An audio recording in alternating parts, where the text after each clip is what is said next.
This European cricket event is proudly brought to you by HCL Software, Rado and 1xBet.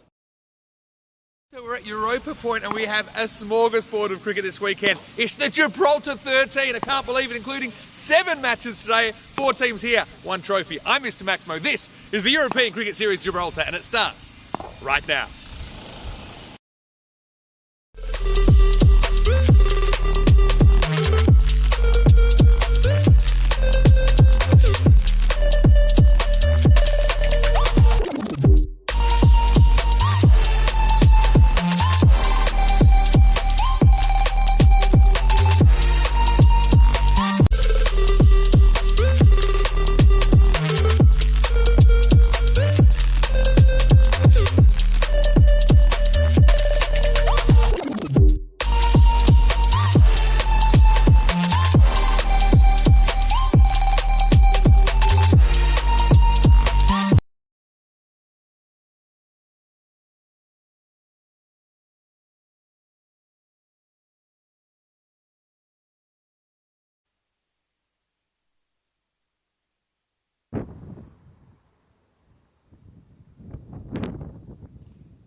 Yes, good morning from the central commentary box as we get ready for the start of what should be a really exciting weekend of cricket. The Gibraltar 13, as we are calling it, and starting with a battle between the 2 teams that have won the last 2 games. Anyway, almost ready to go, but I have noticed that we will have a slight delay before it is time to go. But you can see while we get ready, we do have a new commentator this weekend, and we've got none other than Rash Mahmood. Hey Rash, welcome to the ECN commentary box. Vinny, thank you very much indeed. Great to be here. Looking forward to it. Look, I just noticed as we were going to air that we got a slight extra delay. It's a few technical issues going on, some stuff going on around the ground as well, but it's a good chance for our viewers to get to know you a little bit. So Rash, tell us a little bit about what brings you here and your background in cricket. Well, background in cricket, I don't think we've got long enough. I'm too far long in the tooth. But we've got 7 minutes. Background, still won't be long enough. Background, I commentate for the England men's over 60 cricket team. Have done for the last 18 months, 2 years. That was as a chance meeting with Paul Bradley, who lives in Malta, the England team manager. And went out on a tour to Italy, play some games against the Vatican. Ended up breaking my wrist, and from a conversation when I came out of hospital, he mentioned the World Cup, the over 60 World Cup in India, and it just stemmed from there. So commentated in Chennai, February and March of last year, home series against Pakistan, and then was fortunate enough to go to Australia last November and December. Amazing. The Grey Ashes. So it's just stemmed from there. We've just finished the series against the West Indies and the Ashes series against Australia, which went down to the final ball of the 5th and final match. Australia tying the game to retain the Ashes that they took off us last December. Wow, so it's not often you get a dramatic draw in that. It's not technically a tie, I guess, but yeah, pretty amazing.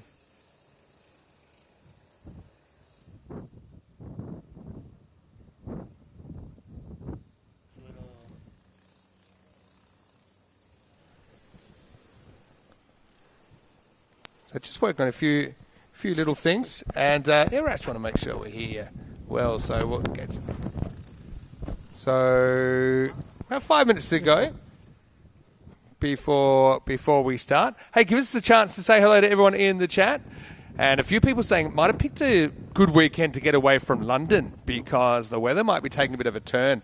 I've actually heard that there might be a storm coming in, and it's a storm that they've named. So, when they name a storm, Rash, it's not normally a very good sign. I know, you're from England, right? But you're from a slightly different part of England than London, right? Southern softies. What they're talking about? Yorkshire.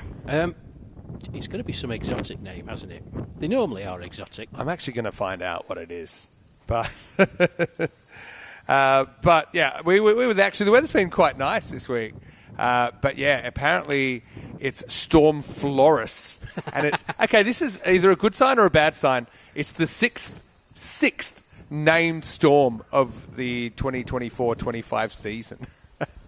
So, I mean, the fact that it's the sixth one they've named maybe tells me it's not serious that they've named it. But, yeah, it says a storm is named when it has the potential to cause disruption or damage. So, hopefully it doesn't damage our schedule too much. But, yeah, we are here in Gibraltar. Hey, beautiful weather today. We're expecting about 24. I know when we first had the schedule that we were going to be here on the first weekend of August, I mean, all my Gibraltar friends said, well, get ready because it's going to be about 38, 39 degrees. But actually, it's not your first time in Gibraltar, is it? You actually spent some time here before. Tell everyone about that. Yeah, I did. I was very fortunate to spend a brief time here during my days in the Royal Air Force back in the, I'm going to say, the late 1980s, before anybody in the chat says 1880s. But yeah, it was the late 1980s. I had a short stint here. Really enjoyed myself. It's changed massively though in this place. Yeah, definitely has, and it's a beautiful place. I mean, it's the first time we've done a series here during the day, although we have done some T20 eyes here before. It's the first time I've been here and started so early, and so what it involves for us involves a border crossing. Actually, we stay in the south of Spain, and we come across in the morning, and good to know everyone got across.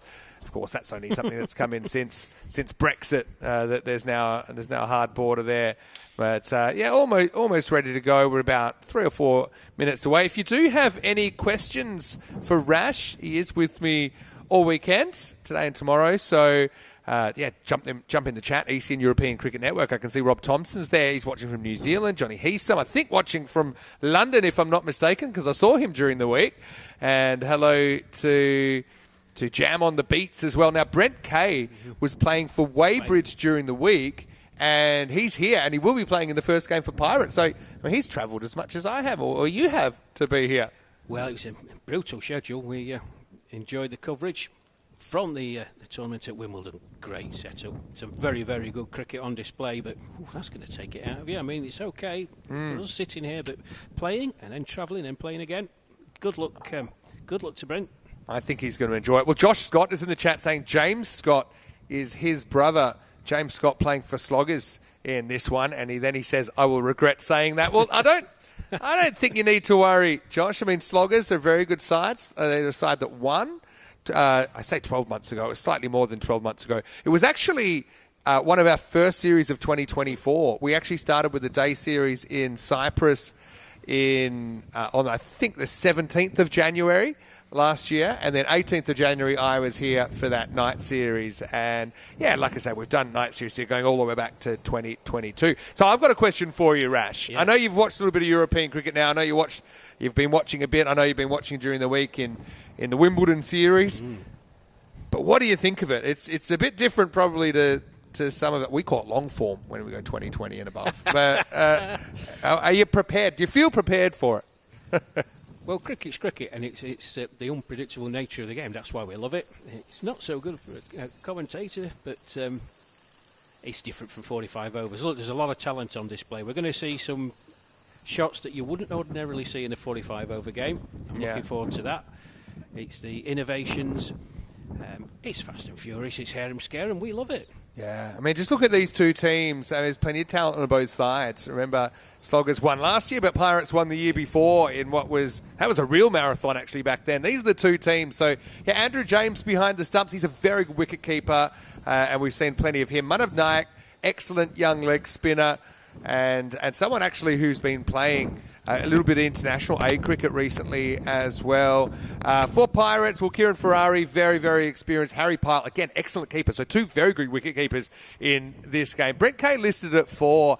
I got a feeling he might end up batting a bit higher. Remember, each team plays 6 games, then potentially a final. Richie Cunningham has promised me at least 7 wickets. 7? At least 7 wickets this week. Sorry, today. Not even this weekend. 7 wickets today. So Richie's obviously a fan favourite as well. So, yeah, getting ready for the first ball. And we are almost ready to go. Looks like Kenroy Nesta. Well, he's another big player, isn't he? He's a guy that likes to bowl seam up. But when he gets going with the bat, there's no one quite like him. And so almost ready to go. 10 overs aside. Hello to everyone in the chat again once again. And, yeah, Jam on the beats saying, yeah, Dylan, probably talking about Dylan Henshaw. A couple of players missing here for a couple of teams as well. We'll come to that as the day goes on. But we've got 7 games. Rash, I can't believe that we've brought you in for this one where it's 7 games, which even for me it's a first, 10 over games in a day. So yeah, good luck to us. Yes, it's going to be a grueler, but we're in a nice air-conditioned little... What would you call this? What would you call this? I'd call it... I think it's a bit of a bunker where we are. Anyway, ready to go. And it's Nesta who is going to come in, and first one just worked for a single. Akila Ratnaika is opening the batting with Dylan Henshaw. Dylan, he is a powerful striker.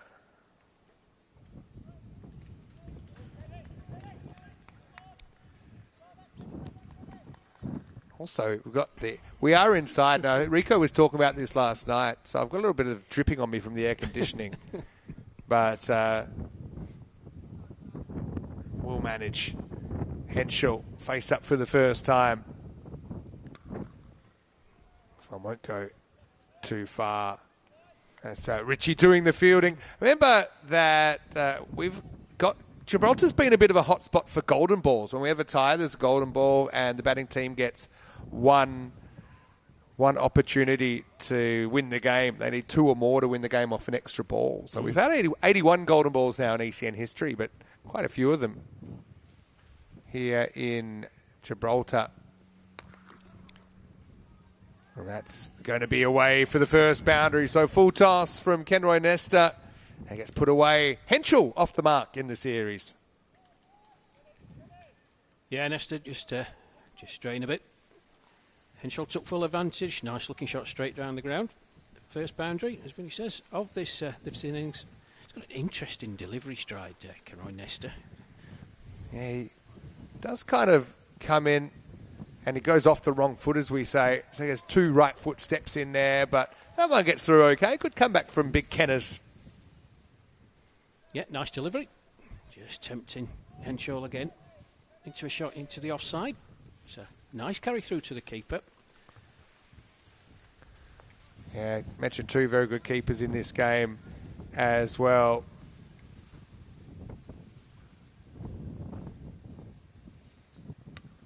That one is slashed away by Henschel, and it will bring another boundary. This time, I think it's gone all the way. Maximo! The first one of the series that we're the Gibraltar 13.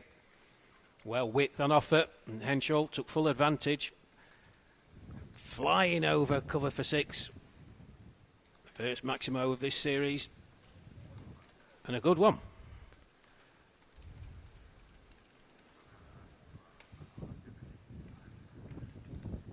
So, Henschel, 10 off 4. Remember, 3 over power play. Only 2 outfielders allowed.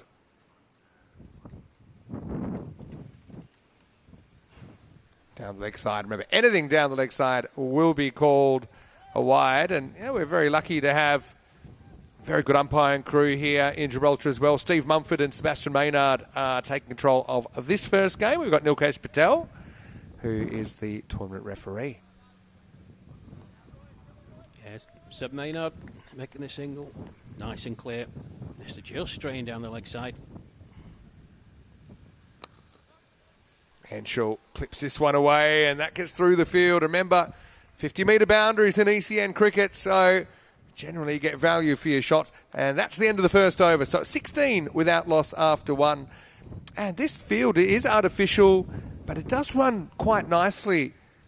I think it runs very true, so there's not too many excuses for fielders. No, it's a really nice surface here, Vinny. Slightly spongy, but I think it's probably water-based rather than sand-based. But, yeah, field on it should be very, very good. But it's a good start. Yeah, this is what we've got today. So starting a little bit later than we expected. Generally, it would be an 8:45 start here. But Sloggers Pirates, well, they will play the first and the last game today. So they have the ultimate long day, don't they? And Of course, 6 matches in between. So it's kind of like, I mean, sometimes we do overnight series. In fact, we had him here. As Brent Kay gets the ball, and didn't see him bowling too much for Weybridge during the week. Pretty much the same shirt that he was wearing during the week, though. But he swapped the number 98 for a number 3, and I actually think he'll be a very, very handy pickup for Pirates in this series. Well, a nice start at first delivery. Really takes off, and Ratnaika not quite able to deal with it. So yeah, Kay, I think being used in a slightly different role, but I just think his quality is going to be a real factor. Well, Ratnaika completely bamboozled by a lifting delivery off a length. And once again, he's able to get one past. Nakila struggling with him early. I mean, Henschel, if he can get on strike, I think that'd be a pretty interesting one-on-one versus Brent Kay.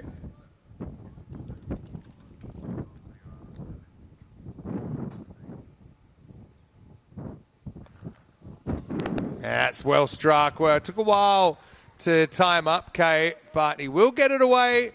And Sloggers will get a maximal 6 carreras más.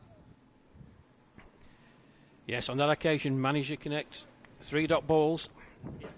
Then the 6. Nice bit of footwork, nice bit of timing. 22 without loss then. Yeah, what's a good score here? It's hard to say. It hasn't maybe been as high scoring as you'd think sometimes here in Gibraltar. So I think something like 120 to 130 might be par. This is lifted up over the leg side. Fielder goes back and will put it down. But a great effort there, backing back outside the circle. But the chance goes begging. Case should have had a wicket there. I think it was Alex Sawyer travelling backwards. Good attempt. That one is going to be worked away, just short and slightly on the leg stump. Dylan Henschel does the rest, so it'll be 11 off the over and at the end of 2. Sloggers 27 without loss. Hey, just thinking, I'm used to it now, but Sloggers, what a name for a cricket team. It's fantastic. Pirates isn't a bad one. Pirates pretty good as well. I like that. Yeah. I love it they embrace Sloggers, which is sometimes used as a kind of pejorative term. It's Sloggers are proud, and of course they're the defending champions as well. They are indeed, as you say, Vinny. Some good start from them. 27 without loss after 2. And, interesting. It's difficult to know what a good score is on this, as you said, but not a bad start at all. Just a one chance. Here's another look at what we've got coming up today. Now, I know you might have realised that the camera is not quite straight on here, and the reason is that there's some work going on around the ground at the moment. You'll probably be able to hear the machinery from time to time, so it means that we can't quite get the scaffolding where it normally would be. So that's why you'll notice that the angle's slightly off, but hey, we'll deal with it. And the main thing is that we're able to get here. And, so many cricket in Gibraltar, they always look forward to an ECN event. So excited to be here for the first time in 2025. Yeah, we saw that when we arrived about an hour and a bit ago, Vinny. Wood grabs the ball. And first one is drilled down the ground by Ratnaika. Maximal. Perfect start to the 3rd over. Last over of the power play as well. Well, it was right in the slot. He got the full treatment from Ratnaika. He moves on to 14. First delivery from Wood. Dispatched straight back over his head for 6. Ben Wood leading Pirates here. What do you call the leader of the Pirates? Captain. Yeah, the captain. Arr. Ratnaika. He's going to watch this one pass harmlessly down the leg side. But, certainly looking forward to what's going to be a big day. And, I've just said, I've had a few questions as well in the chat asking who's with me. It's Rash Mahmood, all the way from the north of England to the southern tip of Europe here. That's well bowled. Remember, anything that even touches the line is a fair delivery. Any of the ball can go over any of that line. So, it's pretty simple wide rules here. Well, Well, width from Wood on that occasion, and Rathnaika followed it. Couldn't make contact, however. Pitches up, Rathnaika goes after it, and that one will go the journey. Maximal, Seismas. Rathnaika had a few issues, and it was very different, I think, with Wood. Maybe not quite the zip of K. It went over the boundary for 6. Well, width again offered, but this time Rathnaika made no mistake, dispatched it over the cover boundary. Good comeback from Wood, though. Hustle through for 1. So you can see how quick the score can climb, although not quite as high as last night. We saw 226. Looked like we'd have a top 10 score. They just dropped off. I think it was only 5 off the last over. But we saw Ghani from Afghanistan playing for London County Cricket, scoring 153, which is in the top 10 individual scores ever. Not quite that pace so far. Sprays this one outside the off stump. So, yeah, we've got... Johnny's saying, I hit the jackpot with this one. I think they're talking about the weather. The weather here is very good. Blaze Cook watching as well. Hey, Blaze, hopefully I see you during the week. No, during the weekend, I should say.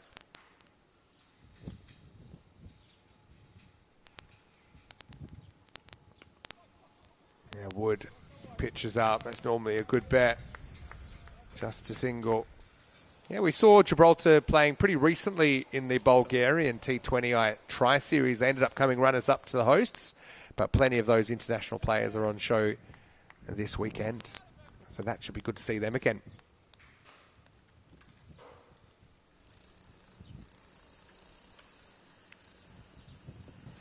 That one, full toss, and that's going to be put away.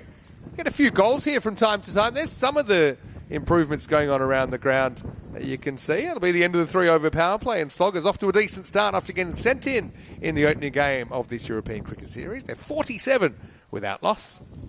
Yeah, good start, as you say, Vinny. Rathnaika, well, not as devastating as his partner Henshaw, but when the ball's been there to hit, he's hit it. Very, very good start indeed. So, Pandey thinking, can the players normally can hear our commentary? Well, they can normally. This will be one of the series where I don't think they can, not just because there's jackhammers in the background, but also we are set up in the club rooms here, so we're looking through the glass. So it's a rare inside commentary box for us. It's kind of like luxurious, although we'll say at this time of the day, we are looking straight into the sun, so it's not particularly easy to pick out the action, but we know the sun's going to go all the way over the top of us. I mean, it's a beautiful, clear day, so you watch between games, we can go on that balcony. You should be able to see Morocco, which I think is around about 25 kilometres across the ocean. Anyway, time for a change of pace, I think. And it's going to be Kieran Ferrari to bowl. I think Kieran Ferrari is Brent Kay's contact here in Gibraltar, who's picked him up to come play.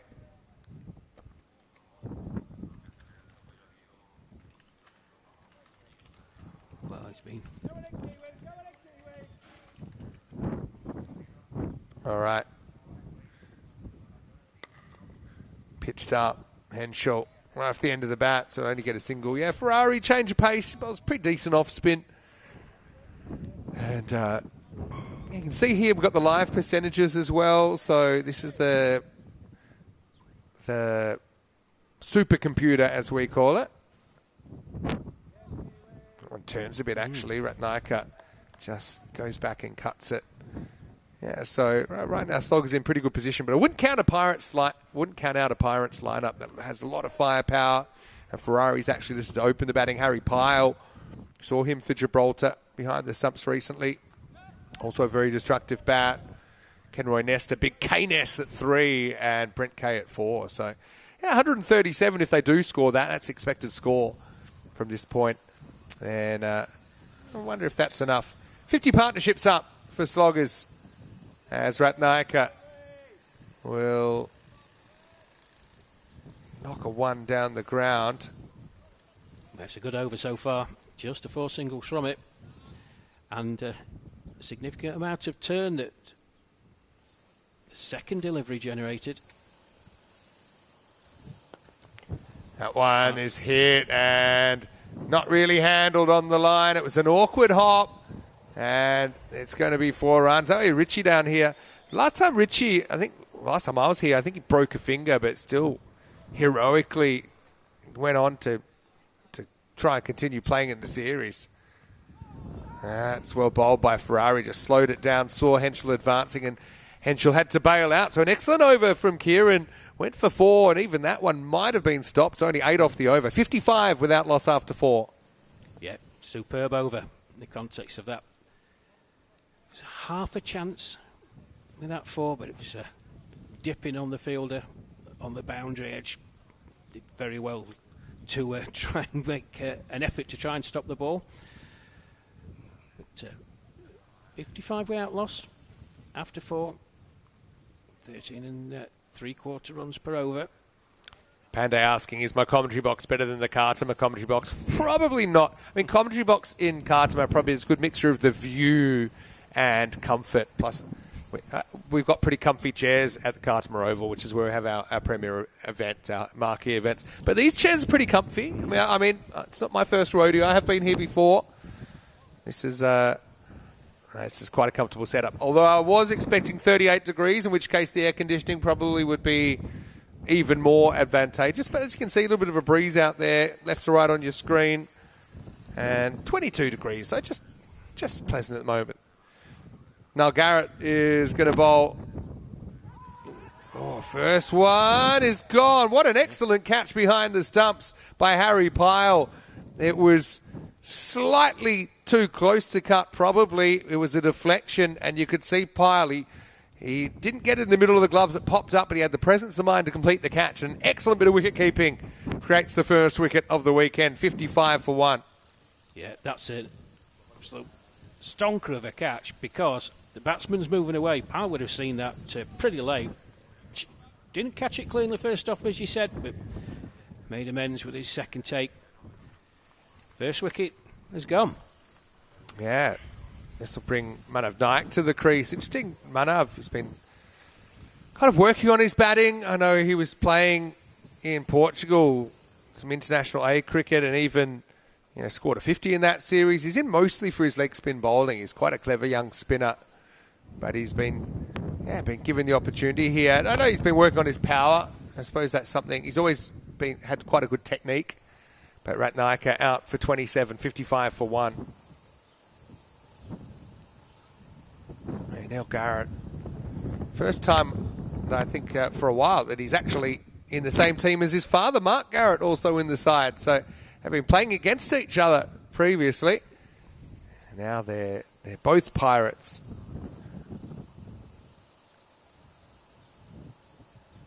That's not a good ball first up. And Manav Naik won't need too much help working on his power if he gets that with shorts down the leg side and put away Maximal. Perfect start. Well, wicket with his first delivery. A bit of cafeteria bowling there. Just help yourself, batsman. And Nayak did.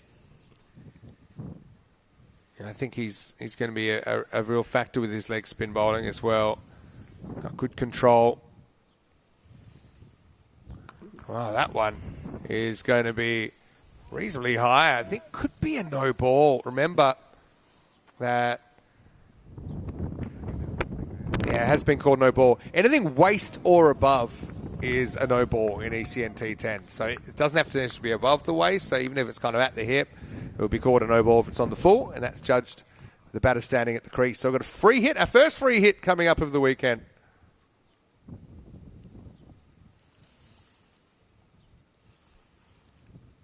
Oh, not a great ball. Excellent take, though, by Pyle. But with the wide, the free hit remains in place. Did you ever face a free hit? So it came in too late for me. You're probably the same. No, never a free hit. I want to know the awesome power and the sense of invincibility that comes with facing up to ball that can't really get you out. He's just been a bit off here, hasn't he, at times? Garrett Jr. Still a free hit. Gangnam Style signal from the umpire. Marsden at this end. That's a blast from the past now, Gangnam Style. I think it's like 2012. I love that song, I got to admit.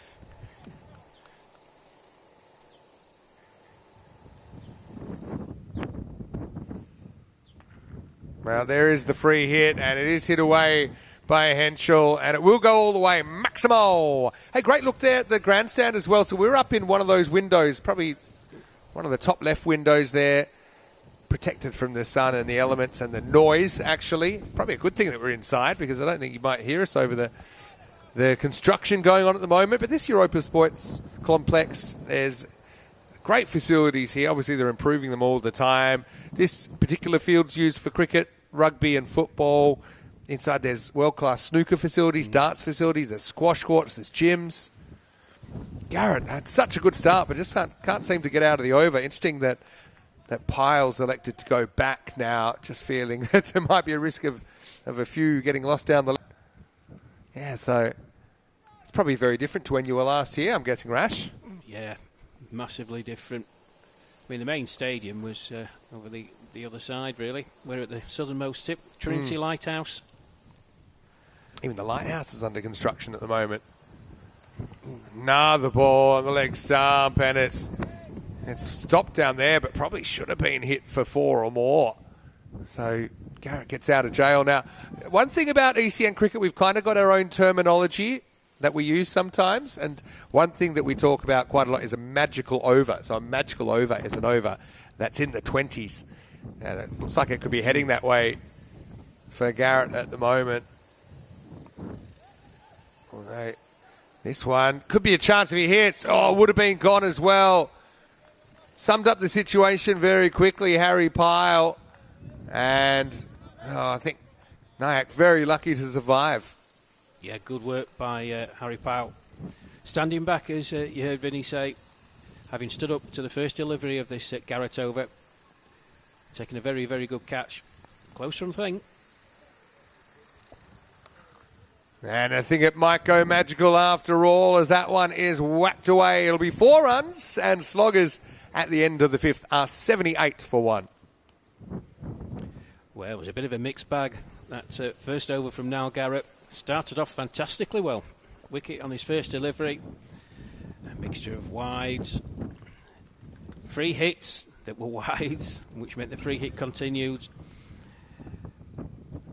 78 for 1. Yeah, I mean, you reap what you sow, as they say in the classics. I think when you got it right, he had good results there, but there were 4 extras in the over, and it created a situation where the batters were able to get on top. So still very good over, despite the wicket for Sloggers, taking 23 off it, so exactly halfway through. They're going at 156 pace, but 147 expected. That would be a challenging total to chase down.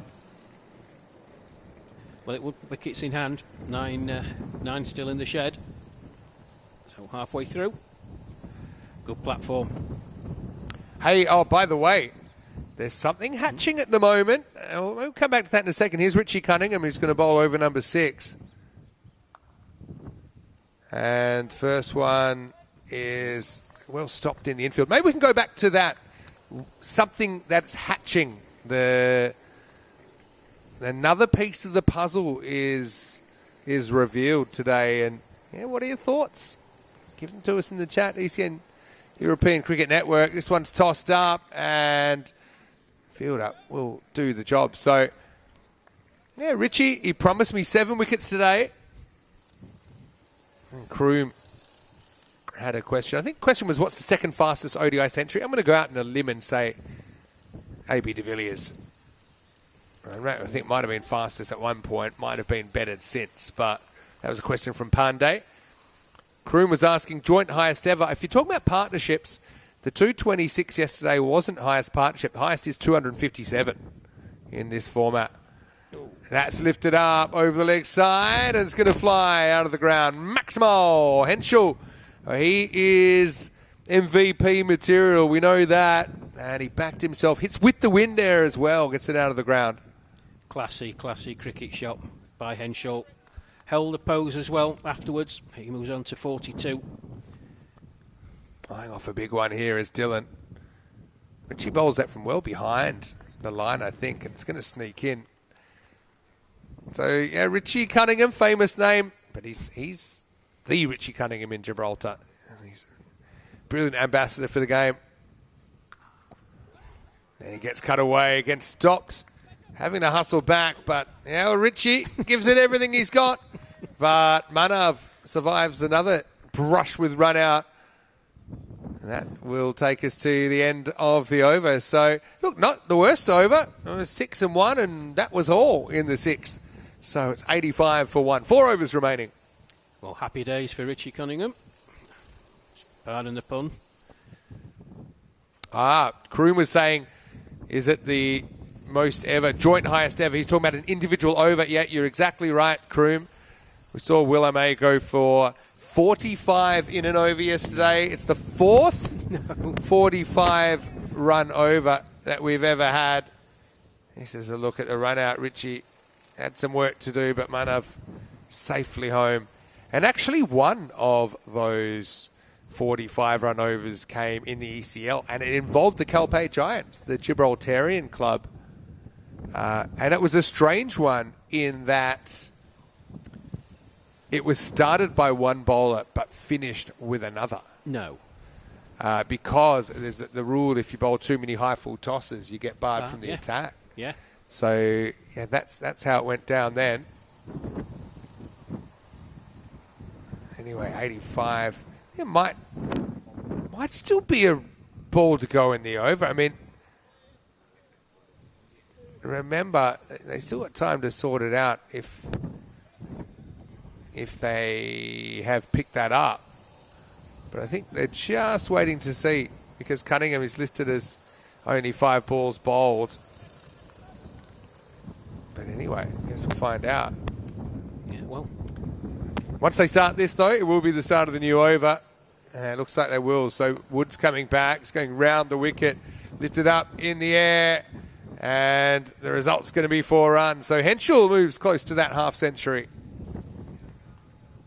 Yeah, so that over yesterday, 1, 2, 3, 4. Yeah, it's actually the 5th 45 run over, pardon me. Down the leg side. So, yeah, we've had a few of them.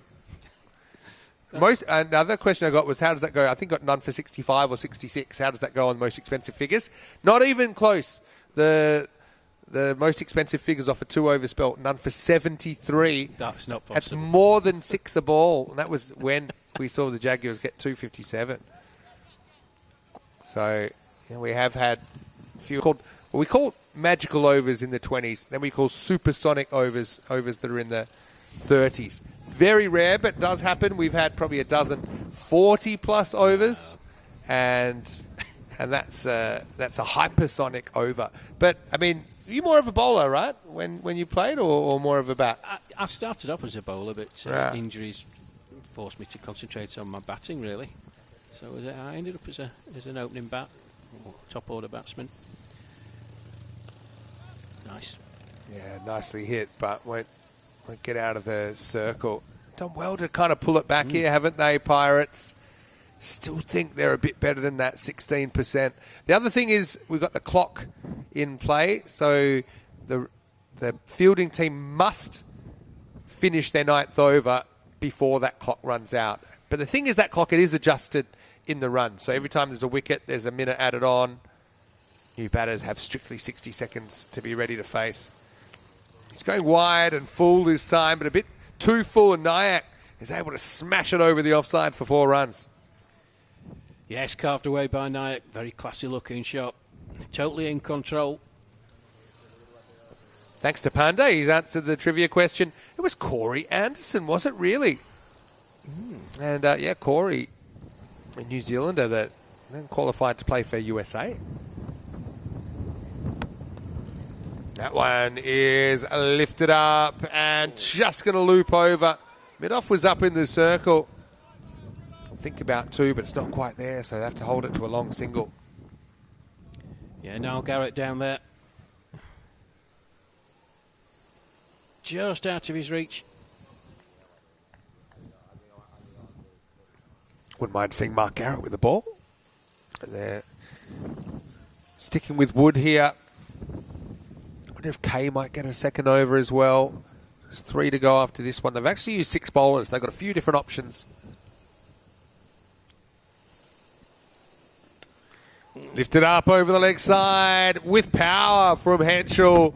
Maximo. Large strike. Wood fresh out of luck. End of the over. And the 100 comes up for Sloggers as well. 103 for 1. Well, what a shot that is, folks. Have a look at this. That is a proper cricket shot. That went miles. That's the risk of the round the wicket tactic as well, isn't it? Kind of pitching outside leg stump. The batters aren't too worried about kind of getting caught in front, getting LBW or anything like that. So yeah, 103 for 1.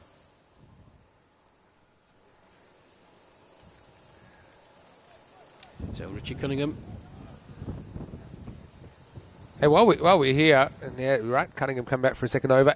Our ECM photographer, Diana Orris, had her birthday yesterday, and I'm sorry I wasn't there to enjoy it at Wimbledon, but she had an awesome cake, I saw. So yeah, happy birthday on our behalf, Diana. I did send her a little message last night as well. Anyway, Nayak is back facing up Richie Cunningham to bowl.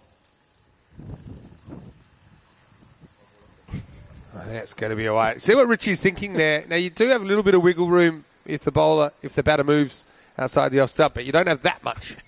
No. Cat and mouse. Mouse and cat on that occasion. That's pretty well bowled by Richie. He's done a good holding job so far. And this is a reference that not everyone will get, but if you remember Uncle Fester from, is it? This is going to be lifted up by Henschel. Fielder comes around and he's not able to hold it. They'll come back for 2 and that'll be 50 for Henschel, living dangerously there. Would have been an amazing catch, but still Henschel setting a good pace here in the first innings of a long day of cricket at Europa Point. 50 off 21 balls. Well played to Dylan Henschel. He's given a couple of chances, but he's still there. Gundy ball really from Cunningham, but not able to catch up with it. Henschel get that one again though. Yeah, Cunningham forced a false shot there, but couldn't hold on to the chance. Now he's going to clip this one away, and that will have the distance as well. Maximo! Sloggers might as well go pedal to the metal here. 9 wickets in hand and just a quarter of the innings remaining. Yeah, another very, very good shot by Henschel, just using his feet. Cunningham saw him. There's nothing he could do about it. Just clipped it away over deep mid-wicket.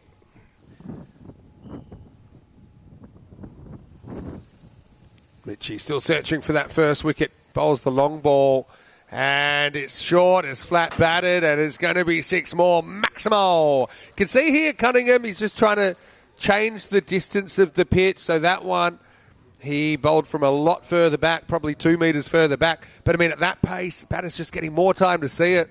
And Henschel put it out of the park. Now he comes forward. He's going to hit this one as well. 6 more. Maximo! As Cunningham fighting it tough after holding for so long. That's going to hurt the figures. 6 more. In fact, that's 3 sixes on the trot. What's it like, in 10-pin bowling, 3 on the trot's called a turkey. A turkey, yeah.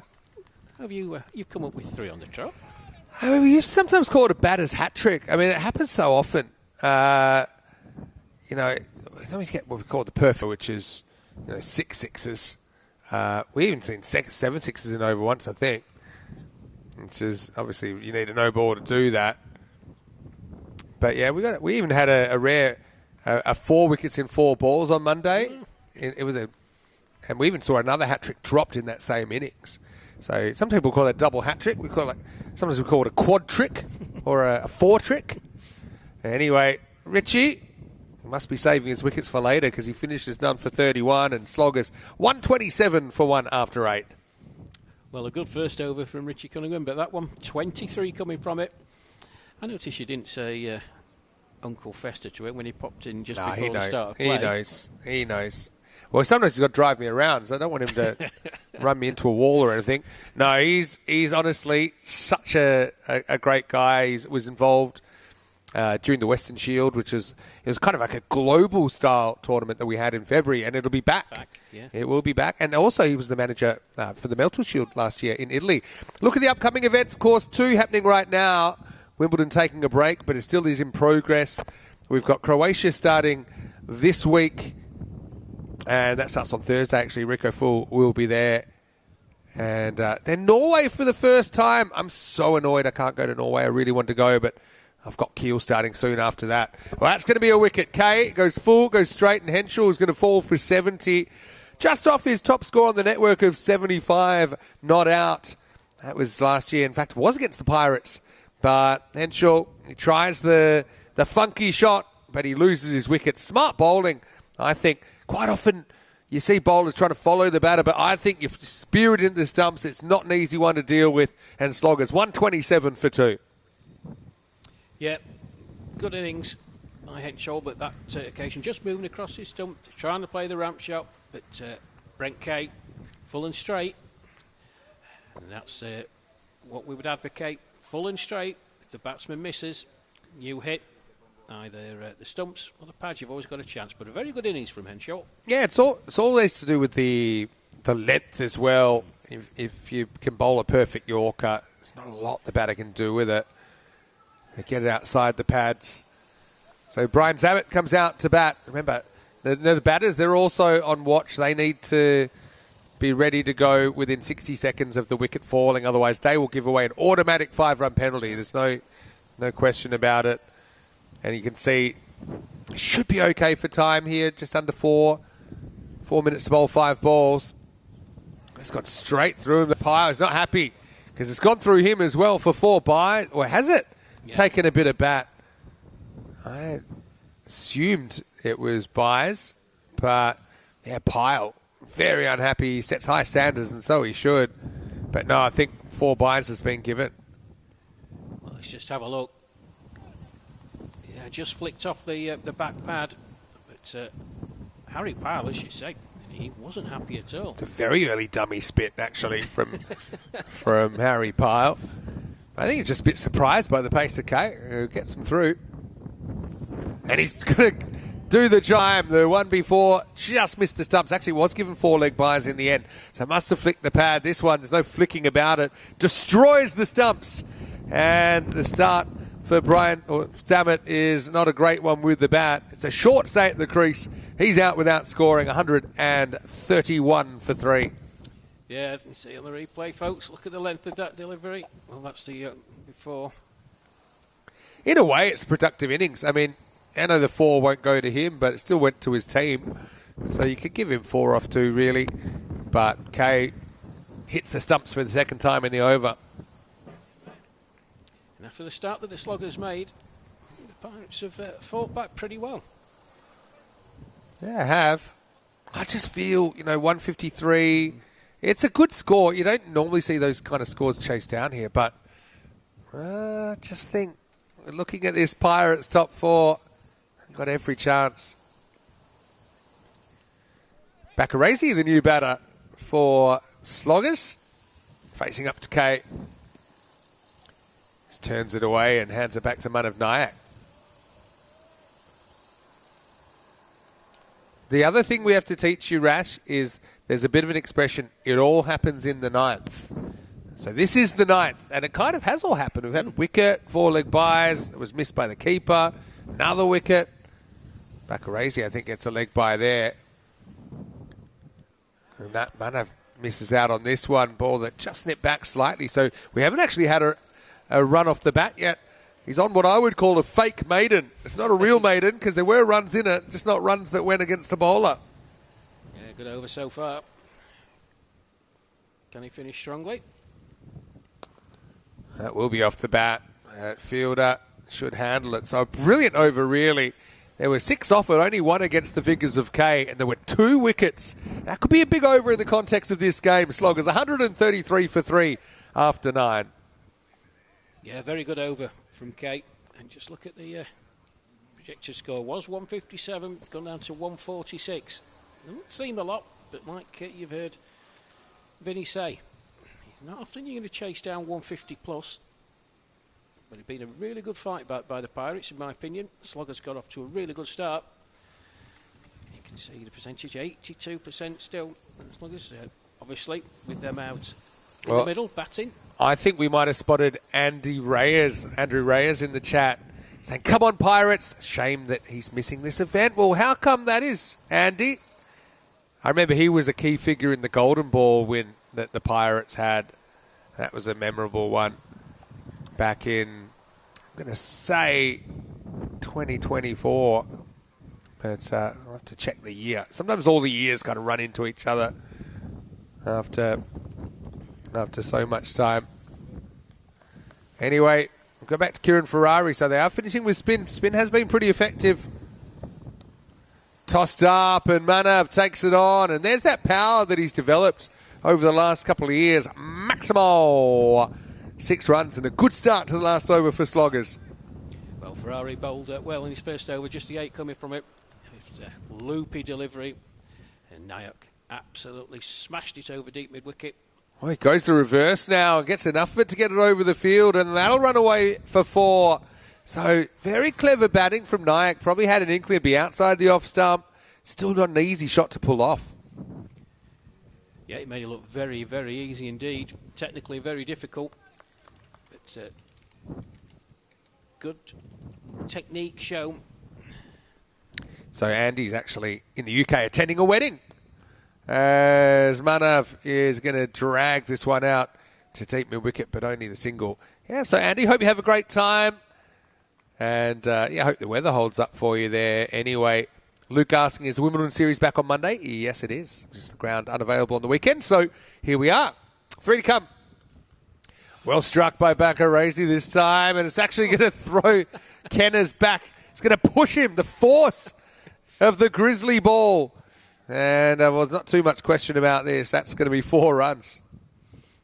Okay, Roy Nestor down there. Whoops. Big smile on his face. Looking straight into the sun as well there, Kenners, at this time of the day. He came at him very, very quickly. This one uses his feet as Bakarazi, and that's going to go for 4 as well. So there's the 150 for Sloggers. Just quickly, I looked up that Golden Ball, and it was the 25th of January 2024, Pirates versus Bavaria. And Andrew Reyes actually bowled it and restricted Sammy Boda to 1. And that was in a 7-over game, reduced, not because of rain, because the power went out in the entire peninsula. And that forced us to reduce the game to 7 overs. All right, last ball then. And he will hit it back over the bowler's head. Bit of work to do. Manav wants 2. I don't think Bakarazi got the memo.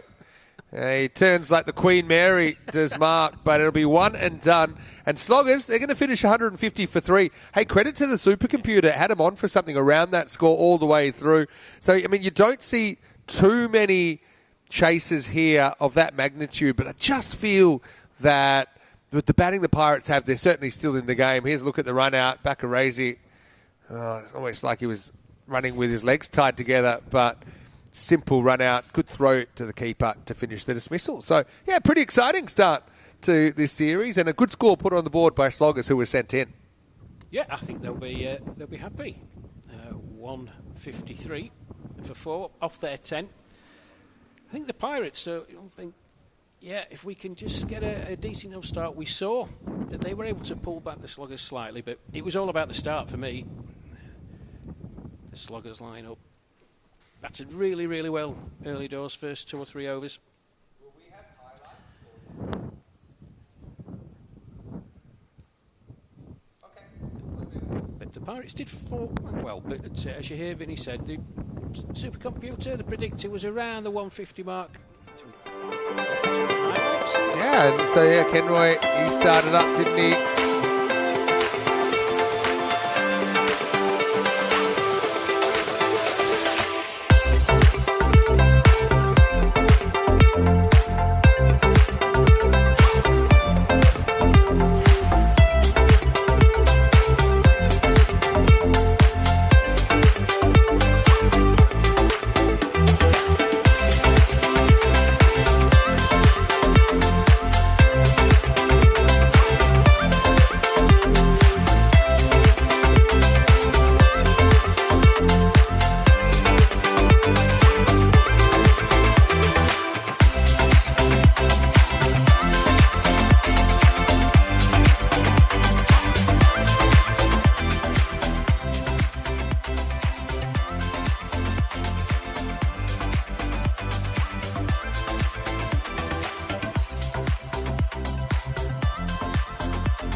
for 4.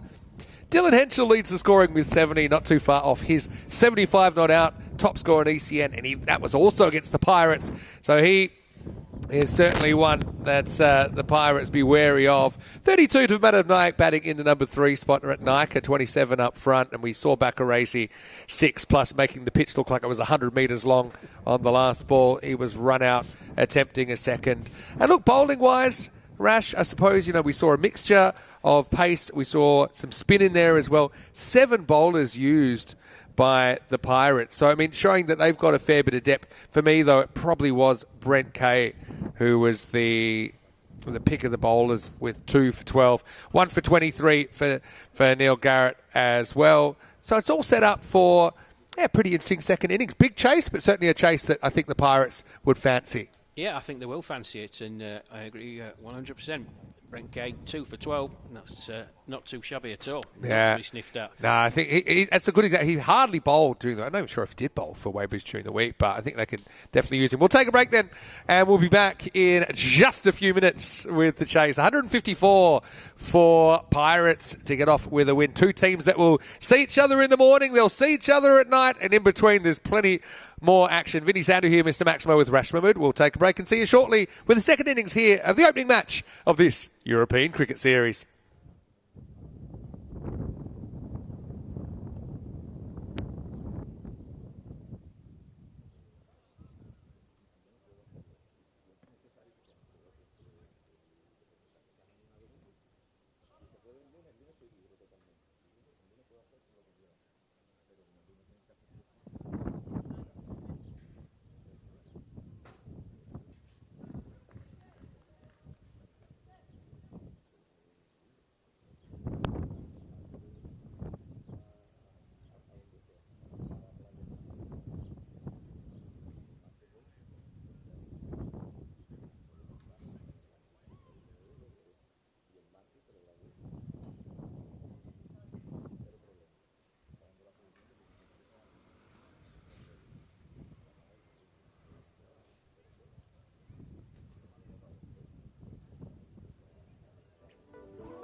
This European cricket event is proudly brought to you by HCL Software, Rado and 1xBet.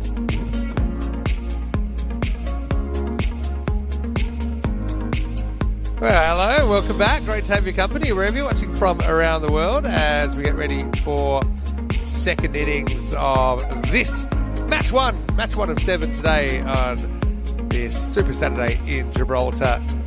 And we're watching Pirates coming out chasing 154 for victory. Vinny Sandu here, Mr. Matt Snow in his ECN debut. Rash Mahmood doing a great job so far. Let's see if the Pirates can do a great job with the bat.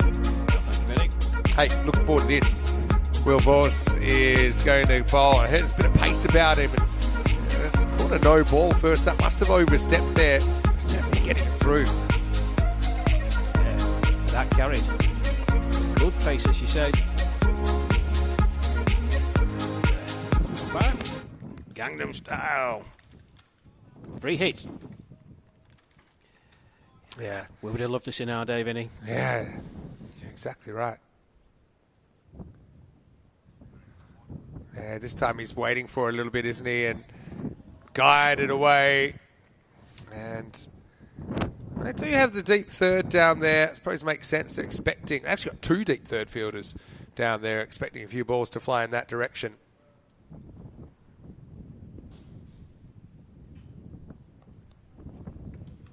The other thing is bonus points in play here, so 4 points on offer. 154 the target for the game, obviously. Ferrari places his first ball, just keeps it out. But we have the bonus point system in play, which means that you can pick up all 4 points as a fielding team if you can restrict your opposition to 70% or less of your total. So in this case, it's 107 or less. That 108 means if the batting team get at least 108, at least they keep their point. Otherwise, if you don't get a 4-pointer, obviously it's a 3-1 result. Backs away slightly, Ferrari, but yeah, so far, Voss is lighting it up. Well, it's Andrew James, I think, behind the stumps. That took him by surprise. Good pace and reared up after it left the bat. Yeah, AJ's a good keeper as well. Watch out for him. He's also the captain.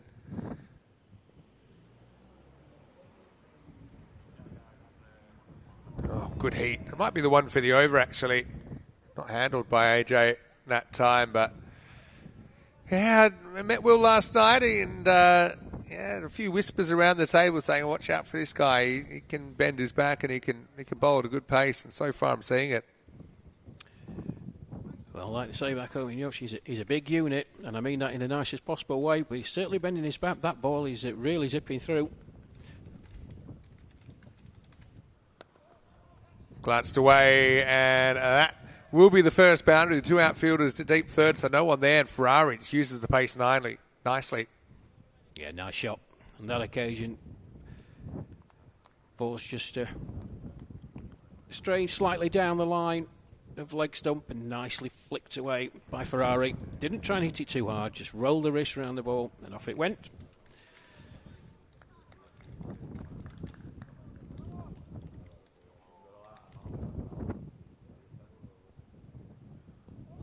It's going to be a no ball, actually. I think it was going down the leg side, but yeah, Voss just overstepping a couple of times. Have another free hit. Yeah, on that occasion, the last 2 deliveries have definitely swung.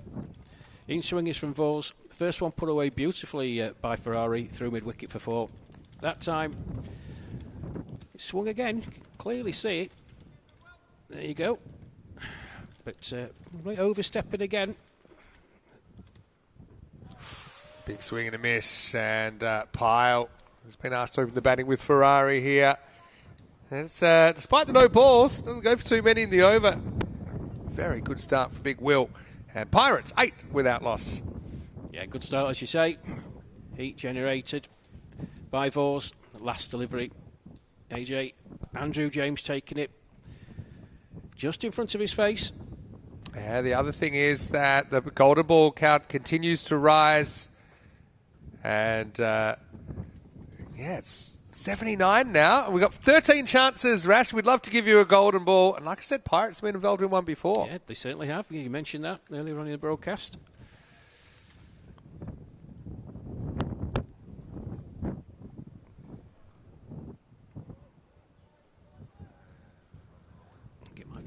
Dylan Henshaw coming on. Yeah, Dylan's also a very good bowler, so another good pacer. Henshaw gets a bit of movement as well, and AJ almost fumbles onto the helmet there. I'll get a bye. So AJ, I don't know when last time he played actually. He knows he's in a contest here. I mean, AJ is tough as old boots. I think the last series he was meant to go to hospital, checked himself out so he could get on the park.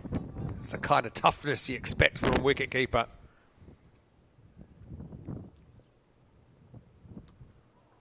This one hit to the fielder at deep third.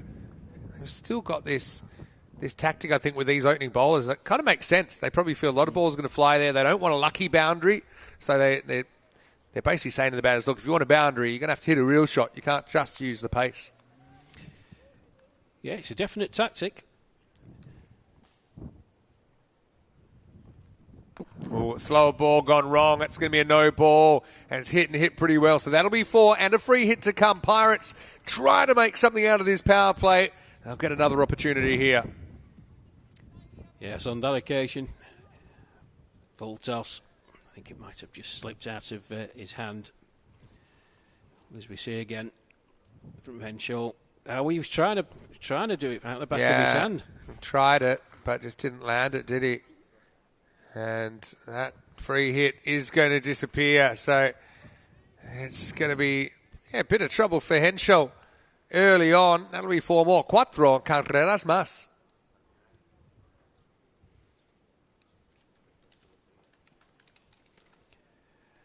Well, the free hit punished.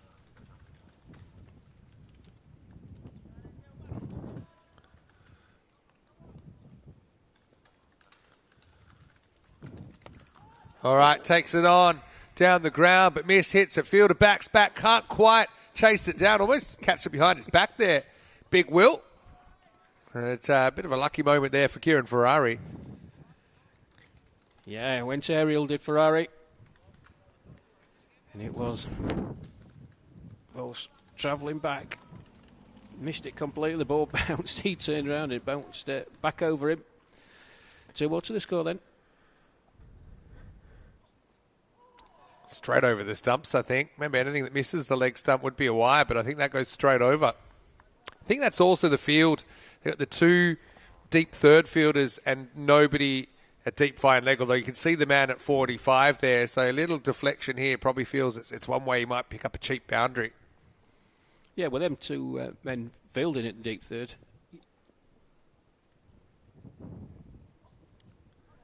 It goes down in the follow-through to Henshaw, but again, good pace at the moment. Sloggers looking like a very strong outfit with the bat and with the ball. End of the second over. Henshaw, despite a couple of faux pas, he'll only go for 12, and Pirates 21 without loss after 2.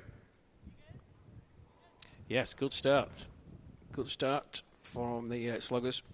I was just going to say, even the 2 men down at deep third, that's where you've got to be bowling it, though. It's got to be outside there, outside the off stump, and try to give a bit of width if you're hoping that those people are going to come into play catchy-wise. But 21 without loss, as you say. It's essential. Yeah, I can see today that Rugby have elected to bat in Game 2. So we call it the Gibraltar 13. 7 games today. And 6 tomorrow, but the 6th one is a final. So you've got 12 kind of qualifying games in the top 2 into the final. Missed stumping here, I think, first up. I have to watch this one on the replay. This is Ashwin Kulkarni who's come on. There's a big swing and a miss. And AJ, I mentioned he's a good keeper, and he is, but it just looks a bit rusty at the moment. Missed what was a regulation stumping. Well, that's in the air. Got a feeling this might be a no ball. In fact, could be run out. I think he has been run. We'll have a look at this on the replay, and this will be interesting. Well, let's try and sort this out. Yeah, I mean, I actually think he's out just from here. But I think he freaked because it was a no ball, and he got caught, but it's not out for caught. It was called on the field. So, again, have a look at this. And then you can see he's saying, hey, give it here. And, I mean, it's very close. This will show it. Well, it's be very interesting to see if we can get a look. No ball's called, but look at the run out. Oh, did it hit the stumps? I actually think it might have hit direct. Wow. Absolute no clarity there whatsoever. I actually think, it's been given out. I actually think that James hits the stumps direct, and then it gets taken by Manav Nayak, who was like the backup wicketkeeper. So, yeah, I got a feeling that's the right call. I only got to see it once, but I actually noted that the stumps moved before Manav actually caught the ball. So I actually think that's a direct hit run out, and that'll be the first wicket to fall. But I think it's the right call. I've got to say, I know we only got one very fast look at it. But, yeah, it's just, I suppose it's a bit of a brain fade from Harry Pyle, but he'll have to go, and it's 22 for 1. His big Canis, Kenroy Nesta, coming to the crease. Yeah, absolutely. Well, sorted out in the end. Harry Pyle has to go. As Vinny said, Kenroy Nesta makes his way out into the middle. Pirates, they've got a task on their hands now. The target 154, 22 for 1 at the moment, 2.1 overs.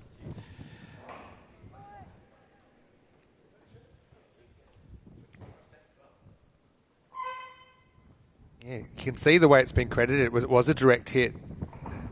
And so well done. Umpire's getting that spot on with limited kind of extra help to go on. So, yeah, Kulkarni is able to conjure that first wicket. That was a free hit, by the way, don't forget.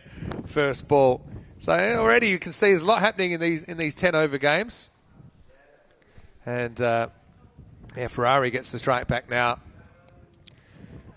It's good control by Kulkarni. So, yeah, concede 6%. I don't know. I still think that Brent Kay at number 4, I mean, he was batting down around number 7 for Weybridge, but he's a guy I think could have batted very, very much higher for them and could easily bat higher here. All right, that one is going to be a full toss, and it's horned out of the ground. Almost a no ball as well. Umpire doesn't think so. It's just going to be given maximal 6 carreras. And that's actually made its way into the stands just in front of us. And you see the gentleman retrieving the ball. We're just to the left of him, folks. Big Kenroy Nesta. Really got hold of that.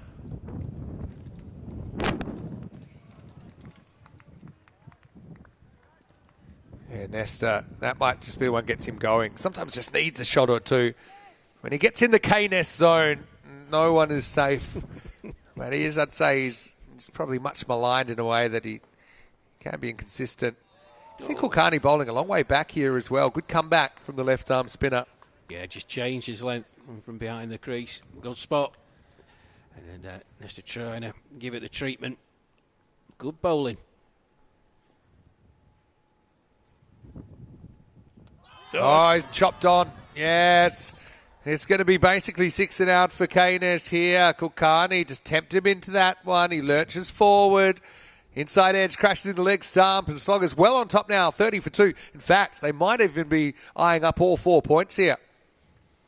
Well, they've put themselves in a really good position, reducing the Pirates to 30 for 2. Just have a look at this. Yeah. Nesta, after hitting the ball into the stands, down on one knee, try and repeat it, but very, very well bowled, I have to say, from Kulkarni. There you go, Kenroy Nesta making his way back. 7 off 4. And so this is the key for me. I just got a feeling with Kay, he's come from a very high standard of cricket in the Wimbledon ECS, and I think it's just a numbers thing. You look at the size of the kind of competition in Surrey, and you look at the size of competition in Gibraltar. Obviously, it's not that comparable. And I just feel, different pitch though, different conditions, sure.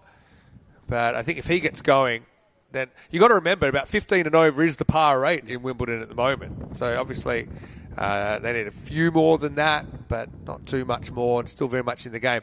Hey, Manav Nayak to bowl as well. So a good challenge for him, I think, to bowl to Brent Kay. But first, it will be Kieran Ferrari who is facing up. End of the power play as well, so 30 for 2. Just 4% at this stage, Pirates. But I just got a feeling, don't count him out. Well, he goes the reverse first up, and a bit unlucky that he finds the fielder.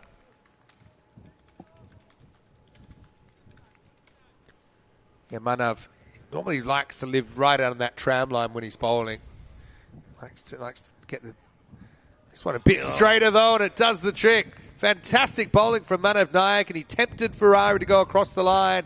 And he attacks the stumps and he knocks them over. And that's the end of Kieran Ferrari, the experienced opening bat. He's out for 15 and it's 30 for 3. Well, a big smile on Manav Nayak's face. And why not? Batted pretty well. You heard Vinny say earlier on in the broadcast, playing a good standard. But that was a very, very good delivery. Pitched, turned, Ferrari going across the line. He missed. Nayak hit. Third wicket gone. It's good length as well, isn't it? It's kind of in-between length. Yeah, you can understand Ferrari being tempted into that slog sweep. Well, he has to walk, and Ryan Grimes comes out at number 5. It's hard to believe, but in approximately, I'm going to say, 10 and a half hours, these two will still be playing. And I feel like a lot's going to happen between now and then. Oh, pretty well bowled by Nayak. Slowed it down a touch. Henschel will do the fielding. Grimes is off the mark. So, this is where the rubber hits the road for me. If someone's got to play a big knock to get them anywhere near this, I just feel that Kay's the most likely. I know I'm bigging him up here. He hasn't even faced the ball yet, but he looked brilliant during the week. The first one sneaks past him, so well bowled by Manav Nayak. What an over this is. Yeah, 1 for 1, 4 deliveries so far. There've been 4 good ones as well.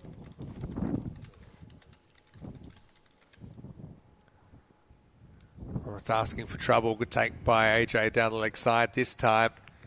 Kay might be a bit annoyed he didn't actually whack that for 6. It was there. It was asking for it. Manav's a challenging bowler to face, as you can see. It's better every year. Tossed up, and Kay will get off the mark this time, but it doesn't get out of the infield. Look at that rate required. It's creeping up towards the 20 and over. That's pretty hard to do over an extended period.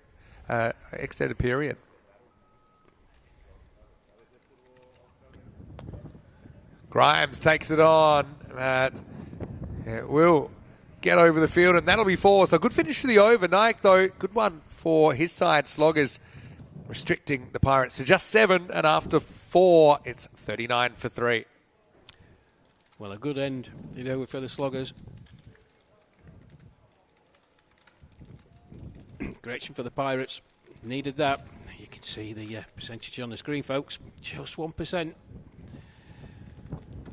And you heard voice of Vinny saying somebody needs to go on the attack. Fully agree. Trying to get 20 and over, though, is very, very difficult. Yeah, someone's got to get going, but well, it's just going to be getting going in another way, because that's a big wicket. It's Kulkarni who's come back, and he gets Kay. He gets him again on that slog sweep. It's well located, and Kay, picked him up, but unfortunately it's not the start to the series that he wanted. He's out for just a single. Kulkarni with his second wicket, and he's hit the stumps twice. And Pirates in huge trouble now at 37 for 4. Well, the Pirates are running aground here. 37 for 4. Good bowling by the Sloggers bowlers. But they're under the pump. And when you're under the pump like this, chase the target 154. You've got to take the risk. And if you bowl well and bowl straight, you've always got a chance. Yeah, Kulkarni. Nice work from him. Now I wonder if you just kind of reset your sights on that 108, at least take a point out of the game. Rate has gone over 20 and over. Happy to keep this one out. Won't get a run.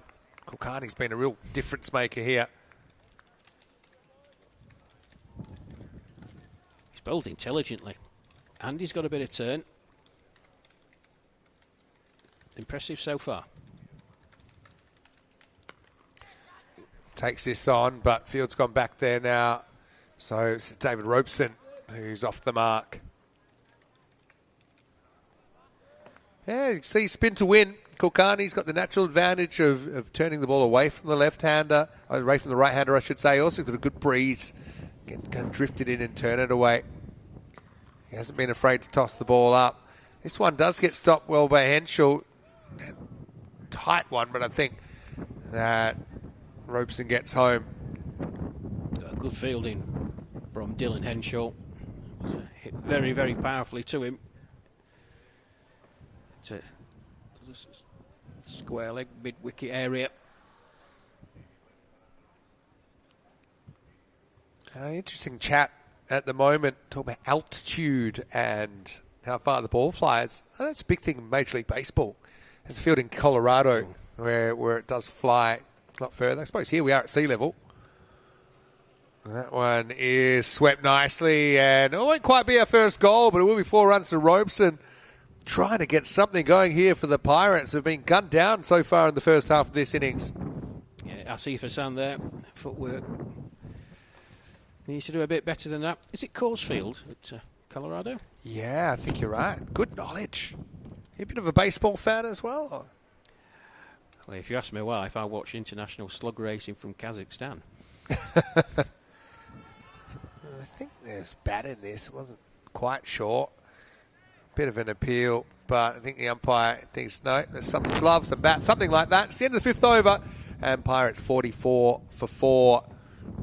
And they still need 64 off this 30 balls for the point. So, I mean, when you consider the finals format is just there's a final. So every point is going to matter. So it could make a huge difference, if you can pick up a point in a loss. And it also makes a huge difference if you can put your foot down and get a big 4-point win. This is what's coming up on Monday, and we'll see Creative Sports 11, the only side not to hit the park so far in Wimbledon. Of course, the hosts started pretty well yesterday. London County Cricket have the day off, but didn't they set things on fire with their 226 score? It was Magani with 153. Crazy stuff. You can join Rico and Tina, but first they get a weekend, which must be nice. Having said that, I had the last 2 days off, so I kind of made my own weekend. Manav Nayak coming back to bowl out. Oh, lucky one for Robeson here, inside edge. Jumps away. They will get 2, as that was Asif Hassan that ran back and did the fielding. I think inside edge there. Robeson.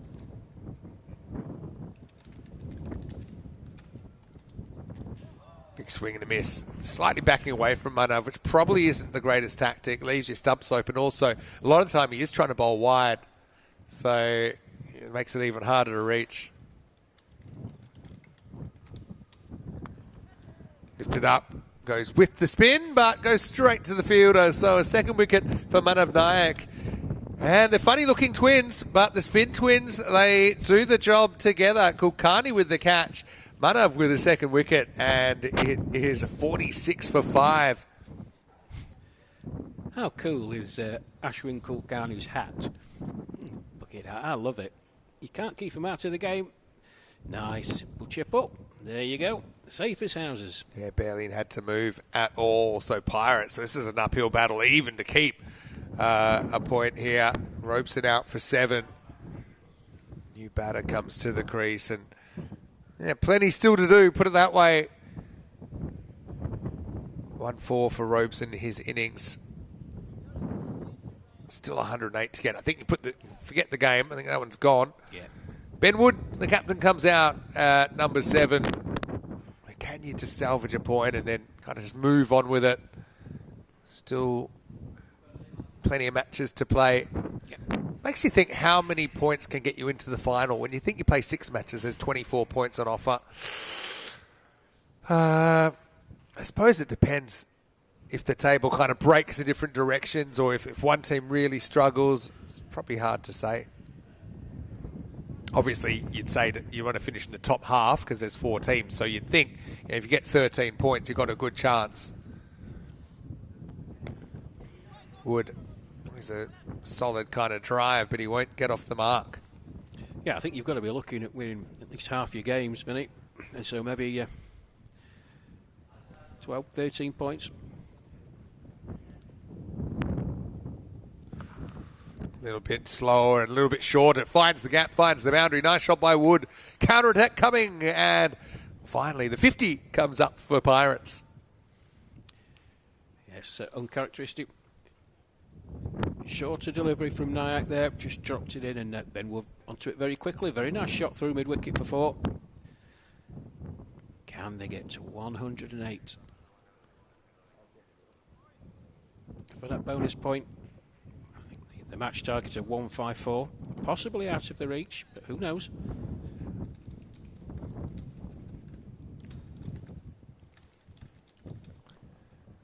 Last ball for Nyack. Did that get anything? No, it didn't, so we called a wide. Blocked by AJ down the leg side. Yeah, you can see what they need on the screen now. That's just for a point. 57 off 25 for a point. So even that's quite challenging now. Great spell from Manav Nayak. 2 for 14. And that goes with the runs he scored at number 3. He's had a very good start to his morning. Don't know what he had for tonight. Actually, I do. 51 for 5 off 6 because he was there with William Voss and Dylan Henschel. And Will and Dylan got sick of waiting for the food, so they left. So I was there when it came. Now, luckily, I'd already had my paella, so I wasn't going to eat anything. But Manav basically had 3 dinners last night. Looks like he can use it, but obviously it's done him well. But he's performed with the bat and the ball. There's nothing on him. He's fit as a butcher's We're dog. always a bit worried that Manav's going to blow away in the wind. Anyway, this is Asif Hassan getting a bowl in over number 7. Manav's he's been a bit of a journeyman now. I think he's played in Croatia. He's played in Hungary. He's also a member of our Blue Crew. And I think recently, I'm trying to remember where I saw him. I think he was on the ground in, I think it might have been Germany. He was scoring as part of the Blue Crew. Correct me if I'm wrong. Hassan gets clipped away nicely, and that'll be 4. Hassan's got a real whippy action, doesn't he? He's all kind of arms and legs, but it all happens very quickly. But the location wasn't there, and well turned away by Ryan Grimes. Yeah, his action, arms and legs, very quick, and that ball was very quick to disappear to the boundary. Yeah, that one has been knocked away for a single. So Hassan, just another tricky bowler. I think bowling attacks are good when they've got a bit of variety. I think here you got the left arm spinner, you got the right arm spinner, you got 2 genuine paces, and you got kind of the X factor, the random action of Hassan.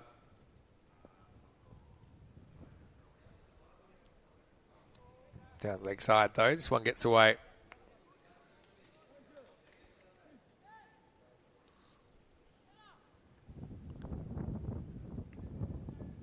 Wood. Trying to steer his side to a point. 49 off 20 for that. Hit down the ground. Ankle breaker for Hassan. He's actually kicked it to square leg, so it's pretty solid foot that he's got there. In the end, they'll get a single. Well, his footwork in the previous over, out in the deep, wasn't up to scratch. He's practically volleyed that to square leg. Yeah.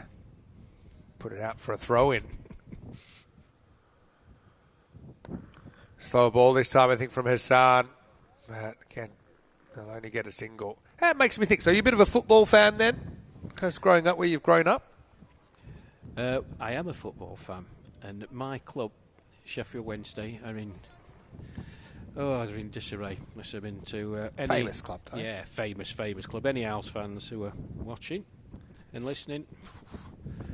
Quick look ahead, 7 overs down. We've got gaming versus rugby. Gaming are the only new side in this tournament, and they've got a pretty good side. Just looking at that graphic. Paddy Hatchman's very experienced, listed at number 3. Zach Simpson, one of my personal favourite bowlers as well. He bowls kind of loopy leg spin. So rugby, they've got Ian Latine, who's been leading Gibraltar. He's leading them. And Louis Bruce, very good young all-rounder. Had a bit of an off tournament probably in the Bulgarian series, but still, he's quality. And that game is coming up. Of course, we are running slightly behind schedule. It was meant to start 15 minutes. Probably will be a little bit of a delay, but we'll keep you up to date with the start time of that one. James Scott, well, here he is. Gets the ball. First one is short. It's up in the air. And it's just going to climb over the fielder. In fact, it's got all the way. Maximo. Didn't think off the bat it was hit that well, but it just kept going. Yeah, and it's... I think it's probably against the breeze, in fairness. It hit very high up, but away it went. Tina, thank you. Commiserations to Rash on Sheffield Wednesday. Yeah, well, she's a Birmingham fan, and again, that's where she grew up. Then again, now lives in Hamburg, Germany. All right, high. Who wants it? Funny, the slip of all people was the one that really took off after that, even though it went to mid-wicket. AJ had no interest, already knew he wasn't going to get there. In the end, it's a bit of a lucky one for Pirates, but they'll get a single. It went miles in there, and as you say, the only interested person was Hassan running out from slip. You're getting a lot of sympathy for your football team. I love the English football structure. And we're not quite there, but it's kind of with our Euros of cricket. Oh, wow, it's gone for 5. What happened there? Where did that throw come from? It was hit down the ground. I don't know whether AJ just wasn't watching, but it got through him, and it's gone for 5. I'd love to see a replay of this. I looked at the next minute and just saw everyone chasing the ball to the boundary. Yeah, I really don't know what happened there. Anyway, who was it? Grimes must have hit the 5, and now we'll hit a 4. So, yeah, a few random things happening now. So that really helps them potentially for the quest for a point, doesn't it, Pirates? Yes, the quest to get to 108. No harm at all. Ryan Grimes 24 off 10. Nice orthodox cricket shot, that. 31 off 14 for a point. Wants it pretty well as well. Finds the gap, and that'll go for 4 more. So Grimes with a counter-attack, giving his team a chance for that point. So I think what happened with the 5 is that Force has thrown it in. It might have bounced on the pitch and bounced over the keeper, and that's why it's gone all the way. Well, we were both looking at the screens, Vinny, weren't we? And then we looked up to see the ball disappear into the boundary. Well, bowled. It's just going to drop in. So Scott, it's not his fault it goes magical, really, because the 4 overthrows kind of hurt the figures, but he does go for 20. You can see what he thinks of it. End of the 8th, and it's 81 for 5. It's James Scott just throws the ball down in disgust, walks away. But yeah, very unfortunate to have that 5 from that over. But a couple of very good cricket shots in there from Ryan Grimes. Apparently, Croom, so Kevin, who's watching, he plays for Upminster in the East End of London, and he got the way it's put here is that Bo Webster got a selfie with Croom. So well done, Bo Webster. But Bo's had a really interesting few months, hasn't he, for Australia? And Croom, nicely done. And I actually am hoping, by the way, as we see 4 runs to start the 9th over, it all happens in the 9th as this quest for a point continues. First one disappearing. Not quite a goal yet. No, Michael asking how many goals will be scored today in Gibraltar. Normally we get a few goals. There's a few targets around the ground. There's even rugby goals, so you could probably get a conversion in there as well. So, yeah, I know that I'm hoping. I've got Jason Berendorf, my old teammate, playing for Oval Invincibles, and he's in London at the moment. So I'm trying to coax him down to join for a guest commentary stint on Wednesday. I think they play Tuesday night. So we'll see. I know Jason's keen to get into the media. I always thought he was quite shy, but lets the ball do the talking. Was never a big sledger. It was a red flag for me. He was very friendly. His left arm tall swinger, has many big wickets. Chris Gale, Virat Kohli, the list goes on. He always came across very well when he was interviewed by the media, though, Vinny, I've got to say. Just a slight hold up here.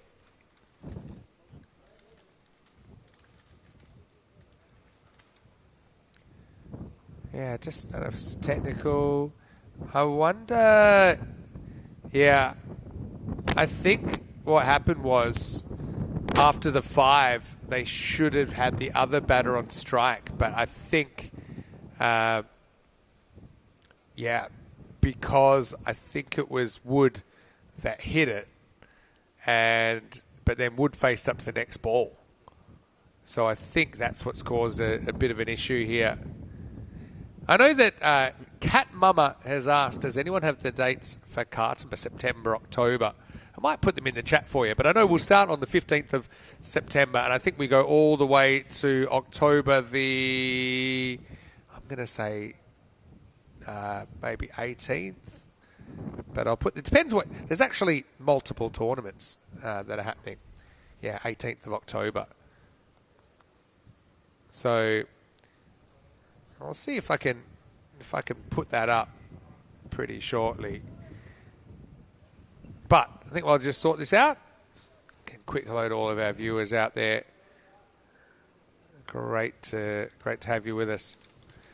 So yeah, we'll have 10 days of the Shield, which is the 15th to the 24th of September, and then we have the Euros of cricket. So starting on the 25th of September, and then it finishes on the 18th of October. So yeah, if you are keen, you can come and see it in person. It's a great festival of cricket, and it's only about an hour and 20 minutes from here. It's just up the highway. They call it the Mediterranean Motorway here. A7. All right, Grimes and Wooders have done a really good job of keeping their team in the chance for a point. Looked like it was slipping away, but 22 off 10 certainly gives them a chance. That's what the bonus point system does as well. It creates another point of interest here.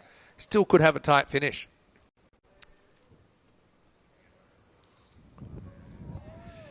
I was going to say the other thing is if there is the wrong striker, we actually have seen it happen in a very high level of cricket happen as well. Once the ball's bowled, you just got to stick with it.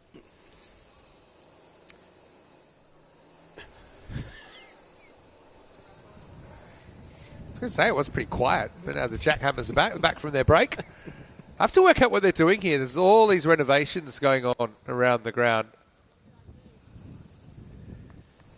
Yeah, he's moved from his position, which was probably at deep fine leg. Oh, I think the foot stays down. It bounced off AJ onto the stumps, but I don't think the foot ever left. But still, it's a dot ball. And this is Egan Dantas, by the way. So he's most famous on ECN for stepping on a duck, trying to field a ball at Sporting Alphas, where the ducks, to be honest, once a day, the play has to stop because the ducks migrate. That was there a bit early this day. The duck wasn't harmed. Yeah, actually, hold on. Rash. That's a great duck sound. Can you do that again? My word. Rash has a duck sound. Oh, great. Well, gets it on the full here, Grimes, and he's going to put it straight to the fielder who catches it on the juggle. So Dantas with a wicket. And, geez, that makes it really tough to get the point now. Pirates 87 for 6. Despite that, it was a good partnership between those two. They put on 41, but that's going to make it really tough to get a point now with 21 required off the last over. Nice catch out there as well. Yeah, was full outside the off stump, and Grimes hit it pretty well, but in the end, nice catch by James Scott. It's I'm a man of many talents, you know. Yeah, that's true. Michael just saying, is he right that we're going to play into darkness? Yes, we will, but you can see the lights there on the screen. We do have the lights. In fact, we've had night series here before. But we won't get too much in pure darkness. This is a look at the Cartama schedule. But don't forget the shields come before that, the Western and the Meltool shields, which will have the British and Irish 11, the European 11, the Asian 11 and the World 11. So that's 15 to 24 of September, and then you saw there the 25th of September to the 18th of October. That will be the ECC window of the Euros of cricket. So Dantas gets used as the seventh bowler. Get both teams using seven bowlers as a sign. They've got that depth. Now Egan used to bowl pace. Now he's switched to spin. I think had a few injury issues. Finish with William Voss, and he's going to start with a ball that gets drilled to the boundary. That's an excellent shot from Ben Wood. Just used the pace nicely, and yeah, I don't know if they count that as a goal because it's through the back of the goal, but it's still a brilliant shot. Richie Cunningham's come out to bat at number 8, though he's not facing just yet. Yeah, nice shot by Ben Wood. Extra pace of Will Vos, and he just helped it on its way. 17 off 5 for a bonus point.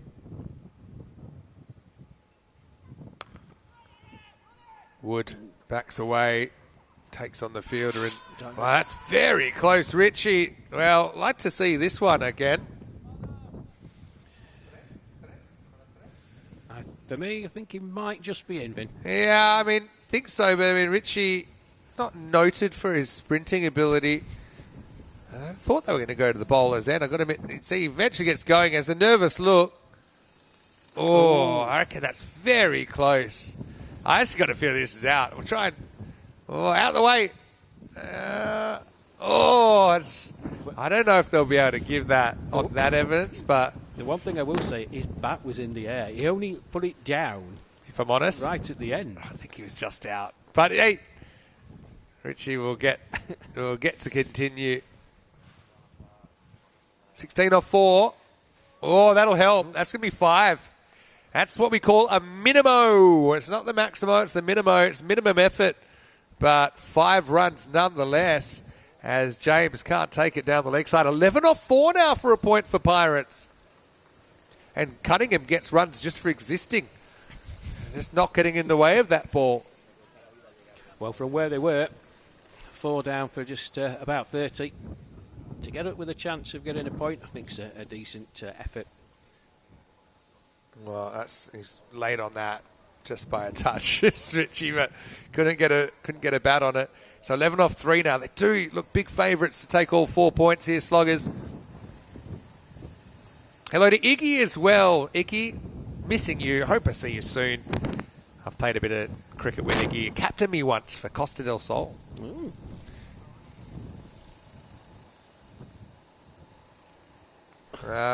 Richie, I liked where he was going with that, but probably didn't want to get the melon behind the ball. Understandable. So 11 off 2. Really only 2 sixes will do now unless he gets more help from the bowler. Yeah, the thought was right from Richie Cunningham. The execution slightly awry.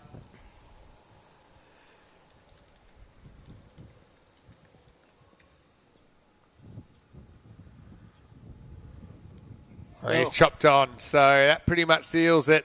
Against that brute pace. And a little bit of the old tricks here. Oh, loving it. No doubt about the result. The wicket will stand 97 for 7 with 1 ball remaining. Yeah, can't really blame Cunningham at all.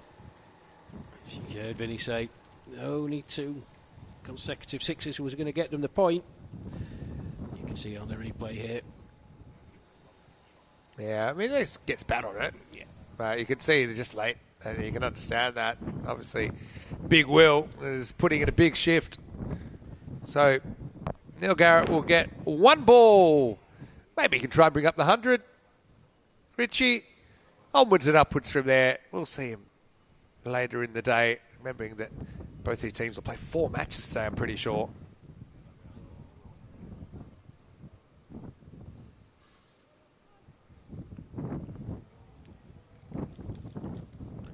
Last ball then. Well, backed away. They'll get a single to the keeper, but that's it. So it's going to be a pretty big win in the end. It'll be 55 runs the margin. Sloggers 153, Pirates 98. And Sloggers, well, quite importantly, they take all 4 points out of this opening contest. Been a good start to this tournament for the Sloggers in all 3 departments, really, I think, Vinny. The batting opened up with Ratnaker and Dylan Henshaw, got them off to a really, really good start. And from then on, they pushed on, and it was their turn to bowl. Reduced the Pirates to, I think it was 32 for 4 at one point. And from then on, it was just a question of whether the Pirates could get up to the target of 108 to get a point. In the end, they fell short. Good complete performance from the Sloggers. They're going to be a difficult team, and as you said, they've put out a marker, haven't they? And there's only 4 teams here. We've seen 2 of them already. We'll see the other 2 in match 2, which is coming up now. It's listed to start in 10 minutes. Gaming CC versus Rugby CC, with Rugby CC winning the toss and electing to bat in that one. Julian Freone is listed to open with Anthony Hillman. Again, another excellent keeper. Ian Latine and Louis Bruce in there. Could be Mipuri, another national team player. Alex Hillman there as well. So I think it's going to be a pretty interesting clash.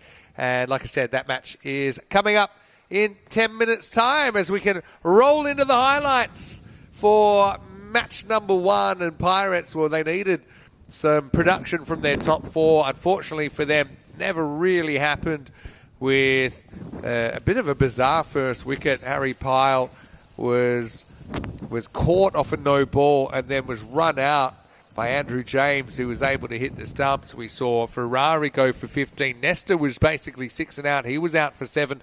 Brent Kay, a bit of a disappointing start for his series. He ended up with just 1. Ryan Grimes with 33. And Ben Wood was pretty important with his 17 in that partnership of 41. Quick look at the teams then for the next game. It was listed to start right now, but it actually will start 10 minutes' time with Rugby CC winning the toss and electing to bat. And plenty of players to watch on both sides. One of my favourites, like I said earlier, Zach Simpson with the ball for Gaming. Gaming playing their first match on ECN, the only new side in the competition this time around. So let's roll into the highlights of this second innings. And for Pirates, it was quite the mountain to climb. And if you want to take a look at some of this heat that was coming in for a big Will. He certainly was a handful, wasn't he? You pair him with Henshaw, with the spin options they've got, and the Sloggers, they look like a pretty complete team this weekend, don't they? Yeah, variety. And he certainly was bowling quickly, Will Walsh, and getting the ball to swing. You could see there, Andrew James behind the stumps, that delivery taken just above his throat. Yeah, Henshaw also former MVP. Got that one wrong, but he's a good player as well. But I was really impressed with Manav Nayak's game. I think, he showed he's got that extra dimension to his batting now, and with his bowling. Actually, he had the bravery to kind of go at the stumps a bit more. I think quite often, and maybe when he's playing maybe a level up than this, he does kind of go exclusively tramline, but he wasn't afraid to go at the stumps. But Kulkarni, I think he deserves a lot of credit as well. He had that missed stumping, but this was the first wicket. It was a bit of a strange one, wasn't it? I think here it does just hit the stumps before Nayak takes the ball. In fact, I don't think he ever takes the stumps himself, Manav Nayak. So I think the officials, they had a very good game as well. There's a lot to handle in this form of the game. It happens very quickly, but yeah, it was death by spin in the end. Those middle overs just kind of consolidating Sloggers' advantage, and in the end they take all 4 points. Yeah, Ashwin Kulkarni, he was right in the centre. A couple of wickets for him and a catch, but they just, that was Kenroy Nestor having hit a 6 that came into the stands near myself and Vinny. Was out the next delivery, and from then on, good combination. Manav Nayak and Ashwin Kulkarni really just bowled very intelligently. Yeah, and you can see this is kind of a bit more of a regular line that he bowls, but when he goes straight, had success. This was a huge moment for me. Brent Kay out for just one, and his stumps rearranged by Kulkarni. And really from there, the question was, could they get the point? Because I think with Kay disappearing, I think their chances disappeared for the 4 points. But Nyack, like I said, pretty complete performance from him. For Pirates, I mean, obviously they're still very much in this. They got 5 more games, but I mean, with 6 games to play and starting with a 4 point loss, essentially, or a 0 point loss, it's going to be pretty tough for them to work their way back. But I mean, again, if it's been done to them, they could do it to another team. But those bonus points could be crucial in determining exactly who goes through to that final. Yeah, absolutely, Vinny. See Asif Hassan there, and James Scott, he took a nice catch out in the deep. Just rolling through. But in the end, Sloggers, I think it was a more complete performance. The Pirates, well, they're going to have other chances, and these two teams will finish off at the end of the day, as Vinny said. I think it's probably something like 9 hours' time. Yeah, there's still plenty of cricket to go. In fact, if you put it this way, we've got more. We've got about 12 hours of cricket to go because we still have 6 matches from here. It's assuming we go on time. Otherwise, we could be burning the midnight oil. You never know. Even Dantas almost conjured a stumping off the pad of AJ, the keeper. This was a nice catch out there, wasn't it? James Scott had the juggle. That was the end of Grimes for 33. And that probably hurt them in their quest to secure that point. I mentioned Dantas has converted to a spin bowler. That was a tough one for Richie. I thought maybe the bat was in the air, but again, we couldn't quite tell on the replay. The old Minimo got them close in the end. Richie trying a few shots he's seen on TV, but eventually he chopped on, and really it was going to be a bridge too far. The Pirates almost reaching the 100, but not quite in the end. Chris Smith saying, Rash, how will Yorkshire get on against Warwickshire in the Metro Bank 50 over match on Tuesday at Scarborough? Well, maybe that's something that you have some thoughts on before we go to the scorecards. Yeah, beautiful ground, Scarborough. I've had the privilege to play on there. I've got a century on Scarborough. Is that right? Yeah. It's a great track. Listen, Yorkshire started the season off pretty poorly, but just signs they're picking up. I'm going to go for a Yorkshire win. Okay. All right. Well, I'm not surprised, put it that way. But let's quick look at the scorecard. Grimes with 25, Wood with 25 not out, but it was a tough old chase, wasn't it, where the top 4 weren't able to get past 15. Bowling-wise, well, I mentioned good mixture of pace and spin for the Sloggers. Kulkarni and Nyack, I think, would stand out. Left arm and right arm spin respectively, 2 wickets apiece. Voss bowled with plenty of fire, 1 for 17 on his 2 overs. Henschel bowled a good over as well, up front, up for 12. And Dantas chipped in with a wicket towards the end. We'll take a break. The new time I've got is that we should start in around about 8 minutes. That means we'll be back in about 4 minutes to take you into the next game. Vinny Sandy, Mr. Maximo with Rash Fluid. We'll take a break and see you soon. Still 6 matches to go. Do not adjust your sets, and we'll be back soon in Gibraltar for more European Cricket Series.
This European cricket event is proudly brought to you by HCL Software, Rado and 1xBet. Hello and welcome back to Gibraltar. We're one match into our magnificent 7 Saturday here on the peninsula as we get ready for match number 2. We'll get to see the two teams that didn't play in game number 1. Gaming CC taking on Rugby CC. Gaming CC playing their first ever match on the network, although we've got quite a few players that we have seen before for other sides here in ECN cricket. Rugby CC won the toss and elected to bat, so a good confident move. They listed Julian Freone at the top with Anthony Hillman, but I've got to say Ian Latine and Louis Bruce, very, very experienced. Mipuri can bat as well, also a handy spin bowler. And Rugby 65% favourites according to the supercomputer. Getting underway here, just 15 minutes behind the expected start time. We are good to go. Vinny Sander here, Mr. Maximo. Got Rash Mahmood with me, and Rash, well, first game wasn't necessarily that close, but still plenty of entertainment, and looking forward to seeing the other two teams that we'll see plenty of this weekend. Yeah, thank you, Vinny. And good morning, good afternoon, good evening, wherever you are. I thought it was a good competent performance by the Sloggers against the Pirates in the first game. It'll be interesting to see what that par score is. I know we've been discussing it. I think if you're anywhere near that 150, I think you're doing well. And let's hope for a bit more of a competitive game between Gaming CC and Rugby. Yeah, so this might interest you, but the average run rate in 2023 in the night series here was only 8.1 and over, so 81 was par then. It's a bit more last year, it was 10.7. But yeah, that's what I mean, that we haven't necessarily seen a lot of high scores here. Even though you look at some of these players, they are very big hitters. But maybe the other thing is don't really have the depth of hitters that you might see in some other places. But yeah, looking forward to this. Sajjan Singh is going to be opening up. And Rugby CC, let's notice they've got new kits as well. They've ditched the red. They've gone for this kind of light blue and black number. Looks pretty cool. Freone is out there at the non-strikers end right now. I think they will go with Anthony Hillman to open up. So, got to say, I'm a big fan of this Sajjan Singh hairdo. That's when I open the ball, that's what I look like. But anyway, here we go. Match number 2. First one just jump around the corner. Able to get off the mark. Nice bit of fielding. Want to get a good start, don't you? Because it just gets you in a good mood. I know that even within 6 games over the next 2 days, teams will have twists and turns, but it always helps to get off to a good start. Yes, indeed. Alex Hillman off the mark with the first delivery. Brings Julian Freone onto strike. Singh comes in. down the pitch, and that's a gorgeous looking cricket shot, which straight to the fielder at cover. And there's no run, good bit of fielding. Yeah, I know that John Gray looking forward to seeing the Duracell Bunny, as he's known, Zach Simpson, for Gaming CC. Well, this time, Brownie in the air. And well taken.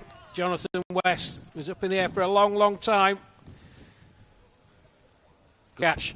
Yeah, it sure was. I mean, it was a bit of a blustery morning. We've seen that. And that was up for a long time. So Freona is going to start his European Cricket Series with a duck.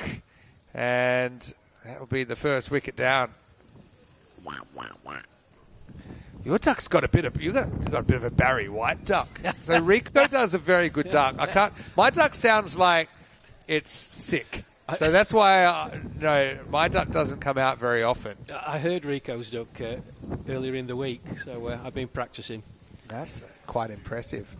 It's Gaming CC. I mentioned they've got quite a few players in their squad that we have seen before. So I mean, it's not like when you have a brand new team where no one has played. We've had various other sides before. Entertainers, Tariq, Calpe Giants here in Gibraltar. But anyway, 1 for 1 and a very good start for Gaming. They didn't have to wait too long for their first wicket. They didn't. It was a very good catch by Jonathan West. In the air a long time. Wind, as you can see, the jersey's been blown left to right. Took his time, steadied himself. And it brings it in Latin. Very experienced cricketer. Just rocks back. That's a nice shot. Take just a one. They led the side recently in their Bulgarian tour. They ended up losing the final, but they had plenty of good results along the way. I think they would have been a bit disappointed as well to go down in the decider. Sajan is a player we have seen on the network before. He played for Bavaria. Mentioned earlier, Bavaria were a golden ball team. Width this time from Singh. Hillman. You try and thrash it. Out to the man at deep, extra cover for one. If they go with Latine at 3 and Bruce at 4, then that's kind of their engine room. And I think often in this form of the game, you're better off getting a 1 or 2 ball duck than sticking around and kind of making run a ball 5 to 10. That's a nice shot. Again, just a single, so it's a good start. By the men in green. Yeah, they're looking good in the green as well, I've got to say. Emerald green. Latine, though, he's made plenty of runs in the European Cricket Series before. End of the first over here, and a pretty good one for Gaming to get them started. They've got their opposition 4 for 1. Quick look here. Gaming CC and Rugby CC. Let's look at their days. So Gaming CC play matches 2, 3 and 6. And Rugby CC play 2, 4 and 5. So they've kind of got the short day, but I think that probably means tomorrow they have the long day. So I think that's how they've set things up. Yeah. Whereas Slogs and Pirates, they play the first game, they play the last game. So it's a very long day. You know, one thing we talked about before is to do a European cricket marathon, which is maybe a 48-hour tournament where you never have any breaks. Oh. And if you were going to do that here, it might be one of the places you could. Anyway, here's Fahad Ashraf. First delivery just wide. He stretched for it, probably not exactly where he wanted to hit it. Gone straight down the ground, where the experienced Paddy Hatchman does the fielding. Yeah, Paddy's a really good player as well. Seen him at the ECL before, Champions League of European Cricket.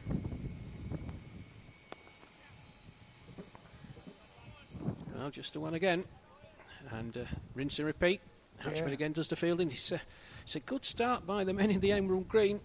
Still yet to score a boundary here, Rugby. They are still favourites though, but Gaming working their way back into the game.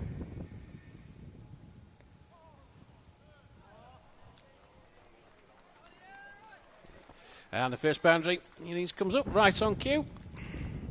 Flicked away off his legs by Hillman. Slightly misfielded. Just on the leg stump there, wasn't it? Beautifully turned away. Yeah, Latine actually scored 1,000 runs in a calendar year, which not many people have done that. He did that in 2023. That started with a big night series here. I think he scored about 800 runs in that night series. Always reach for that. That's in the air, but it's going to be safe. Squirts away for back-to-back boundaries. Yeah, so had to wait a while. Then we got 2 boundaries in a row. Rugby trying to get that engine room up and going. Yeah, the thing with Latine, though, having scored so many runs on the network, he's never got a century. I wonder if this weekend could be the time. 90 not out, his highest score on the network. Some going 1,000 runs in the season. That's. I think we even had one. I think Mohamed Isan in Spain scored 2,000 runs in a calendar year. It's quite amazing. Driven powerfully. Oh, good work. Danny Hatchman again, being busy down there. 2 more to Latine. 16 for 1. Chris Smith has got a good question for me, and I wasn't actually aware of this, but I'll come to it in a second. Ashraf to close out his over.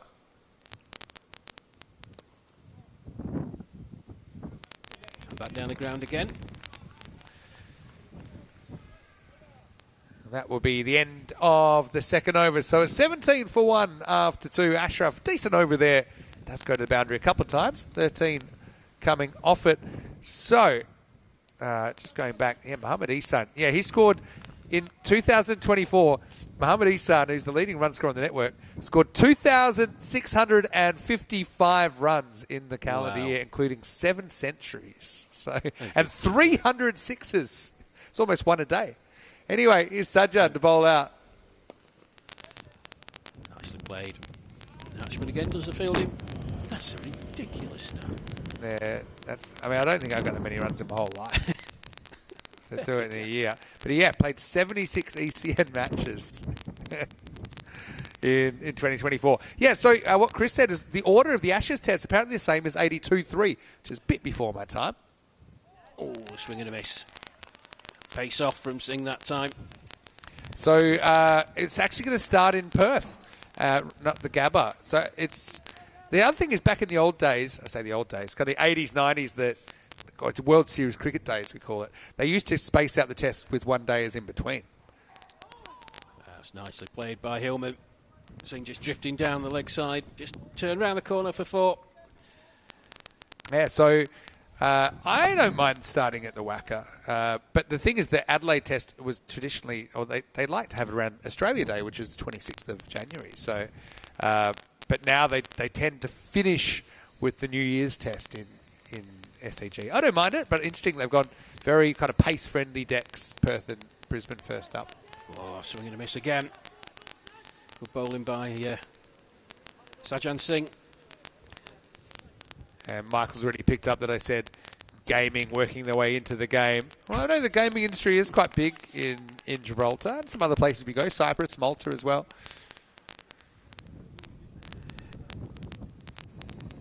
Just dabbed away. Oh, it's going to be quick. Oh, direct it, and I fancy he was gone in Latin, but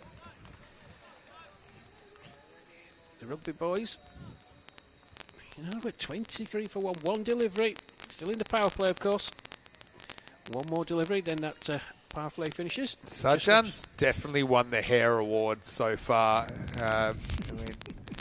Richie Cunningham's coming dead last in that. He's just with us up here, but that will be another boundary. No, it won't. Excellently done, as Sajjan will finish his spell with the very good figures of 1 for 12. And at the end of the 3-over power play, gaming probably on top of this game so far, although still behind in the percentages. They started big underdogs. Rugby 25 for 1. Yes, the highest score was asked by Michael. What's the highest score in ECN cricket? And the highest score is 193 not out, believe it or not, by Hamza Saleem Dar. An equal highest team score of 257. So it's quite amazing to think you can do it in 10 overs. 193. And he was 189 with 2 balls to go. And I thought, he's going to get 200 here. And we actually saw our first ever 150 back in 2021. We saw our first 100 back in 2019. Even that, I couldn't believe it was possible back then. Ahmed Nabi scored the first ever 100 of the French Club Dreux. The first 150, I thought, what's the most you could get? And I tried to work it out. And I kind of topped out at about 170. So this 193 really came as a shock to the system. Here's Ashraf bowling out as well. But it was quite amazing. He was 189. Then he actually got dropped, but didn't take a run to long off. And then he got a 4 off the last ball. But poor Mohammad Waris, he carries the worst figures around from that game. And I just can't see how they'll ever be beaten. None for 73 off his 2 overs. Did you recover Mohammad Waris? I mean, he's still alive, if that's the question. That's a nice shot. Yeah, well hit by Latin, and we'll go to the boundary for 4. Yeah, very, very powerfully by Latin. He moves on to 21, the 10 deliveries. Expect to score 109. Going to have to get a bit of a wriggle on at some point. I've got a question then, because I know you've seen a bit of the ECN format now. Is there anything that surprises you? Or is there anything that's kind of... maybe tell me something... This is probably a question for later in the day. Rinse and repeat. Good bit of fielding out in the deep, though. But I was going to ask you, is like, they're going to take an overthrow. That was a poor throw back to the bowler, and it's good alertness from the batters to get through. I was going to say, normally I ask this, but probably the end of the day, so you don't have to answer yet. But tell us something that was as you expected, and tell something was unexpected. For me, in the beginning, it was how many momentum shifts you can get in such a short game. That's probably something that struck me. Yeah, I'll give that some thought, I think. As Ashraf comes in again. Nice play by Latin, using his feet. Hatchman does the fielding, just a single though. Yeah, a few people that have watched thousands of matches in the chat, no doubt. Yeah, Michael's saying he was shocked by the 150 yesterday. I mean, that did get into our top 10 scores. I think it's equal 9th ever.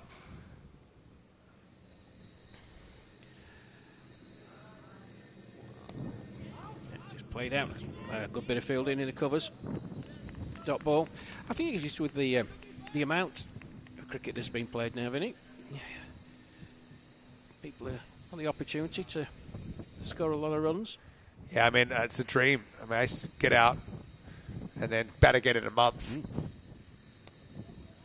That's a nice looking shot. Ooh. Well, it was well fielded, played out into the offside. Good bit of fielding. I fancy a throw into the keeper might have caused some consternation. Better throw would have been trouble, I think, but basically threw it wide. And it's the end of the 4th over. 34 for 1.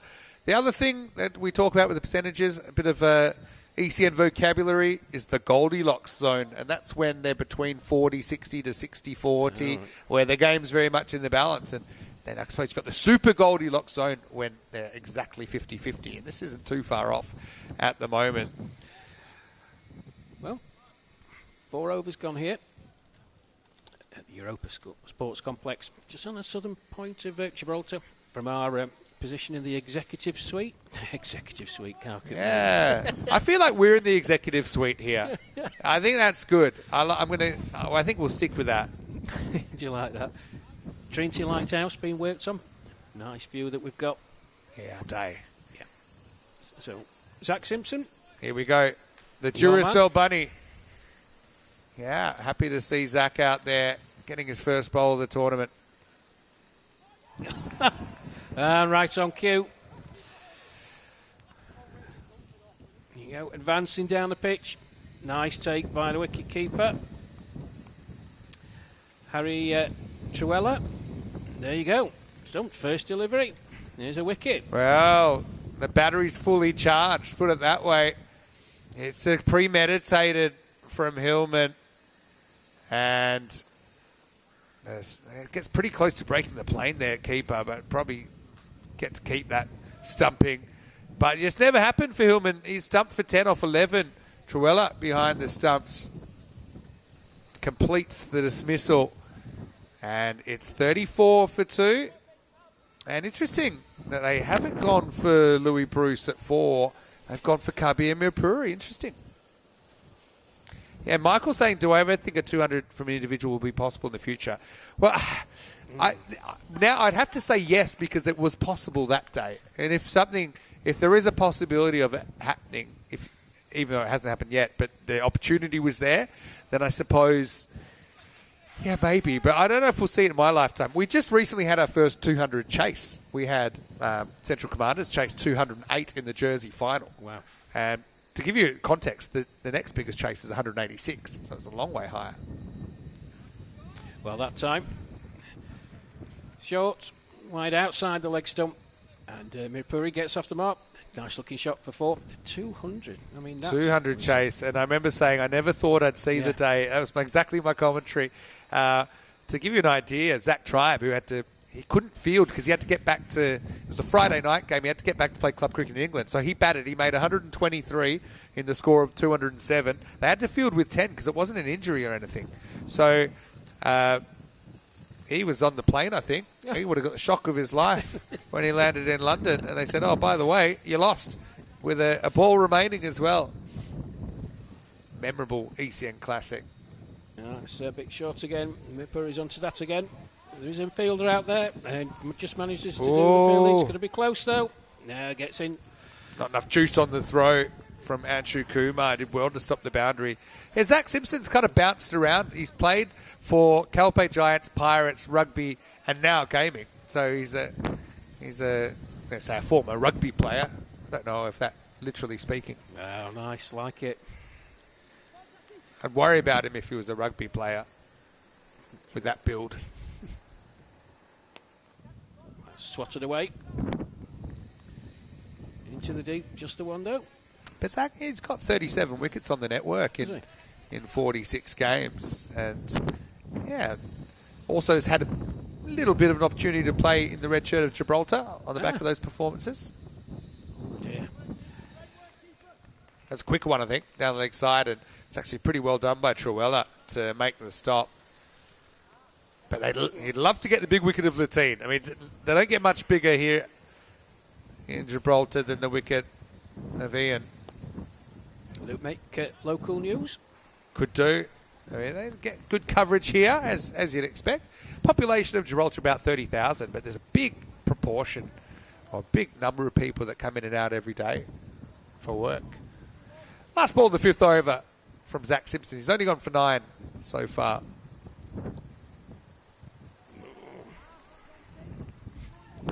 Well, it was 9. 9 was up to 13. 4 off the final delivery. 5 overs gone here then. Halfway point. So 47 for 2. You can see that. Drop short. And punished. Backwards a square for 4.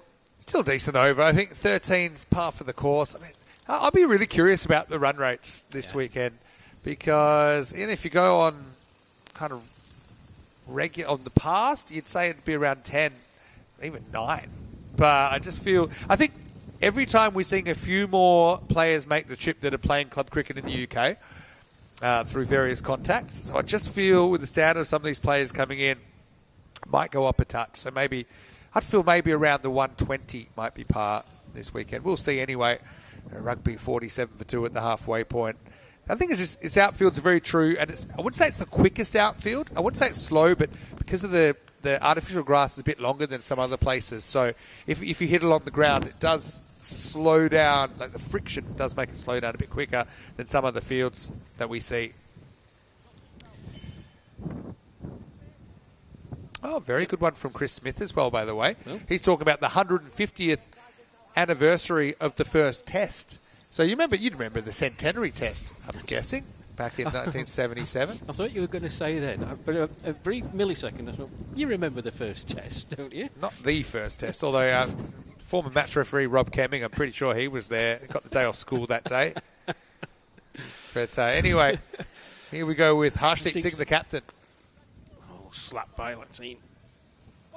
That's what I mean. These kind of balls on this field, they're quite easy to field. There are some other fields that have a few undulations in them around Europe, let's say, and that can be a tricky stop. Yeah, no, of course, the centenary test is famous for the same margin of victory, Australia winning by 45 runs. Yeah, and so, the 150th anniversary test. Should be a good one. Oh, now then. Wide signals. I think there's a word for the 150th. I think it's, sesquicentennial. Wow. Good knowledge. I know that because, again, slight before my time, Perth, founded in 1829, and in 1979 they had their sesquicentennial, and Australia had their bicentennial in 1988. Perth was by far my favourite city. I visited on the tour down under. Is that right? Yeah, I loved it. You liked it? Loved it. So often people skip it, which we don't mind. My wife's Mel. She's here today. Mel's was Melbourne. She loved Melbourne. Yeah, Melbourne's beautiful as well. It's the most European city, I think. You can really feel the European influence post-World War II. A lot of Italians, a lot of Greeks came into Melbourne. I think outside Athens, Melbourne has the highest population of Greeks in the world. And Maltese. So 50 up. That's a nice shot. Played into the deep. Just the one.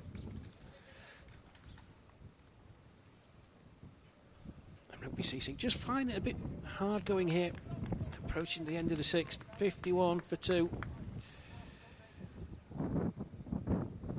So Martin and Mirpuri, they'll be hoping that they can get a wriggle on. With deliveries like that, they may well be able to. But again, straight to the fielder. Had a question from Michael. I'll repeat it again. He's asking the par score last year. Last year, the par score was 107.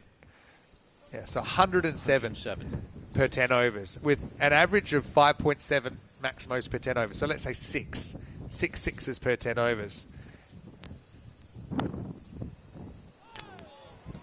He's come down the pitch, Latin, trying to play an expansive shot. The thing with Ian, he's backing away slightly. Probably doesn't need to. I think he'll be given room, so he doesn't need to create room that way.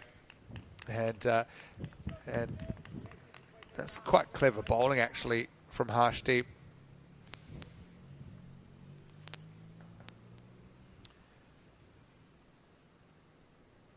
Archdeep comes in. And Louis beaten. That time, much better delivery. Climbed on Latin. It's closer to him. He's trying to play outside the off stump, probably somewhere backwards a square. On the offside, very good over. 52 for 2. 6 overs gone. Look at this, folks. Yeah, it climbed. It's a good effort, isn't it? Yeah. And, Harsh doing a good job there. He's a player we've seen a bit as well, particularly in 2023, but leading game ECS and doing a very good job. Took 11 wickets in that series back in 2023, so a good consistent performer. 52 for 2 off 6, looking a bit light on at the moment. I think maybe Gaming might have just taken the lead in the percentages, but we'll have a look at that in a moment. So 150th anniversary test at the MCG, a special one-off test, so... Yeah, I don't think the Ashes are on the line. I think that will be already decided. Just like the Ashes weren't on the line in that one-off test. I remember some highlights from that. Zach's back. Zach's back. He starts. That's played out. He's got a beautiful looking action, Zach Simpson. It's very rhythmic, almost like he's doing ballet, the way that he comes to the crease. It's that film where they have the line, loosey-goosey, loosey-goosey. Hey, 50-50 game right now. Well, post up. That's gone big. First one of the innings, I believe. It's gone all the way. Maximo in the first one. Yeah, it was just, again, fraction too short. It's the line that allows Latin to get away with this. And... smashes that one out of the ground. So, quick hello. Zahid saying his brother Jawad has a birthday today. So happy birthday, Jawad. Hopefully you're well. Our very own Diane Orris had a birthday yesterday.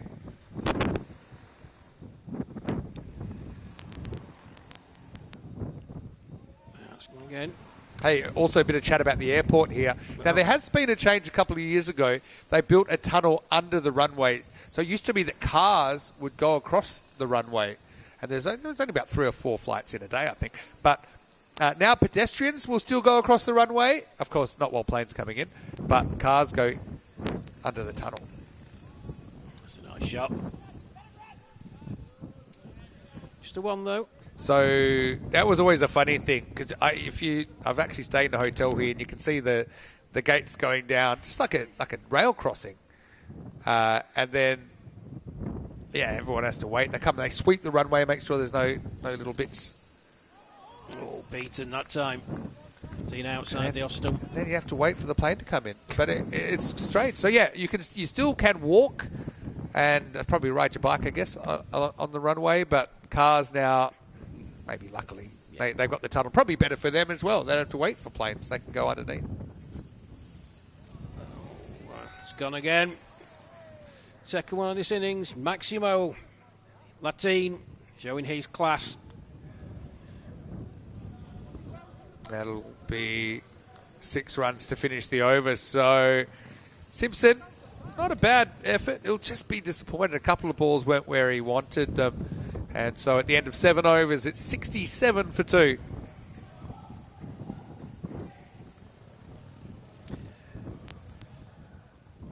So 3 to go.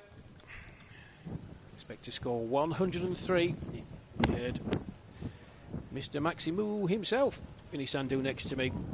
Good score, probably 120, 130. We saw the sloggers in the first one though. See the 150 mark. I think if that's going to be the benchmark, we'll look back at that video and say that's an exceptional score on this pitch. I mean, they're certainly in the contest.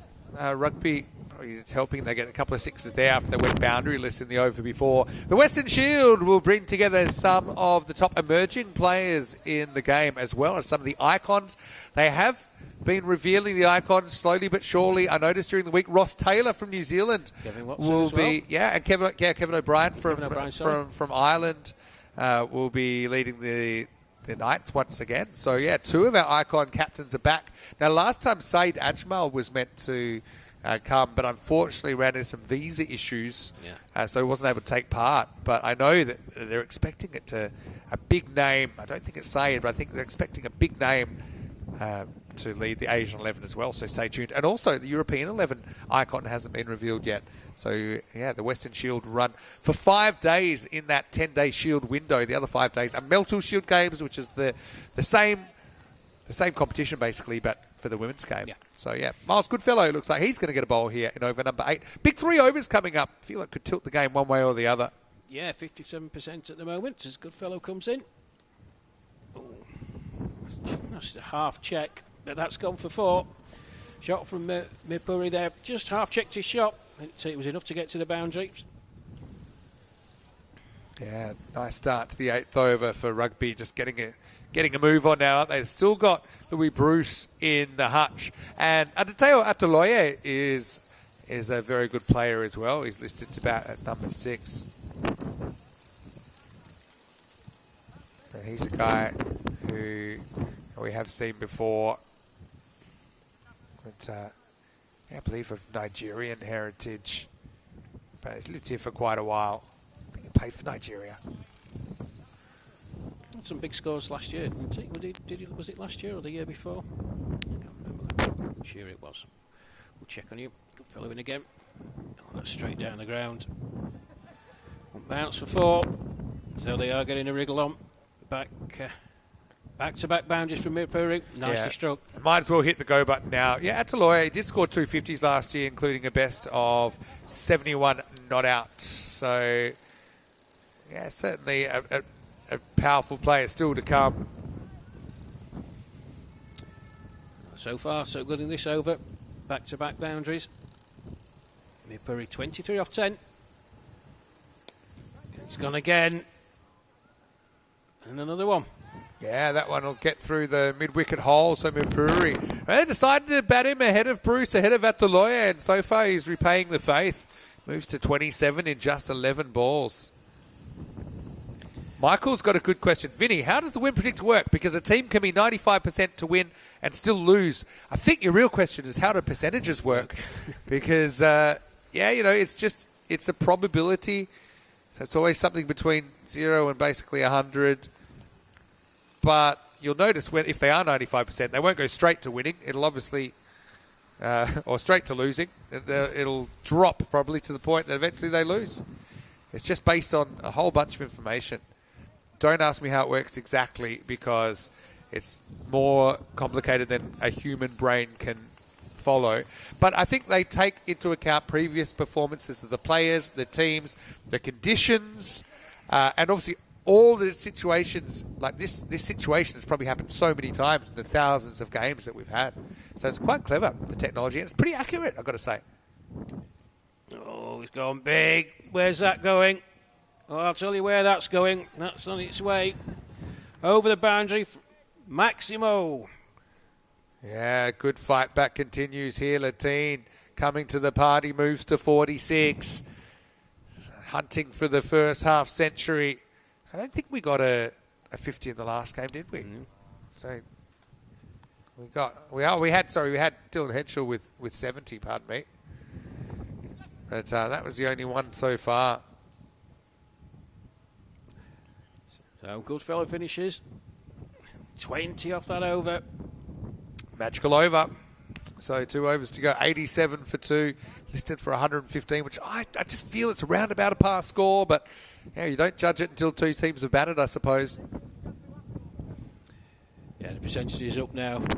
A couple of overs ago, they were nearly even Stevens. 65% to 35% in his favour. He's done well. Monty's got a good point, although I don't think it's that simple. He says it would be handy if you had the boundary rope a different colour. It's a good point, actually, because you've got all the markings. They're built into the field. So they're the football markings, the rugby markings. It's not a bad idea, actually. I know Rico's got an idea of an electric boundary rope, like a zinger rope, so when you touch it, it lights up, which I think is actually just $1 million idea waiting to happen. Because sometimes we're saying, is he touching the rope there? Is he touching the rope? No, I get it. Clever. You'd have the batting team sneaking around the side, just putting their finger on it, though, so it lights up. So, Harshdeep Singh. He returns. 87 for 2 then. Very, very good first over. Just a 5 from it. All right, here we go. It all happens in the 9th.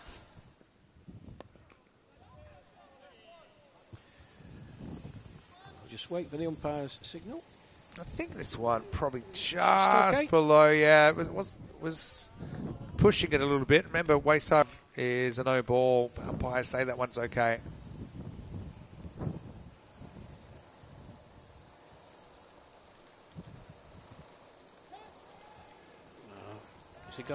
Yeah, an attempt. It's a good take in the end. Fahad Ashraf. Mipuri just giving himself room, walking to the off stump, trying the old ramp shot. Just looped, as you can see here.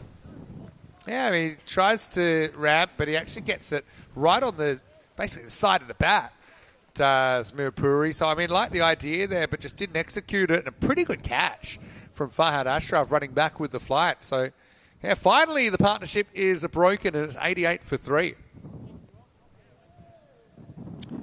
Kabir Mirapuri. Uh-oh.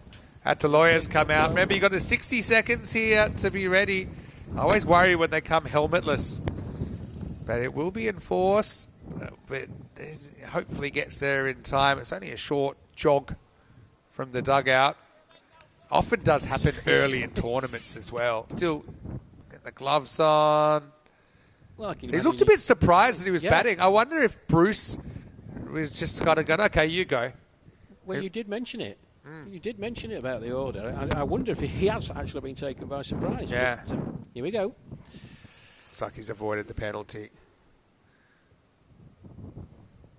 10 balls remaining then. At the lawyer. It's his chance. No ball. Yeah, no ball. Must have been for overstepping here from the captain, Harshdeep Singh. So Latine will get a golden opportunity to bring up his 50 with a free hit. Oh, I'm not quite sure I like Steve's free hit. It's not as cultured as Seb's. I'll give you the favourite one is Anton in France. I'll tell you a little bit about this guy. First, here's a free hit. Latine on 48. Now still a free hit. So Anton, he dances. He's a full-on. Have you ever seen those in South Africa? They have the traffic signal. Oh yeah, He's basically the umpiring version of that. And in his free hit signal, he also rotates his body a full 360 as well as his finger. Love it. So that's quite amazing. All right, second chance for Lutine to bring up the 50. And it looks like he has. And he certainly has. Maximo to bring up his 50. He was on to 54. Hey, I'm just noticing as well, the clock's going to run out here, so I think that's going to be 5 penalty runs as well. You have a look. There's no way they've got to release the last ball of the over before the clock runs out, and it's going. It's going, and it's gone. So I think we're going to see 5 penalty runs here. Time's up. Hashtag time's up. Good innings by Lutine, though. And there's more runs there.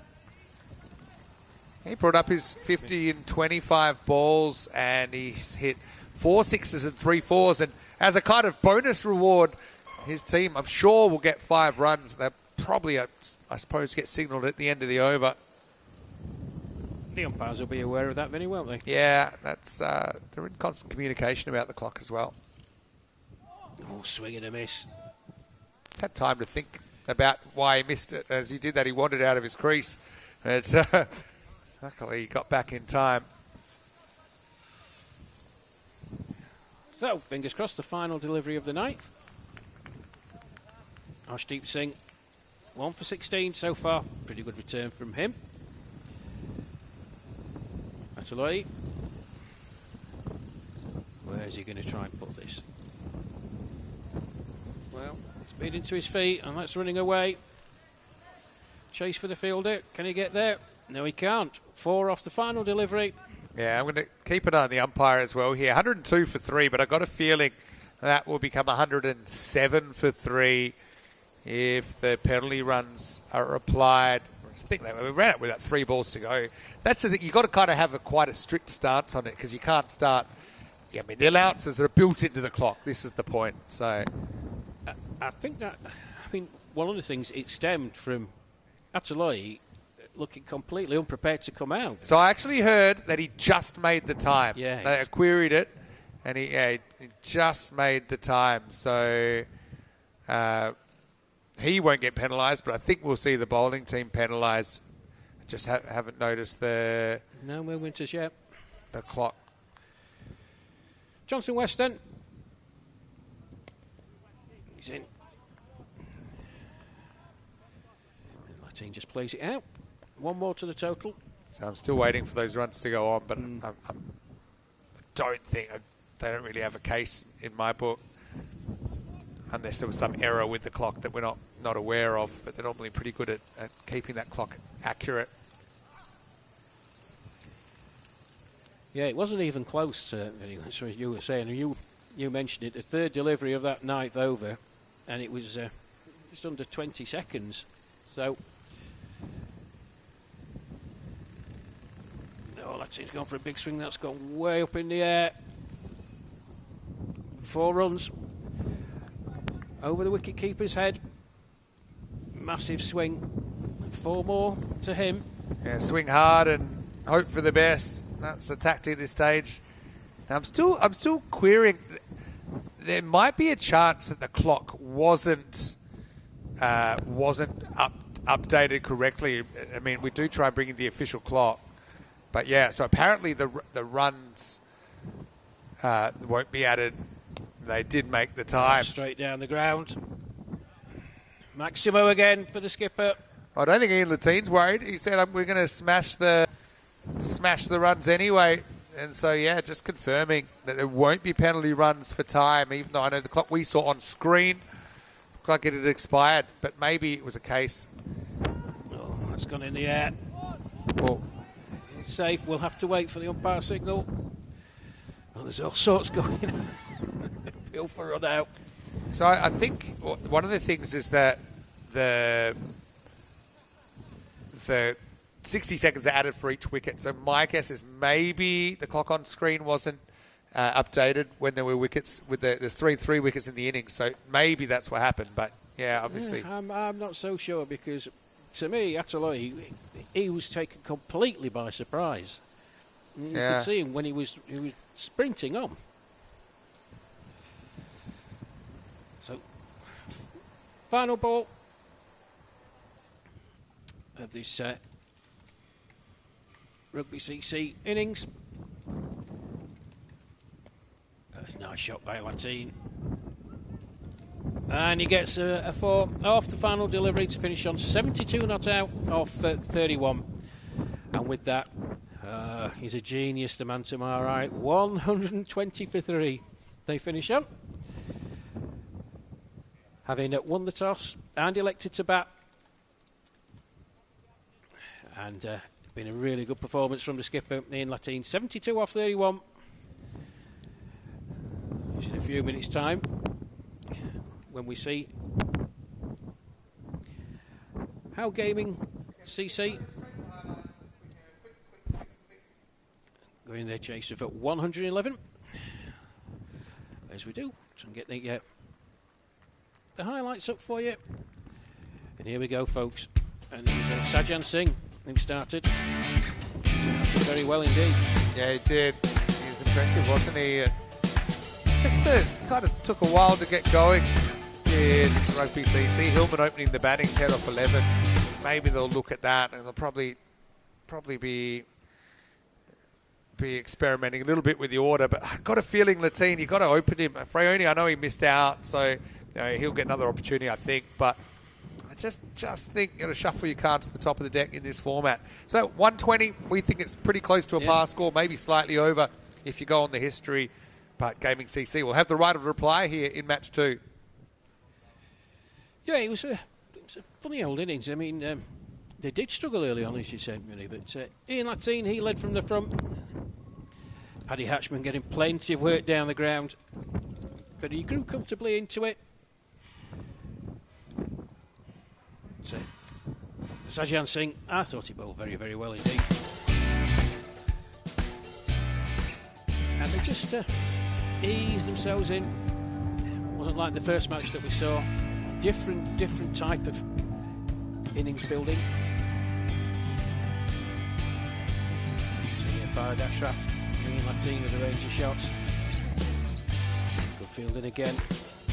That time by Jonathan West. Took the catch to take the first wicket. But they pulled away. Good Gaming.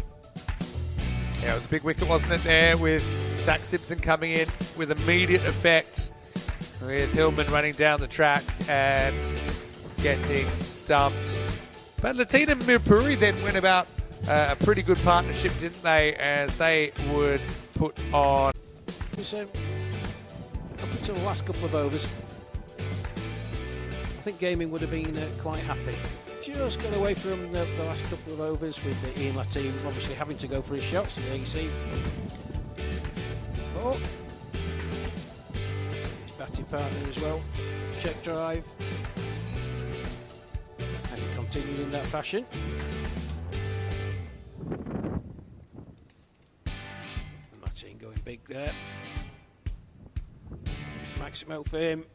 And it was good from the skipper to finish off. Got to say that. Yeah, I mean, they tried to get a bit innovative there. Mirpuri fell late in the piece. At the lawyer, eventually got out there. Again, we thought there was a time penalty. Again, it was the official clock apparently said that they still had some time remaining. So, yeah, Harshdeep Singh, he did a pretty good job, I thought, for his side, but at 9th over, ended up going for a couple of boundaries late in the piece, so 15 came off the 9. Jonathan West went for 18 in the 10th, so a bit of a rebound for Rugby. I think they might learn something from that innings. They get 47 in the first half, they get 73 in the second half, and so I think might be a sign that you've got to get Latin to the top. I know he's a big wicket. He's got a bit of support, though, in this side compared to maybe some of the other times we've seen him in the European Cricket Series. So Rugby will finish on 120 for 3. Looking at the scorecard, Ian Latin, 72 off 31, leads the scoring. A very good start to his weekend. 5 4s, 5 6s in his innings. Apart from that, Mirpuri played a good hand of 28 off 13.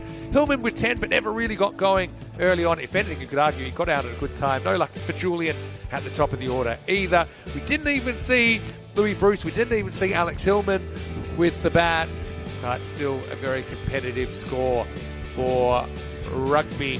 For Gaming CC, well, their first outing, obviously, with the ball. Wickets were taken by Sajan, Zach Simpson, and Harshdeep Singh. But for me, Sajan, probably the best of the bowlers, the man with the wild hair, 1 for 12.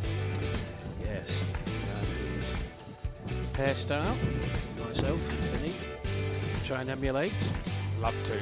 Would love to. But anyway, what we will do now, we'll have a quick break. We'll be back. 121 is the victory target for Gaming. And I feel this could be a close one. Vinny Sandy, Mr. Maximo with Rashid Mahmood. We'll take a break and we'll see you shortly. Live from Gibraltar, you're watching the European Cricket Series.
This European cricket event is proudly brought to you by HCL Software, Rado and 1xBet. Hello, welcome back to Gibraltar for day one of this weekend European Cricket Series with 7 matches, just the 7. And right now watching Rugby CC coming out to defend 120. That's a look at the bonus point equation. So, yeah, 70% of 120 is 84. So if you restrict your opposition to 84 or less, then you get all 4 points. Gaming CC, if they could chase the whole target down in 7 overs or less, then they will get all 4 points. Vinny Sandu here, Mr. Maximo. Got Rash Mahmood with me as we head into the second innings of match 2. Just feel like this could be a bit of a closer game than the first one we had this morning. Yes, thank you, Vinny. Hello, everyone. Yes, it's just got that feeling, hasn't it? And I had a question in the chat. Why do we have to cross the border every day? I said, because if we didn't, then we'd be in the wrong country. Obviously, we stay in La Línea de la Concepción, which was, by the way, pumping last night. I went out for my favourite black paella, or the arroz negro, and then I've never seen it so busy. But then again, I suppose I've never been here at this time of the year. We've always had our series here earlier in the year, kind of January, February. But, yeah, we stay across there, which made for an early start. A few interesting conversations with the officials. Eventually all the paperwork was sorted out and we got in. Anyway, Mohammad Roshan will get us going here. 121 for victory. Here we go with the second innings.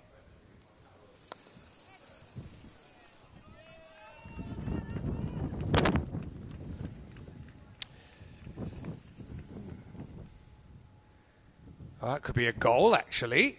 It's gone into the goal. So, yeah, Miles Isted is out there with Jonathan West. And a very good start for Gaming CC. Yes, well, I was just seeing if that was going to go into the goal or not. Somebody mentioned it earlier on. Open goal, no goalkeeper. Yeah. Like it. Like it.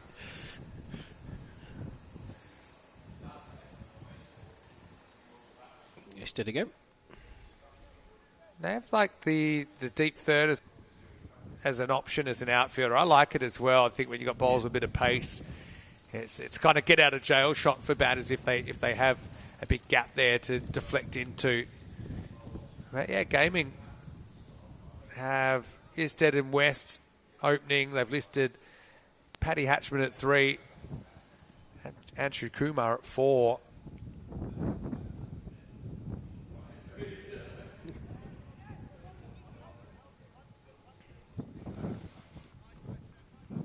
Yes, he's wringing his hands. Yeah, that one did bounce a little bit more than he expected. He kind of plonked on the front foot there. And, yeah, might have taken him on the gloves. Dave B is in the chat. Hello, Dave. I think he's off to the Riverside pub for lunch, of course, in London. I've had quite a few of the fans live this week in London. We have a wind situation here where maybe somebody's hat blew off. So having a few cold ones with Ian Smullen. And, yeah, it's been great to have some of the super fans there at London. enjoy your weekend off. You deserve it. They've been there supporting every day.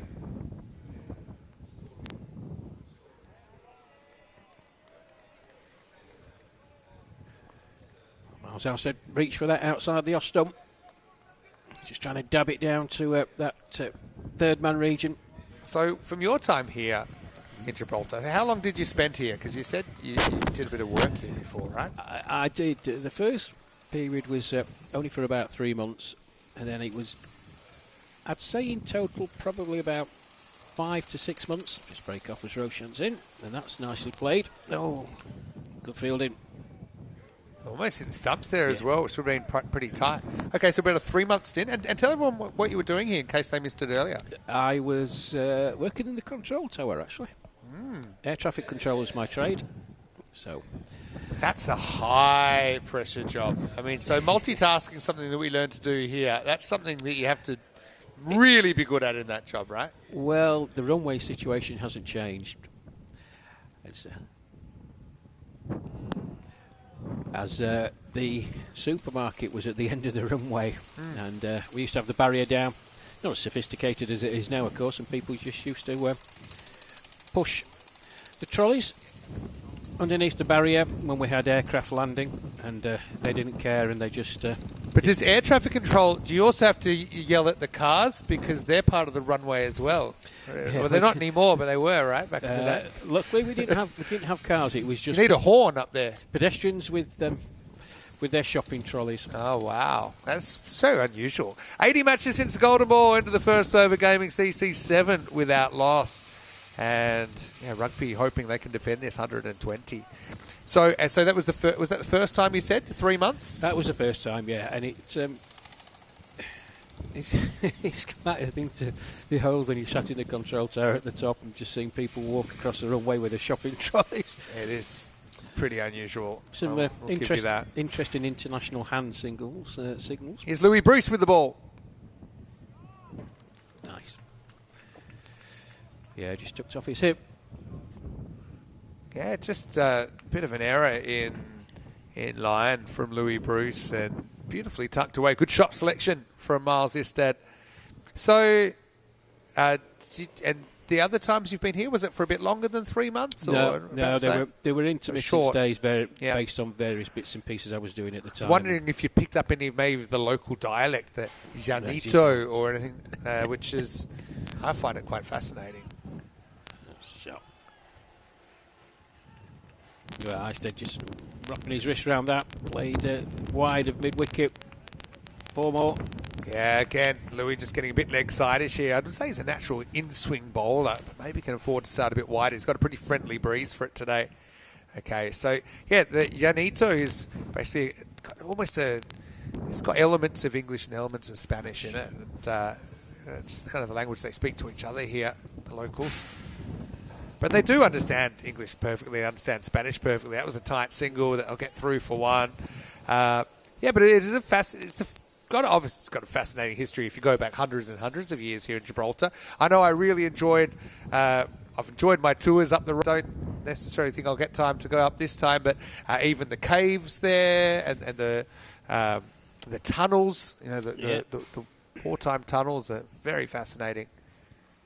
Oh, some of that.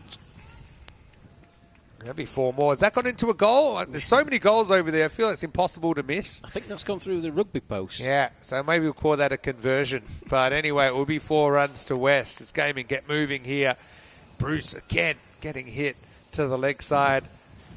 Yeah, the tunnels are quite funny to tour though, because there's a point, especially if you're with a tour, and they say they have to keep telling you what the time is to get back at a particular point. Otherwise, you'll be in there for hours. Yep. So, yeah, it's pretty fascinating.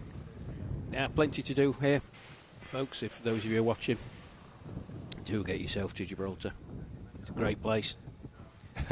I love this. John Gray saying the rash sounds a bit like David Gunson, who did the hilarious monologue, "What goes up must come down," which was indeed about life as an air traffic controller. That's a tight one. I don't think did it hit the base this one? I'm not so sure. It didn't knock the bails off. But yeah, what a title. What goes up must come down. It's a great title. I love that. Probably sums it up, I doesn't love it? that. Yeah. No, great times working here. It's changed a lot. Where else did you do that then? Did you travel around? Yes, I was all over the place. Yeah. Time in Cyprus. Oh, Dick Edge beats the man. At third, Lucas Goulding. Nothing he could do about that. Bit streaky. Yeah, look, tried to go leg side, I think, but it's more of an edge than anything. Our first difficult retrieval of the weekend. Again, it's a bit of a construction site. I don't even know what those containers are, but he's having to move some debris out the way. It's definitely more than a one-person job. So this is a bit more European cricket series. That's the thing here. There's no trees around or anything. Normally, like we've got the bush at Wimbledon at the moment, but I think this is one where you're just going to have to say, new balls, please. So I'm glad we have the balls because they actually got left in another country this morning. I'm not mentioning any names, but we've got the balls now. That's the main thing. The Wimbledon coverage has been brilliant. At one point where one ball disappeared, I think there was 6 people in there. Only 5 came out. That was the scary thing as well. There's still one unaccounted for. We had actually one player out for 2 games after I think he got lost in the bush and I think he had some sort of trauma that he needed counselling for that put him out for a couple. Raquel of Spencer. I don't know what he'd seen in there, but he didn't come out the same as he went in. Maybe it was a womble. Maybe it was. End of the second over, 25 without loss.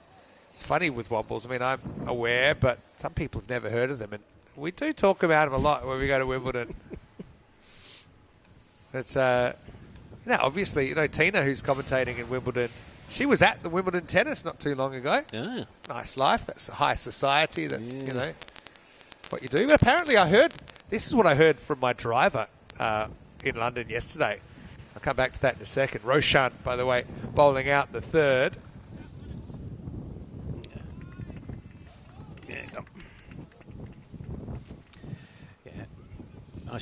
Nice shot from him. 4 more. Hey, he's just hit through the line of the ball there. Pitch is just inside, so it's good power play batting. He wants to get the front foot, muscles it, and picks up the boundary.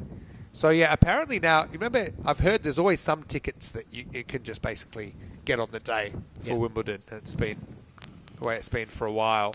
But apparently now, rather than physically queuing, you can go and get like a virtual ticket, like a number, so that you don't have to actually stay out there in the sun and physically queue to get in for these tickets, which I think is probably a good, in 2025, there's a way where you can wait while you don't have. So it means you're free to go and enjoy your day, and then, when your number comes up, you can get in. But you still have to be there, I think, that early to pick up that number.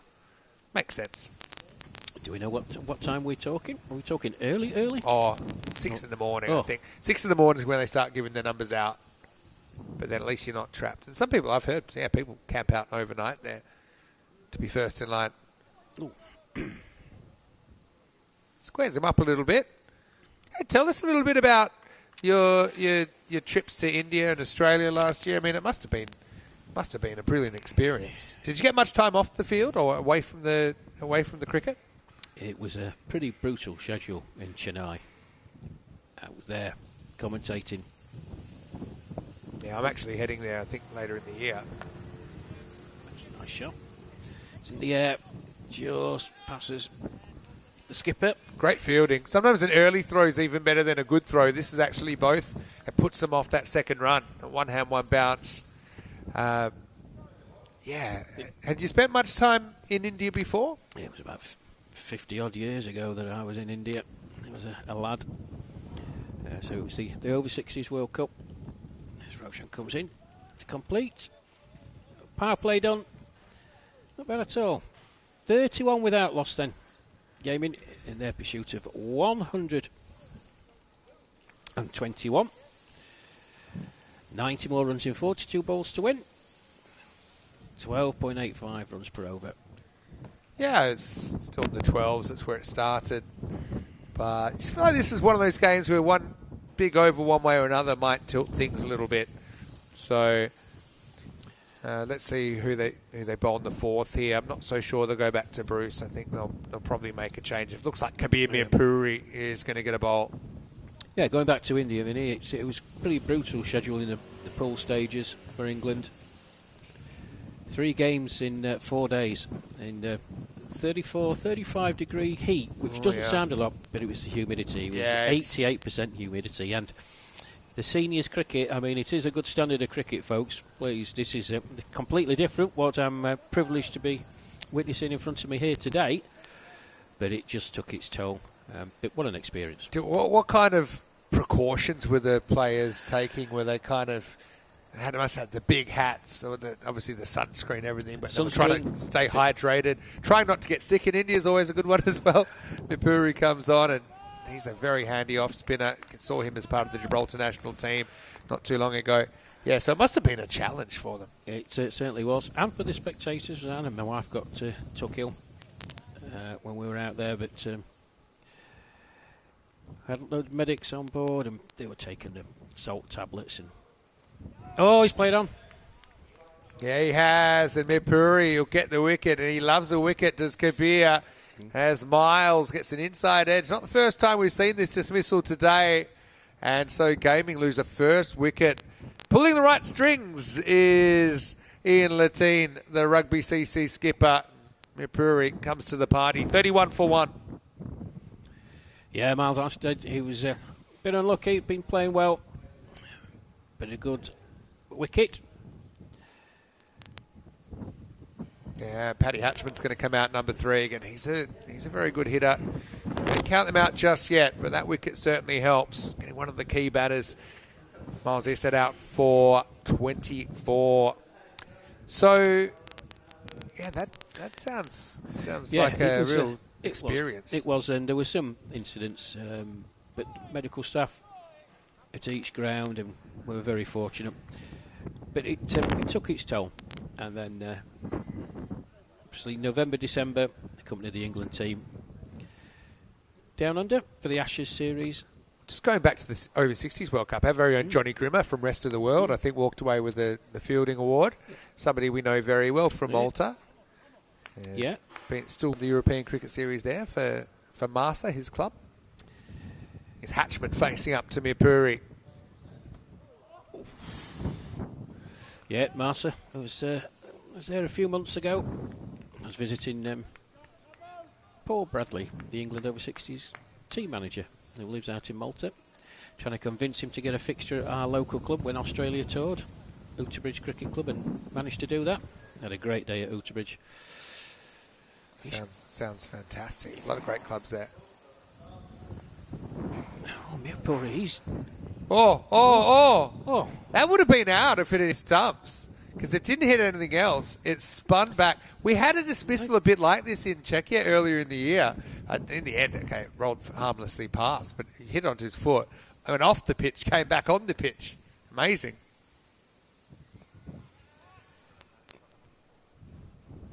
Yeah. Oh, he's dropped it. Oh, boy. That was a bit of a goober, as we say. It was up. It was definitely catchable. Fraione not really having a game to remember. He had a second ball duck, and now he's dropped a sitter. Hatchman very lucky to get off the mark. Oh, Mirpuri doing a double teapot look. So he should. He was already into his celebration pose. Oh, that's just missed as well. Might have been an edge on that as well. You can't really blame the keeper when those deflections. Got no time to react. So, Mirpuri will have to wait another day, but still 1 for 1. Puts rugby well in charge of this one. Gaming 32 for 1 after 4. Yeah, well, very, very good over by Kabir Mirpuri. Drop chance by Fraione, and then the last ball, again, very lucky. The batsman to survive. 32 for 1. After 4, the target, remember folks, 121. Yeah, think about pars. So, 8.7 was the par in 2023. Yeah. Last year it was 10.7.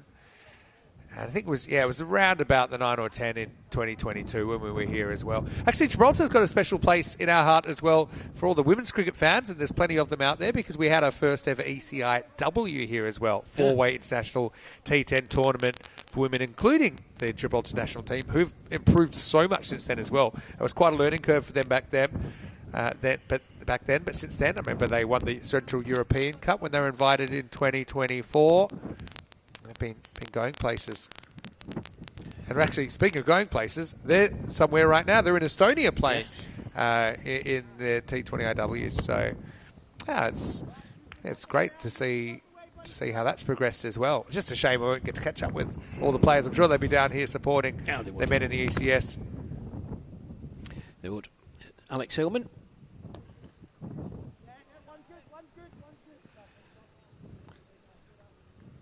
%, Gaming CC. So, heavily weighted in rugby's favour. 87 off 34. That's wide outside the off-stump. Good bowling. Yeah, very good bowling. It's that wide but not quite a wide. If you can hit that spot, it's not easy to deal with for the batter.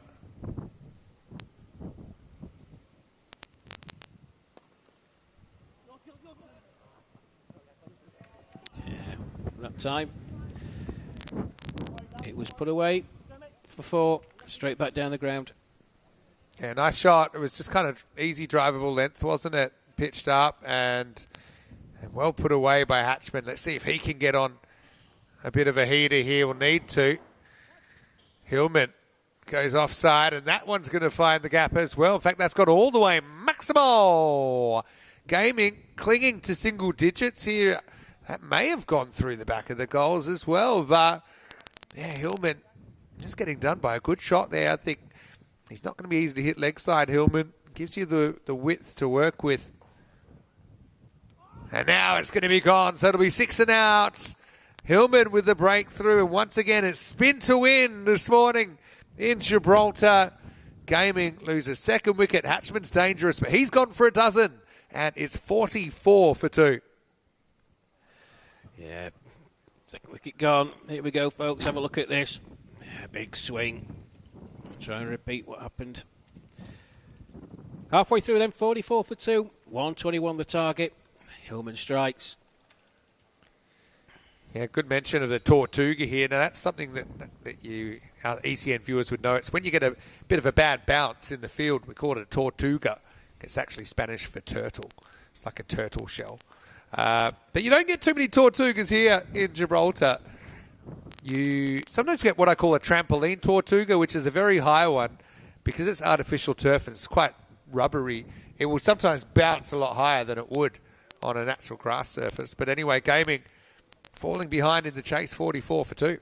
John Gray, I didn't have the impudence to put what you've just put on the comments. I was going to say impish from Hillman, or the little imp, but you beat me to it. Well done. Impish bowling from Hillman. Thanks, John.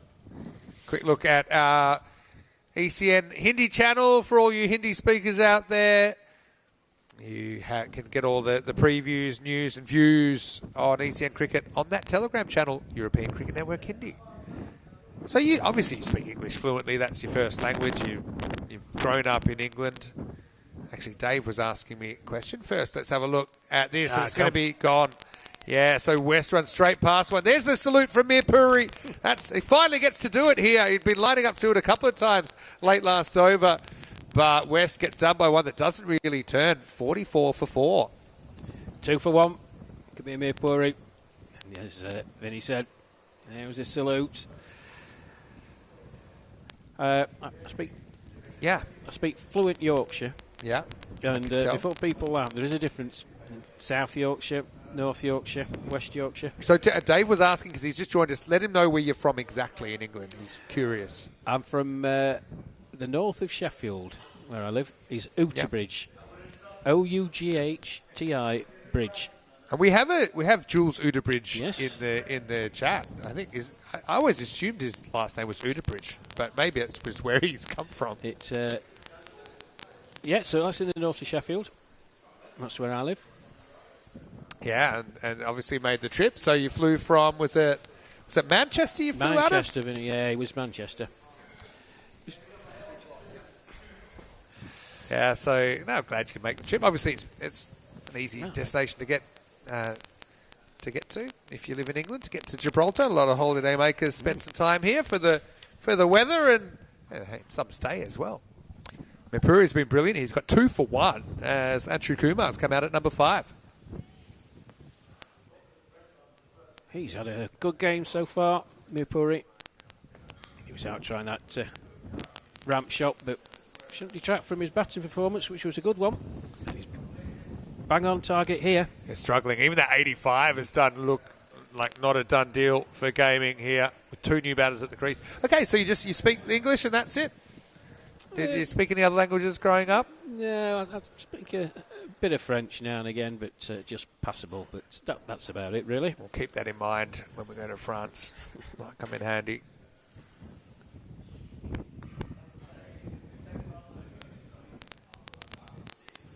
Yeah. So I had a question from Michael. Will I be back in Wimbledon after this? Yeah, I'll be back on Monday. I go back. I've got Tuesday off. Organised that one nicely. But I've got a day off either side of the travel. And, of course, it's in good hands there with Tina and Rico there. And I'll be back for Wednesday, which is the last day of Group B. Then we've got quarterfinals Thursday. We've got finals on Friday. And also Thursday, Friday, we've been a crossover with the T20s in Croatia. So it's a crazy schedule.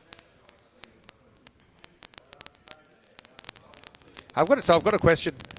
You now are getting a bit of a taste of how much cricket and how many locations we're going to. It's quite amazing, isn't it? You talked about all the things you've done in the year, and you talked about the England team having a tough schedule, which I would agree in those conditions in T20s. But 14 hours today? Yeah, these, like, you know what? That is absolutely blinding 2 overs. 2 for 2. Kabir Mirpuri. Outstanding. Great player of the match performance, isn't it, really? The game was kind of hanging in the balance before he came on. And, yeah, he only concedes 1 in his first. He concedes 1 in his second. He gets a wicket in his first. He gets a wicket in his second. Probably should have had an extra 2 wickets, though, if you remember back to his first over. But anyway, gaming struggling now at 45 for 3 after 6. Yeah, gaming, as you heard Vinny say, struggling. They're really under the pump. And those 2 quick wickets, really, if not the stuffing out of their innings. They've got to look to try and get up to the magical 85, I think it is. 85. I honestly don't see how they're going to challenge the 121 now. Oh, it's the skipper on. So I've got more questions then for you. So explain to me, you said there's a clear difference between South Yorkshire and North Yorkshire. Could you expand on that as someone that... I've been, but I haven't really spent too much time in the region. North Yorkshire is a bit more rural. Full toss from Latin, and that's been dispatched. Just misses all the goals, but still before the team bowling his leg spinners. Yeah, it's a bit more rural, North Yorkshire. Gateway to, obviously, the north of England. You've got some towns. York is probably the most well-known city in North Yorkshire. South Yorkshire's a bit more industrial. Steel City in Sheffield, of course. And West Yorkshire is a mix of all sorts of industry and farming. Oh, miles in the air. Prop straight down. At the end of the bat there in the end, Latin actually gets that one to turn a bit, gets in a good spot. But, Sheffield, obviously, very famous name in cricket in Australia because it was Sheffield the Lord of Sheffield. The domestic competition is named after there, Sheffield Shield. Yeah, we... Let's go in the air as well. And do you know, it was an outrage. In the 90s, they tried to rename it, and this is after over 100 years of being the Sheffield Shield. It was renamed Pura Cup after a brand of milk. And they weren't having it. It didn't stick around. Well, that's... Oh, he's got it. He caught it, and then he let go of it, but luckily it was in his... I won't mention it, but he's caught it in his trousers. So a wicket's a wicket in the end. Midriff, I think we call that. And it's going to be a wicket. It'll be 52 for 4. Wicket for Latin. Yes, he's been very polite, is Vinny. Nice catch in the end. out in the deep. Tumbled. And, Mohamed Roshan.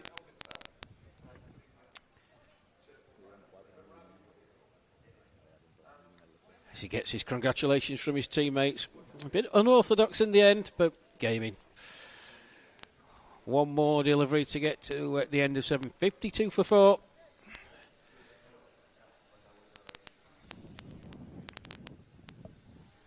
So, gaming, he needs to was at 33 off 19 balls for the point. So, yeah, Latine. Interesting he's going round the wicket. He vibes the old Shane Warne into the footmarks kind of bowling here, but yeah, it's an awkward kind of angle if he gets it right. It's a very right to left angle with the turn and with the initial round the wicket approach. Goodfellow gets the bat.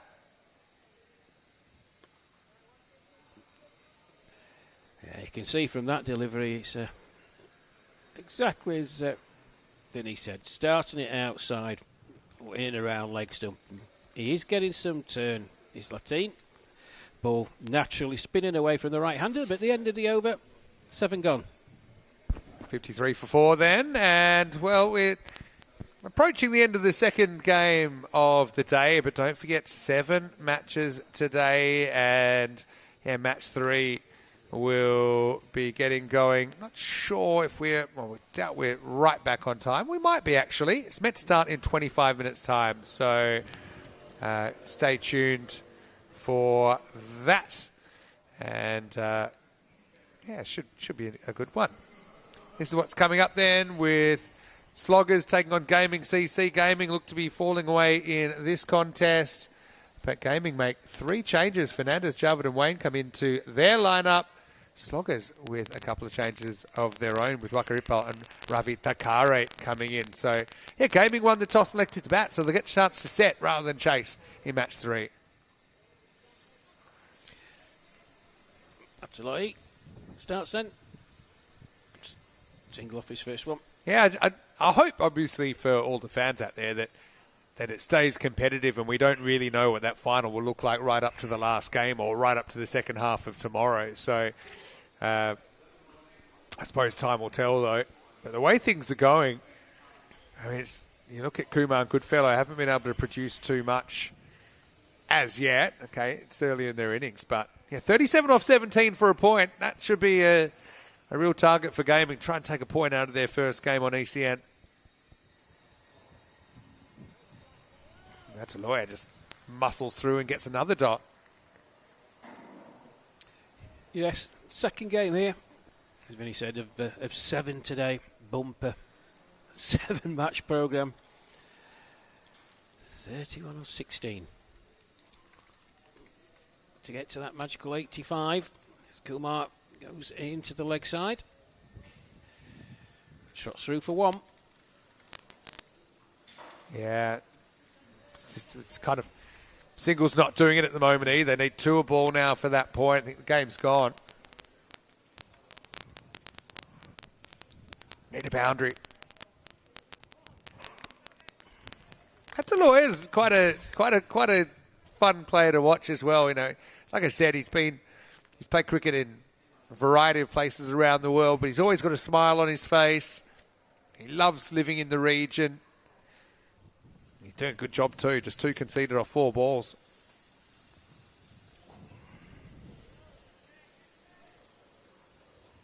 Well, Goodfellow trying to hit that through mid-wicket. Thick inside edge. Bounced off his pad. Another dot ball. I really love the rugby shirts. They're very unusual. Where they're almost like colourful zebras with the blue.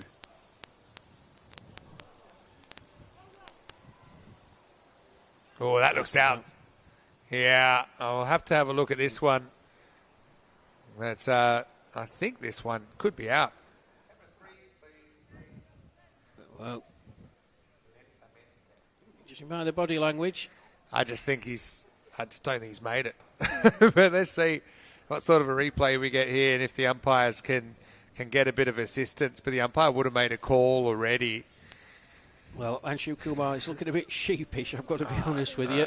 To be honest, like maybe it is time for someone else to have a go, though, because he's not really going at the rate required anyway. But let's see what we get. Here's the replay. Yeah, he's just out. He's definitely just out. Let me see if they then act on that replay, because I think it was pretty clear to me that was out, but maybe they'd already given the decision as not out and it's going to stand. So a pretty lucky moment if you're surviving that. But anyway, not too much has gone gaming's way, we'll say that. Let's start the new over.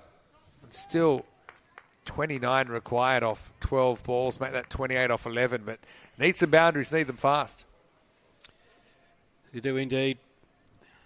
But on the evidence so far, that's going to be very, very difficult for them to achieve. It's Jackson. In he comes. Yeah, Keelan Jackson getting an opportunity here, and it's nice to see him getting a bowl. I suppose this situation, they should get all the points here, you'd imagine. That's the way it's going. Yes, it's going to have to look past a Rugby CC victory at this point. Got to be perfectly honest. Playing his first game on the network, young Jackson.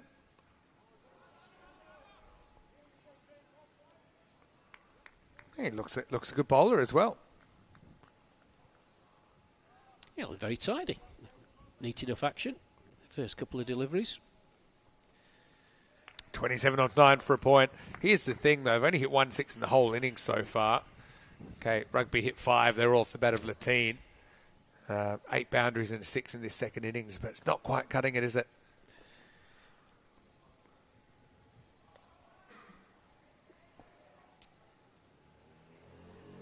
Oh, just giving himself room. Good fellow that time, moving across his stumps. Ball just angled down the leg side and just hooked it round. No, it's not. It's not. We saw Latine go on the offensive. Yeah, you're right. And that's what he does so well. Yeah, but young Keelan Jackson, still young. He's only 18 years of age, so nice to see him getting a chance.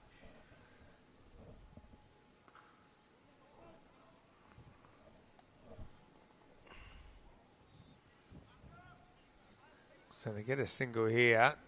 Well backed up. They'll only get a single.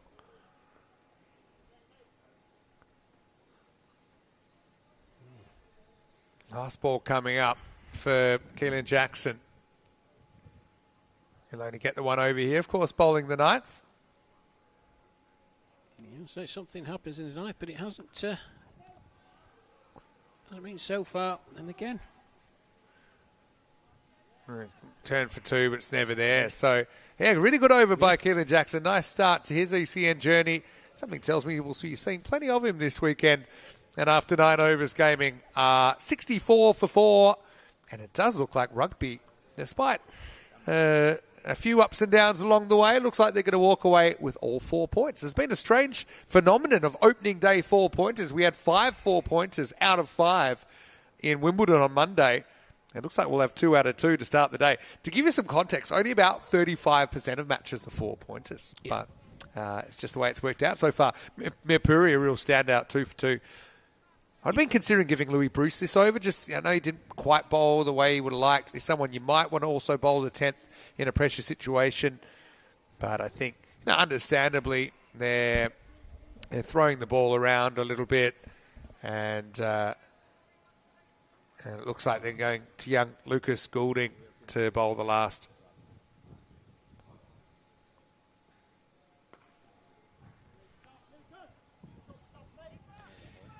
Yes, good start from Goulding. Just a single coming from it. Someone's mentioned on the comments, and I'll try and find it. Go on. I'll try and find it too. It's about having a batting plan. And I know you have your plans in place, but wickets change. I get that. Just break off.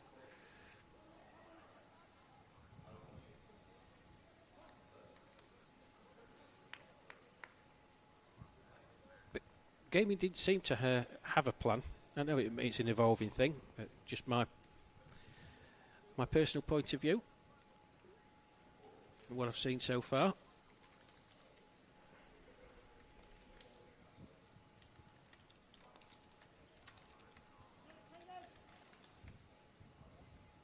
Oh, well, Jackson, he does stop it in the end. Good recovery, knocked it away, and in the end they'll get two, but he saves two.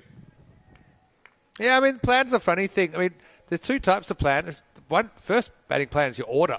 I still think that rugby, although they'll take 4 points here, I don't think necessarily they've got it quite right. I think Lattine's some guy, I think you want him to open. I mean, I also know you want to give opportunities in the 6 games, but you only get those 6 games, and there's no more tomorrows if you're in the bottom 2. So look, they do the job here at least. Let's see how things develop. For gaming, I mean, the probably more concerning thing is for gaming that they're only going to walk away with about 70 off the 10 overs.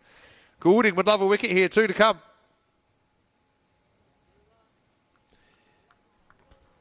Won't get one with that. No. Bit of a poor delivery from Goulding.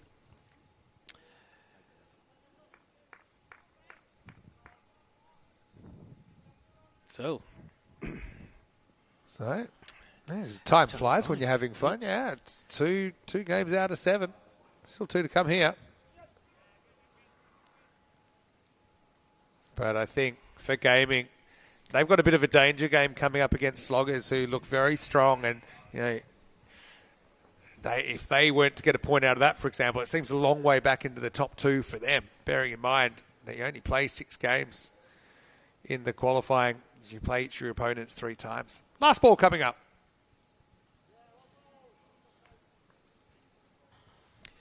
And a dot ball's finish. Yeah, and a pretty good over from Goulding there to finish it off. They'll win by 49 runs, 120 to 71. So gaming, the other thing is they only lose 4 wickets during that 10 overs. Yeah. So it wasn't as if they were in huge trouble as far as going very deep in the order, but they just struggled to hit boundaries. Just the one Maximo in that second innings. There were 9 fours along the way, but I mean, it's going to be very, very tough to chase down 2 a ball if you're not getting too many boundaries at all. The other thing was there was only 1 wide in that innings. There was only 1 extra, and it was in the last over there when the game was well and truly done.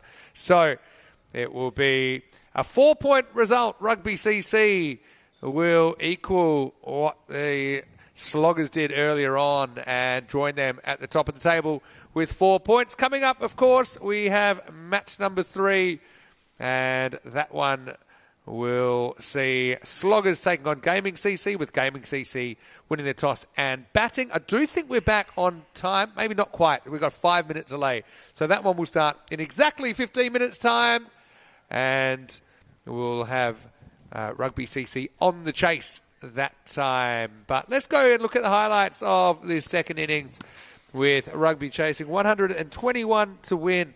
They end up with just 71.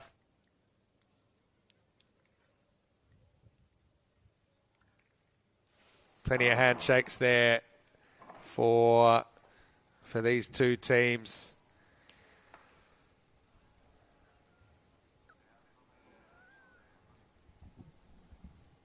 But for gaming, it was a bit of a tough initiation, wasn't it? Again, they batted out of the game, but I think that partnership between Ian Latine and Mirpuri was pretty influential, getting them up to 120. There's the two teams with gaming, as I said, winning the toss and electing to bat.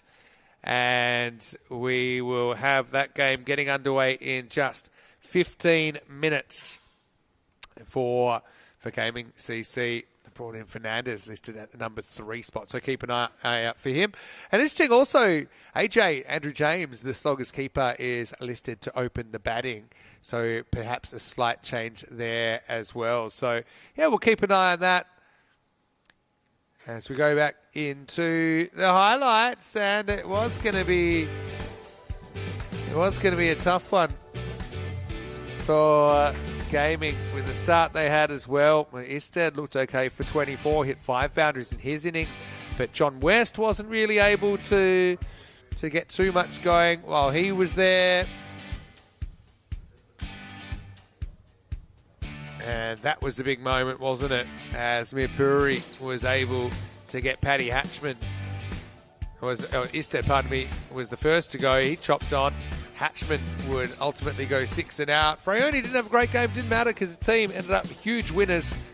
4-0 in the wash-up. Hillman also, I thought he did a pretty good job with the ball. Finished with 1 for 12 of his over. But I like the angles he was creating. Latine was given a bowl. In fact, they used 8 bowlers during that 10 overs, which shows you that they've got a lot of depth. And for Gaming, well, they've got a bit of a danger game against Sloggers. I suppose they can turn it around. Just Sloggers, you look at the options they've got with the bat and the ball and the variety in their attack. And I think they'll be a pretty tough proposition. Goulding came on late in the piece and he finished the game off. So it will be a big win for Rugby CC, 120-71, taking all 4 points out of that one. And we'll move on to game 3 in just about 10 minutes' time. Looking at the scorecard, well, no one really got cracking for Gaming CC in this one. Instead, with 24 of 14, the only batter to reach 20. Probably what was concerning was the strike rates. No one was able to go 200 plus. Miles went at 171, but yeah, Hatchman 12 off 8, but no one else really able to crack run a ball in any serious way, and they end up well short. Bowling-wise, it was Kabir Mirpuri who was brilliant, got to salute twice in his 2 overs, finishing with 2 for 2. Wickets also for Alex Hillman and Ian Latine in there, but I mean, shout out Ataloya, only went for 3 in his over. Goulding with 7 in the last over. Kelly Jackson, good to see him getting a bowl, and he did a good job as well. None for 8. But, shout out to all the bowlers. Roshan kept it tight early, didn't let them get away. Probably just Louis Bruce had a bit of an off game there, but he'll have plenty of time to make up for it.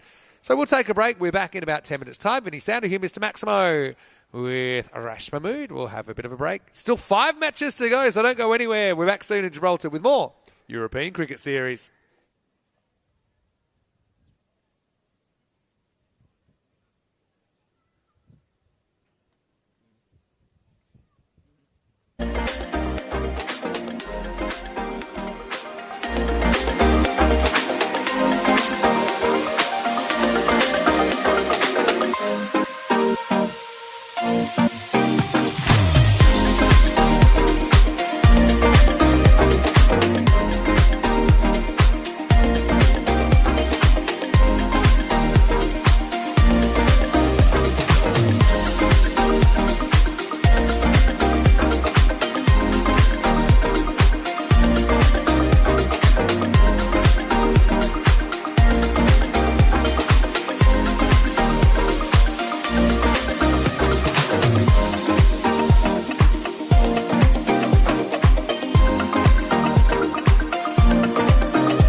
This European cricket event is proudly brought to you by HCL Software, Rado and 1xBet.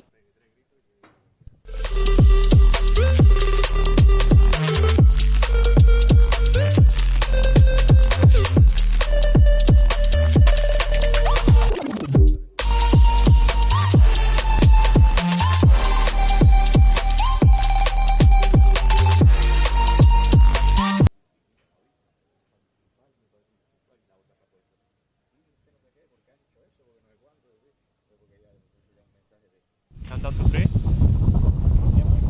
your call. And please, yes, call. And grab back. Gamer 1 to toss and deciding back. Nilkesh Patel out there in the middle as we see the coin toss. And yeah, it was definitely a wind-affected coin toss. You could see a little bit of left to right, gives you an indication of what the batters are dealing with today.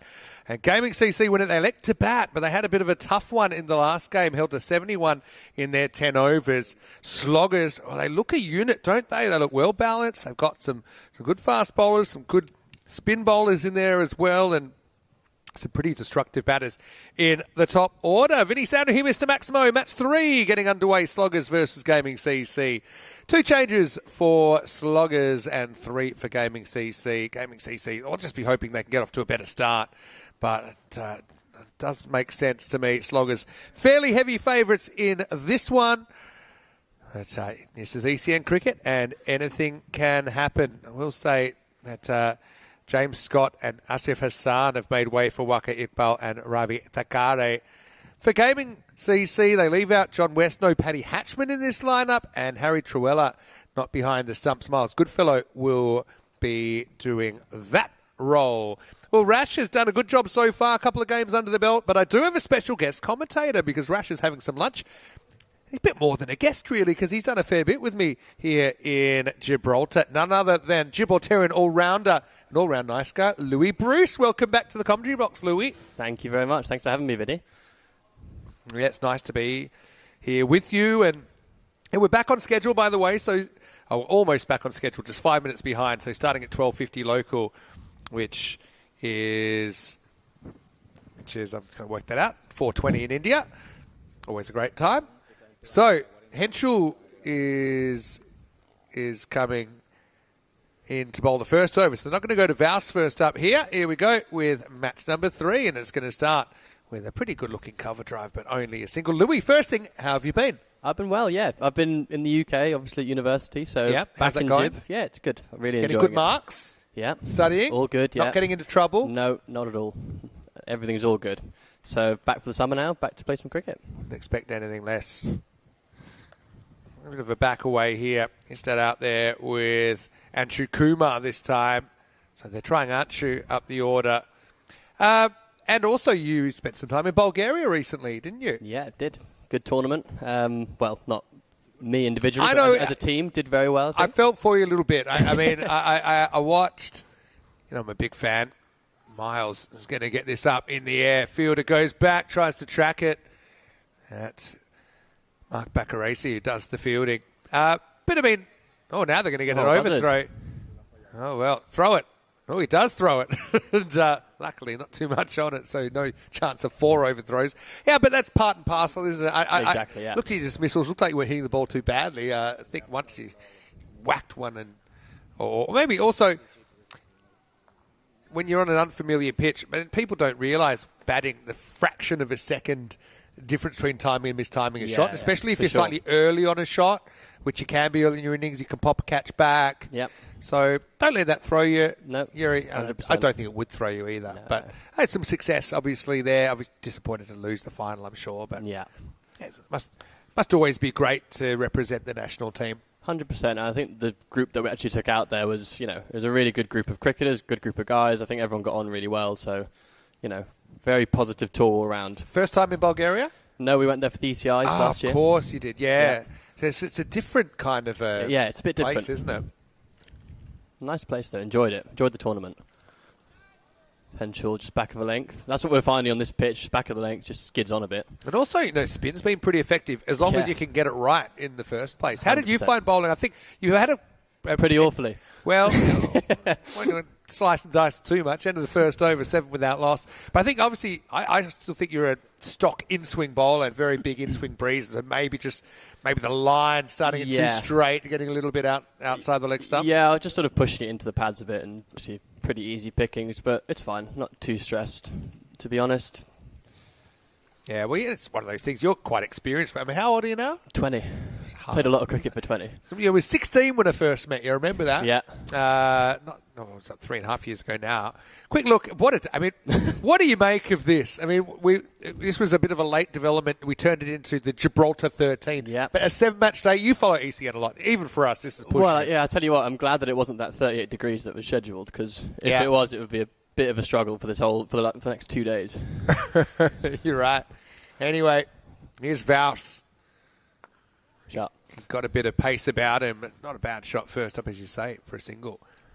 Yeah, Miles is pretty conventional, so up top he plays ball on merit very well, and he's just going to take his time, but when he gets into his work, he can definitely clear the rope.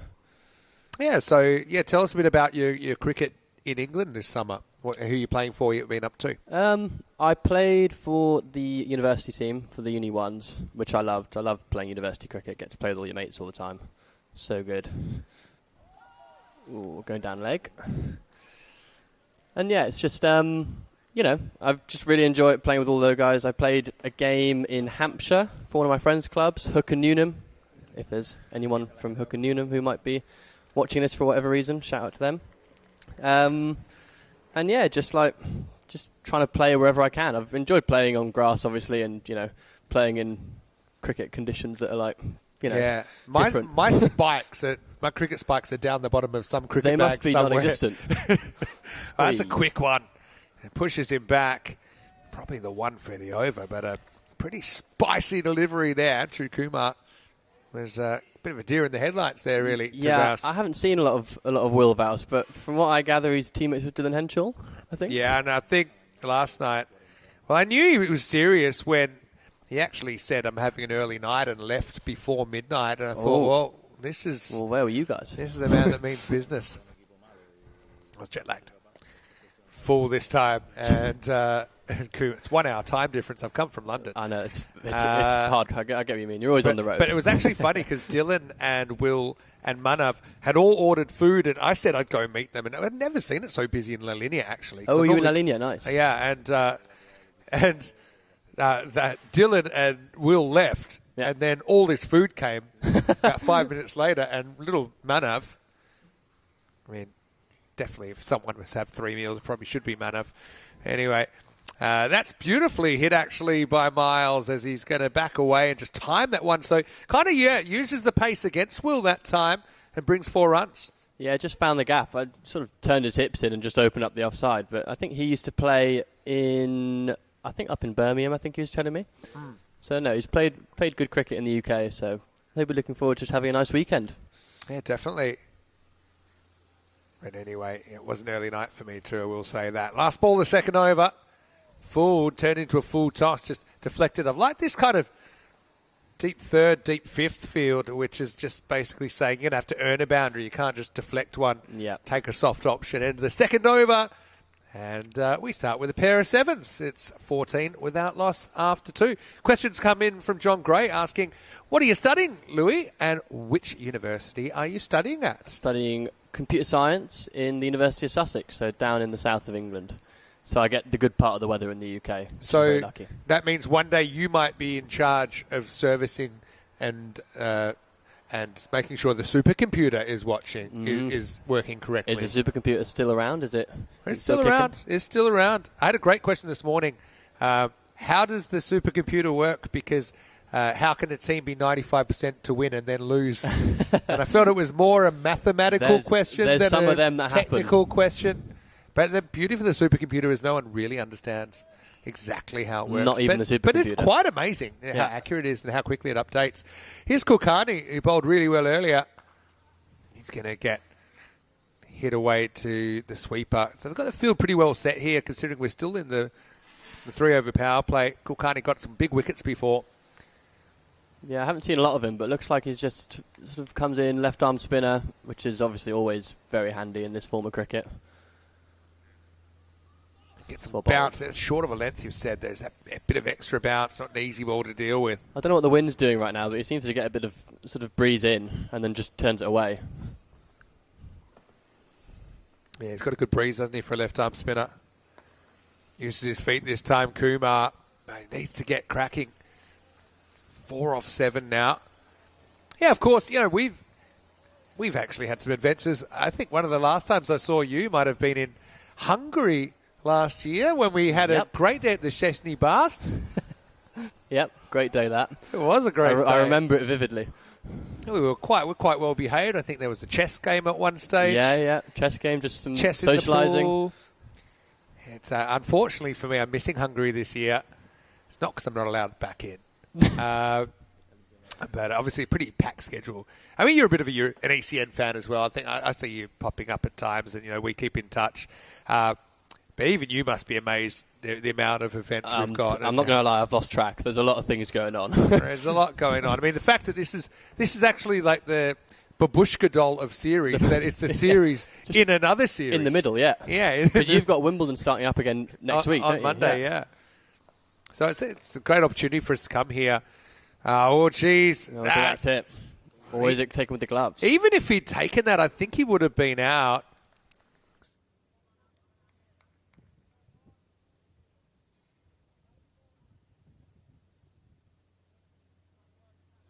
Yeah, so I started Wimbledon during the week and did the first 3 days there. Rico and Tina doing a good job. As this gets worked away, and that will be a boundary. 4 runs to Kumar.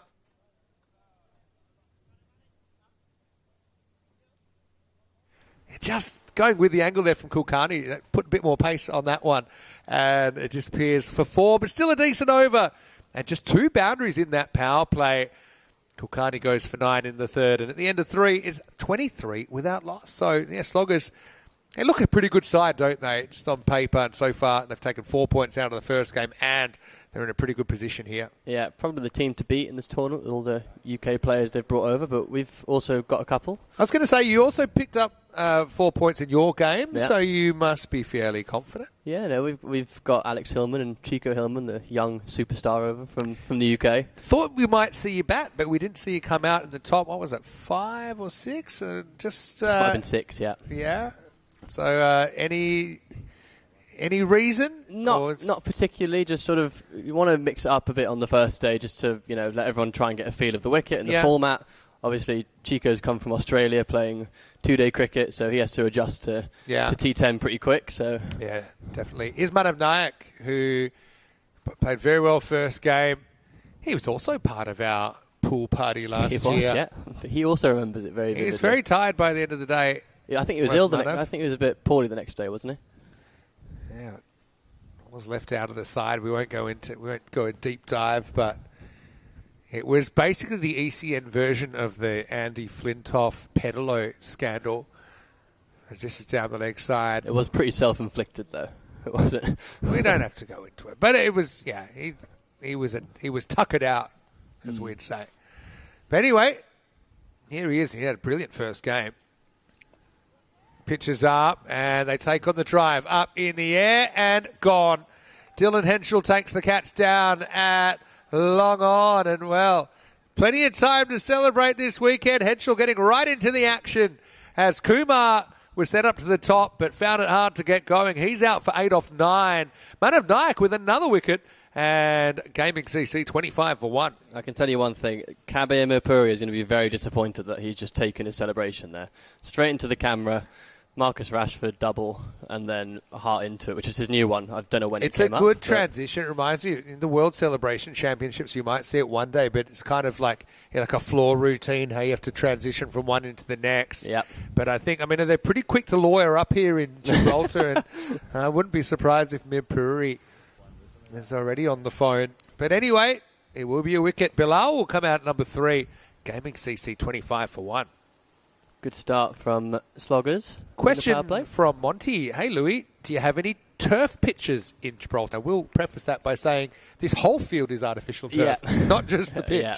I think that might answer your question there. There's not a lot in Europe, I don't think. Correct me if I'm wrong, but Not many in Europe at all. I think it's just very hard to maintain, especially with the weather around a lot of places. The whole pitch being artificial, I'll go into that. Let's Bill out. He's going to go back. He's going to pull first up for a single. So I think the sun is so harsh here as well during the summer. So I think that is...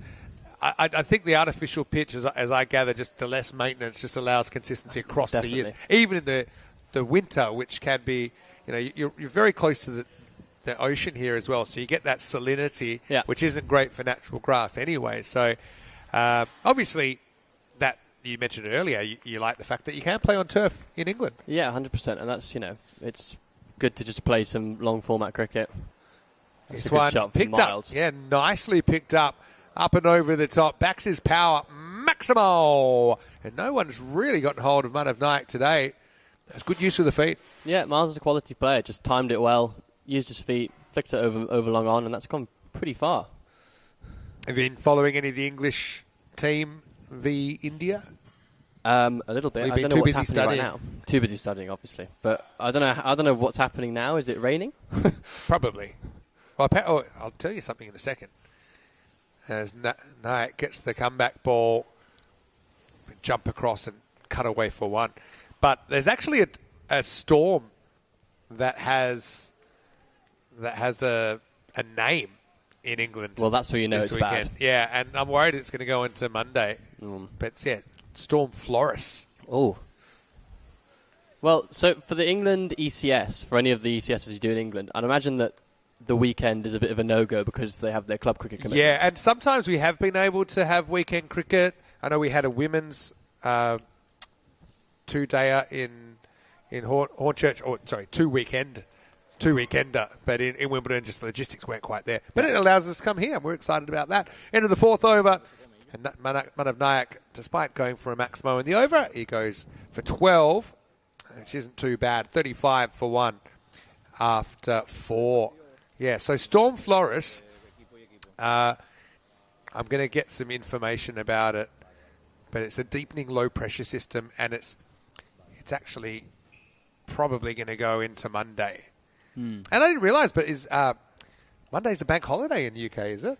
I didn't realise either. This is the first time hearing of it. Do we get a bank holiday here? Should do. I feel like you should.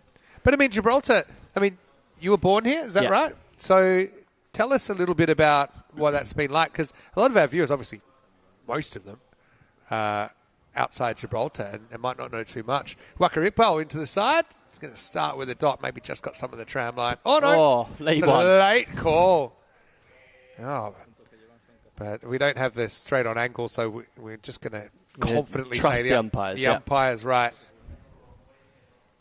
Oh, so that's going to be cracked away, and that's going to beat the field of 4 runs. Nice shot by Miles once again. As Iqbal gives him the same kind of a ball. This time he steps across and hits it. So actually, it's not a bank holiday in England, Wales or Northern Ireland, but it is a bank holiday in Scotland. Well, there you go. That's what they were talking about. The lucky Scottish. Well, I'm half Scottish. I actually am taking the day off. That's the day that I'll come back. Where are you off to next? I'm going back to Wimbledon, of course. I'm going back to London. I saw Back to the Future, the musical, the other night. Oh, right, nice. It was great. I haven't had a chance to talk about it yet. It was really, really good. Big fan of the movies. Yeah. And the musical was very well done. Watched it at the West End.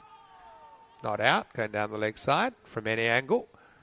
And force him to actually run, which I don't think Bilal enjoyed. And on Tuesday, potentially with Tina, if she can get off a bit earlier, I've got tickets to Fawlty Towers, the musical. Ooh, I don't think it's a musical. I think it's just a play. Fawlty Towers in the West End. I love Fawlty Towers.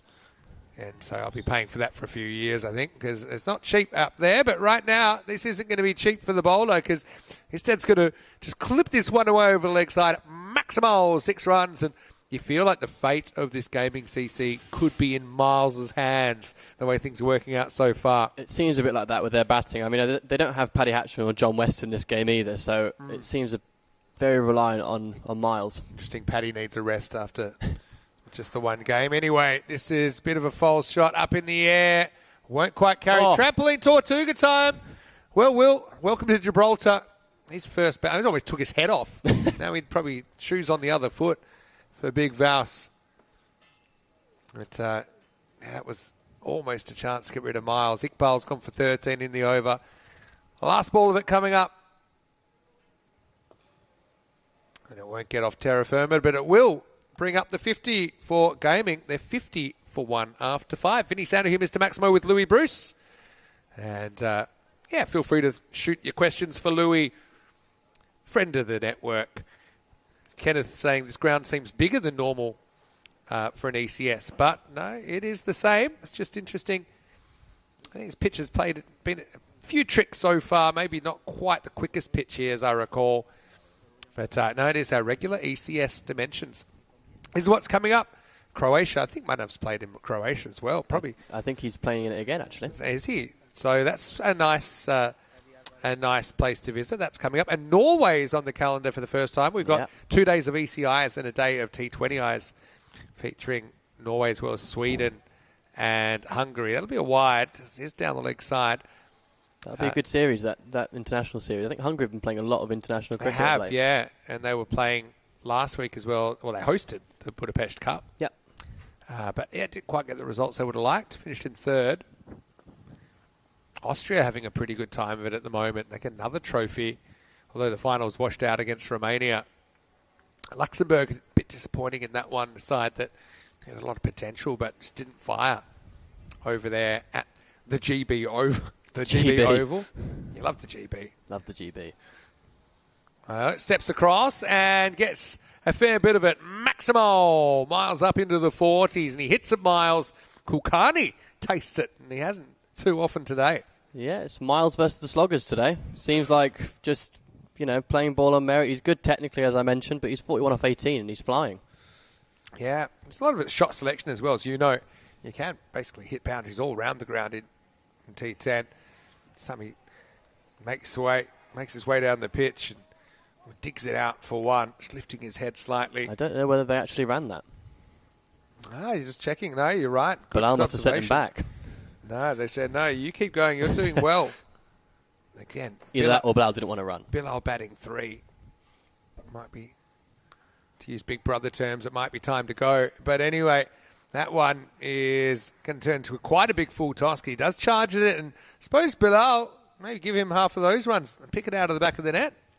4 runs for gaming. Yeah, Miles seems pretty sort of intent on just using his feet to every ball to the spinner here. Just get to the pitch of it, and if it doesn't, try and hit it before it lands.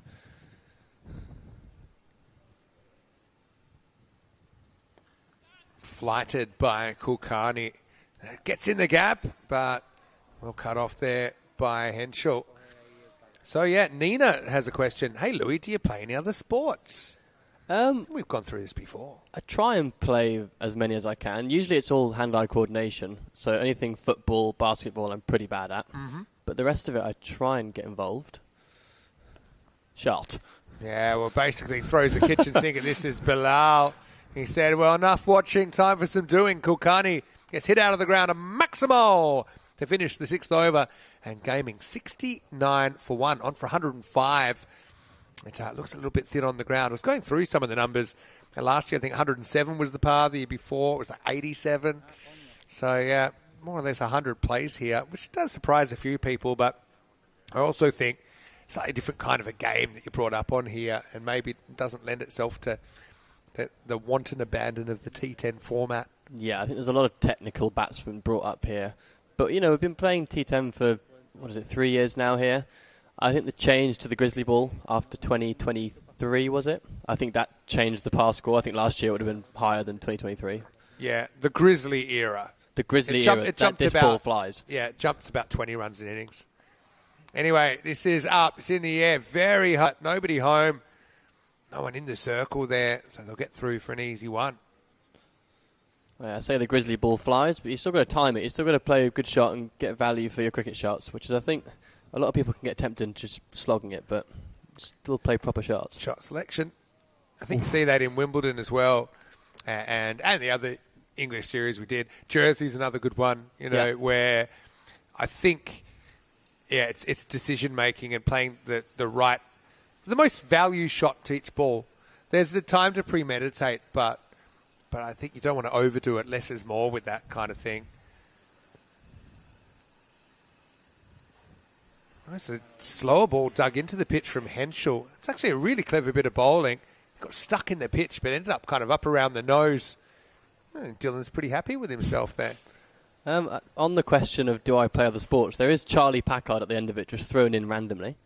I don't know whether that's Charlie Packard messaging through someone. Through Nina's account. Oh, well, I don't know what answer he wants out of this. Charlie's burner account. Anyway, that is going to be skewed away to the fielder on the boundary. So Bilal, 10 off 9. Wonder if they might just consider a change. I suppose when you've got like reasonably large squads and you're trying to rotate people and give them opportunities, you don't really ever want to retire anyone out. Exactly, you want to give them the chance to turn the corner. But let's see, Henschel, pretty smooth operator. Backs away, which probably isn't the play. Like I said, most bowlers are giving you width, so you don't need to create width. Yeah. Miles found it hard to reach that one. Yeah, come on, throw in some questions for Louis while you're here. I'm really happy to see you again. I remember, it might have been last year when I was here, the start of the year, I did the Mediterranean Steps. Yes, which was a lot of fun and tiring. I was about to say, how did you find it? Long. End of the 7th over, and well, maybe we still want to go. No, it was fine. Not scariest thing, but the toughest thing about it was I never knew how far along I was, if I was like 10% or 70%, because I'd never done it. In the end, it took about 45 minutes. What's the end of the over, by the way?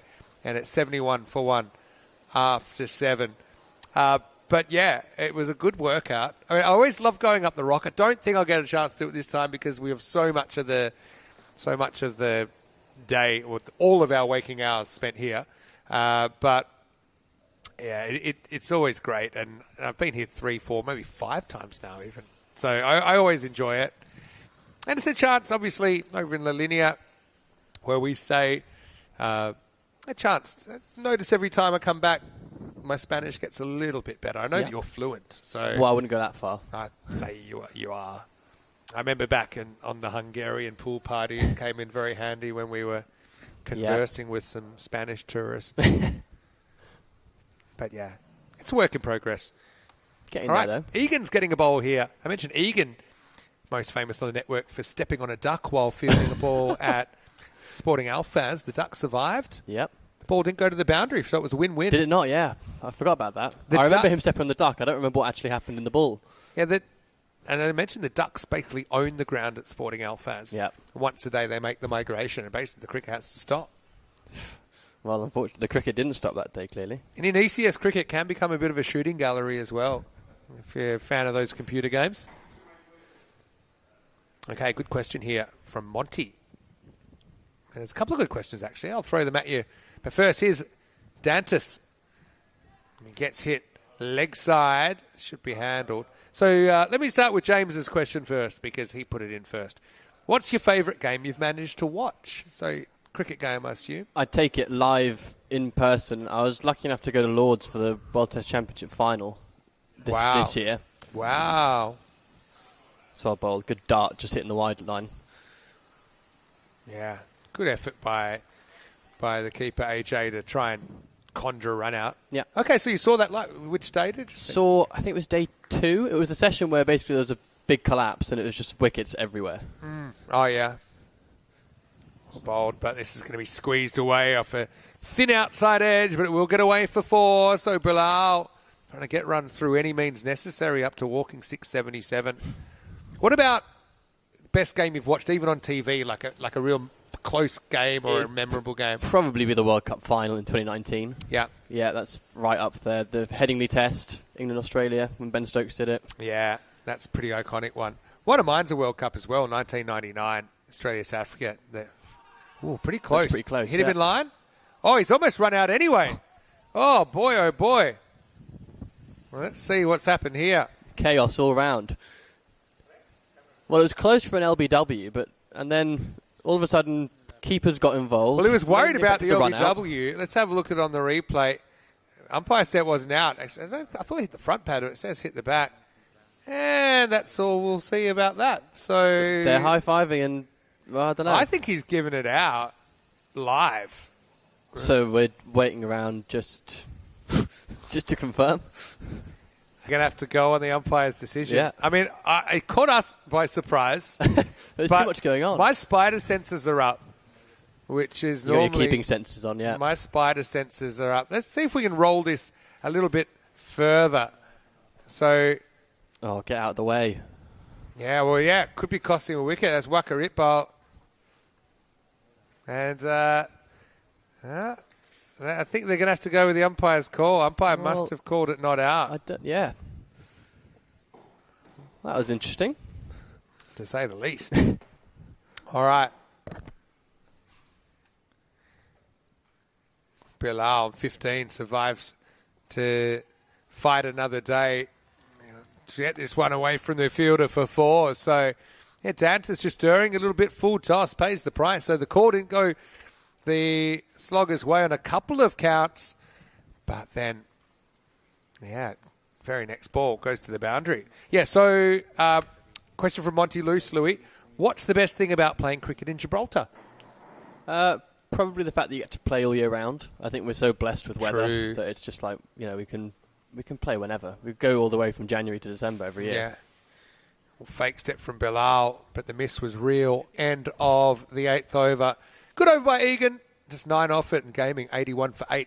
81 for 1, I should say, after 8. Probably spluttering their way to a kind of an ugly duckling 100. Yeah. No pun intended. Yeah, that's a good point, playing all year round. I know I hear the same from people in Malta. It's another place that they can play all year round. Quick look at what's going on. I mentioned that Croatia starts on Thursday, so I'm actually going to London. Rico will go to Croatia. Norway, well, Corey's back for Norway.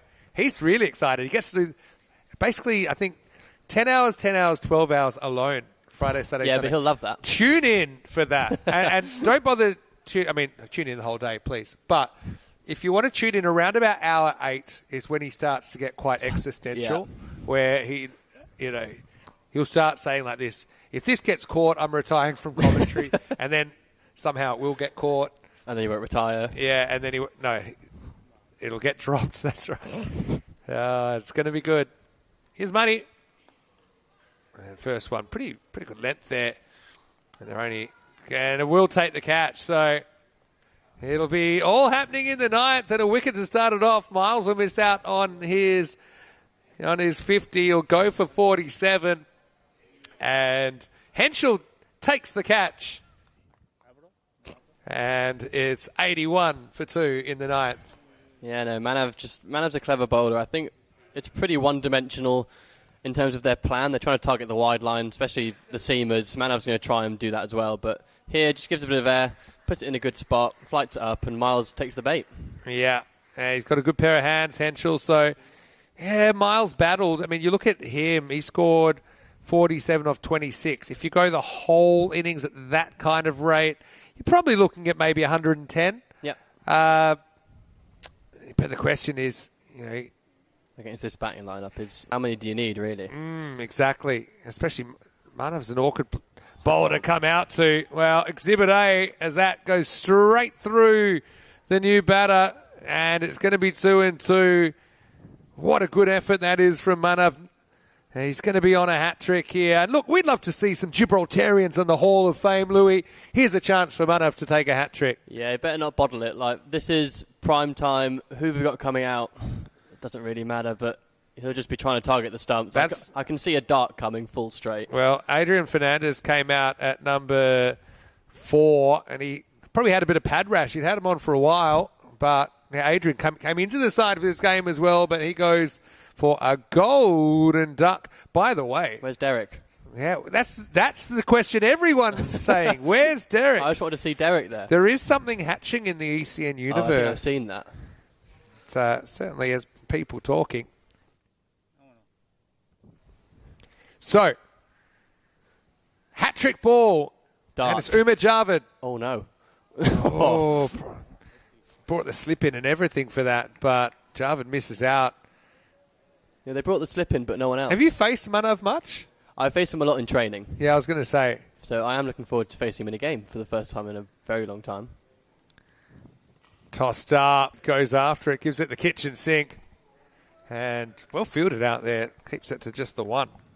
Yeah, no, whenever it's sort of spin bowling work, it's always against Manav. So hopefully that helps. But I don't know, I haven't faced him in a while, so we're going to find out. Yeah, look forward to it. Flatter this time and a bit shorter. It's up, it's in the air, just climbs over the top of the fielder. Great effort out there, but it was always going over the top. Ratnaka has to watch it. Maximal counter-attack coming this time from Bilal. Yep, just sits back in his crease, just throws the kitchen sink at it and gets enough of it to do the 51-metre job. Yeah, that's all you need. So, last ball for Manav Nayak. And it's going to be nicked away. He'll be filthy with that. It'll take him up into the 20s, but still a brilliant spell. Picking up 3 wickets along the way. 3 for 23 for Nayak. And after 9, it really did all happen in the 9th. It's 92 for 3. Yeah, look on track just for getting over 100 here. I'd imagine it will be Will Vors to bowl the last over. Yeah, you'd think so, but it depends like if they want to employ him. I think they will. He's been a bit of a revelation. So I think my field to him would be probably a fine leg. It's a strange one, but I'd actually consider 2 fine legs, 2 deep 30s. I wouldn't disagree. Just protect those backwards boundaries. Yeah. Because he has been a bit of a tearaway here, Will. So none for 7, his figures. Again, good to see more than the 5 bowlers being used, I think, in every inning so far. I mean, 7 or 8, 7 and 8, even at times. Yeah. Okay. Before we go to the 10th, a question from Monty. Do you play any night games in Gibraltar? I'll let you field that one. I haven't in a while, but I think there's been a couple for our Gibraltar Premier League in the last month or so. So I think, and we'll have some in this series, obviously. Yep.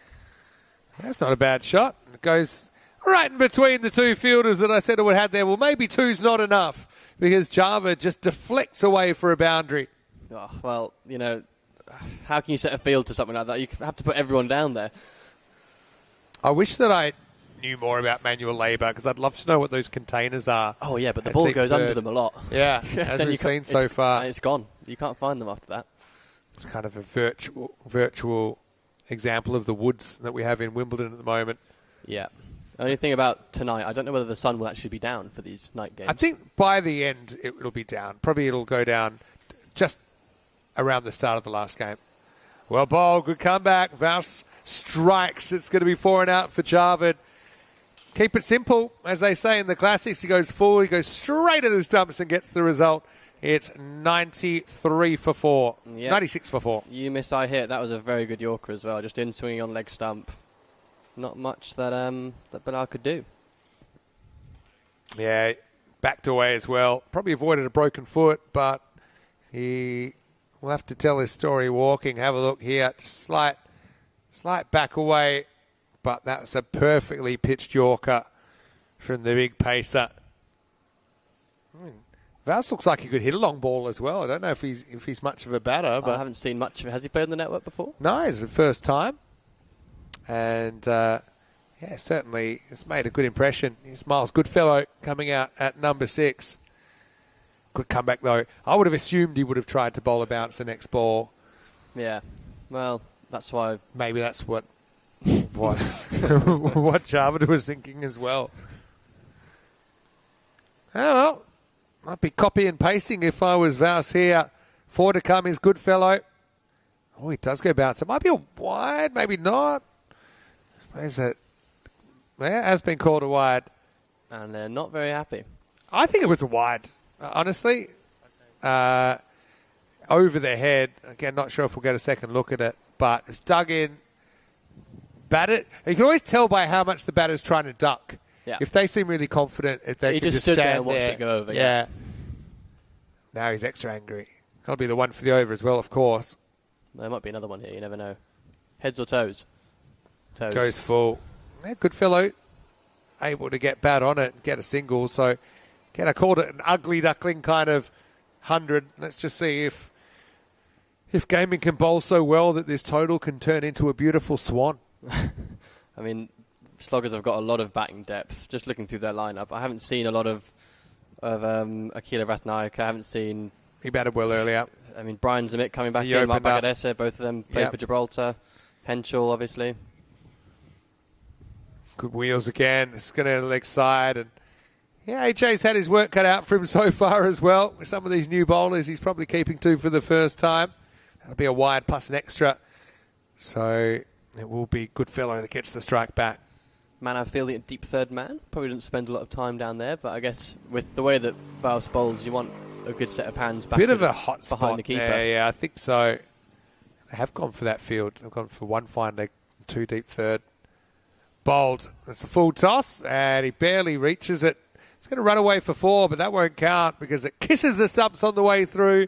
The 100 comes up, and at the cost of a fifth wicket, Goodfellow out for one. 100 for five. That has flown to the boundary, by the way. That's just taken off. Not often you have a bowled with a ball retrieval. Do you remember Jofra Archer in the World Cup? Yeah. That flew. Yeah. I just love stories of bowled off the stumps and then hitting the sight screen on the full. Or sometimes one bounce. Yeah. Mohammed Kamran is the only...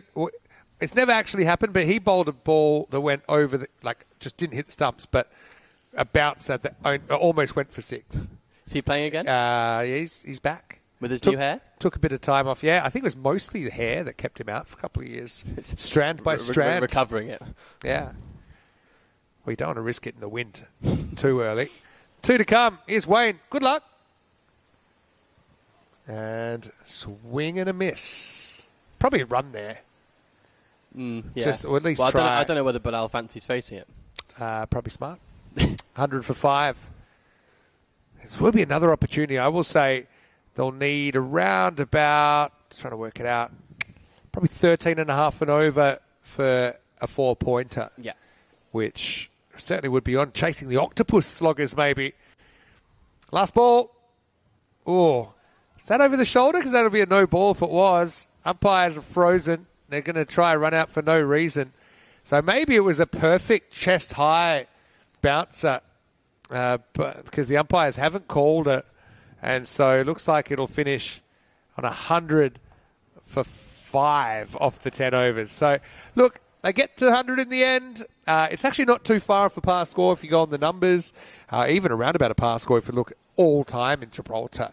But just feels a bit light, doesn't it, against this Sloggers batting lineup? Yeah, I reckon especially against them. I think the par score is going to be a lot higher this weekend. Probably looking at around 130, 140 as a par in general. Against these guys, you have to be scoring probably 160 upwards to compete with their batting lineup. Yeah, it feels like it, but I mean, you never know. And if you can get some of those key wickets, then maybe you can force an upset. That's the thing for gaming. So they don't take a point out of this. They're 0 points out of 8, and a third of their games are already expired. So it becomes very tough for them to have a realistic path to the top two.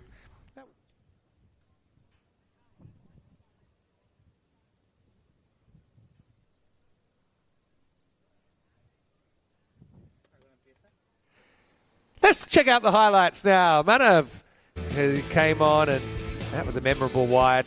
But he did get a wicket soon after with Dylan Henschel taking a good catch and then stealing various celebrations from other sporting identities, including Gibraltar's very own Kabir Mirpuri. And a few counter-attacks as well. But Miles was pretty important in getting this innings up and running. His 47 was crucial. Bilal with 29 not out as they make it to an even 100 in the first innings. Yeah, Miles going 47 off 26, pick of the batsman. Mohammed Bilal as well, 29 off 16 not out, handy knock. Other than that, it's all single figures, so a bit of a two-man job in this innings. Yeah, true, but I think once again we know that they're a tough lineup to take on because there's no obvious target. I think they've got a good mixture of genuine paces. They've got some very good spinners in there. You've got Kulkarni, the left-arm orthodox. You've got Manav, the right-arm wrist spinner. But, I mean, nice to see a few fly out of the ground, 5 sixes in the innings. We saw 8 fours as well, and this was a bit of a chaos finish. I was wondering if it was the second bouncer of the over. The umpires were happy with it. They said it wasn't above the shoulder. I suppose if it's shoulder high, it's not above the shoulder, but he pushes the envelope a little bit, Vaus. His last over, only going for 8 in the end. And Gaming CC, after winning the toss and electing to bat in match 3, finish 100 for 5. Having a look at the scorecard, Miles Isted at the top with 47 off 26, 3 4s, 3 6s. Bilal with 29 not out, but as you mentioned, I always called you Rico then. As you mentioned, Louis, we didn't see anybody else get to double figures. And you look at, apart from those two batters, you've got kind of 14 of 18 balls. So I just think they maybe didn't get that support. 3 for 23, Manav Nayak in the wickets once again. Vaus with 2 for 15. But Henschel very economical, just conceding 9 off his 2 overs.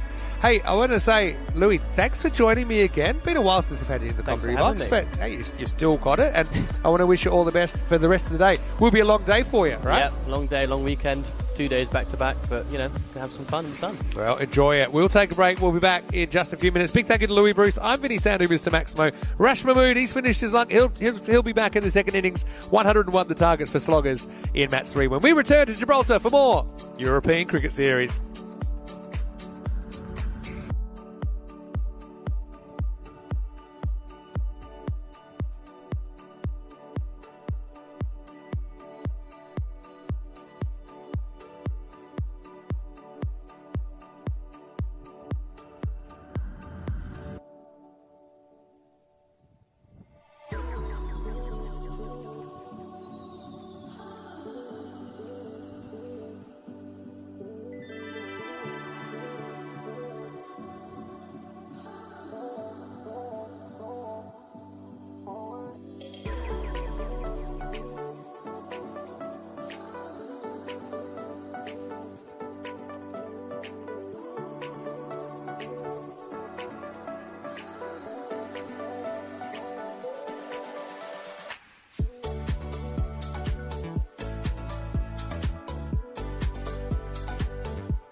Just you and me. Summertime, get ready, we are so divine. Blue water and yellow sand. Let's live our dream. Summertime, get ready, we are so divine. Blue water and yellow sand. Just you and me. Summertime, get ready, we are so divine. Blue water and yellow sand. Let's live our dream.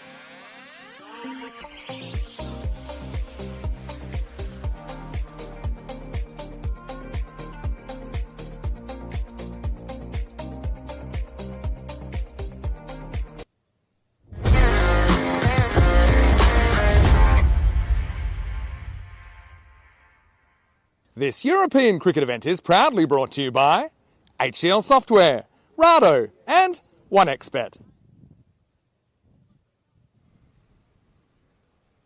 Hello and welcome back. Great to have your company wherever you're coming around a ECN universe from, wherever you're watching from around the world. Great to have your company as we get back to this match number 3, and it's going to be 101 the target for Sloggers. Louis Bruce, big thanks to him for joining me the first half. Allowed Rash to have some lunch, and Rash Mahmood is back with me now. Rash, an even 100 for gaming. They had to battle for those 100 as well. Looks probably a little bit light against this Sloggers batting lineup, but we'll see what happens. Yeah, good afternoon, Vinny. Good afternoon, everybody. Oh, good morning, good evening, wherever you may be. Yeah, just looked. I'm going to use the word stodgy. If people, Stodgy. If people around the world don't know what it means, it was a bit heavy, a bit laboured. They got in a bit of a pickle. If we're going on the evidence of the first game, Vinny, the Sloggers putting up 153. Yeah, it's going to be tough. What do you think? Isn't it funny, though, that we're talking about 10 and over as stodgy? Just shows you how far the game's come when we're talking about it that way. But I agree with you, though, and especially with the kind of batters that we might see come out. I think they'll be looking at all 4 points here. Remember, every point's worth fighting for. To get 4 points here, you need about 13.5 and over. But it will be the very impressive Sajjan Singh to open up. Not just the hairstyle, but the bowling's been very good as well. Here we go with the reply. It's a pretty good start from Sajjan. Ratnaika and Henshaw once again opening for Sloggers. Yeah, Sloggers very impressive in the first match, winning by 66 runs against the Pirates. Ratnaika and Henshaw got him off to an absolute flyer. But Sajjan Singh, he bowled well in his first outing. And that's down the leg side. Yeah, that one's going to go, and it surely goes in. That's a goal. That's right in the bottom corner. That's like a well-taken penalty.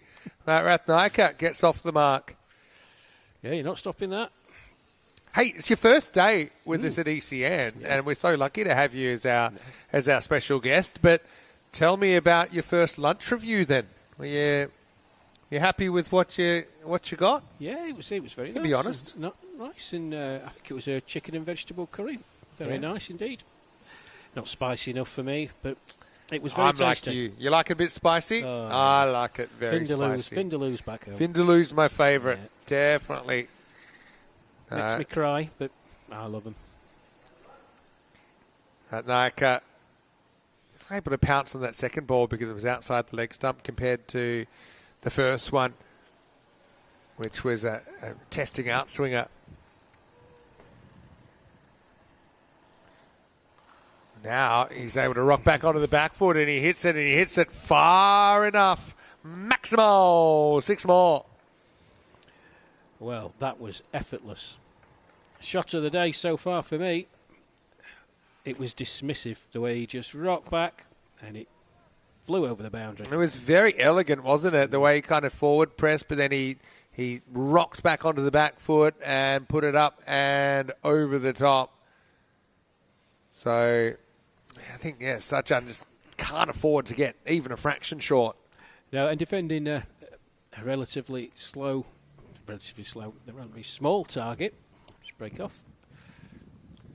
That's good comeback, though, from Sajjan this time. Ratnaika searching for the cut, but he can't hit it. Yeah, they can ill afford to go 10, 12, 15 runs and over. As I say, time will tell, but the first impressions on the eye were very good watching the Sloggers first up against the Pirates. I will say this as well, maybe so much from Dylan Henshaw. I was outside chatting to my wife, Mel. That's going to be hit as well. That could be another goal. Oh, hit the post. I got a poster. It should be extra for that. But still, this is up and away. It's actually hit the back post of the sport of the rugby goals. Amazing. Okay, so you're chatting to Dylan, were you? Well, I was out, so I chatted to my wife Mel, who's accompanying me out here, and Dylan Henshaw was bowling. Now, that boy's got some future, let me tell you. He was rapid. Yeah. They're kind of spoilt for choice. That one's hit, and that's going to be more runs. His first one has been destructive from Ratnaika, despite a couple of small wins. Sajan goes for 18 in the over, 18 without loss after one. Yes, overpitched by Singh that time. Ratnaika making no mistake. It's chopped into the ground, but the man at cover point, no chance of stopping it. 18 gone from his first over then.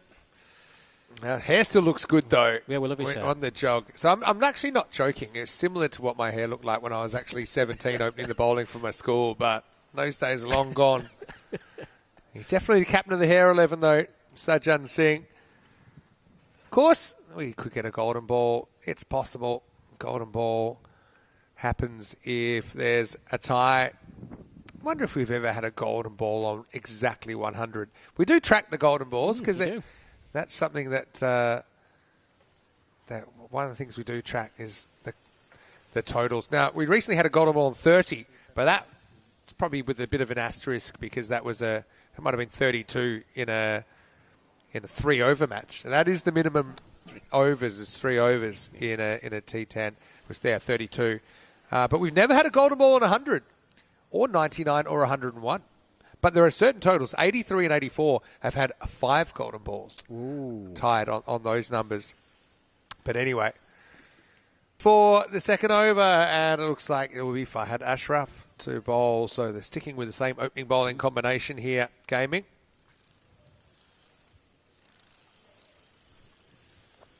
Henschel on strike. And he's going to open his shoulders first up, and that's going to be 1 bounce 4. And that was dismissive as well. I think they're eyeing off the 4 points here, Rash. Yeah, definitely. Dismissive is the word, but I will say this, he held his pose very nicely as well. Ashraf, well, as soon as it left the bat, he turned his back. It's a good job because if he turned the other way, he would have seen Henshaw in full flow, demonstrating exactly where he'd hit it.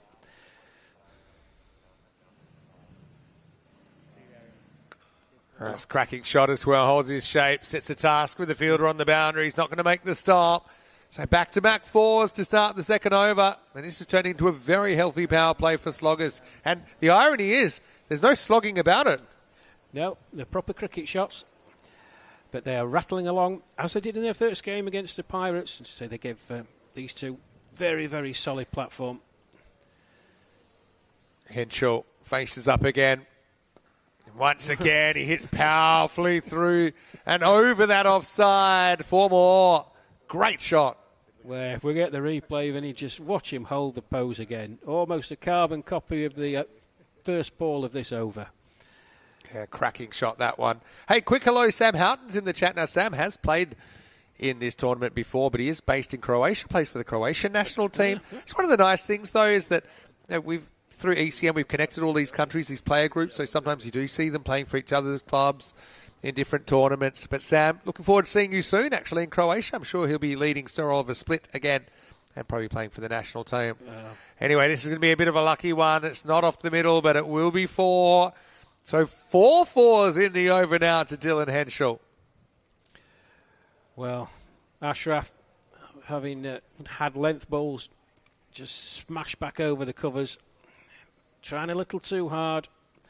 Strained down the leg side. He didn't get all of it, Henschel, but he got enough for it to trickle away for 4. Let's see what they need for the bonus point there. 12.5 and over. That's very achievable. Good comeback, but even better shot. He just goes soft hands on this one. He lets the pace do the work, and that's 5 4s in the over. Not often you see that. In fact, that's now 7 4s off the last 7 balls. Yeah, they've obviously got somewhere to go, the Sloggers, during their break after this game. I know we started slightly behind schedule, but we're getting right back on it now. Wow, full toss, and that one is going to disappear. Maximo! This over had already gone magical. It ends up going for 26, and Sloggers out of the box after 2. It's 44 without loss. Well, it was a rank full toss and deserved some treatment, and treatment it got. It was absolutely clubbed by Dylan Henshaw. Yeah, just below the waist. That's why it wasn't a no ball, but it's almost a baseball shot there over the home run fence. And now you can see 57 off 30 required for the bonus point. Yeah, so Sloggers with a 4-point win here, even a 3-point, they go to the top of the table. Yeah.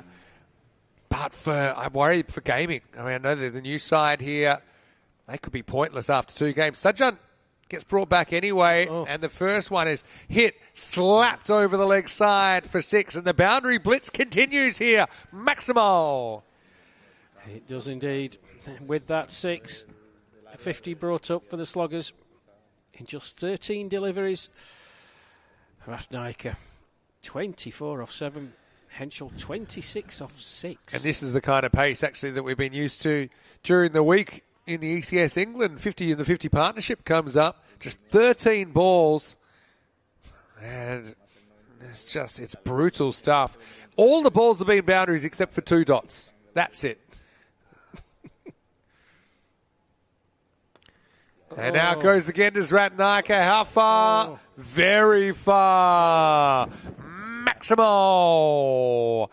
New balls, please. That is a monster strike from Akila Rathnaiker.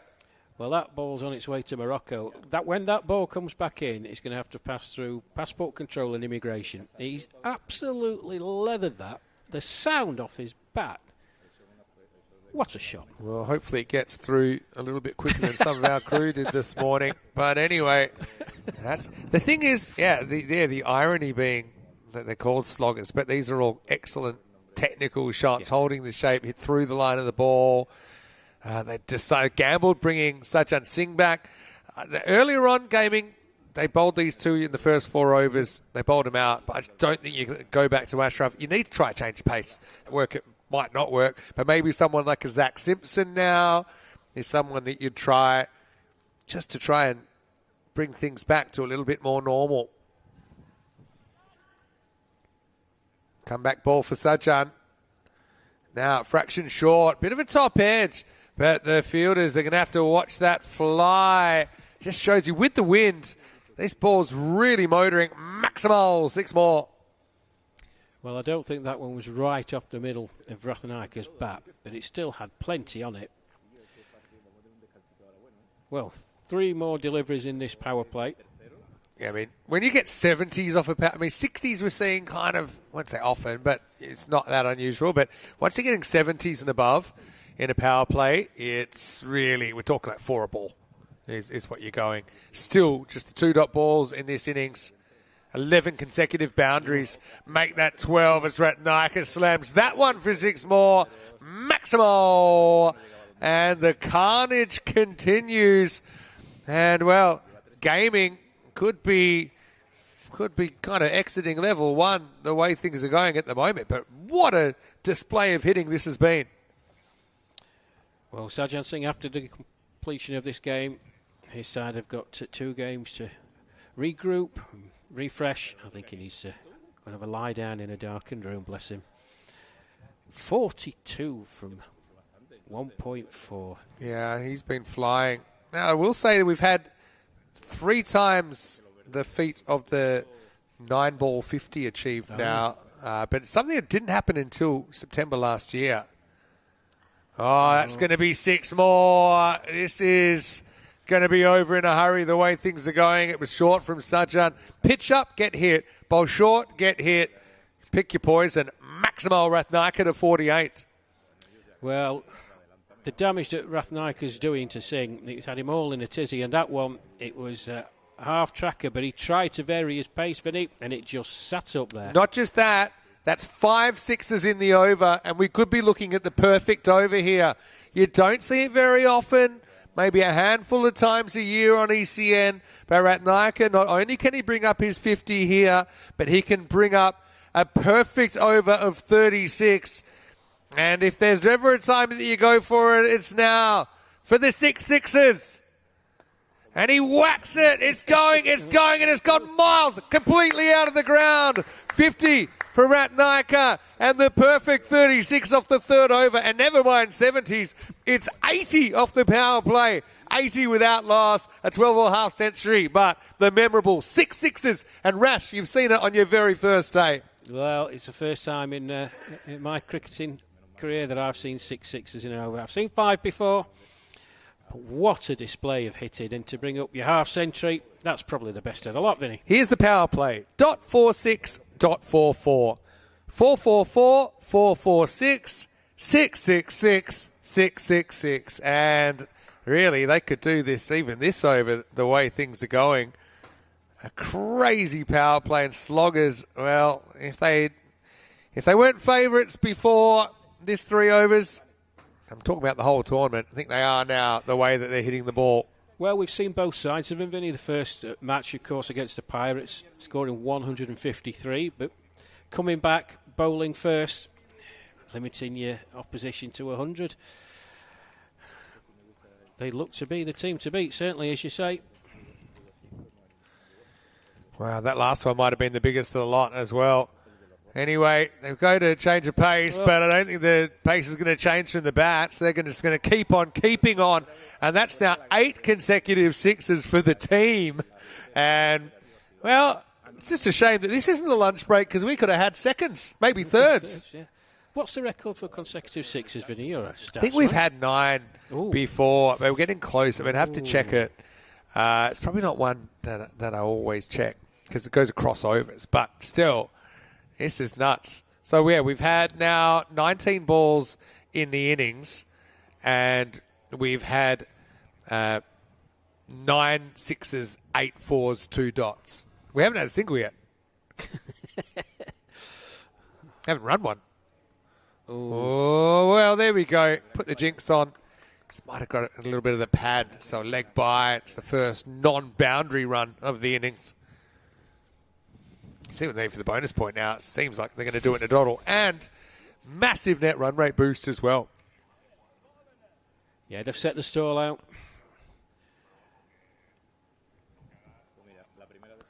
Oh. Moon ball from Javed, but it's going to get smacked. Maximal. 6 more. Ratnaika to 60. It's carnage here. Javed. 6-1-6, getting the same treatment as his teammate Singh did. Ratnaika, 60 off 13. Yeah. By the way, next game coming up in around about 45 minutes' time. Looks like we might have a bit of a break before then. Just 8 to win now. Yeah. Now gets another full toss. Great effort from the fielder, but it's going to get through, and it'll get through the outfielder as well. It was Fernandez first, then it was Sarjan Singh. Neither could cut it off, and now just 4 to win for Sloggers. What an opening partnership this is. Now, I was just thinking, Rash, for Sloggers, if they get in a position where they're guaranteed to be in the final, then they can probably start mixing it up a bit, maybe give a few players opportunities, but I think they want to make sure they finish on top. Having said that, they haven't played rugby yet, who were the other big winners earlier in the day. But it looks like we're going to have 3rd consecutive 4-pointer. And the run of now 8 consecutive opening day 4-pointers continues. Well, the Sloggers, they're playing 4 games today, aren't they? Yeah. So, oh my word. Well, it's well struck by Henschel. And I think it has just bounced inside. So I think with Sloggers, yes, they'll play 4 games today. That's their second win, though. And it's a big, big win. And they're going to do this with so much time to spare. Just quickly, that next start time, it's in 45 minutes. So 12:45 GMT, which is 2:45 in Central Europe. And that is 6:15 in India. But they have done it, and they've done it in just 4 overs. They finished 102 And that's right up there for even like fastest to 100, which I think the record's 3.3. But, well, it was kind of merciful how quickly the loss came for gaming. But, yeah, well, Henschel and Ratnaika forging a big opening partnership and reputation as openers in this series. They win with 36 balls to spare. And so I think for Gaming CC, I think you've got to reset your sights if you're them. I mean, we'll see them one more time today. They take on the Pirates, who they haven't played yet. They played them in Game 6. So, okay, they've got kind of 2 games off to kind of reassess. Just come in with a fresh slate. I think at this stage now, you're just trying to win every game and see what happens. I think it'll be tough for them to come back from 0 points off 8, but you never know, and it all starts with a win, doesn't it? Rugby versus Pirates then in the next game, and that's coming up, like I said, in about 45 minutes' time. Dylan Taylor comes in for Rugby. And Louis Bruce, who kindly stepped in and did the first things with me. He won't be happy with the -2 on the fantasy points, considering he get 4 for just playing. But he will be out there, and I'd love to see him maybe get a hit. He's listed at 4. Again, someone you could easily see open the batting, and we'll see what they do. Let's have a look at the highlights then. Well, not often that every ball's a highlight. Felt like it was in this innings. A crazy boundary count. We actually had 20 boundaries out of the 24 balls bowled, as Sloggers brought up the 100 and the win in just 4 overs. Yeah, carnage is a good way to describe it. You can pick any one of these because they all went pretty much the same place. Over the boundary on the full or a couple of bounces. It was brutal. It really was, wasn't it? And I mean, I wouldn't say the bowling was tip-top. I think they probably missed their spots. But even when they kind of got it more or less right, like that one, they just had the answers, didn't they? So we saw the magical 6 sixes in a row. In fact, we saw 8 sixes in a row. Monty saying they deserved 2 bonus points for that. Such was the magnitude of that win. They went to Jarvid to basically take the pace right off, but there was no stopping it. Even that over went for 22 in the end, and they bring up the win in just 4 overs. So, yeah, a huge effort, and all 4 points going Sloggers' way. So that's what we call chasing the octopus. 8 points out of 8 rats, and it was, like I said, it was a pretty easy game for you. You came into the second innings, only lasted 4 overs as we look at the scorecard. What an impressive performance by those two. Well, there you go. Akila Ratnaika not out 64 from 15 deliveries. That was with 4 4s and 8 6s. And Dylan Henshaw as well, 36 off just the 9. 6 4s and 2 6s for him. Yeah, so to give you an idea, Ratnaika faced 15 balls, he hit 12 boundaries. Henschel faced 9 balls, he hit 8 boundaries. So, yeah, we never actually saw a single to a batter. We did see a leg by and a bye in that last over.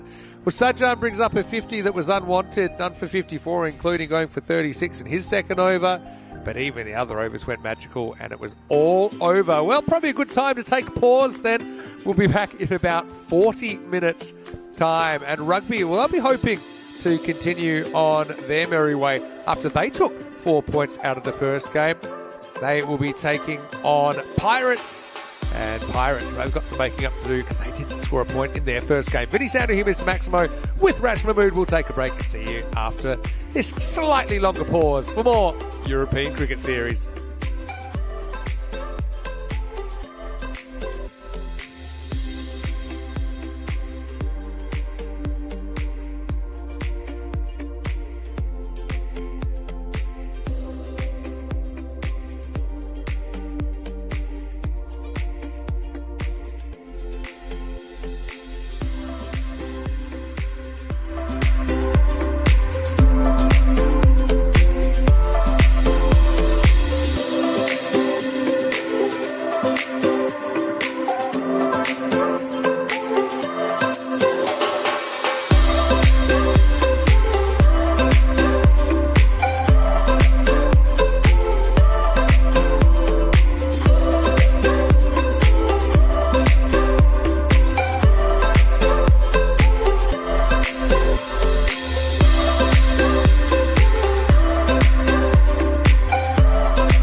This European cricket event is proudly brought to you by HCL Software, Rado and 1xBet.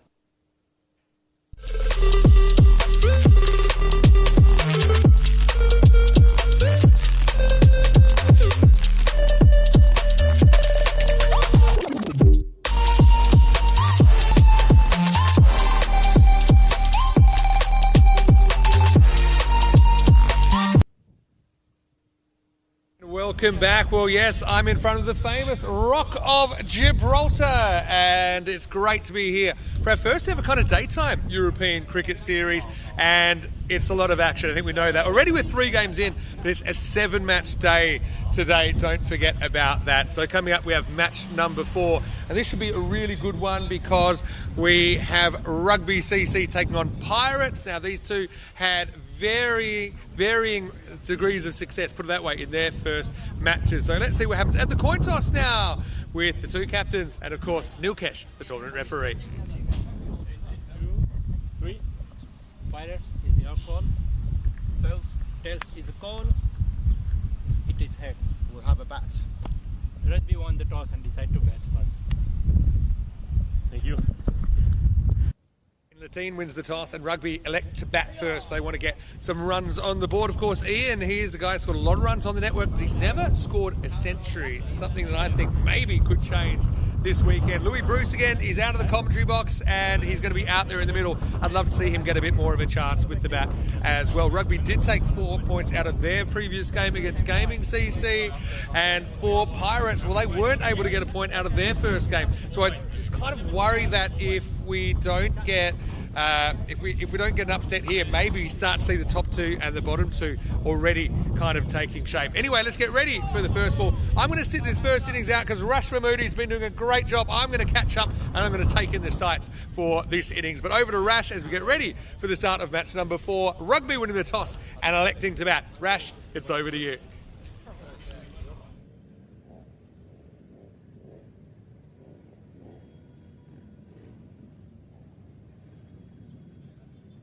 Okay, good evening, or good afternoon, good evening, or even good morning, wherever you may be. Rash Mahmood here at the Europa Sports Complex, southern point of Gibraltar. Game 4 on a bumper day of 7 games on this 2-day ECS Gibraltar 2025 series. Great pleasure to be here. We've seen some good cricket already. And Game 4 sees Rugby CC versus the Pirates. Both these teams playing their second match. Have a look at the predictor.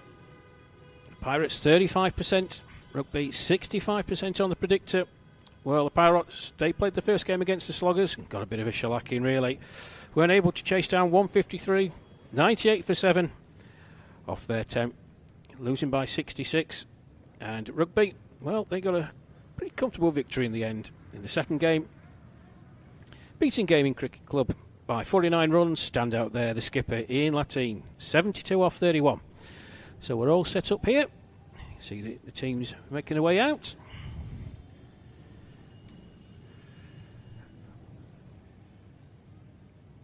And both the teams will be looking to get some points on the board. Sloggers, the team to catch at the moment. Played 2, 1-2 bonus points. Sitting top of the table with 8 points. Mr. Maximu, Vinny Sandhu just taking a break, and a well-earned one as well. Par score, 120. He's not been far off at all. The legend in his own lunchtime he is, that young man.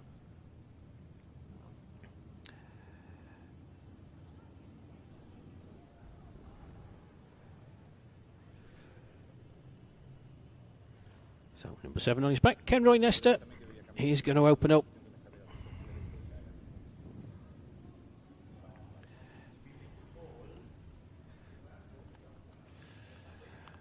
Waiting.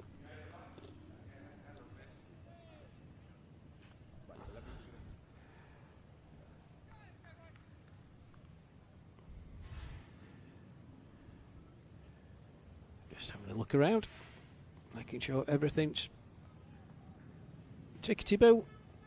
Nestor at the end of his run-up. Here we go then, folks, game 4.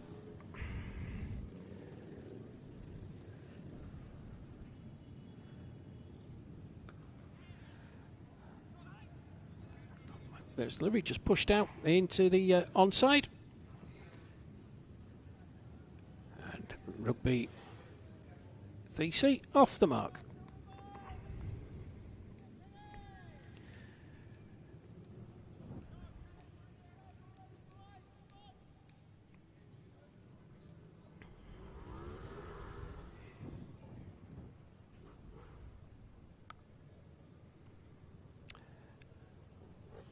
So we've got both Hillmans out in the middle.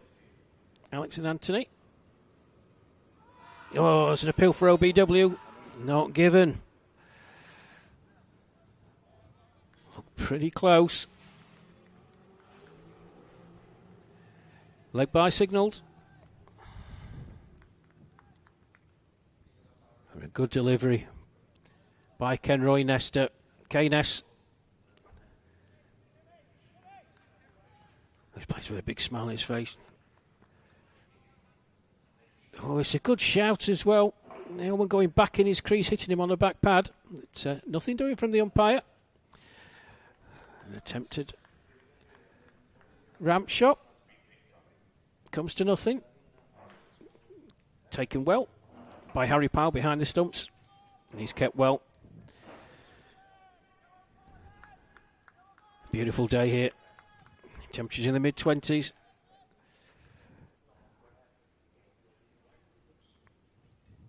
Unfortunately, I can't tell you which is Anthony and which is Alexander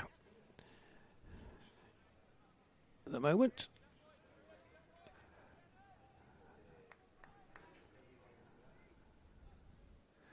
That's first boundary of the innings.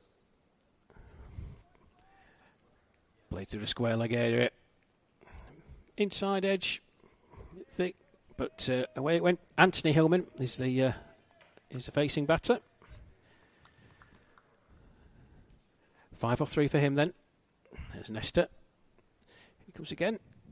It's wide outside the off stump and signalled a wide just outside those tram lines. He's looking quizzically back at the umpire, but I think that was the right call.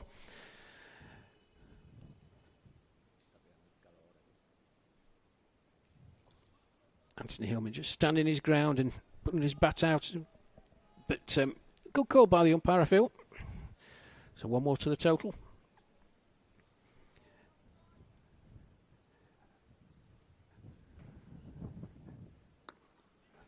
Oh, that's gone mistimed. But just a one. Now both these teams, as I said, they'll have come from the sidelines. Game 3, we saw such a dominant performance from the Sloggers. It really was something to behold. Chasing down their target of 101 in just 4 overs, ending up on 102 for no wicket.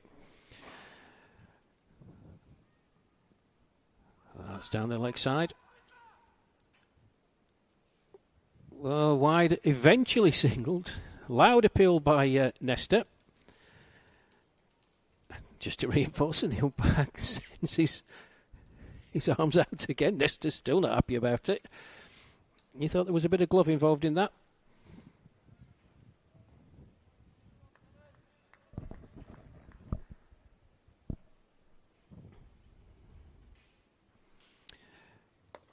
Full toss. Nothing doing there. First over done. Quite a good one from Kenroy Nesta. 8 from it. Just going through the chats and see what we've got. A very nice break earlier on, leaving Vinny to do all the hard work. Had a little walk around. Long time since I've been in Gibraltar. Those of you who've been with us from the start. I was based here in the late 1980s, serving in the RAF. Good to see the control tower still there. Happy memories for.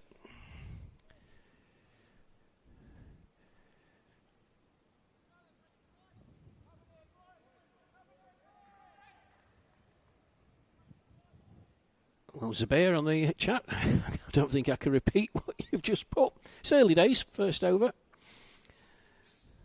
9 the score.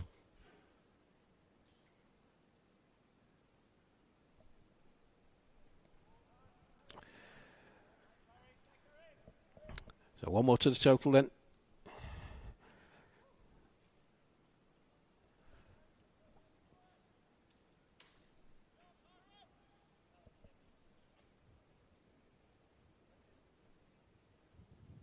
So Rugby Club winning the toss and electing to bat. Steady start by them. Just one more. Off that Brent Kay delivery. And he must be a tired old chap. He was, as you heard Vinny say earlier on, playing in Wimbledon earlier on in the week.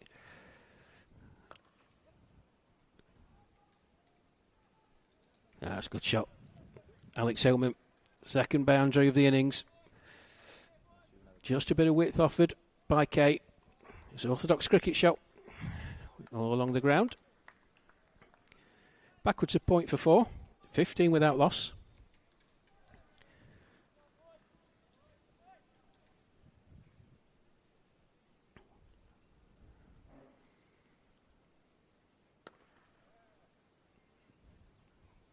Well, the Rugby Club will be hoping to get a start similar to what the Sluggers have done in their 2 batting performances so far. The platform set, devastating batting by them. Imposing their will on the opposition. That's good delivery.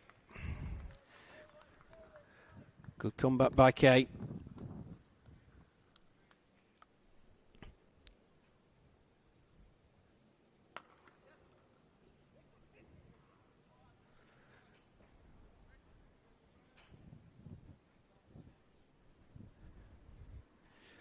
So this tournament consisting of the 4 teams. 7 matches today. We'll be here under the lights later on with the final match. Swing and a miss. I think that's scheduled to start at 9 o'clock. Way past my bedtime. So we'll be under the lights. 5 games tomorrow and then the final. So 13 games in total for this ECS Gibraltar 2025 series. And it's a busy old time on the network as well. Wimbledon, great series that's been if you've been watching that during the week, folks. Having a weekend off, well deserved. There the standings, Sluggers 2 out of 2. Maximum points. Rugby winning their first game. A bit slappy by Hillman. Alex Hillman. From that delivery from Kenroy Nesta.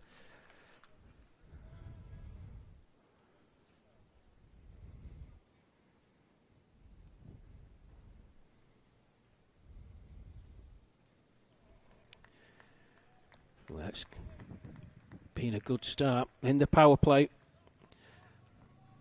by the fielding team.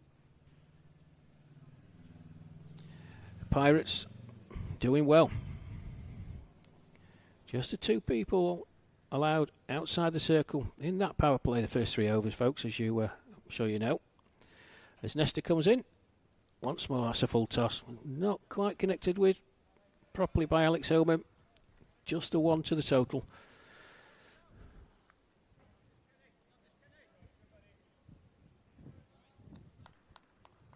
Well, there's a bear. It's a bear on the chat. He's just questioning the openers that are out there for the Rugby Club.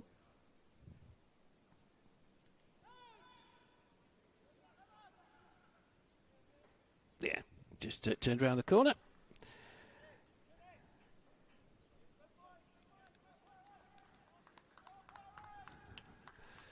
Plenty of encouragement out there as well. And Kenroy Nesta. Saw him during the last game. He was walking around, big smile on his face. That's a nice shot. But just the 1.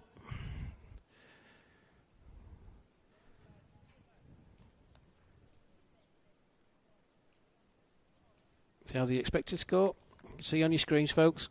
1-1-3. And those of you who've been listening to the broadcast since the start of game 1 will know that Vinny, the font of all knowledge, is at about 120. It's a decent score on here. It's been proved right so far. It's a nice shot. Way for 4. Nicely timed. Power play done. 3 overs gone.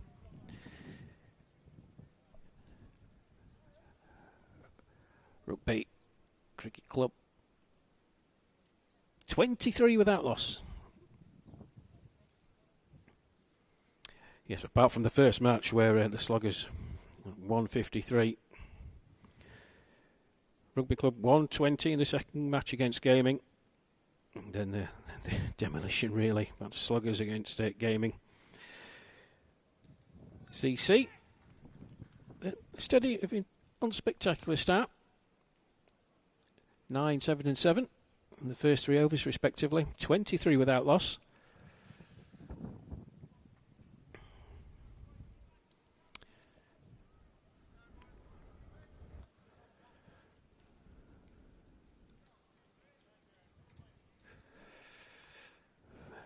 Kieran Ferrari.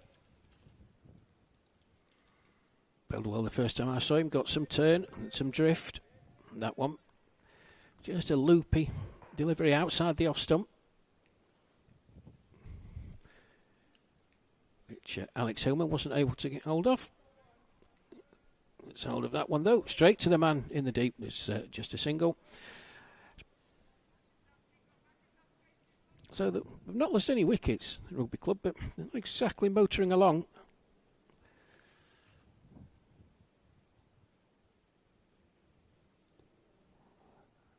Ferrari just making some changes to the field.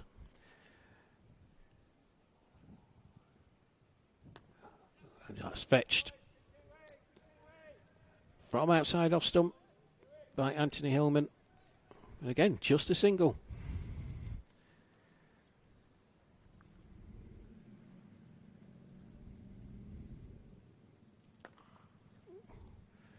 A bit more force, but straight down the ground, straight to the fielder again. So this is good from Ferrari. Good from the Pirates.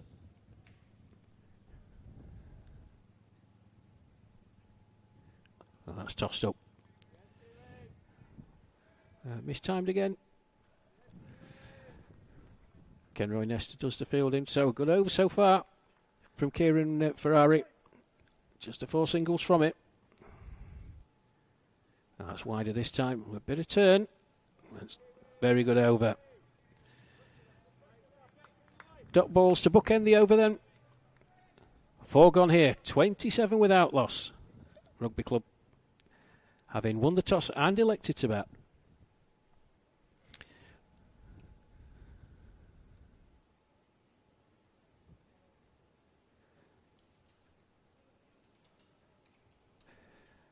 I'm just saying that on the comments, you make a mistake with 2 batsmen with the same name. Well, you can if you don't see the numbers on the back in the first instance, which I didn't, because I was busy doing something else. But thank you for pointing that out. Anthony Hillman on strike, number 68 on his back.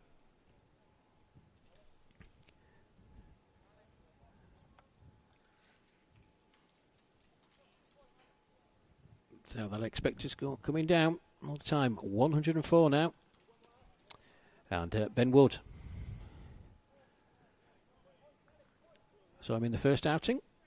Bowled pretty well.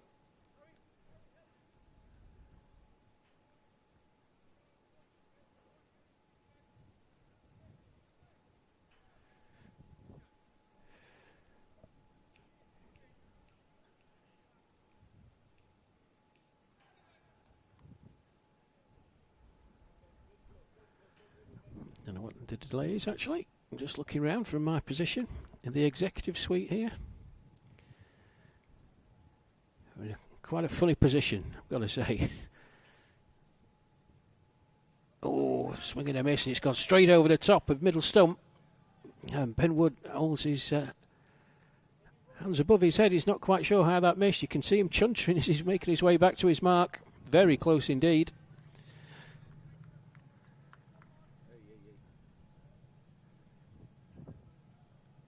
Yeah, our position here in the stands, sort of deep backward square leg.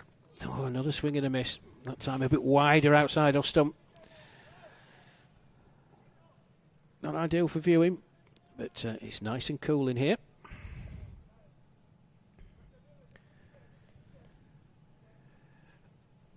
Okay.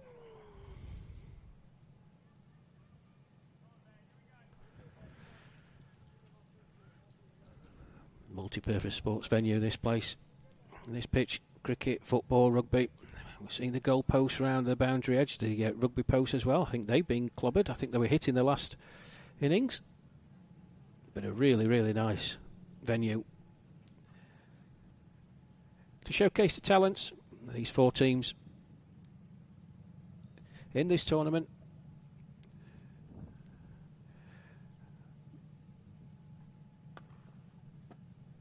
That's a nice shot.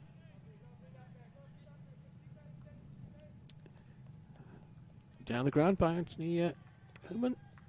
Oh, I missed a wicket.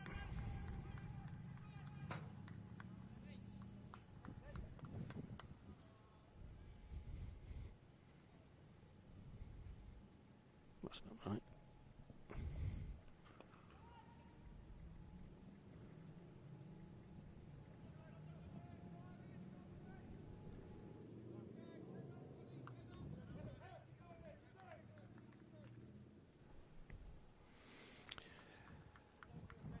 Well, Ian Latin, the skipper's in. Anthony Hillman retiring out. 30 for 1 then.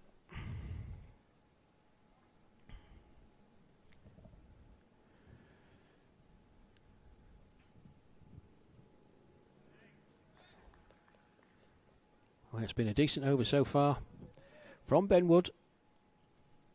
You can see at the non-striker's end. Number 6, Ian Latin. Very, very good display of batting. First time up for him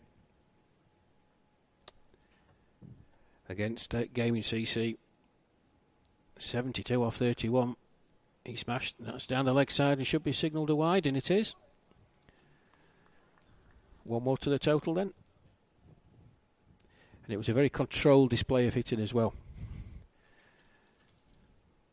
Plenty of bags and bags of experience.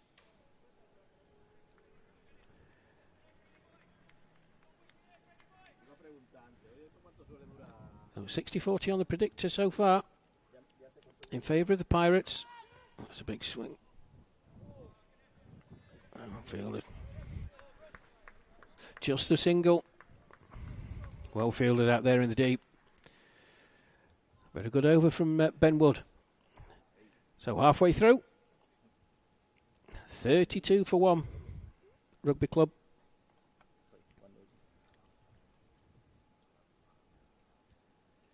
Ian Latin, the skipper, is 1 from the 1 delivery he's faced. And his partner, Alex Hillman. Out there from the start. And I expect to score. Look at that now, folks. 94. So, on the way down, he faced some good bowling from the Pirates bowlers and some good fielding as well, as we've been saying throughout the broadcast. Apart from that anomaly in the first game when the Sloggers put up 153.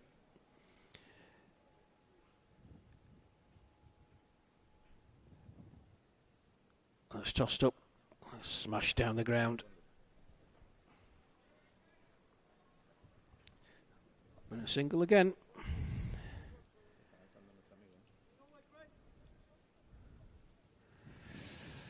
There's Richie Cunningham. Sits up. Ian Latin is quick into that, but you can see the boundary riders out there. Perfectly placed. Just the one to him.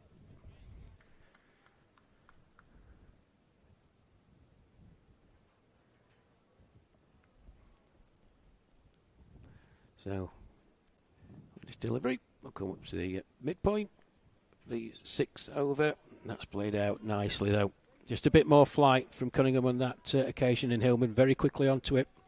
A very, very welcome boundary. He's 17 off the 19 deliveries he's faced. Rugby Club move on to 38 for 1.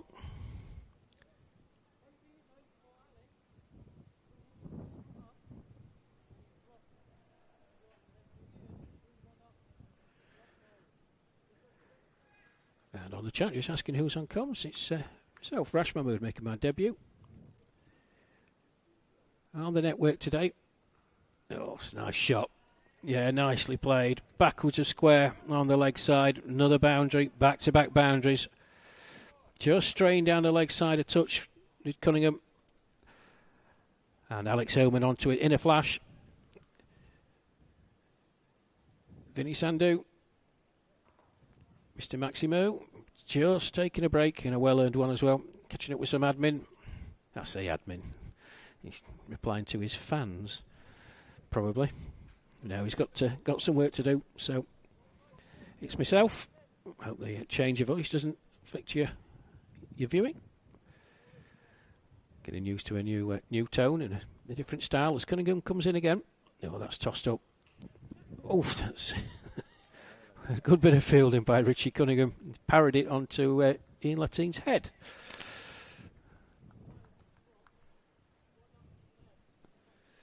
So, one more of this Cunningham over to come. 43 for 1, the rugby club. And he won the toss and elected to bat. Latino strike comes down the wicket. Oh, it's missed. Well, it went up. Let's see if we can see again. Ian Latine goes to Richie Cunningham. He's disgusted with himself. It was a mistimed drive. Latine came down the wicket. It went up in the air, and the only person who was interested was Richie Cunningham. And having got there, a valiant attempt to catch the ball, but just wasn't able to hold on. So 6 gone here.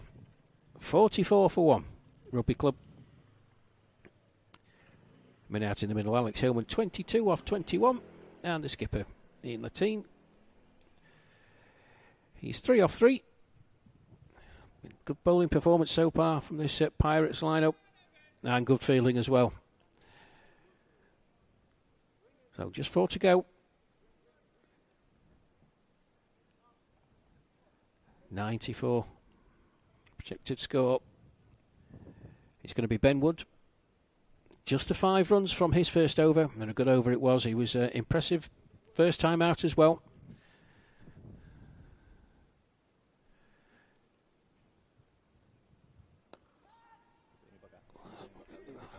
Shouts of catch, but it's gone over the boundary ropes. Let's have a wait for the single. I think that's all the way. First 6 innings. Maximo, and the first one. A good strike by the skipper. Dead straight. Back over Ben Wood's head.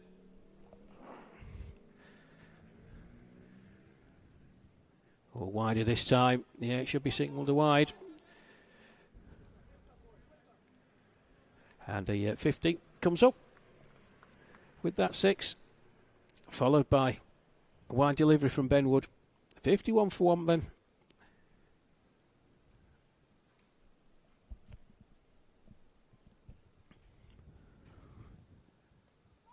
Oh, he's gone again. Bit luckier this time. 4 more to the skipper. Looking to go down the ground. Thick outside edge, and it ran away to the boundary. Third man area for 4.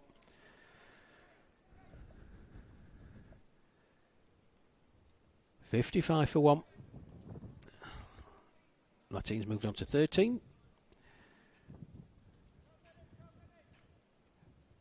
And very welcome runs indeed for the rugby club.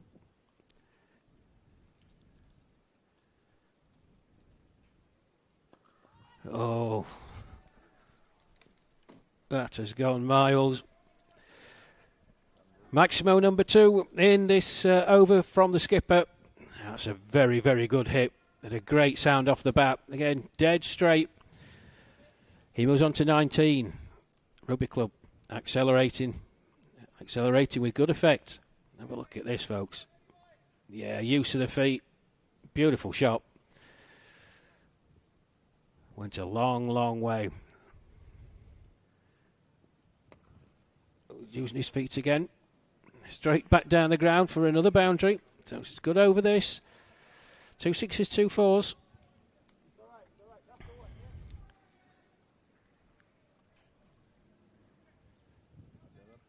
$21 off the over so far. Still 2 deliveries to come. Exactly what the rugby club needed. Ben Wood getting a bit of treatment here.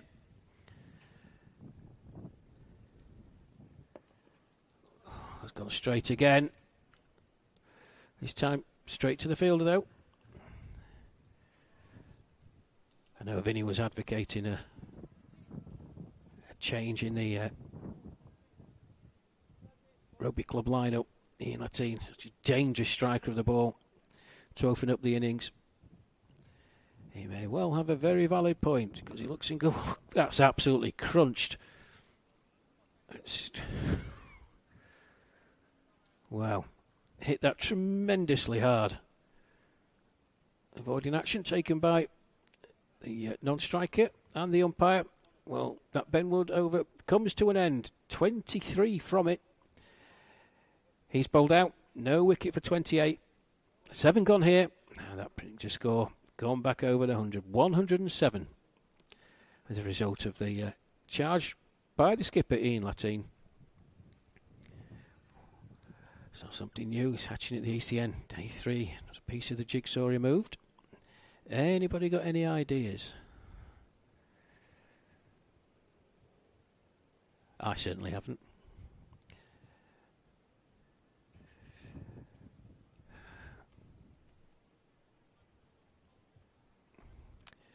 Right.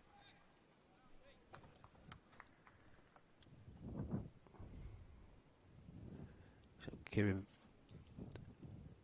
Ferrari. Oh, always got hold of that.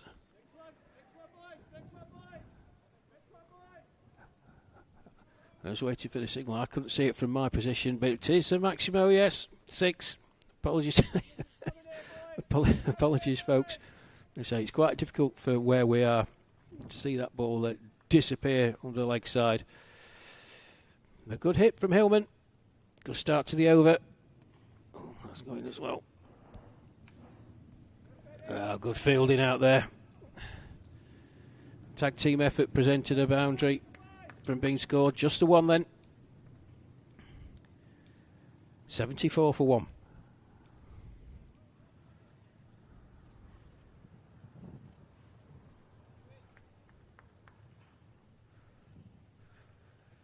Now, the skipper just surveying the field. He's going to go big. I fancy he is. Oh, call back. Good fielding there. Man at 45.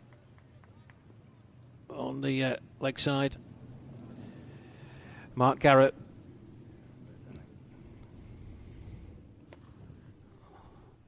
Oh, half stop. And a good half stop as well in the covers. Forcibly hit by Latin. One more to the total. 75 for 1.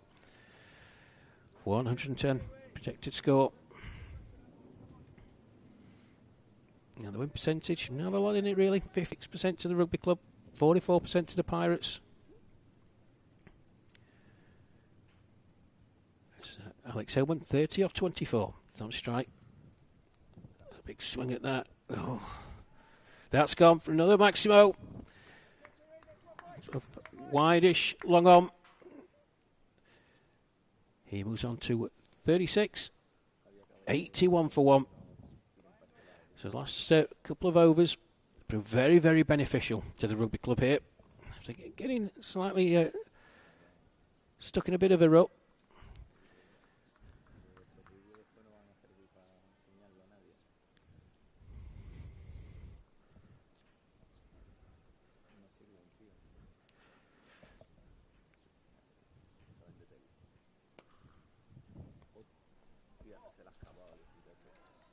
For this time, same area. Didn't quite get the elevation, but still a very powerful hit. Hillman moves on to 40 from the 26 deliveries he's faced. Ferrari is bowled out. He's 2 overs, no wicket for 22. 85 for 1 then. 2 to go. Into the 9th over. And as Vinny's been explaining to me, the 9th over when things happen. Let's see. There we go. See the run rate per over. Steady away, and then the last 2. 30 odd runs have been added. So good acceleration. Don't expect to score now 112. So it was down to 94 at one point. I fancy that's Richie Cunningham coming on again.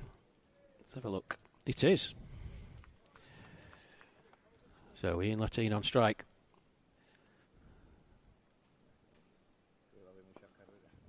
hit powerfully down the ground. Yeah, it's gone for 4. Use of the feet again by Latin. A feature of his batting. First time round, and certainly a feature this time round. 4 more to him. 89 for 1 then. He moves on to 29.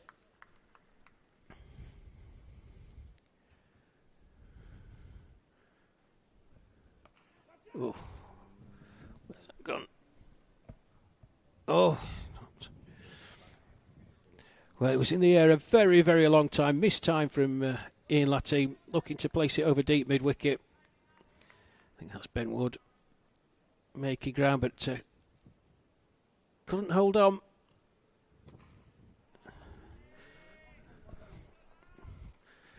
That's another Maximo. Favourite area, it seems, for Alex Hillman. Hit the ball 4 times there. Good batting by him, 96 for 1 then.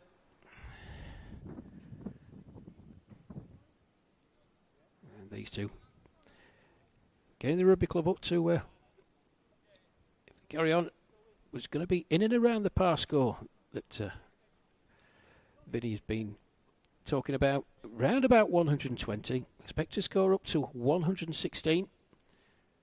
Oh dear. Oh, fancy footwork. I fancy that's going to be single, no ball as well, above waist height. Yep. So just a reminder, folks, ball above waist height on the full should. Oh, he's come down the pitch this time. He's straight to the fielder. Yeah, above waist height on the full will be called a no ball.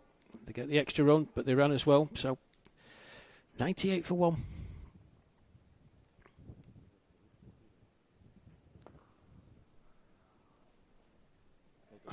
Four more for Ian Latin. Again, the use of the feet. I mean, these are not, as long as these are proper cricket shots, and it's the century brought up with that boundary for Latin. 34 off 14, 102 for 1. Really, really nice controlled cricket shot. And that's just brute force. But straight to the man who's, well done. Just had a quick look behind him as Latin holds out into the deep. And there's the first of Richie Cunningham's promised 7 wickets. I think he said that to Vinny earlier on. And those of you who've been watching from the start, I'm sure you'll be quick on the chat to let me know, but I think he said 7 today. But here we go on the replay, folks. Cunningham, Latin back in his crease this time. 55 metres to clear, and the man was stood right on the end. It's a nice catch in the end. Latin goes. Well batted for him. 102 for 2 then. Final over to come. Expect to score 117.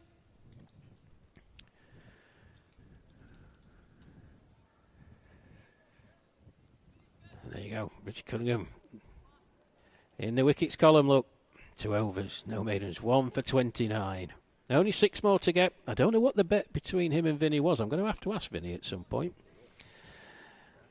I'm sure there was a little half a shandy involved or something like that. So, Brent Kay to bowl the final over. 7 off his first over. Alex Hillman on strike. Hits it straight back down the ground. And it is Richie Cunningham who does the fielding. Keeps it to 1. And Louis Bruce.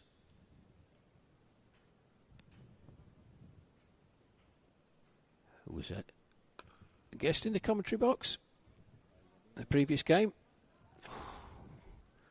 So wild throw into the stumps. Well, Harry piled it exceptionally well. Very wild throw coming in. Flung himself to his left.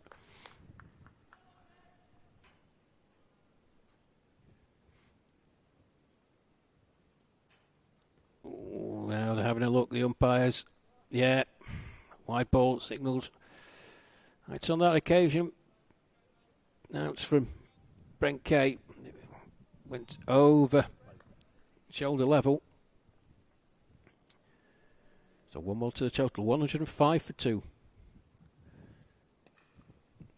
That's a good shot. Good shot. Matt Hillman brings up his 50 with a very, very well executed shot into the leg side. Despairing dive by the fielder.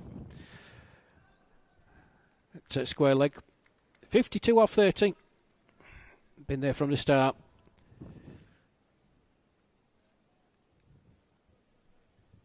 Prompts another change in the field. Richie Cunningham. No, he's not. It's Ryan Grimes, sorry. Ryan Grimes going to the fence. Oh, that's just chopped into the ground as a chase for the fielder. Can he get there? Yes, he can.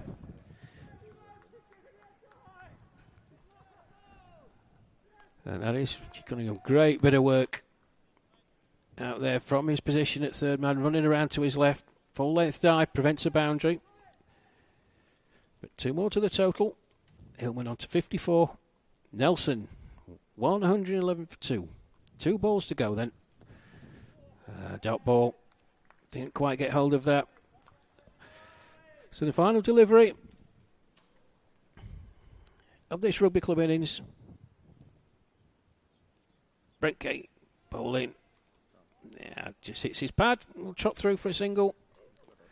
So rugby club winning the toss and electing to bat. 112 for 2.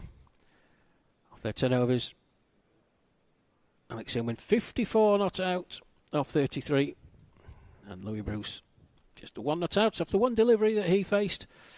Well, it's in and around that par score. We've been talking about it. 120. And they just got bogged down at the start a bit, but Ian Latine showed his quality once again. Excellent use of the feet, and together with Alex Hillman, got the rugby club up to a total that they'll feel that they will be able to defend. 112. But it was a good disciplined display by the Pirates. See some of the highlights here. Ben Wood. He's with the head in his hands as it just swing and a miss by the batter, and he went straight over middle stump. This was the Richie Cunningham one, and you can see he got there, and it was the look on his face as he got up, bless him. But then Ian Latine got into it, and here he is with the red helmet on. Some mighty, mighty fine blows. That's probably the pick of them. Kieran Ferrari. Some treatment as well. And it was at this point, I thought, well, yeah, they're going along. Judicious use of the feet and free making, shot making, having been bogged down early doors. I think from where they were halfway to get up to 112, the rugby club will be pretty happy. 60-odd runs added in 5 overs, nothing to be sniffed at all. Here's Ian Latine holing out to the man on the boundary. So the innings break. 113 for the Pirates to win. Can they get there? In a few minutes' time.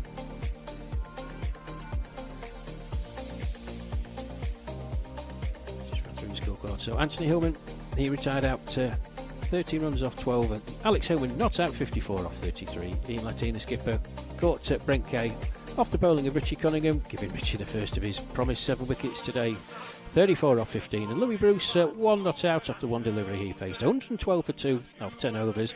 1 no ball, 6 wides and 3 leg byes. 10 extras in total. We'll have a look at bowling figures.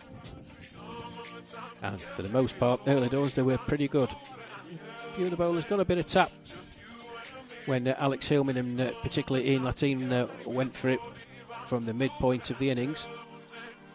Just wait for those figures to come on the screen, folks.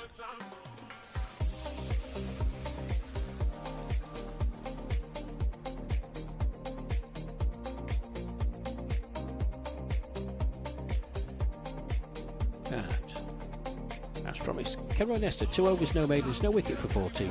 Brent Kay, 2 overs, no maidens, no wicket for 16. Kieran Ferrari, 2 overs, no maidens, no wicket for 22. Benwood, 2 overs, no maidens, no wicket for 28. And there we go, right at the bottom. Richie Cunningham, well done, sir. 2 overs, no maidens, 1 wicket for 29. So 113 is the target.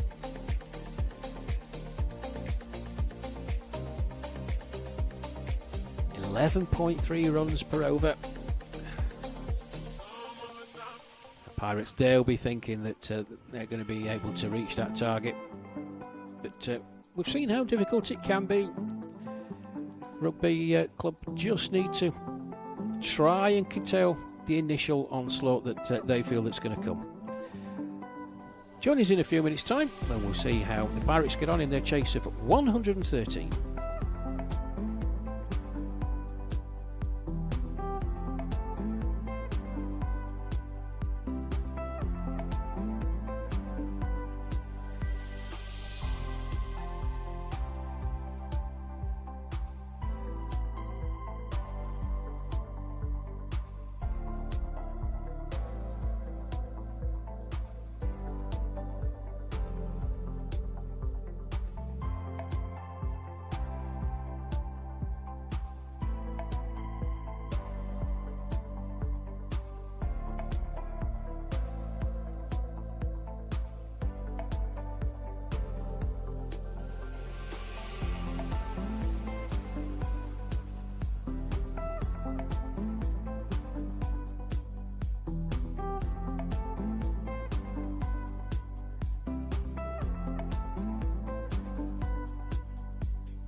This European cricket event is proudly brought to you by HCL Software, Rado and 1xBet.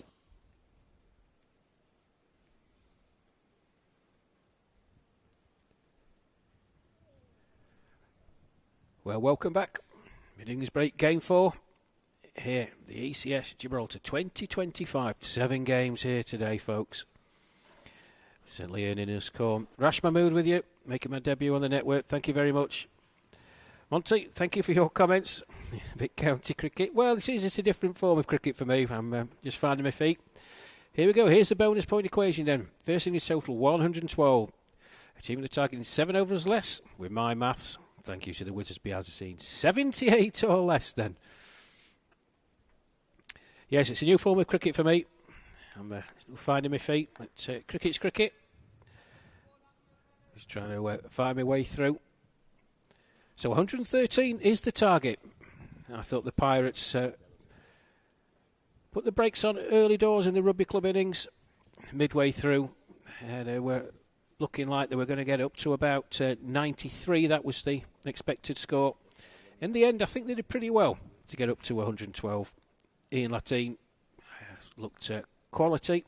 The 2 occasions I've seen him bat today, 72 off 31 in his first outing. So we're just about to get underway again. 113 the target then.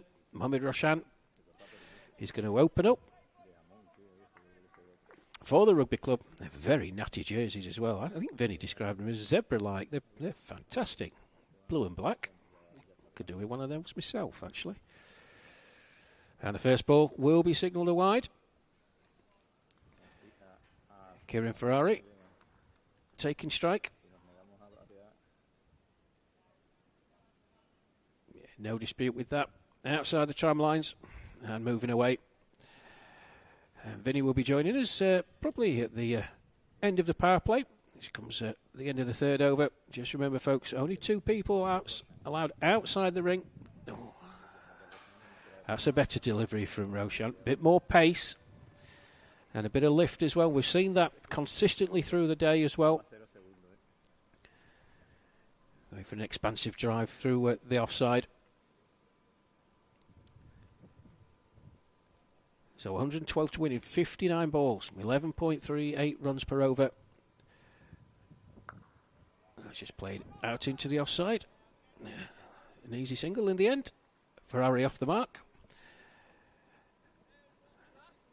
Now, Ken Roy Nesta. 6 and out in his first go. But I'll take it on the advice of Vinny Sandhu that he can hit a good ball. And if he gets going, then watch out, folks. Missed out in his first go. Let's see what he can do here. As Roshan comes in.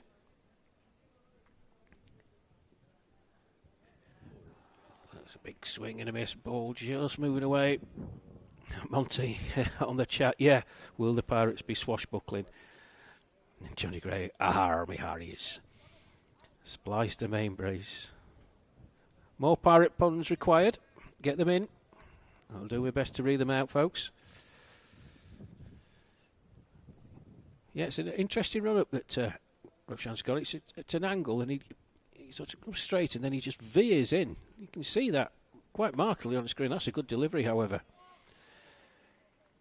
He sort of runs off the strip, straight on, and then just veers violently to his right, but he's clearly effective for him.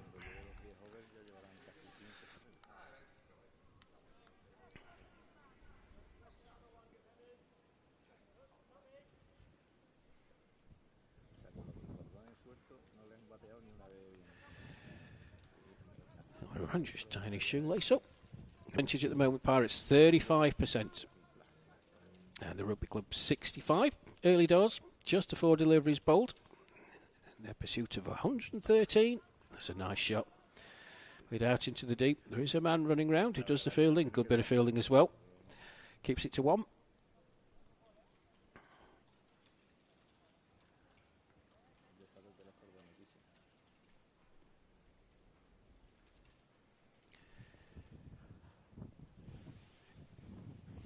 Yeah, Johnny, that's a good point that you make on the chat. I'll come to it after the the delivery. Oh, it's an appeal for OBW.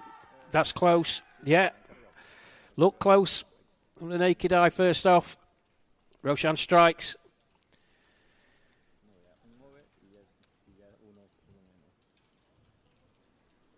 That's the first wicket. Looked a good shout here. We see it on the replay. Yeah. Tailing in a touch and was looking to play it through mid-wicket. Would have got himself in a bit of a tangle. I think that's a good decision. Back pad. Yeah. Well done. Mohamed Roshan. 3 for 1 then. Good start for the rugby club. Pirates chasing at 113. Lose a wicket in the first over. Yeah, Johnny, you make a really good point on the chat with Mohamed Roshan's run up. He veers violently to the right, and then his follow through. It's practically impossible for him not to run somewhere down the pitch or in line of the umpire. So something new hatching at the ECN. A3 of the jigsaw pieces. Who or what is that?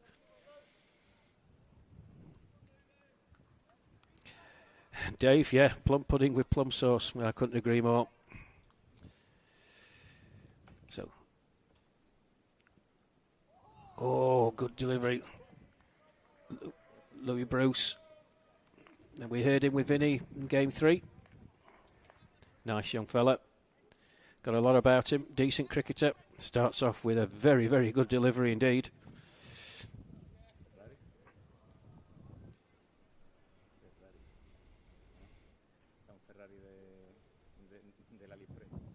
Oh, and again, we've seen it all day. Lift. He's not banged halfway down the pitch. That's a length ball, folks. And it's rising. Well taken by Anthony Hillman behind the stumps.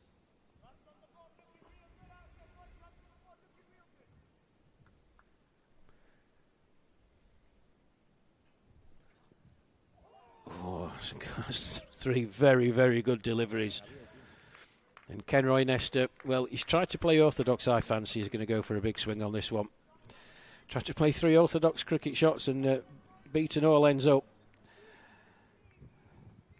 3 for 1, middle of the second over. 110 more off 51. No.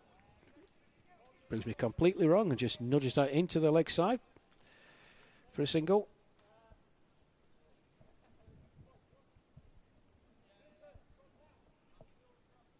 So 109 more runs to win. 50 balls. That run rate climbing up. 11 point something at the start. 13.08 now.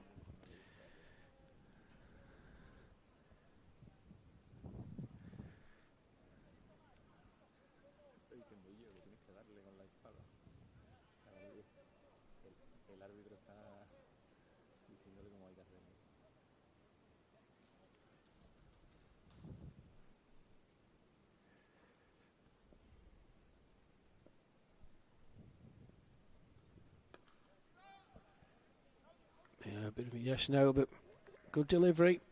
Well fielded by Ataloyi at point. Had a chat with him earlier on. Really nice fella.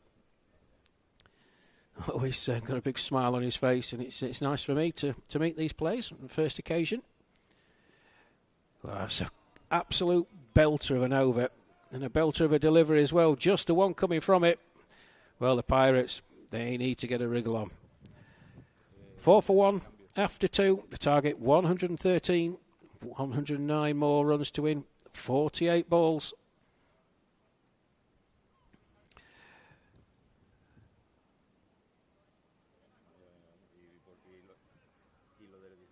Dave on the chat. We don't need a new duck, especially an AI duck. That must be some in-house thing, Dave. My apologies. I'll ask Vinny when he rejoins us at the end of this over. Mohamed Roshan, he's going to continue then. Got the wicket of Kieran Ferrari. The previous over. Plum LBW, that's hit straight down the ground by Nestor. 1 bounce for 4. Well, I'd advocate that's the approach he should take. Try to play orthodox.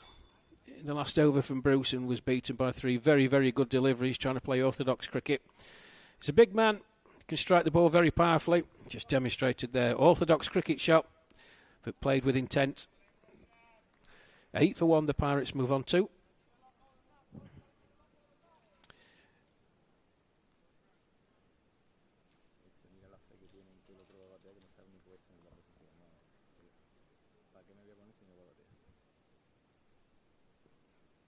That's wide.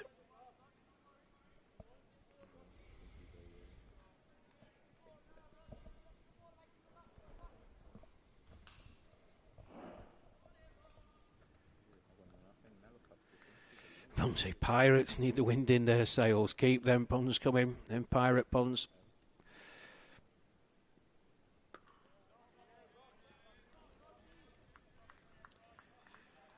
I think that's the best one yet, that one. Say Pirates need the wind in their sails. Like that.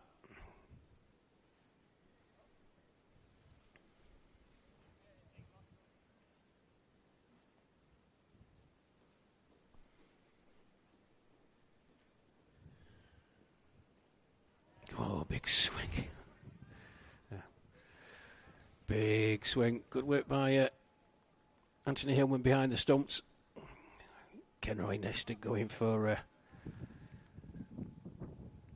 the big thwack over deep mid-wicket. Head went one way, feet went another, bat went another.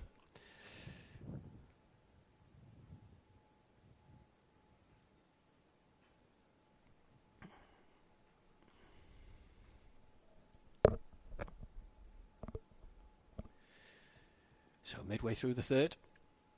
3 more deliveries in the power play then. Roshan. Oh, that's a powerful hit.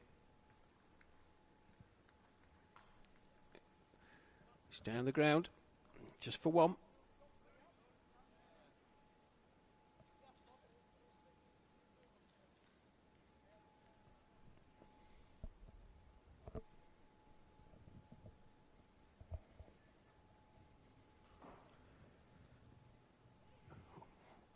Oh, that's the widest one we've seen today.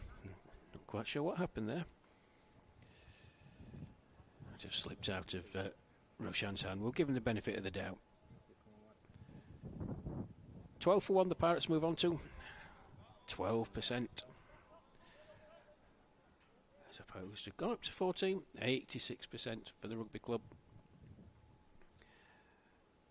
Well, at some point, Nestor's got to make a decision. I would suggest it's powerfully hit.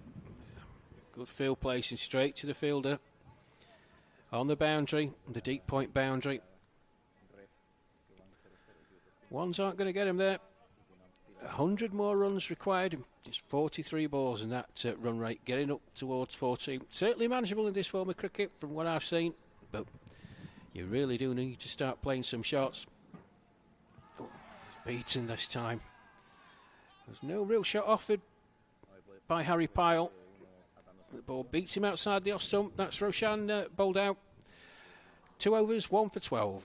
And that's the power play completed. 3 overs gone here at the Europa Sports Complex. Game 4 of this bumper 7 match opening day of the ECS Gibraltar 2025 series. And I'm delighted to say that the legend in his own lunchtime, the man of the moment, Mr. European Cricket Network, Vinny Sandhu, Mr. Maximu has joined me. How are you? Yeah, nice to be back. Well, by moment you mean 6,000 games, and by lunchtime, legend in my own lunchtime, my lunchtime isn't necessarily the biggest, I'll be honest. So probably today I think it was about 3 minutes, but hey, it's all part of European cricket. We love our community, expanding our community all the time, and we love that you're a part of the community now, Rash. Really enjoyed your work so far today. And, well, for Pirates, I mean, things have taken a real turn. It's restricted in the first half with the Hillman bros. Anyway, Mapuri, he's going to get a wicket first up, I think. Or did the keeper step on the stumps? That's weird. Let's have a look at this. Yeah, my gut feeling from first view when he was at the keeper stepped on the stumps.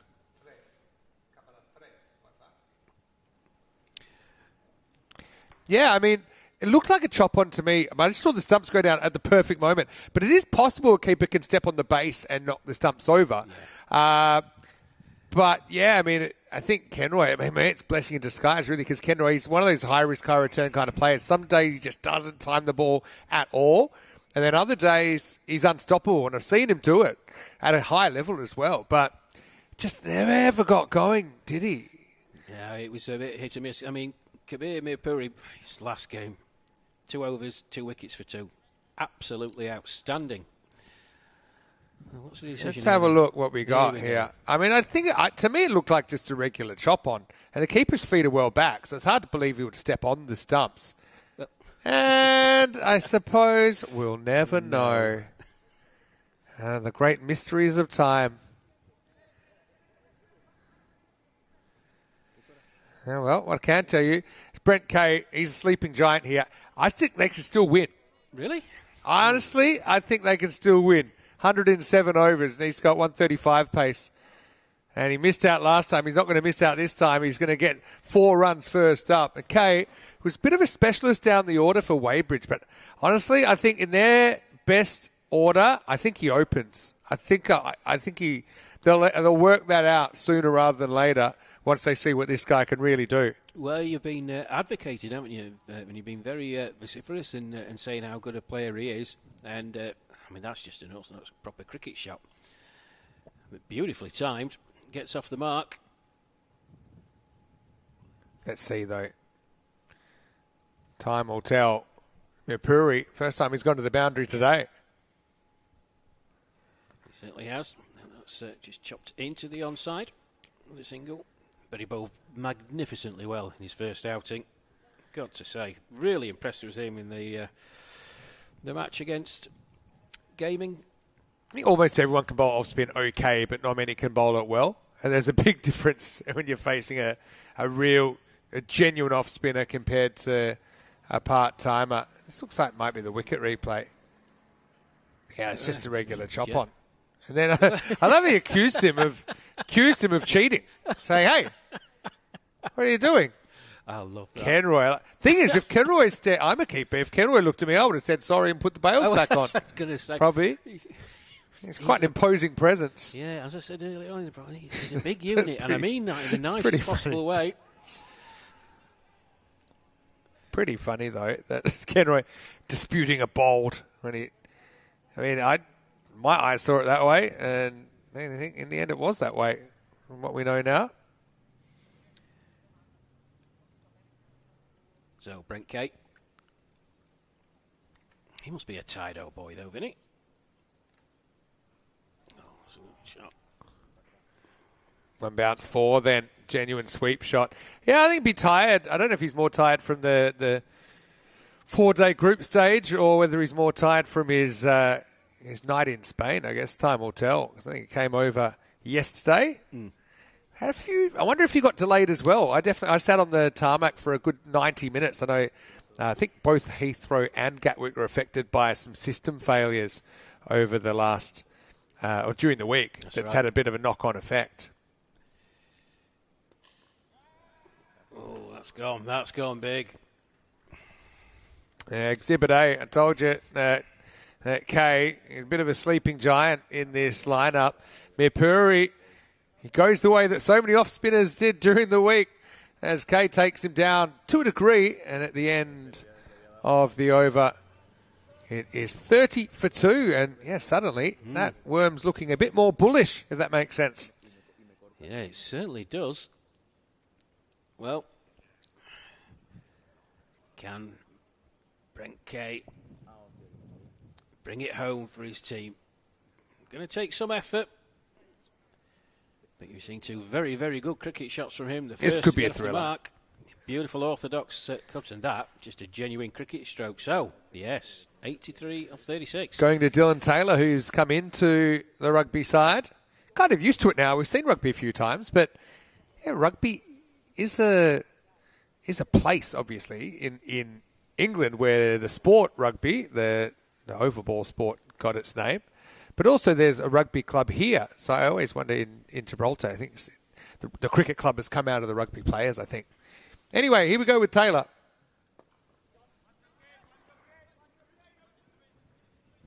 Pyle could probably play a bit of a support role here, but he might not because I think he's been run out. In fact, he's been given.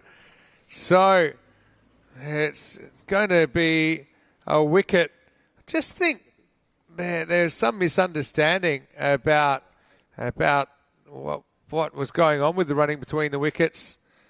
But I think that will be given. We'll check it here on the replay. Definitely gone. Quick hands by Anthony Hillman to whip off the bails. Yeah, there was just a slight hesitation at the completion of the first run, Vinny, and that was his downfall. I think if he'd gone straight away without that hesitation, he would have probably just made it back. Well,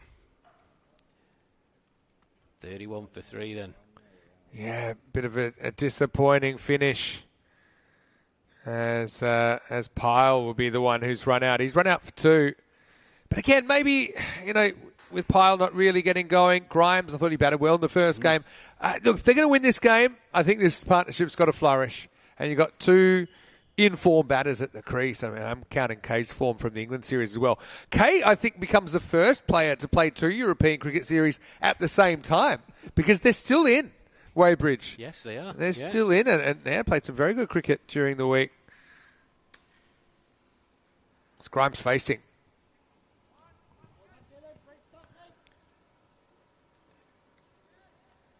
So Weybridge just looking. They finished 4th. They had 4-4 record, but so did 3 sides. But they had 15 points, and on net run rate they finished in 4th. Twickenham with the team to miss out Group A. So we'll actually see Weybridge play against the top of Group B in their quarterfinal on Thursday. And I'm pretty sure so long as Kay survives this tournament, he'll be back there leading them. Oh, beauty. That's a really good piece of bowling from Taylor. I mean, it takes good balls to get a good player. This one maybe tails in a bit, but it's all about the lengthy bowls. And so Kay, he gave them a glimmer of hope, but looks like that door's been slammed shut. Look where it bounces, right between the feet. It's an excellent delivery from Taylor. So he's got his first wicket. Remember, there was a run out to start the over as well. And Pirates 32 for 4. And suddenly Rugby looking like they might be able to have a sneaky chance at the 4 points that won't be easy, needing to restrict their opposition to 78 or less. But Kay goes for 15. Well bowled by Dylan Taylor, 32 for 4. Well, game 4, folks. That is the ball of the day for me. You heard it called by Vinny. It was the length, but it was a swinging delivery as well. Just Yorker length. It was straight. It was true. Just tailed in a touch, as Vinny said. But listen, you've got to be a very, very good player to keep that out. And no disrespect to Brent Kay. He's a fine cricketer, but he would have done well to keep that out. Good bowling by Taylor.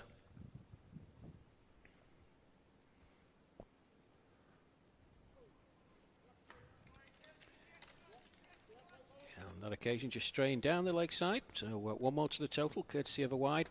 Percentage is 2% for the Pirates. Yeah, it does seem more hope than any serious expectation from here. And what this will do, it'll give us a classic wealth inequality. We'll have the haves and the have-nots. After 4 games, we'll have 2 teams with 8, 2 teams with nothing. It's going to be... It would be a huge turnaround if we weren't to have those 2 top teams in the final. But you never know. Still early days.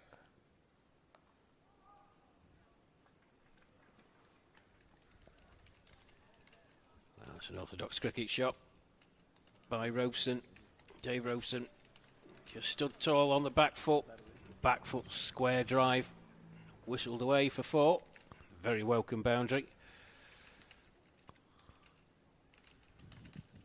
Yeah, very welcome boundary. Robeson trying to turn things around. I mean, the actual rate required, I mean, in Wimbledon, that's probably slightly below par, but it's just a different sort of game here.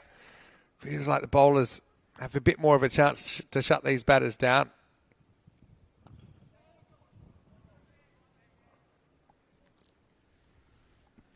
It's a lightning quick outfield at Wimbledon, though. I'm sitting in my armchair. Even when it rains. Yeah. Even when it rains, it's I don't know, it's Teflon. It just seems just keeps on keeping on. There's been some fabulous cricket played there in the last week, folks. Just taking a break this weekend because of pitch availability, but that starts again on Monday.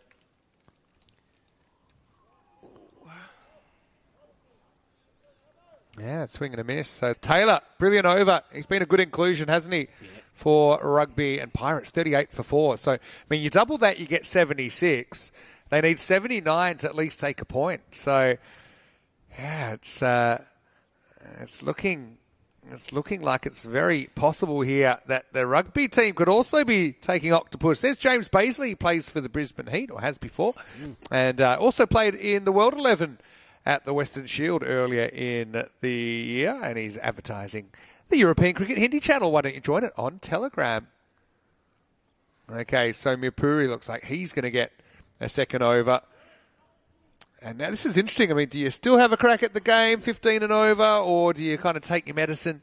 Given the tournament situation, yeah, maybe is it worth kind of risking 1 point to get 3? I'm not sure, but let's see as Mirpuri comes in. I think he's one person he's pretty happy that that Kay's out of the picture, because Kay was a bit of a threat to him in his first over. Yeah, I was just going to ask you that before you mentioned it on what do you go for? Look at where you are now. 79 is probably reachable. 113, probably not, unless we do something very heroic. Oh, no. Risky single, but got the end. I think Monty's tried to go as comment, but he's made a typo. He's put pirates full of rums, not rums. But I think he meant pirates full of rums, not runs. I like where you're going with it, though, Monty. Actually made a verbal typo when I was reading it out. And Monty saying rugby tackling Pirates at the moment.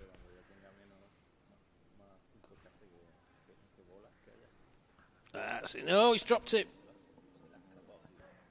Yeah, Freyone's dropped 2 catches now today, and he's got a duck.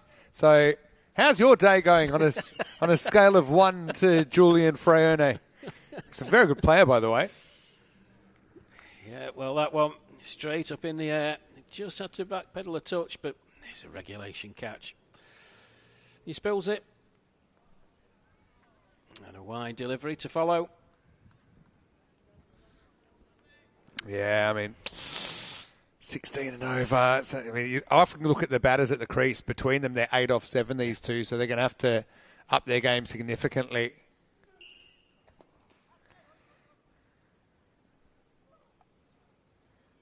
A bit of fielding needs to be done. It is done out there by Alex Hillman.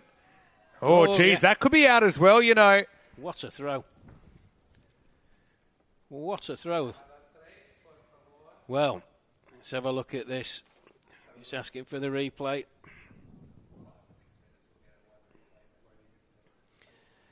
Here we go. Here we go then. I have a feeling he's out here.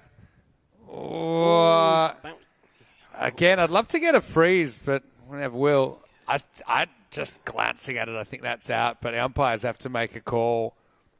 Well, he bounced his bat just before the crease, and it popped up in the air, and then he got it down again. Oh, I'm going with you, Viddy. I think that's out, but here we go. Oh.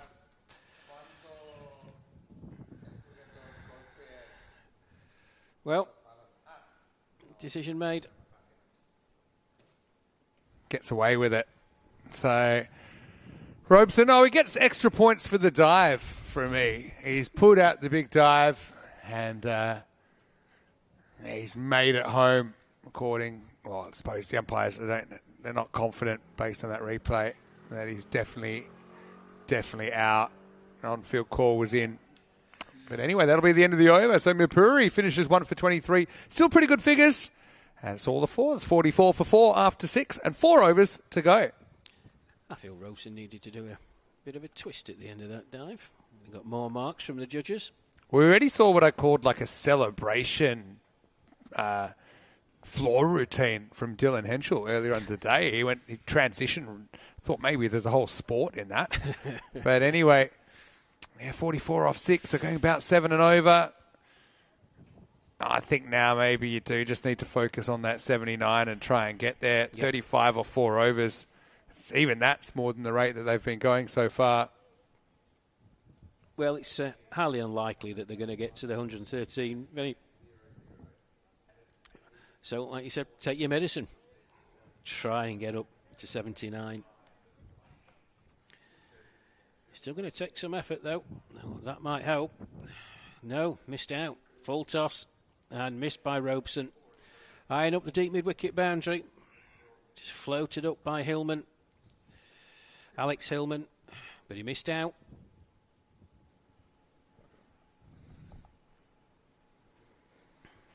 I get 4 runs this time down to the leg side as Robeson, he's living on borrowed time here, but he strong position to off and just works it past the keeper. Yes, 13 off 9. Between them, 15 off 12. That's a nice shot. A really nice shot, isn't it? And again, it probably felt after that the ball would be speared outside off, and he was right. So Robeson, he's getting closer to that 79, isn't he? And yeah, again, I suppose you got to look at this inning so far. I mean, Nestor, I don't mind him up the order. We know how destructive he can be, but just couldn't time anything. He was 8 off 13. You got your top 3 made 11 off 21. That's just a sign that you're going to be well behind no matter what you're chasing. Well, apologies to Dave Robeson and his friends and family with incredulity in my voice. It was just a premeditated shot, but he played it exceptionally well. Yeah, and I had to kind of catch up with it because of the angle of Hillman. I love this, that Monty Lou's saying, Pirates should be deducted 5 runs if no batter faces up wearing an eye patch or a tri-corner helmet. Love it. I mean, that's one way you could square things up. I think if there is a bit of a mismatch, maybe you start, Well, I know in horse racing you've got the blinkers. Not something that you often associate in cricket, though.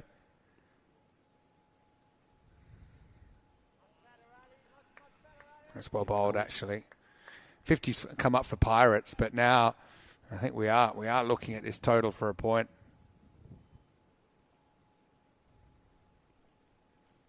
Down the pitch. Oh, swinging it. What's that come off? I don't know if he chopped that onto his pads. End of the 7th over, then 53 for 4. And now you'll have to excuse us for checking the match number more than the score sometimes, because we do have 7 matches today. I can say we're already into the second half, as this one will be over in 3 overs, and then we'll head into match number 5. So this would normally be the last match of the day, but I think it's the match of the day so far, with Sloggers take on Rugby, and these are the 2 teams that haven't dropped a point yet, and Sloggers make 4 changes to the side that we last saw. Wadwa coming in. Bakari's a very important player. He comes in for the first time. Rugby, again, I think they just got to try and tinker that order and get it right. You're going to advocate for the skipper? I think, it would make sense. I think ultimately it will. I just don't think, especially in the big games, you can't afford to have anyone using balls above him. I mean, if he gets out, he gets out. There's still got other options. And then maybe it is time for some of those other guys to step up. But I think you've got to give Latine the chance to face the maximum balls. At the Lawyer, bowled pretty well earlier. He gets an over here in the 8th. 26 off 18 for a point for the Pirates. It's an appeal from somebody in the stand. Yeah, I mean, it doesn't take too many to make an appeal here in Gibraltar. Only 30,000 population. So Robeson, 18 off 12. Nice little cameo.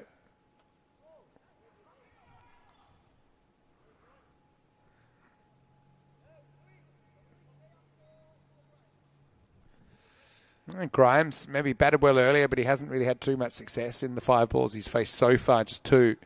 But I mean, boundaries just haven't come in. Robeson's got 3 4s, but apart from that, the rest of the innings, the rest of the batters, there's only 3 4s and a 6 between them. Yeah.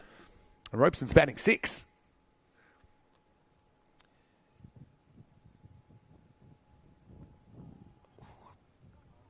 Streaky inside edge.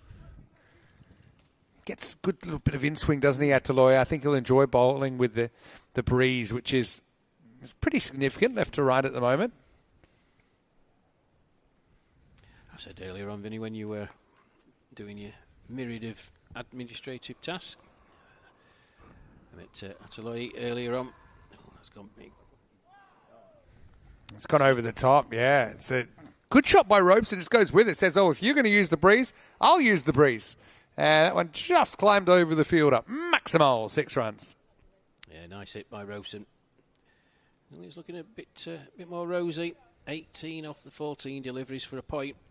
24 off 14. Yeah, I was just saying, Ataloy just met him earlier on, and really, really nice fella. Super nice guy. He loves being around here as well. And I suppose he won't mind being called a veteran these days. But certainly a player that enjoys his moments out there. In fact, he just had his 50th birthday, I didn't realise. So happy birthday, Addy. He turned 50 on the 30th of July, which I think was, I'm going to say, Wednesday or Tuesday. Last week. Should know that. Should know that. Should know how to. Yeah, Wednesday. He turned 50 on Wednesday. So, yeah, he's probably deserves a wicket for his birthday. Hasn't got one yet, but he's bowled pretty well nonetheless. So, end of the 8th over. And now we've got a bit of a race for the point, don't we? This is what the bonus point system does. It throws up some close finishes even when games aren't close. So, 17 off 12 is what Pirates require for a point. They need to focus on that now. Latine is going to bowl his leg spinners. Again, he's going to try this round the wicket tactic. Robeson needs to get him out of the ground. Oh, he's gone. Surely. Well, I mean, it was almost like a fake charge in that I don't think he actually ever really moved that back foot. I mean, I wouldn't mind seeing this one again. Well, my eyes are failing, mate. I mean, he kind of looked like he was like running up and down on the spot by the end. I thought maybe the foot was in the air, but it was a weird one. Umpire's in the best position. He's in a bit of his. So you be the umpire here. You be the umpire. So there's one bit of Nureyev. There's two. Yeah, but look, he also knows he's going to miss it, so he already has the foot going back. Oh, I think he's still out though. I think they might give this, because Tippy tappy. He was doing his best, but as I say, on first glance to the naked eye, I thought he was out. Let's have another look. 1 step, 2 steps. Down he goes. Ball coming into view now, folks. There you go. Yeah. Listo. Misses the ball completely. Clean gather by Anthony Hillman. Yeah, he gets the benefit there. I think he's a bit lucky. Anyway, make your own luck. The team will be spewing 16 off 10. It's going to be a bit of a chase, but they should get there. Oh.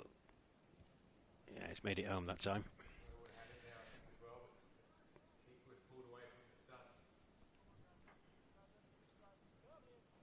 Well, Rosen seems to have had most of the strike, Vinny, and he's reflecting at 26 of 18. Ryan Grimes, just 5 off the 7 deliveries he's faced. 14 off 9 then for a point.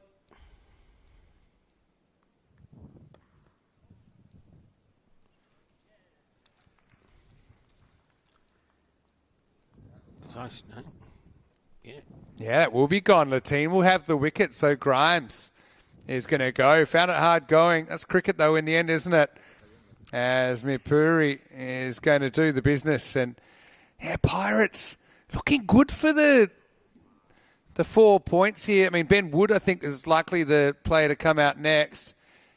Didn't quite get to the pitch. Again, it's the weird angle that Latine's creating. And Mirpuri, he's got a pretty safe pair of hands, so he'll take the catch. And in the 9th over, Pirates are 65 for 5. Well, Kabir Mirpuri made that look very, very simple indeed. He's quite a tall man. But he just reached down and pouched the ball. 5 down. If you do have to be out in cricket, no one enjoys it, but at least you get to go to a pretty comfortable dugout. Nice facilities here at Europa Point. Here's Richie. Well, they've sent Richie out. Don't send a boy out to do a man's job. Richie's coming out. They need 14 off 8. I wonder if they even asked Richie if he just marched out there. He's probably still on a high from his wicket, then. That's why. True. And Latine is actually the one he got out. It's a big wicket. So Ian has the right of reply. Fall down sweep from Richie. And he'll get a single. So what's that? 13 off 7. Robeson would love to pull out a Maximo here. Could be a last over BP thriller, bonus point thriller.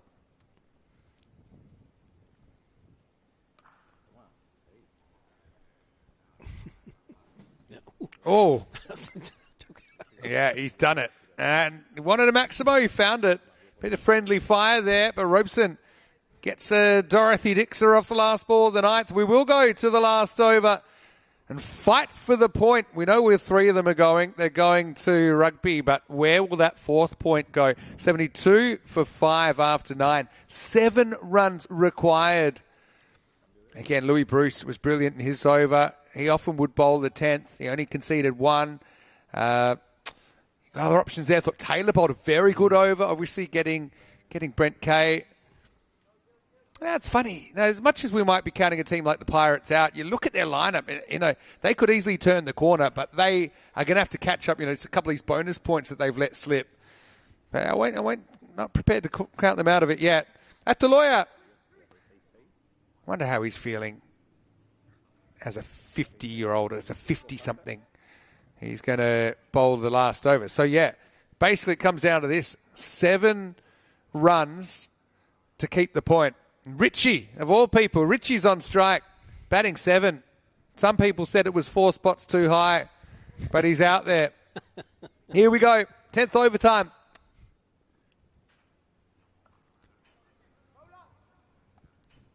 Oh, lucky that the throw was a bit off there, but he did the right thing. I think Robeson...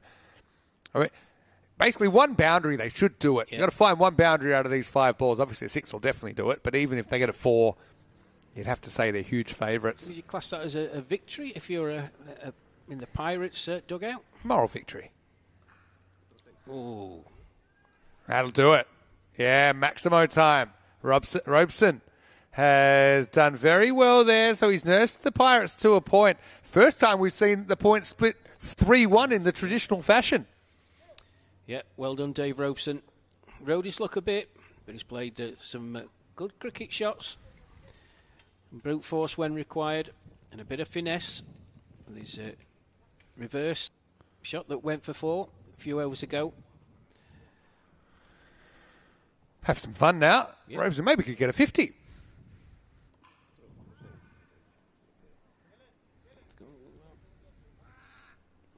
Another one. Yeah, he's got another one. So, yeah, Robeson to 44. And maybe, could get, we're not in England, but we're kind of, we're quite related. England love a moral victory. Yeah, I think they've done. Deserves a 50, really. It's does. a shame what's happened up the top of the order this innings. Do it with that. Yowzers. Still got 2 chances. So if you knew the score, you wouldn't be running a 1 here. You'd be saying, I've got 2 chances to hit a maximum and bring up a half century. Well, what might have been for the Pirates, really. Robeson doing his bit. The top order could have... he's holed out. Great catch. Well, that's one way to do it. That's an amazing reverse that he's tried there. And that's the thing, he's never had an ECN 50 in 26 matches, Robeson's best. Before this was 28, so it's his highest score on the network anyway. But how about that? That's an extraordinary dismissal, really. But I said time to have some fun. He thought he'd have some fun by imitating a left-hander, even though it was right in the slot where he was able to hit it 6 moments ago. It's a great catch. It's Lucas Goulding who's going to take it. And good innings from Robeson. Look, gets him a point, and that's all because of him. And Neil Garrett's going to face the last ball. So, Ataloya, well, there's his first wicket as a 50-year-old. Won't be his last of the decade, I'm sure. Yeah, he'll be delighted to that. And congratulations to Dave Robeson. Last ball coming up. Oh, Richie's off. He's very keen. Probably wants to strike, but the bad news is, he's going to go for it. He's going to get 2. Oh, Richie. Oh, call the paramedics. He's just gone the 44-yard sprint. He survived to tell the tale. So Garrett will get a couple, and Pirates are going to finish 87, and they'll go down by 25 runs. They do get a point, but they don't get the win. That might have tightened the table up.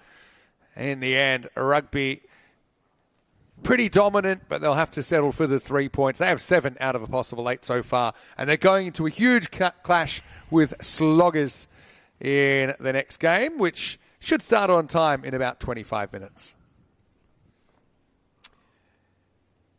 Yes, well, Pirates just coming up short, but in truth, they did very, very well to get to their bonus point. Thanks courtesy to Dave Robeson. If the top order could have just managed to eke out a few more runs, it might have made the result a bit closer.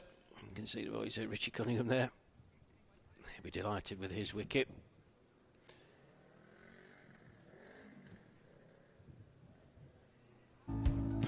Let's have a look at the highlights then. As we look at this, it was early. It looked like a pretty good call, didn't it? It looked like it straightened down the line, and Ferrari just got caught trying to play across it.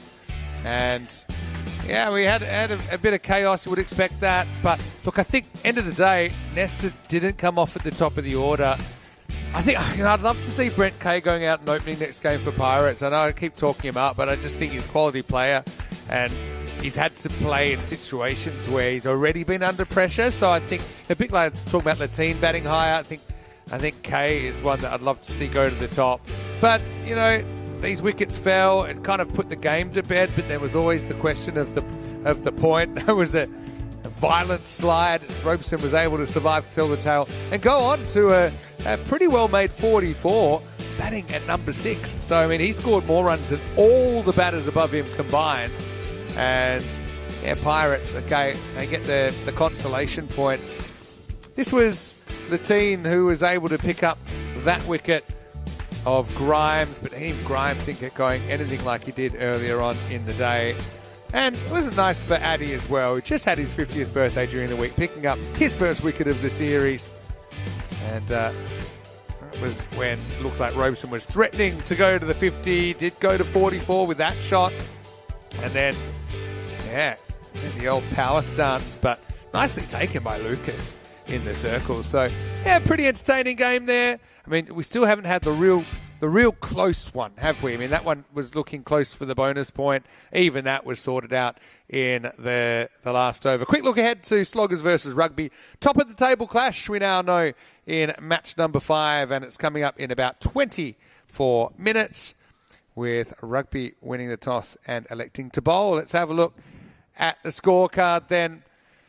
With 44 for Robeson, leading the scoring of just 23 balls, but the next best was Brent Kay with 15. He was looking like he could have completely turned the tables, but he got bowled by a very good ball from Dylan Taylor. That was the one that really broke the back of the chase, I thought. No other batter getting into double figures. Just the 8 extras, which isn't too bad. And the final score, 87 for 6. And look, they shared the wickets around, didn't they, Rash? Yeah, they certainly did. Mohamed Roshan bowled well, 1 for 12. 1 for 10. Taylor, well, his inclusion really made a difference. 1 for 8, just at the right time. And Kabir Mirpuri, just another wicket for him. Not as economical as he was in his first outing, 2 for 2. But it was a real team bowling effort, wasn't it? I mean, even, okay, Louis didn't take a wicket, but he only went for 1. And of the 7 bowlers, nobody actually went for 12 and over or more, which was the asking rate. So, I mean, that's the reason they end up winning pretty comfortably, although Rugby will have to settle for the 3 points, like an old-fashioned try, or I guess for a penalty in modern-day rugby. Anyway, we'll take a break. We'll be back in around about 20 minutes, take you into match number 5. It'll be top of the pops when we return. Vinny Sander here, Mr. Maximo with Rash Mahmood. We'll take a break and see you in Gibraltar as the afternoon rolls on here in the European Cricket Series.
This European cricket event is proudly brought to you by HCL Software, Rado and 1xBet.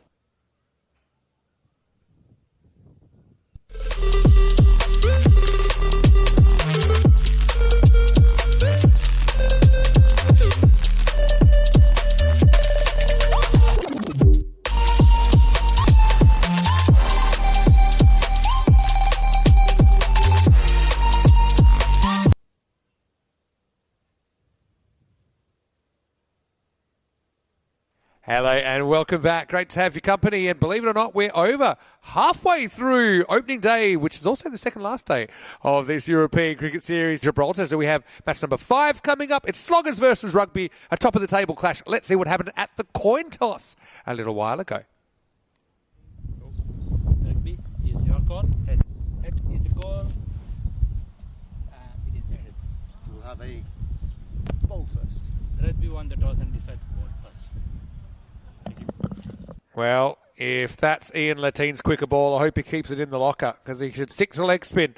But, yeah, interesting. Rugby have decided they want to bat second in this one. I suppose what they know then is how many they're chasing. But The scary thing is how much they might be chasing. If you saw what we witnessed earlier here when we saw a over 100-run partnership between Akila Ratnaika and the very impressive Dylan Henschel.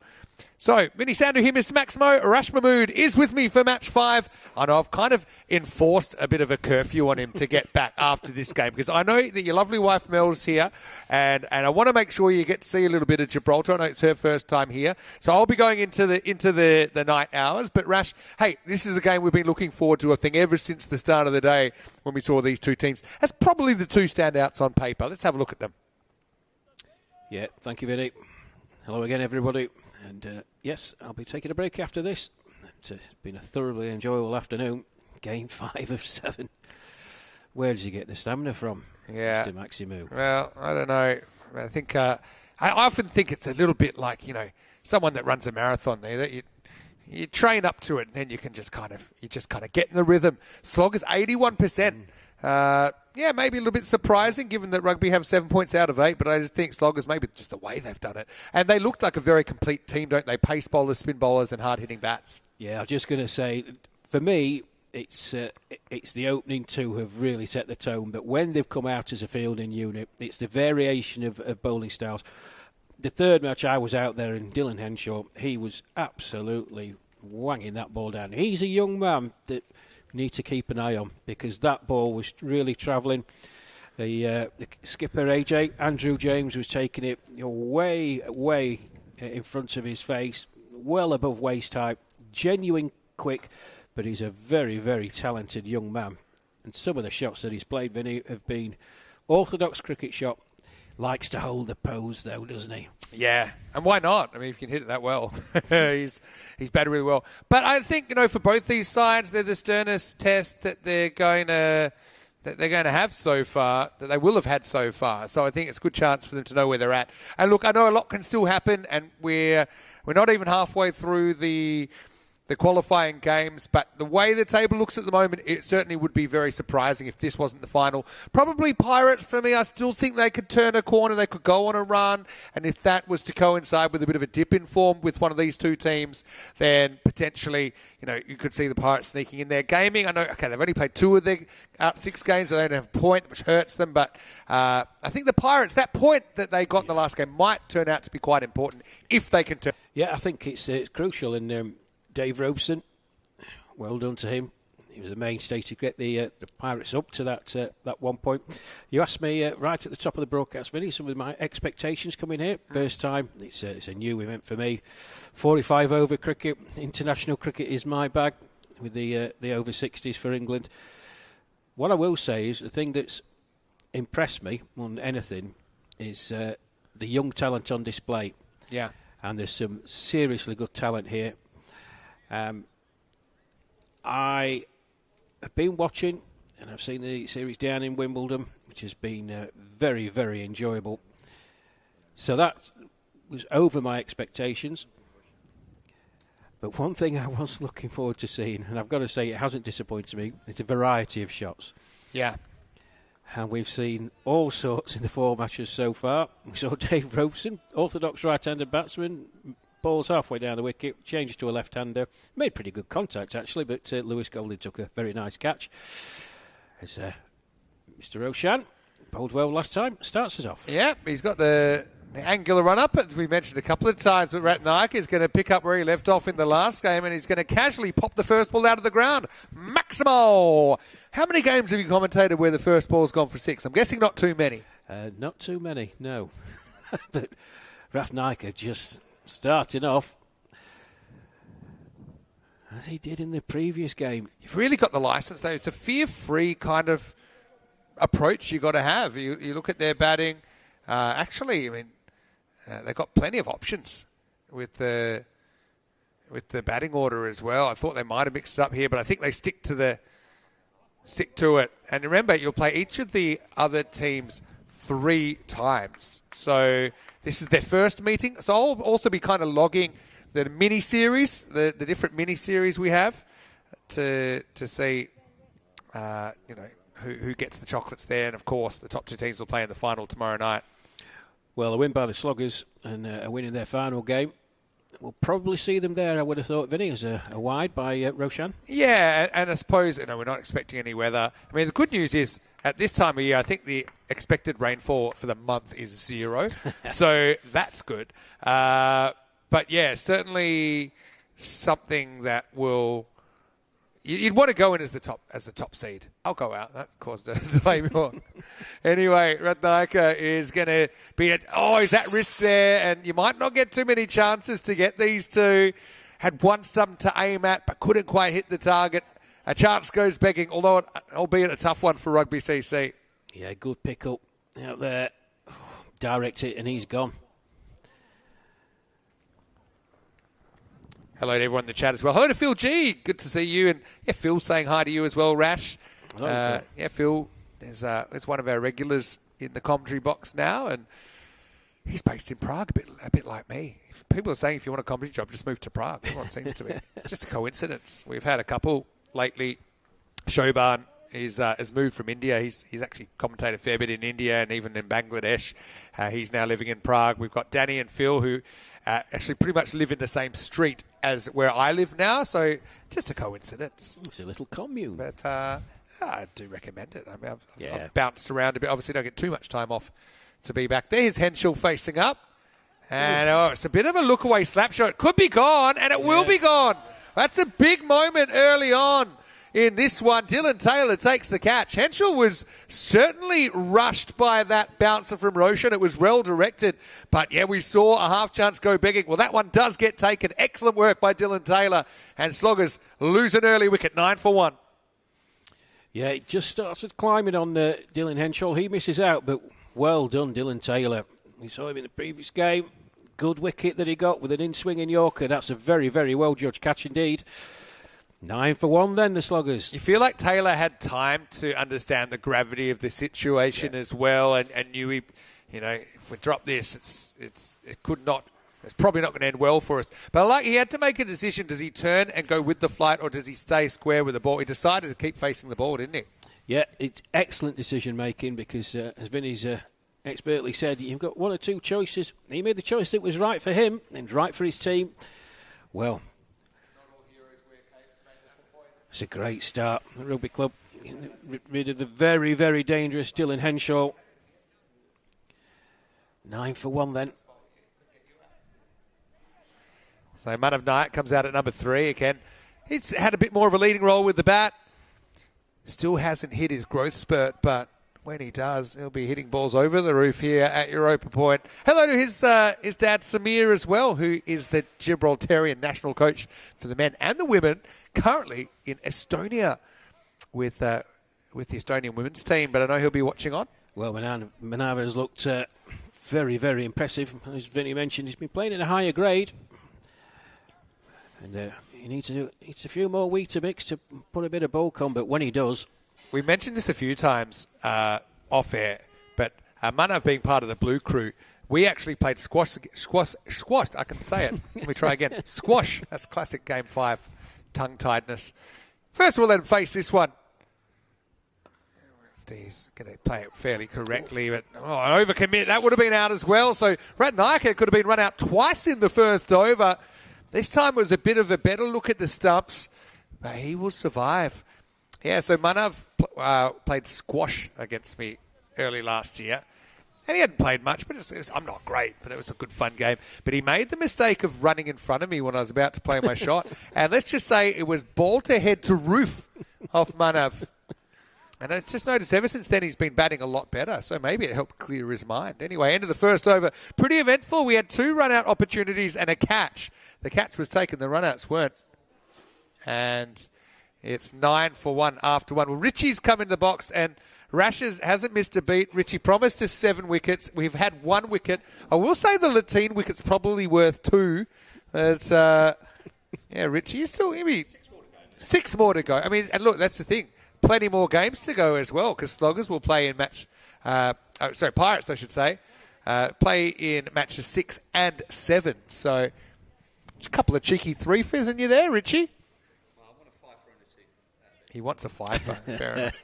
Do you know our best figures on the network in this format? 6 for 2 by Stefan Gooch. And we've had 12 6-fers but never a seven-fer. Right now, this is a good shot by Ratnaika, who had a couple of hairy moments in the first over. But Louis Bruce comes on just a fraction short. Ratnaika cuts it away. Again, not a shot we've seen a lot from Aquila, but it shows he can play this one too. Well, he's got all the shots in his locker. Brute force we've seen. But that was a beautiful orthodox cricket shot. Picks up the length very, very early on. Didn't try and thrash it, just guided it through backward point for 4. That time, it's going to be another run-out opportunity, and that's the third time he might have been run out. Manav just takes off. It feels like it's his call. Aquila gets surprised by it and didn't get a very good start. He's living dangerously. Here's our man, Aquila Ratnaika. Well, it was yes, no, after you, Claude. 3 lives for him then, Ratnaika. A better throw then, and he was gone for all the world. I mean, this is one thing we haven't seen too much. Louis and Manav, they're best friends, and the first time they're playing against each other. And Louis just bowled a lot faster to Manav, who plays and misses, and that one goes over the top edge. Yeah, beaten for pace on that. Manav Nayak.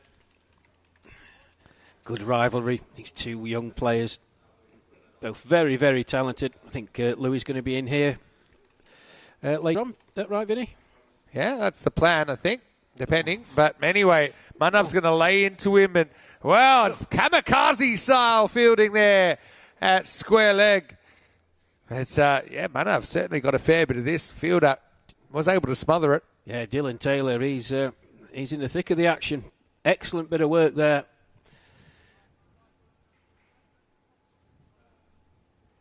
Anyway, Ratnaika, big target on his back. Chases a wide one here. That will get through the fielder as well. That's going to be 4 runs. So Ratnaika, seems like boundaries or run-out chances at the moment. Yeah, if you're going to flash hard is the old adage, and he certainly did. Thick outside edge, flew away to third man for 4. He moves on to 16 from the 6 deliveries that he's faced. Kenny Jackson's come on for Julian Freo, who must have had something happen early on. Oh, he's had his dramas so far, Julian. Yes, best is yet to come, maybe, for him. Or definitely, because it can't get worse. Yes, a no score, I think, and a couple of drop catches. Well, it might have been a slower one from Bruce. But, he battles through his over and does pretty well, I think. At the end of 2 sloggers, 19 for 1. Yeah, good way to end from Louis Bruce. Ball just angling in a touch. Here we go with the standings then. This is, big divide, isn't there, between the top 2 and the bottom 2. But that can all change. Like I said, 6 matches, especially if you can beat one of those teams. So you need one of the bottom 2 to get on a good run and to coincide with one of the top 2 getting on a bad run. That's probably the only way we'll see any change there. But Pirates, I've still got my eye on them. I still think that they're capable of an upset. Gaming, again, they bring back Paddy Hatchman maybe. I think, it is tough that they don't have a single point yet. But again, anything's possible. We're only basically a third. We're basically 1 round out of the 3 rounds at the moment. Here's Roshan's back. Ratnaika punches off the back foot and he'll get a single. Again, tight single. What I think is going to be interesting, Vinny, is for the Sloggers. They've had 2 matches played, 2 lightning quick starts, which have given them the platform. The first game, obviously, getting past the 150 mark, 153. We haven't seen anything close to that. This game, this innings, just a bit quieter. 20 for 1. Bit of breeze left to right here still. It's a bit high, I think. Maybe heading down the leg side, Roshan with a bit of an afterthought appeal. But I think that Aquila, he's had a dramatic stay at the crease so far. I have a feeling this has hit him in a very unpleasant part of his body, and he's going to need a moment, Rash. Well, I got hit there many years ago. And your voice seems fine, though. Yeah. Well, I wasn't talking like that when I got hit. But I had a ex-Barnsley miner come up to me and he said, "Now then, lad, I'll give you some advice. Don't rub, count." Because I got... Well, David Lloyd, Bumble's got the best story with that one, doesn't he? Yes, yeah. I think he's told it I think probably 10,000 times. But anyway, it's still funny. Ratnaika is going to cut through the offside, and that one's going to make its way to the boundary. So, yeah, he seems to be fine and takes out his pain on the ball. So Grizzly disappears to backward point for 4. Yeah, very, very good shot. Jacob Rose not able to prevent that. Another boundary for Ratnaika then, 20 off the 9. Seemingly no ill effects from being struck. Roshan with the comeback, and this is an attempted lift away, but it's a big top edge, 1 bounce 4. That one just went away with the wind in the end, and Ratnaika just keeps on keeping on. He does. Yeah, dealing in 4s and potential run-outs. It's very entertaining, however. 24 off 10, 28 for 1. Yeah, still, it was a false shot, wasn't it? Could have gone anywhere. Could have gone straight up in the air. Roshan has 2 more bullets in the chamber. That's a good one, actually. That one actually went the other way, so maybe a bit of natural variation or maybe a deliberate outswinger from Roshan. Ratnaika misses out. And look, I think you're seeing here, batters, even if they're in form, we know that Ratnaika is, but game to game, form can fluctuate very quickly. Yeah, as I said, it's been a slower start for the Sloggers. It'll be interesting to see how they progress through the innings. They've had 2 great platforms to start in the first 2 games. Wow, he's gone for that one, and it's going to be straight to the fielder. We had many chances given, didn't he, Ratnaika? But finally they take one, and Rui Bruce takes the catch. I mentioned Roshan. He was down to his last couple of opportunities to get the big wicket. But finally they remove Akila. He goes off the last ball of the power play after 3 overs. It's 28 for 2. Yes, the very dangerous Ratnaika goes straight to Louis Bruce. Louis Bruce at mid-on. Well, big wicket. Dangerous openers.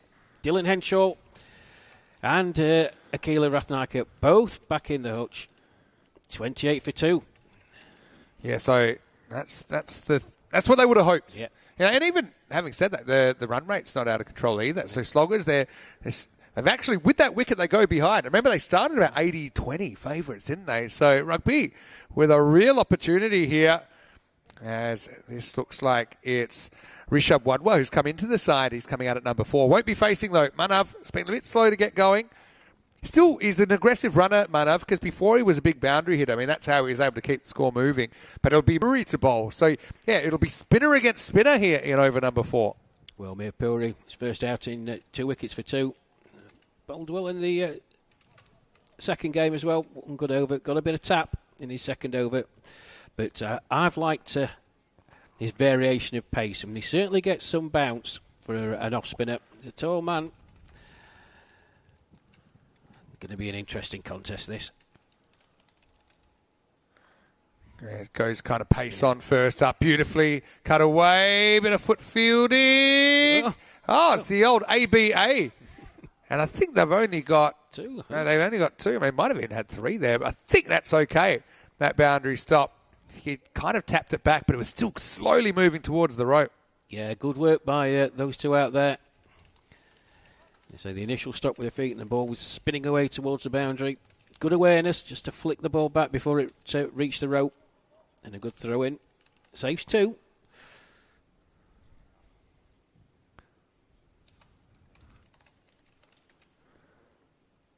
Early step away. Manav takes it on, and he'll get the journey. Maximal. Well, the thing is, Manav is a spinner. He probably knows what Mipuri's thinking. I mean, I know they're not exactly the same type of spinner, but they are similar in a way. They like to vary their pace. But Manav makes a real definite early move, and he puts it out of the park. Well, I don't know if he got a towel there, but that was a much slower delivery from Mir Puri, and Naik was all over that. Made his mind up very, very quickly. Oh, and again, an aggressive piece of running. That time was Wadwa was keen to come through for the single.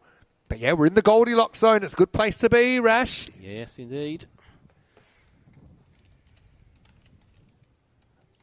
Mir Puri just double teapot.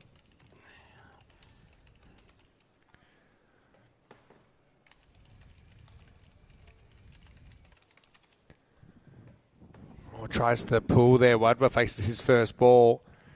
I think Mapuri is a good example. If you're a right-hander, if you're especially hitting with the spin to the leg side, choose your own line. That's what you see with Nyack there, was keen to do it. And also hit with the wind for the right-handers. That's why I think he's keen to keep it outside the off stump, and that's a pretty good piece of bowling by Kabir. He's also done a lot of work with the youngsters and with the women's side as well, Kabir. He's a good ambassador for cricket here in Gibraltar.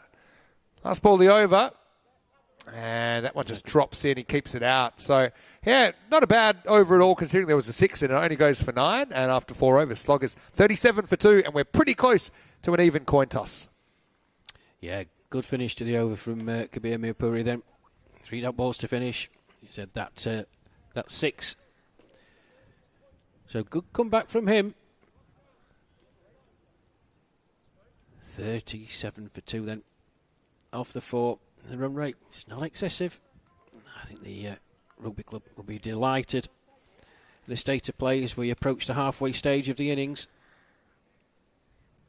I was asking what Tina's up to today, because she's tuning in, but she's actually watching Birmingham City versus Nottingham Forest today. So yeah, she's using her day off pretty well in London. It's the first time that any of the ECN crew have had a weekend for about 4 years. So yeah, I was pretty foolish to give up that opportunity. But even though I'm very happy to be here, though. If I have to be anywhere on a so-called weekend, it's a pretty cool place to be. Well, the football season started back in the UK. That's the thing, though. We'll talk about that in a second, actually. But here's Dylan Taylor, who was brilliant when he came in last game. Oh, yes. Nice little inducker first up to Manav. Can't get it away. But that's the thing. Growing up in Australia, we had very clearly delineated cricket and football season. We have our own version of football. That's versions, actually, depending on which state you're from. Some are rugby league states, some are Australian football states. But you kind of knew, even at school. So when the month clicked over to March, from February to March, everyone bring a football, and you bring your cricket stuff, and they say, no. Hey, it's football season, put that away. Same when it got to kind of September or October. Anyway, this will just be one. Bowled again by Taylor. Wadwa is going to have his hands full here with Dylan, I think. Just a nice little bit of breeze, assisting that little bit of intail. So that's one thing I've noticed in other countries, especially coming to Europe, is that football has kind of dominated and expanded. And that's also true for cricket in a way, in that there's more tours, there's more kind of franchise cricket now. Wadwa faces up. And, again, has to keep out a pretty good Yorker. They think of the one. Would have been run out. Probably worth taking on. And Manav will get the strike back. So another direct hit run out opportunity they can't hit. So that's one thing that's interesting, is now the football season. The Premier League, okay, I understand it's huge money, but it ends up, it's like 10 months. It's 9 or 10 months now. Well, we've just had the World Club Championship, haven't we? And anyone who's of the Chelsea persuasion, congratulations to Chelsea. But basically, finished that competition in the USA. Let's break off. That's a good delivery from Taylor, but well played by Nyack. And 3 weeks later, the Premiership starts again. And that's the thing. In the so-called off-season, which there's not much of, then you often see teams touring. I know we just had Wrexham to Australia and New Zealand pretty recently. I think it's going to be worse next year, actually, Vinny, because we've got the, haven't we? World Cup in the USA. Always love the World Cup. Australia's in it, so I'm excited. Oh, that's a great delivery. Doing a bit too much, I feel. Oh, well, he was moving his legs as fast as they would go, but he didn't seem to be getting a lot quicker there, was Wadwa. But another direct hit opportunity. Okay, these are probably half chances, but none have fallen the way of rugby. Still, I think you're happy with Wadwa. If he's not hurting you, you're not bothered if he's out or not, because there's a chance if someone could come in and start bashing the ball. Yeah, keep him there. 1 off 5. Last ball, the 5th over coming up. Taylor's only gone for a handful. That'll be a wide. But, Manav, this is a really good test for him because he's been given more responsibility in this position. Let's see if he can get them to maybe an ugly 100 or something like that. Because I think rugby CC, we've seen 100 might be competitive. Also, be curious to see what the batting order is from rugby in this game. Sockers have fallen behind. Slower into the pitch, and Manav picks it and he hits it very well. Maximal! Perfect finish to the over, and Sloggers 48 for 2 after 5. Well, a nice finish there from Nayak. Waited, he's done that a couple of times now, just waited, but he picks the length very, very quickly, and he just stood there and smashed that over deep mid-wicket. He moves on to 19 after 12. 5 overs gone, 48 for 2 then.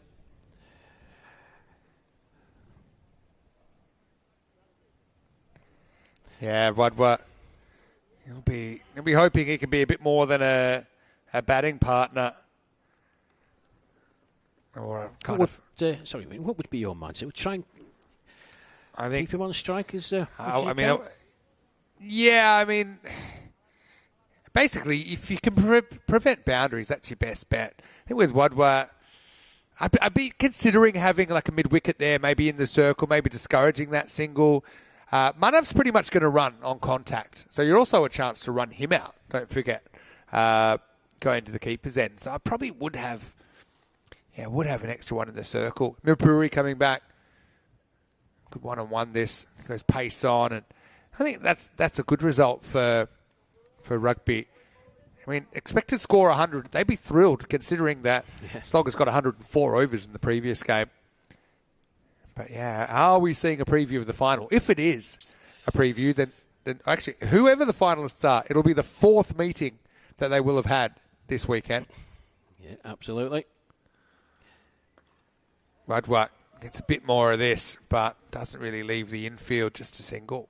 50's come up during the over as well, but I think they might even be dropping out of the Goldilocks zone soon.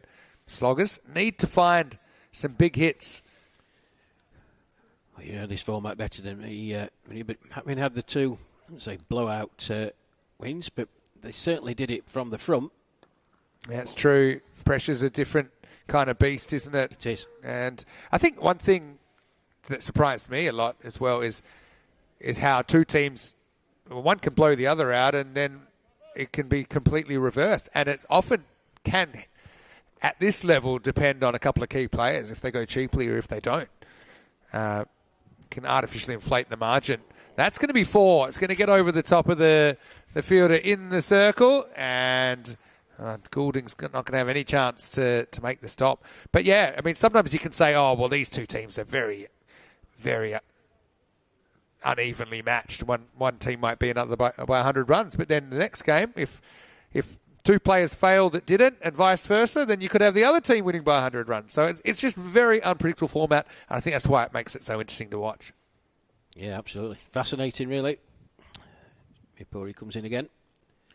Well, there's top edge, and keeper will take it, I think. What a great catch that is.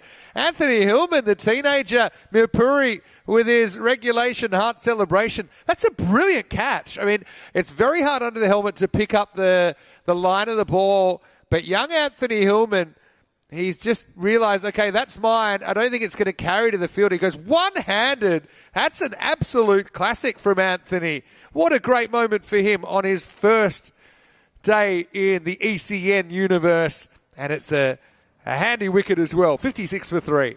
Well, outstanding. Outstanding effort by Hillman.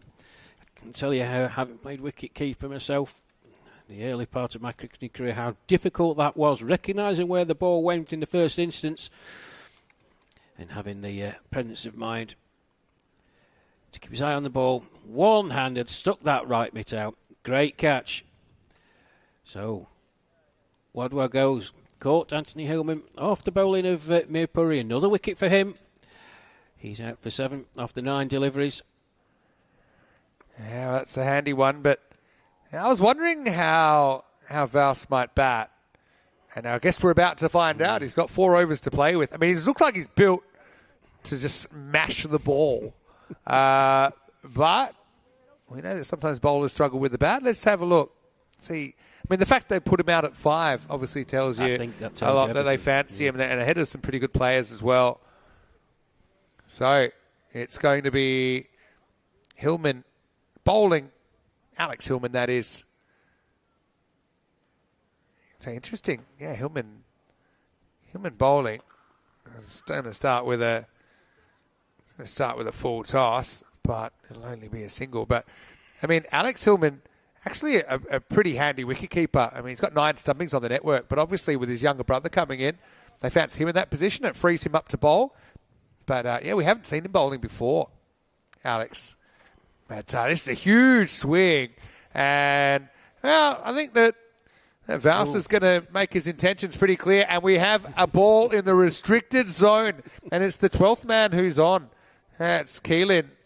No, you can't risk going in there. That's a hard hat zone. Don't throw the youngster over the fence. But it will be 4 runs to Vals to get him going. Oh, you get rare done if you try going in. Oh, don't be doing that. Oh, the stick's back. Look at this. I like this. A la Wimbledon. Yeah, exactly. I think you caught that during the week. As Arakel came out with a massive stick. It's a good technique he's got. Looks like Ronnie O'Sullivan in his prime there, actually, just lining up a shot. The stick goes away. Ball 1, stick 0. Vals 4 runs. Well, there's some workmen who were here earlier on. I think they might be taking a little I'm glad. break. I mean, I don't know why they're working on Saturday anyway, but steps right across. Oh, almost runs himself into trouble there. Just big Will. All right. 100 still. It seems locked on that 100, doesn't it? The expected score. Wait, I might struggle to get it, though. Oh, well, Will can hit the ball, and that is gone miles over the boundary. Maximo. And Sloggers, they just showed they've got another threat with the bat. Well, Will Vos, would he go big? You bet you. That's one of the biggest of the day. Got hold of all of that. Just inspecting the ball. Hillman's got to try and test him outside off here. Make him hit on the offside, word. although that one is very high as well. And another one is going to disappear. Back-to-back Maximals for Will Vous. And, yeah, suddenly that 100 looking like it might be a bit light on. Yeah, look at the percentages change. Very back-to-back Maximals, as you say. You expect to score over 100 now. Now it goes again. That one is just going to climb over the fielder. 3 on the spin.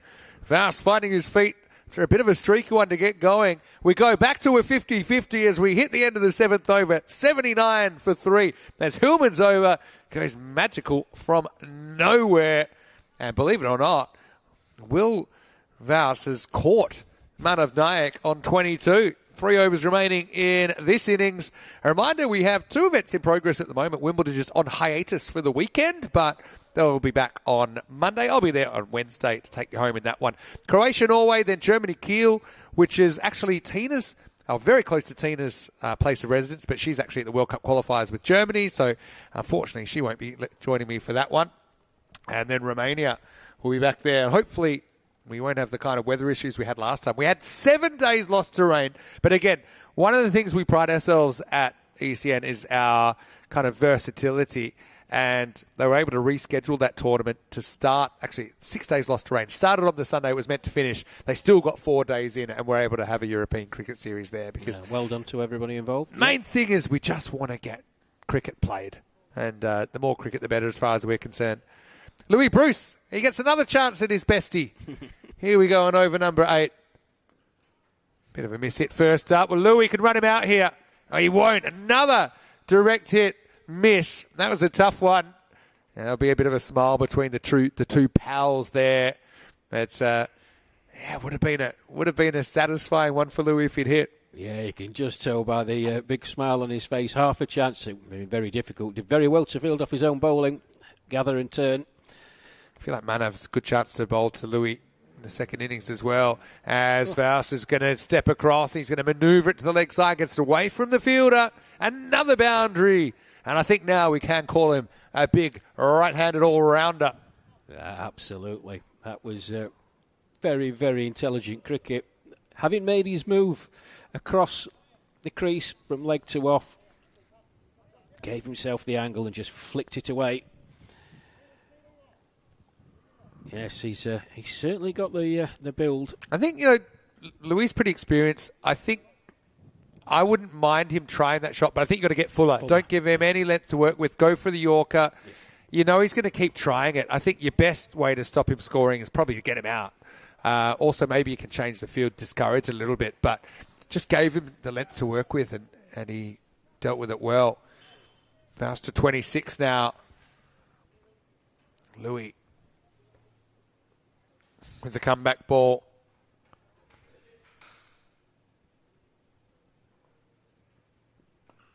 Yeah, again. Well, the length was there. Oh, this will be out as well if he hits, I think. Manav scrambles home. I mean, he could have turned and thrown at the bowler's end and would have had Voust by more, but he kind of went to the short end. And so, I know it's something that a lot of players work on these days, but direct hits in the pressure of the moment. It's not like a fielding drill where you're getting 5, 10 in a row. You normally get one opportunity. Okay, in this innings they've had about 7, but to different players generally. Maybe he was just looking to get his mate out. I think Manav, you shouldn't be scared to get out in this format, especially in the 8th over. But I think I would be scared to get out to my best friend. I just think it would be something that would be mentioned a few times. Slower ball, and he picks it, and he hits it away to the leg side. So just to see, that's probably a safe place for Manav. Leave the big hitting for Will at the moment. Yeah, absolutely. Will Vost, 27 off 7. The expected score now 118, and just look at the percentage change, folks. It changes so quickly. It was even Stevens an over and a half ago, near enough. 60% to the sloggers, as opposed to 40. They got him. Yeah, it's change of pace, actually. I think Voust probably crosses the line from aggression to insanity there as he tries a reverse. It goes through his legs, and Louis picks him up. So I think, if in doubt, hit the stumps and put the pressure back on the batter. But a pretty impressive cameo. See here, probably thinks I haven't played this one yet, so I'll give it a go. So, Will certainly was entertaining while he was there. Hits 3 6s and 2 4s, and here's 27 off just 8 balls, and leaves sloggers in a more healthy position, I suppose, than he entered. Yeah. And it's 86 for 4. Nice little cameo from Will Vose. Impressed with that effort. But let's just see what that wicket does to the scoring rate. The slogger's 86 for 4. Manav Naik still out there. Still some batting to come, of course.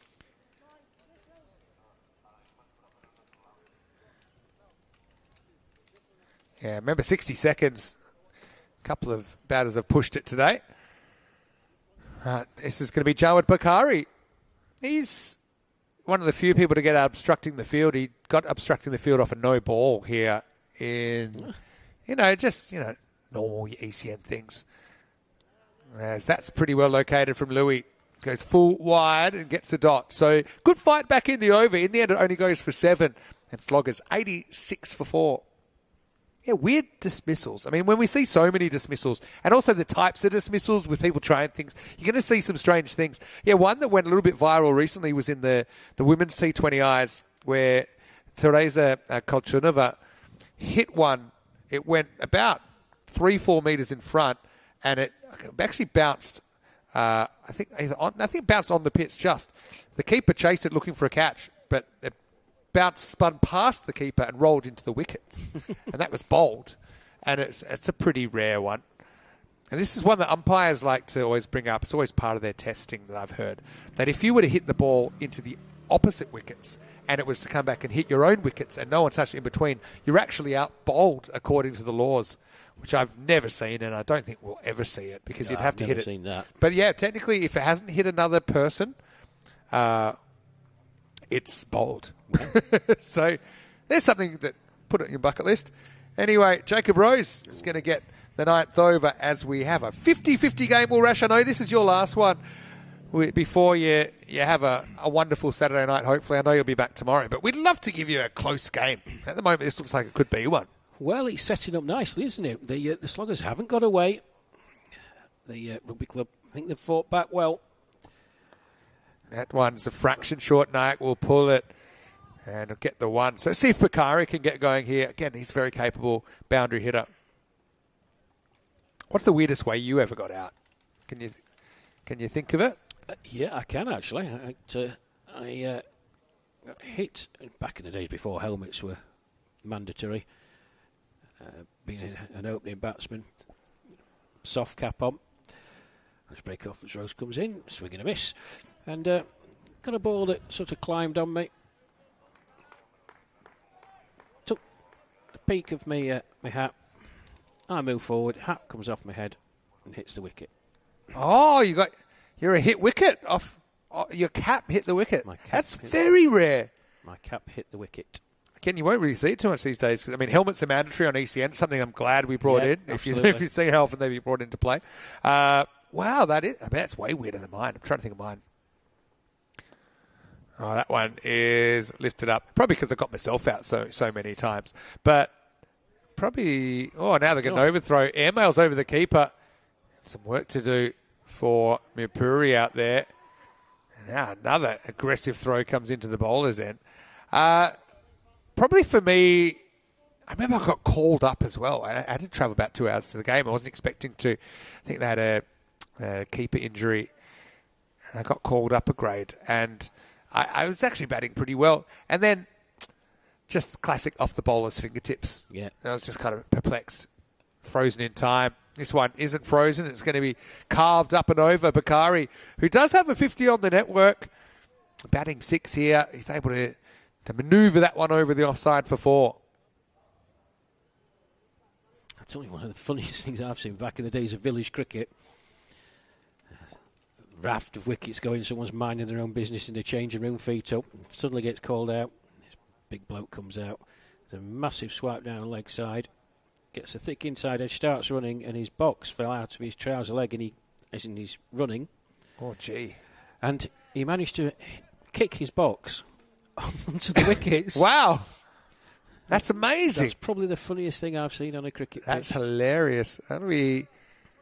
Still a ball to go. Proper village cricket. That is proper. I mean, I do like, so many more things are filmed at different levels. I mean, most things are just very simple with one camera or even on a phone, but the amount you capture makes you think what didn't get filmed in the past, doesn't it? This is going to be lifted away. And that's going to be for Bakari with 4 more. Hey, we're pretty much right on a 50-50. 9 overs into this one. Sloggers, 98 for 4. Probably should touch the 110 here, you'd imagine. I mean, our colleague here, Andrew Ryan, was talking about I can't even remember his bit. He was talking about his most embarrassing moment.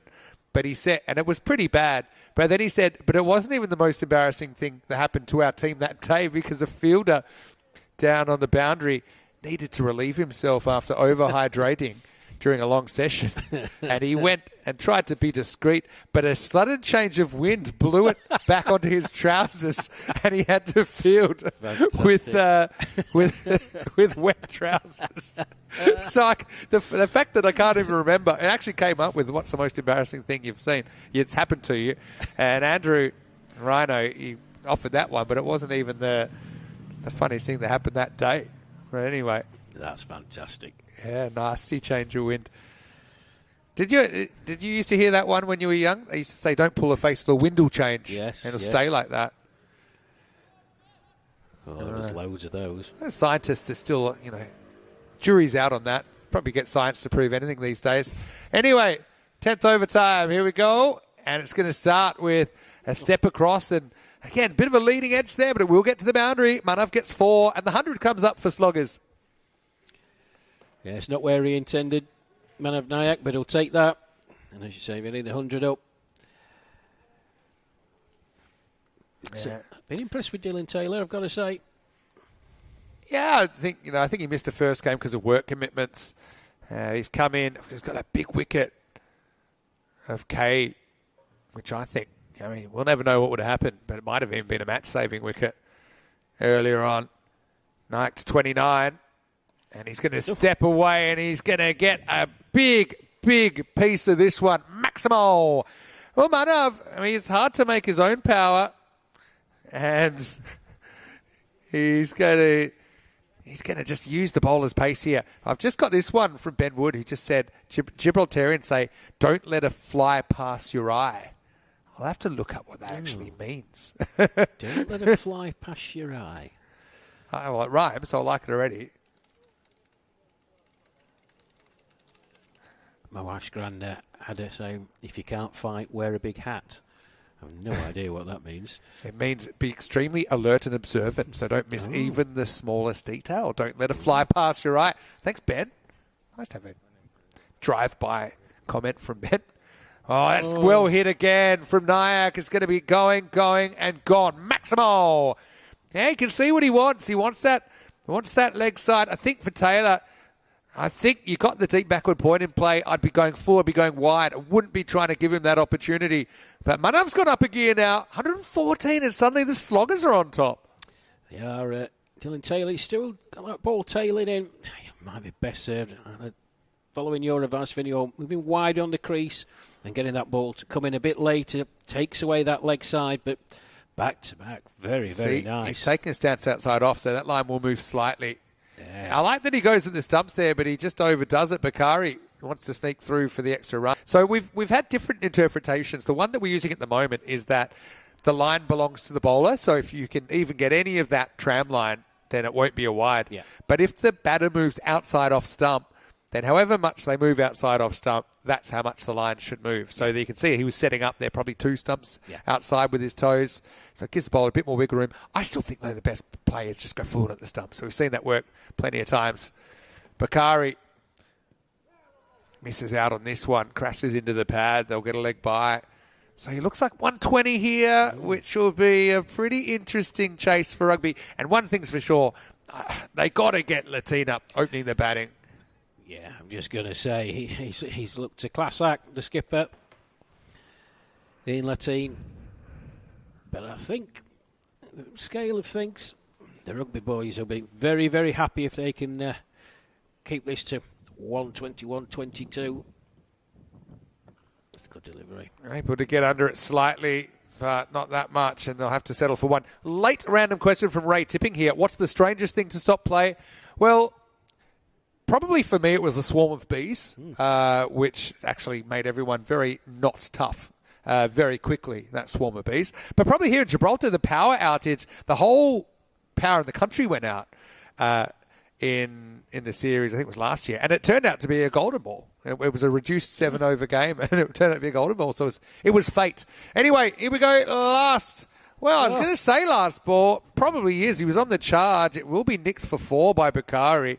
And I think that will be that. Looked high, but I suppose, he came out of his crease and you've got to judge it where he would be at the crease. So, looks like they're going to finish on 122 for 4.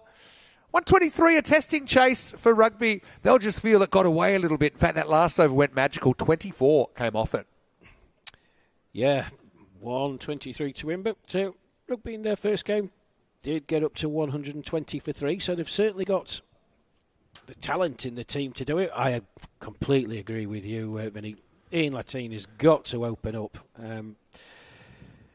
And maybe Freone, maybe this is the time that he can come good. But here's the thing, he's been off the field, so I don't even know if he's allowed to open because he might have to serve some penalty time if it was an internal injury. Anyway, let's go back and have a look. Now, Akila was living dangerously early, wasn't he? He could have been run out twice in the first over. Henschel just got beaten by pace there from Roshan. He was out first ball. So I suppose what got rugby in the game in the first place is they were able to get both dangerous openers in the first 3 overs. Yeah, and a massive difference. It really put the brakes on. You've seen how dangerous Henschel and Rathnaiker have been in these previous 2 matches. But good commitment. And a good effort from the club boys. Notice that was dropped off the field. It was dropped by a teammate over there. Couldn't see who it was in the shadows. But, yeah, look, if you offered them 123 to win, I feel rugby would have taken it. Given that we saw Sloggers be incredibly destructive in their last game. This was probably the highlight for me. Young Anthony Hillman, just 16 years of age, playing his first day on the network with a one-handed blinder of a catch. And because he's keeping it, freeing Alex up to bowl. But yeah, I mean, Vas was a bit of a revelation, wasn't he? He tried all the shots in the book and some that weren't. but he looked like he's built for power. This is when he tried it, got megged, and the stumps disappeared. Taylor and had some other issues with Manav Nayak. They're kicking in the last over, 24 coming off that. As long as 122, I do think it puts them slightly in front, but I think Rugby CC, part of the reason they wanted to chase is they wanted to know how and where to use their best players. I think they'll know they have to get them up the top, chasing 123. Yeah, absolutely. Here we go then. The two openers, Rathnaika and Henshaw, going relatively short. Rathnaika rode his luck. It was either 4 or run out chance. 24 off 12. Dylan Henshaw, as you heard Vinny say, out first ball. Good catch by Dylan Taylor. Manav Nayak, he was good. 42 off 22. Wadjo was in 7 off 9. But Will Vos, 27 off just 8. Ooh, yeah, he's a big old boy. He is, and guess what? He's going to bat fast, he's going to bowl fast in the second half as well. Looking at the bowlers, I think Roshan did a really good job. Got the key players out, 2 for 18. Bruce took a good catch, 1 for 17. Twin figures with Mirpuri. Funny looking twins. But in the end, 122 for 4. No one really got a lot of tap. I suppose Hillman is went for 23. He was in the Cyclone Will phase of the innings. And Will kind of set him up, and then Manav knocked him down towards the end, and Bakari with a handy little cameo as well. So we'll take a break. 123 will be the victory target for Rugby CC in this top-of-the-table clash. Whoever wins this will go to the top of the tree. Vinny Sandu here, Mr. Maximo, with Rush Mahmood. We'll see you after a short break here in Gibraltar. You're watching ECN, and this is the European Cricket Series.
This European cricket event is proudly brought to you by HCL Software, Rado and 1xBet.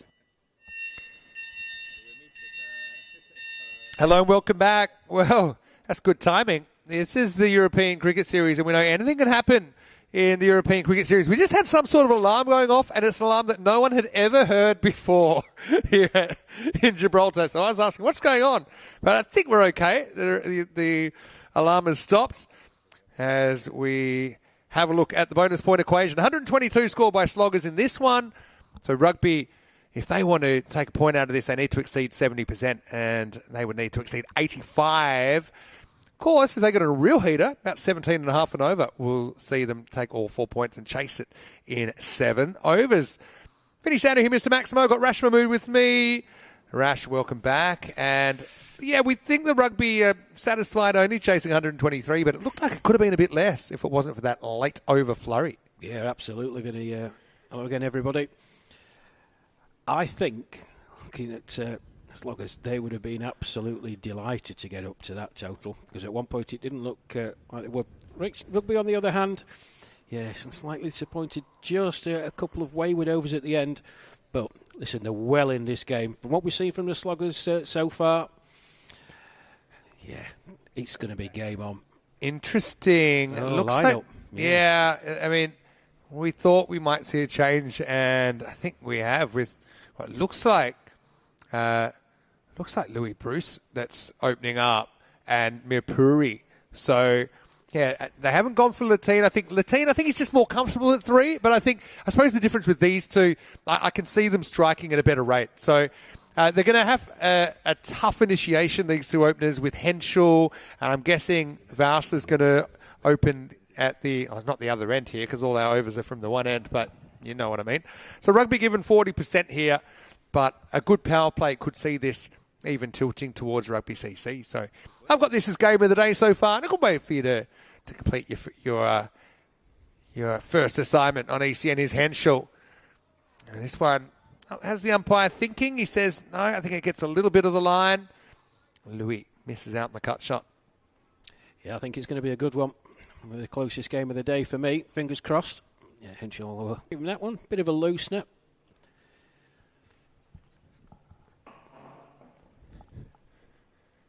Henschel. Good rhythm. This one will be a wide, though. Bit of outswing there. Kind of swing into the wind for Dylan Henschel.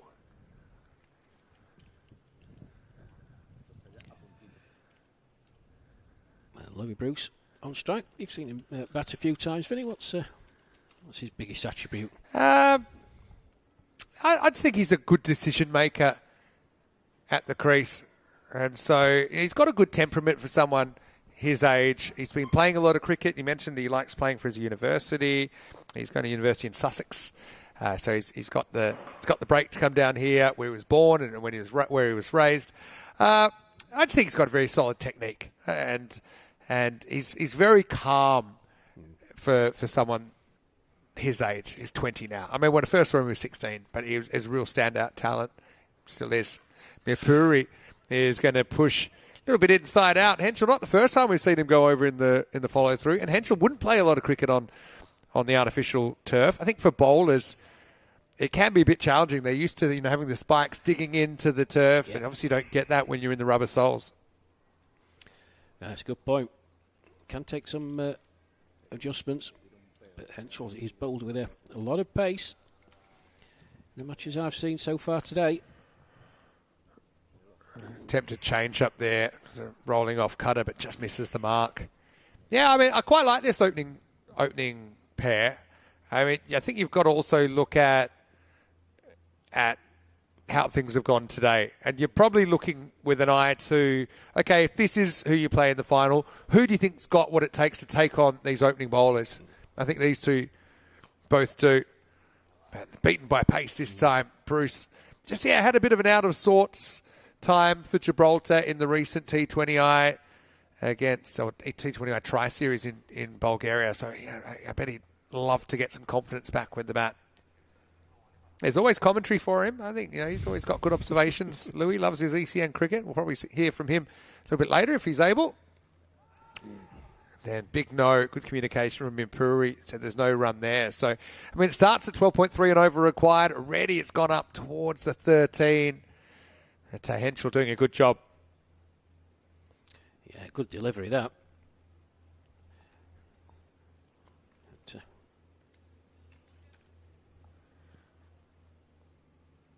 Louis faces up on the walk. And yeah, it's a shot of someone that wanted to get a boundary. Wasn't quite sure how he was going to get one. A premeditated charge ends in a dot, and Bruce has to deal with a tough one from Henschel. And it's 4 without loss after 1. Yeah, pretty decent over from Dylan Henschel to start off with. Louis Bruce, as Vinny said, showing his intent. There you go. 83 matches since a golden ball. And it's been a while, actually, since the golden ball counter has gone up to triple digits, actually. Ooh. We've had a bit of a pretty golden year so far. Let me have a look. But no, I don't think it's gone over 100 for a while. So typically we have, I'm trying to think, it might be on average a golden ball every 90 matches or so. Once every 88 matches. Ooh, if I want to be getting there then. exact.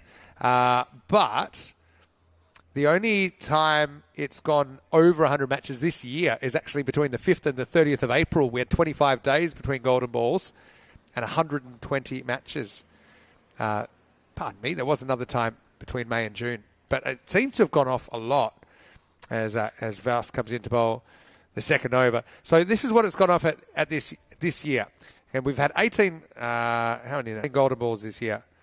So we've had, so it's gone off at 50, 34, 41, 68, 65, 31, 21, 120, 66, 111, 93, 75, 41. So yeah. I feel it's about time, Rash. Yeah. Oh, quicker. No ball called. Must have overstepped here. Now, chance for a run out. Mirpuri almost gets it in the back to go in the front. Free hit coming up. Louis Bruce, chance for him to get going. Good test for him, and he's playing a good level of cricket in the UK, Louis, so should be equipped to deal with this. That's something he's going to have to work on, I think. He's had some issues with overstepping so far. Well, that was a quick delivery from Will Vaus. Really hurried up Mirpuri there. Free hit then. And I think that was a leg bye given as well. Louis, will he try something here? It gets beaten upstairs. Might be the one for the over, but Vaus has that gift of natural pace, does he? It's very hard to coach into players. Well, he's just from a first view of him, I mean, he's got all the natural attributes to be a very, very talented and effective and indeed destructive cricket player. We saw it when he was out to bat.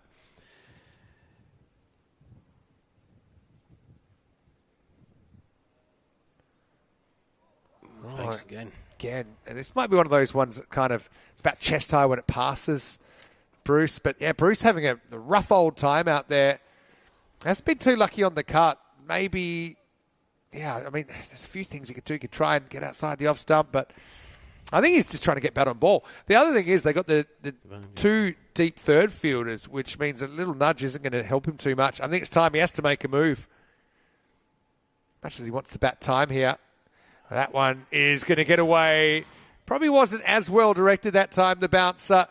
And more glove than anything. It loops away from the fielder for a badly needed boundary to rugby. Yeah, that time I directed more towards the body, and Louis Bruce just managed to swivel. Didn't get 100% contact on it, then I'd be grateful that it went away to the boundary. 11 without loss then. The slog is still heavy favourites at the moment, 70%. Yeah, just a couple of good overs away from being back in this game. As Bruce will follow up the 4 with a 1. Let's see how Kabir deals with the pace of Big Will. A message from IDK on the chat. Hi guys, a big difference from the usual T10 scores of 150 plus recently. Yeah, I tend to think I actually quite like it when the par is somewhere between 100 and 120. You just feel that, the bowlers have a bit more of a path into the game. This one is going to be called a wide. But the scores have been going up, and it's partly because I think the batters have become more comfortable taking more risks, and they've been getting better at playing these aggressive shots, and more batters in a team. So it used to be it might be just kind of 2 or 3 that you think were capable of hitting big scores. Now you've got 5, 6, 7, 8. The good teams have even sometimes 11 players that they're all confident. Also, the type of balls we've used, the switch to Grizzly balls, which is our official sponsors of our equipment, seem to fly a bit further. They're made of, Corey says they're made of whatever mercury's made of. It's pure mercury inside or something. They seem to just be so hard. They're like like a secret volcano somewhere. And they just spring off the bat. And I think they go probably a good kind of 5 to 10 metres further off the bat. And of course, the boundaries haven't changed. They've pretty much always been 50 metres. Mipuri faces up. Gets a low full toss right off the bottom of the bat. Gets straight to the fielder. So rugby, it's one of those things about they don't want to kind of be out of the game if they have to deal with these 2 bowlers. Potentially you'll see Henschel come back. Maybe not. There'd be one option to try and bowl these 2 out, just get a long way ahead in the game. You've still got other bowlers to follow up. Will we see the Munna versus Louis one-on-one? I think we probably will. Last ball of the over. Just works it, but again, those fielders are there just for that, aren't they? And that's the end of the second over. Another good one from Will. Probably just has to work on that overstepping, which has been a problem from time to time, but still an excellent job. Rugby, 15 without loss after 2.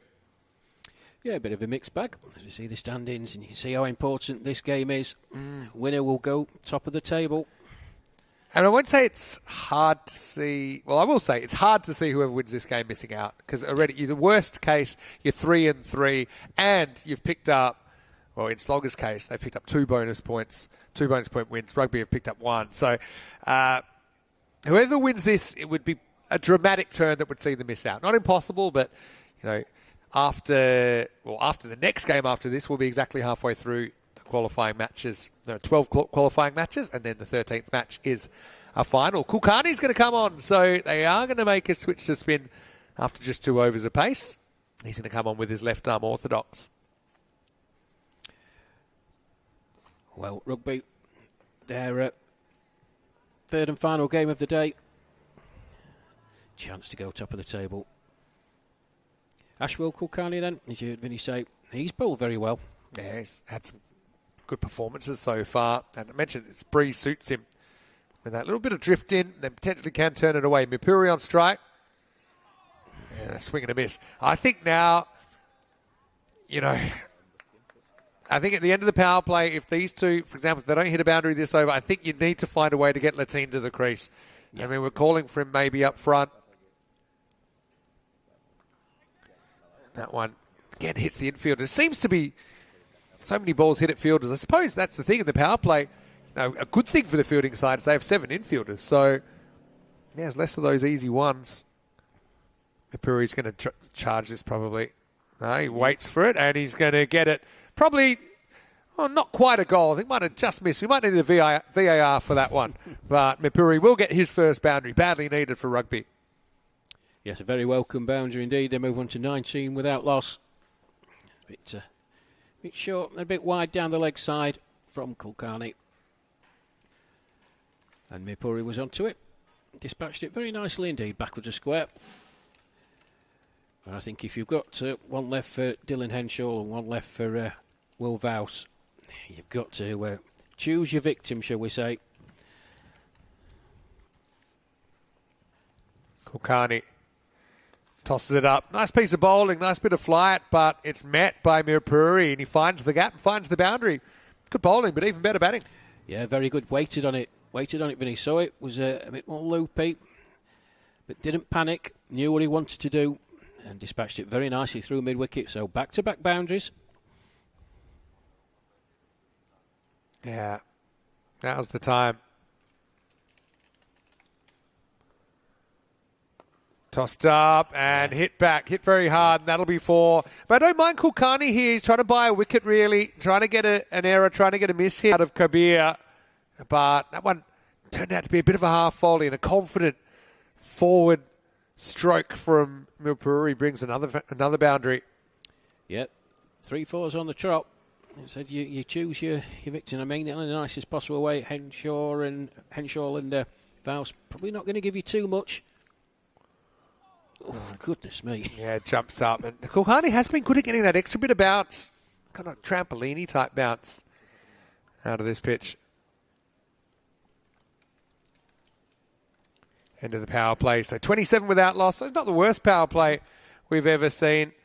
In fact, if you go back to the first innings, I think Sloggers were 28 for 2 at the end of the power play. So you're not too much in it. And you can see that here. Still all 10 wickets in hand.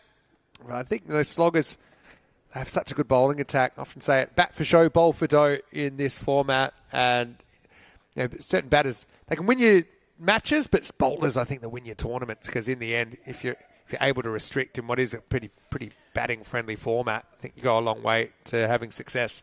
Well, I think Rugby Club did a very, very good job when it was them out in the field, Vinny, and it was just the last couple of overs that got away from him slightly. But a decent enough start, just a 1-run differential. The big thing is they've still got all the wickets intact.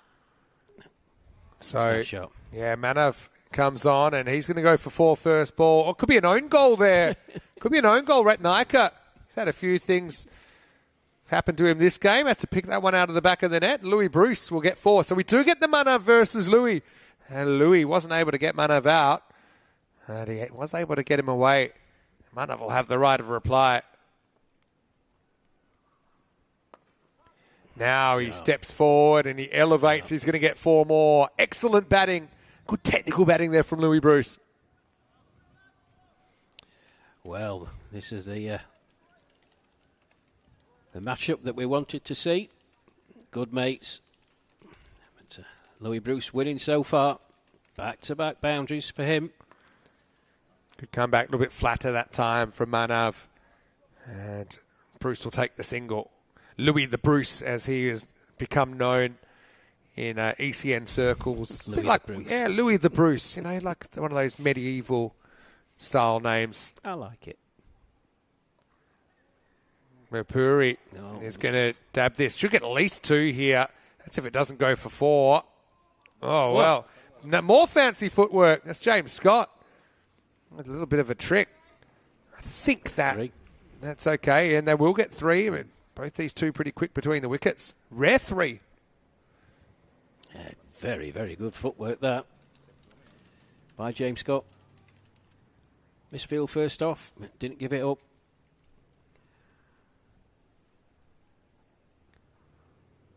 Oh, he's gone. Yeah, Bruce will go. And, well, Manav will get the last laugh here. Probably even on points. I think Bruce did him for 2 boundaries. But then he just loses his shape slightly. You can see he loses that left shoulder and lifts the head a little bit. So, yeah, Louis just tries to triple down. And regulation stumping for Andrew James behind the stumps. So, first wicket falls, but, it's a wicket that comes after a productive period. We saw 5 boundaries in the 8 balls before that wicket. So, it's just one of those things, I suppose. Latin will enter the fray as Louis Bruce will depart. It's 39 for 1. Well, bragging rights in the friendship go to Man of Nyack. Can't fault Louis Bruce for that. To get on with it. But we've been advocating this, myself and Vinny. Ian Latin in.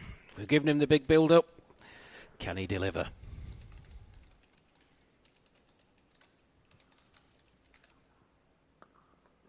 Ian comes out and he's going to crunch that one. It's going to get through the field. It's another goal. All right, Nika. Well, I don't think too many of the Premier League clubs will be banging his door down for a goalkeeping spot. That one goes around. It could be a rare Tortuga, but it will be 4 for Ian Latin. Scottish goalkeeper. Apologies to anybody from Scotland. As we see the worm, look at that. Just sneaking ahead.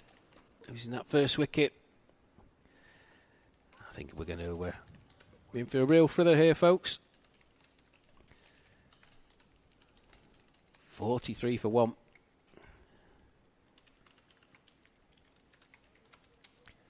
Yeah, so good confident start there for Latine. Interesting, looks like they're going to stick with the heat here. I was wondering how they would use their bowlers, and they're going back to Henschel, who bowled the first one. He's going to get the 5th. Probably feeling that you're probably 1 or 2 key wickets away from let's just say a commanding lead in this game. So they go back to Vaus in over number 5. They don't go back to Henschel. So yeah, Will is going to bowl a few more rockets. Yeah, maybe the think of it is that they just want to try and get Will Vaus on, hopefully get a wicket out with his extra pace, but just try and limit it to maybe 6-7 runs in the over after what we saw the previous over. It's just look at the percentages, they're changing, but I think it's a good tactic as well. In Latine, the new man in, bit of extra pace, and beats him. Yeah. And Latine probably, I know it's called a negative, but probably a negative of playing all his cricket domestically here in Gibraltar, except for when he plays internationally, is, you probably wouldn't face too many bowlers like Will Vaus. Even though Latino technically is a very good player, he's got a lot of runs. This will be a good test for him. That's a pretty good shot, though, as he dances at that. More goalkeeping time. This time it is stopped, and they'll hustle through for 2. Akila back in form out there. Yeah, good from Rathnaiker. He's had a couple of mishaps in the field. At that time, very, very solid. Wasn't the easiest ball to stop, folks. Running away to his right. Ball hit at pace by Latine. Genuine bounce, and instinctively Latine ducks, and I think that'll be the one for the over. So tell me, we normally have random questions last game of the day, because this is your last game of the day. I would love for our chat to go and offer a few random questions. Throw them in the chat, ECN European Cricket Network. Also, I've got a random comment and random instruction. Well, that one is going to pop up in the air, but one hopper. And then they think about a second. It's not quite there. They make them work hard for one. That because this day is so long, we're doing something that we don't often do. The further games will be on a different stream. So we have to, because there's a 12-hour kind of maximum if we want to save it on YouTube so people can go back and watch it later. So after this game, before the next game, you'll see it's on a different stream. You'll find it on our channel. I've also put the link there if you have trouble finding it. You shouldn't. Anyway, the cover has trouble finding this. As Asif Hassan, I think, who just kind of runs straight over this one. It'll be 4 runs. It will bring up the 50 for rugby as well. So hanging around at the moment, 51 for 1 after 5. So just repeating that after this game, we'll switch to a new stream, and matches 6 and 7 for the day will be on that stream. But yeah, random questions, throw a few of them in there. I'm going to go and give you a random question off the top. What's your favourite food or foods? It's foods, I think. Indian food. Love Mikko. We've talked about it earlier on. Vindaloo, your favourite? Oh, yeah. It makes me cry like a baby, but I absolutely love it. Yeah, no pain, no gain, as they say. Yeah. I didn't grow up liking spice too much, but I've kind of developed a bit of an appetite for it as an adult. Manav's back. And Latine will only be able to settle for a single here. Rate required's gone up to 14.4. How about cricketing hero? That's one that people often ask. Who's your cricketing hero? Yeah. Anytime, any era. I was asked this by a news crew just before I went out to Australia. It was a bit controversial at the time. I got a few comments. I'll just break off. Not a bad cut shot at all. Yeah. Beats the fielder, and that'll be for Somir Puri. Well, he's got a bit of a role to play here as well. Can't be too Latine focused. And that one bounces a bit, but Mirapuri, he conquers the bounce, 4 runs. Okay, so what was your answer? Imran Khan. Oh, yeah. Not a bad one at all. Imran Khan. I will say this. My dad was big mates with the Gloucester Zahir Abbas and Sadiq Mohammed, those of you a bit long in the tooth. Wonderful, wonderful players for Pakistan and Gloucester. It's a great era as well. Pakistan cricketers. Perfect. Oh, yeah. Really good. Deserves a goal. Is a goal. Well, there you go. Beautiful batting from Mirpuri. He gets that foot as far down the pitch as he can, but it's the judgment. The bat coming through at the right moment, the right height. 4 runs. Beautifully executed shot. Can't add anything to that than you've described in it. Oh, this is a good random question coming in from Shahzad Khan. Oh. And, I mean, it's up to you whether you want to disclose your age. I mean, I think you look very good for your age, so I don't see a problem with it. But I'll read it out after this comeback ball from Manav. It's actually a question that I probably need to think about as well one of these days. As his question is, at what age would you like to retire? Oh, well, I am. Are you actually retired? I mean, in a way. Yeah, I am actually. Yeah. I fully retired in 2016. Is that right? Shot. Beautiful shot. Need boundaries, and they're starting to flow, aren't they, for rugby, as the team will get on the sweep again. So, yeah, they found a good counter. You know, to Naik. One thing just quickly, Naik's got a really good bouncer. Like, it's very quick. I haven't seen him bowl it yet, but it's a random tactic that can work. I just feel like with one ball left, he might try it here. Okay, yeah, so, yeah, you retired in 2016, so that's 2016, 9 years ago. Yeah, with South Yorkshire Police. I retired. But, you know, I was 48 at the time, I think. Oh, so maybe I need to set my sights higher or lower. Still got a lot left in a variety of roles. And end of the 6th over here, 65 for 1. We didn't see the bouncer yet from Manav, but rugby still need to go at a good clip, but they're just kind of holding that rate in the 14s at the moment, needing 58 off the last 24 balls. Okay, so question, what age would you have liked to retire, or would you like to retire, if you could choose? I think it's a difficult question, because if you're doing something that you really enjoy, you just want to keep on going. I think you've got to retire and make yourself comfortable. That's what we all want. Put the work in and then retire to a life of luxury and laziness, whichever way you want to look at it. Yeah, I mean, I'm 44 now, but I start thinking, you know, I know it changes around the world, but 65 is often kind of put it around as an age. Yeah. But that's kind of 20 years away from me now. So I'm starting to think, do I have 20 years left in my working life? I mean, if I'm still enjoying this, I mean, I'd love to still be doing it. As long as that community keeps growing and people are enjoying what we're doing. Anyway, this could be another goal. It is, I think, just missing the upright, but Mirpuri, he's cut well in this innings, and he starts the over with a 4. Yes, another classical cricket shot.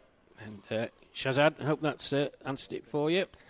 Thank you very much. Shahzad, asking specifically about me, I don't think I'll ever retire. I just think I'll change the balance of what I'm doing, if that makes sense. Yeah. I suppose I've got a job that has a certain degree of flexibility. Yeah. So let's say, you know, if I keep commentating, which obviously I'm really enjoying, it's something I've fallen into over the last few years, as ECM's grown. You know, I was involved in hosting for about 15 years before that.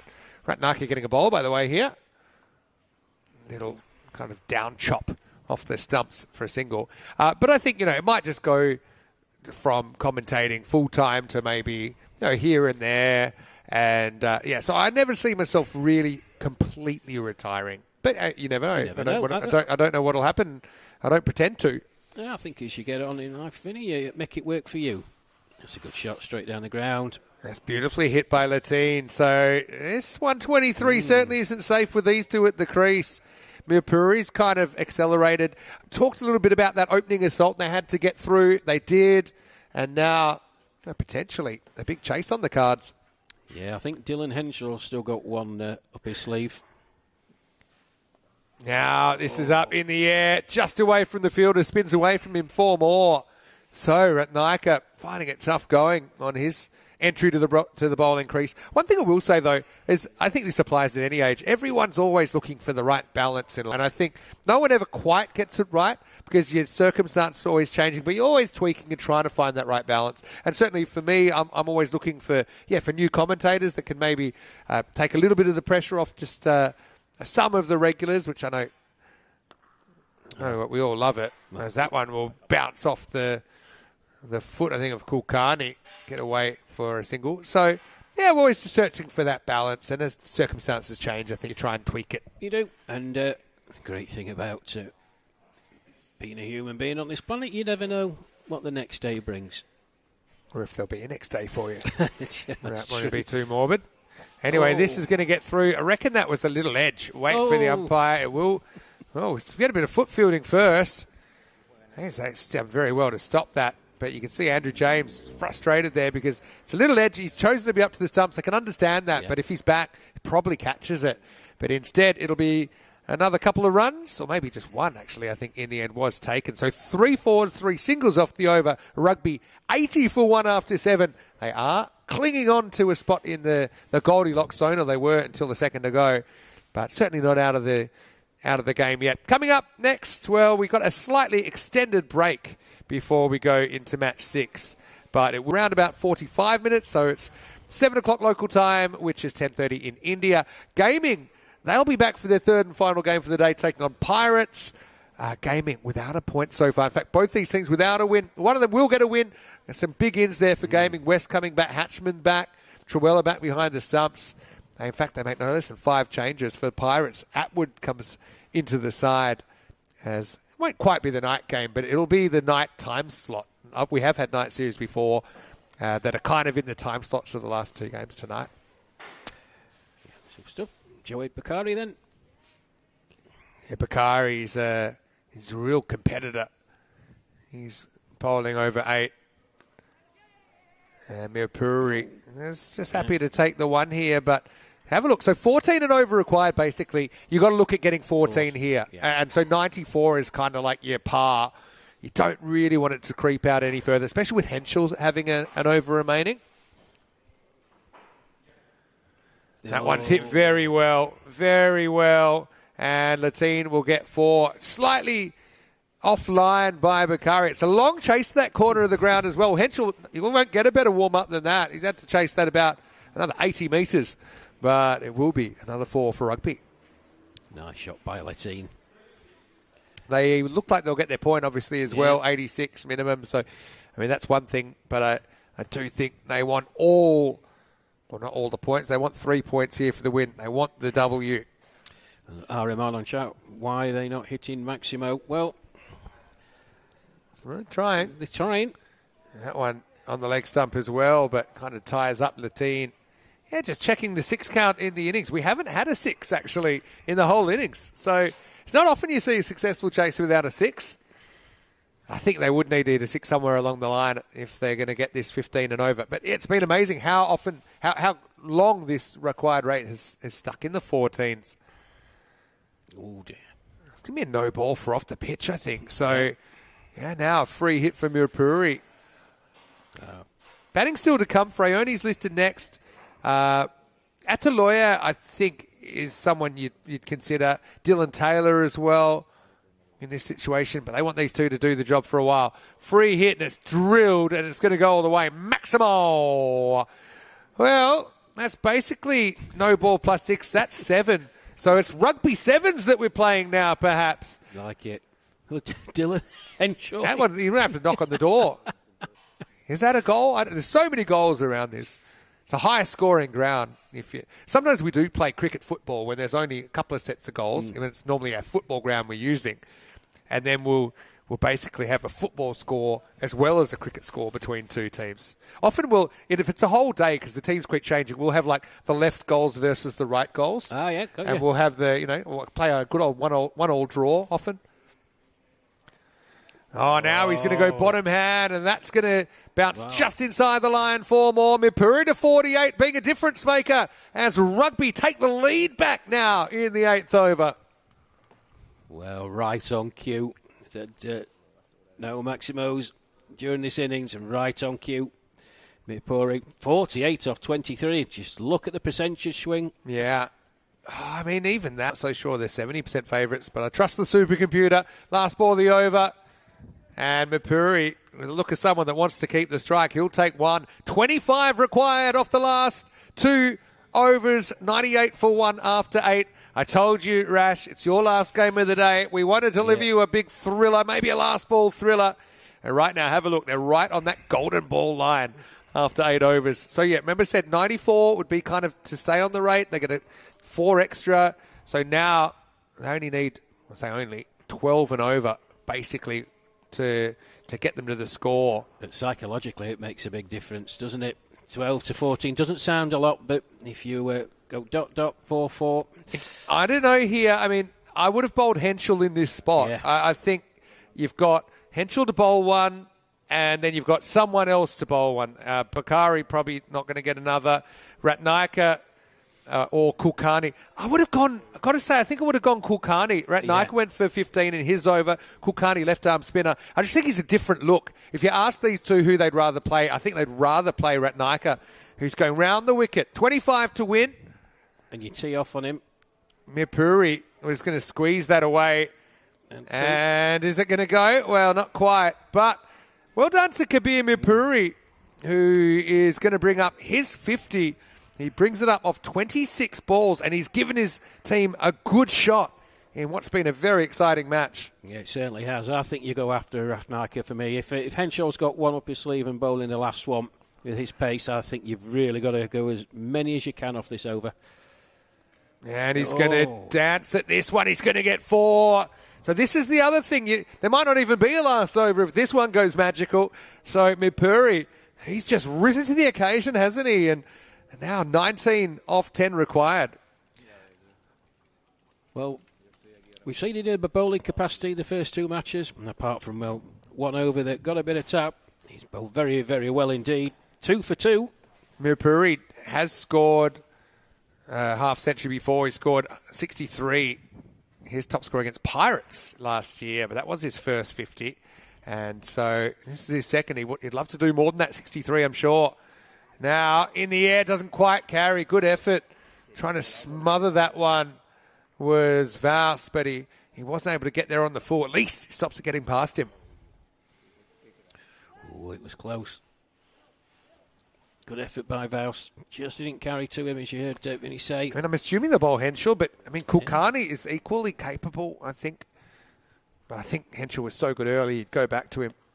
Lift it up in the air. Lateen is going to have to work very hard for this single. So, yeah, I mean, I think Henschel last year's MVP. We're not there yet, but looks like we are going to the last over.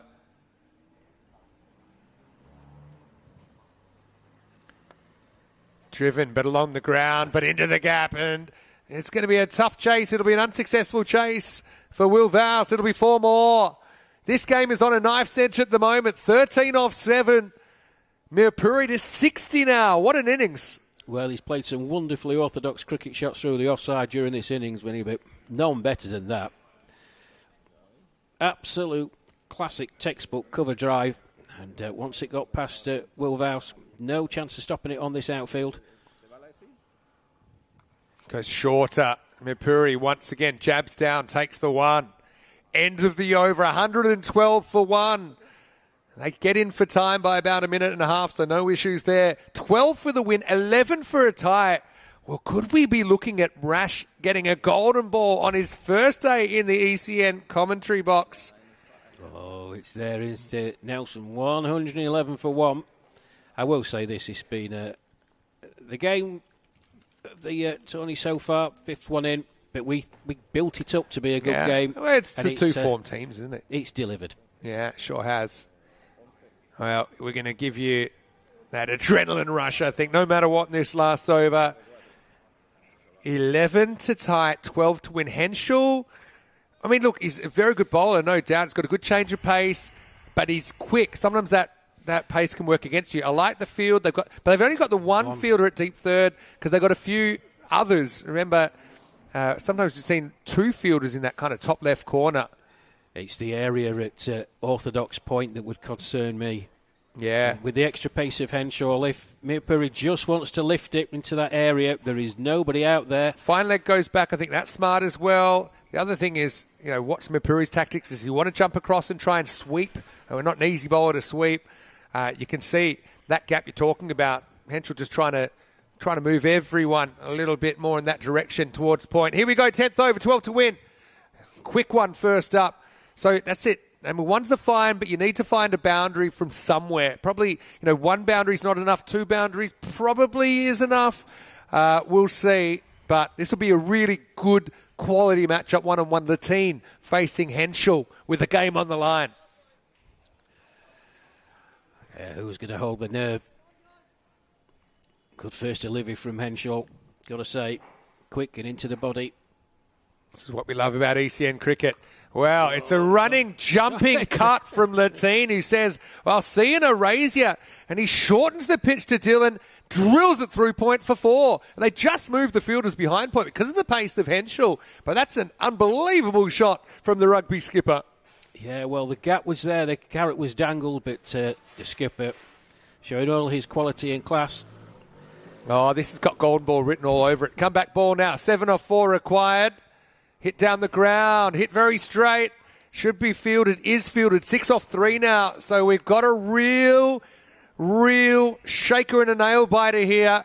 There's plenty of ways. If you get 5 off the next 3, you got a golden ball. And that means our dinner's going to be delayed. And that'll be a real disaster. We'll see. That's why we've got the extra 15 minutes. Almost like they knew when we scheduled it. 6 to win, though. Slower ball. Mirpuri just happy to get bat on it. Still need to get a boundary, I think, from somewhere. 5 off 2. I suppose a pair of 2s. But you can't see too many 2s out there. Well, Mirpuri just... Oh, dear. Could we have golden ball 82? Gibraltar's got a reputation for plenty of things, but golden balls is one of them. We once had 2 golden balls in 3 games here. Again, that's something that hasn't happened anywhere else. 5 to win. Goes for it. Yeah, it's going to be 4. It'll tie the game.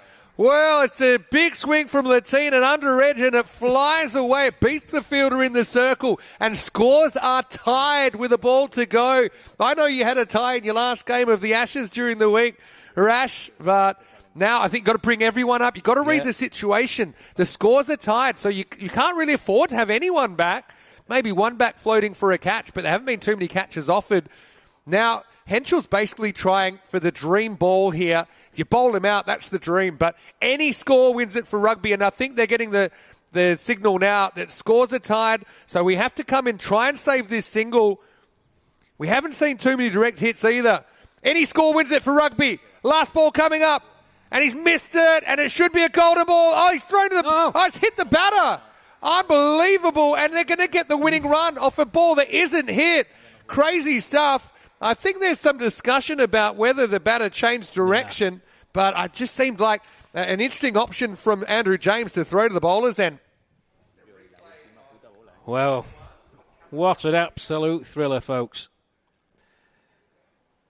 Last ball, no contact with the bat. And AJ, Andrew James, beside the stumps. I think, to be honest, you've got 2 options there. You either throw at your own stumps or you throw to the bowler to then take the stump. So I can't even say he hit the winning run. He missed the winning run, but he got the winning run. He ran the winning run, but a 1-run game, basically. Let's have a look at it on the replay. And let's actually look, Latine, the argument would be, did he run in the way of the ball? I think he just puts his head down. And like I said, even if that throws straight, I think he chooses a line, which is a smart line, which is, to run straight down the wicket. And that is game over. Rugby in a really good game, get over the top. And I'm glad you got your close finish, Rash, to finish off your first day in the chair. Thank you very much, Vinny. Well, that was an absolute nail-biter, folks. And we were looking forward to it. We built it up. Sometimes the hype isn't matched, but the intensity displayed by these 2 teams, good first up from limiting the very, very powerful sloggers to that score.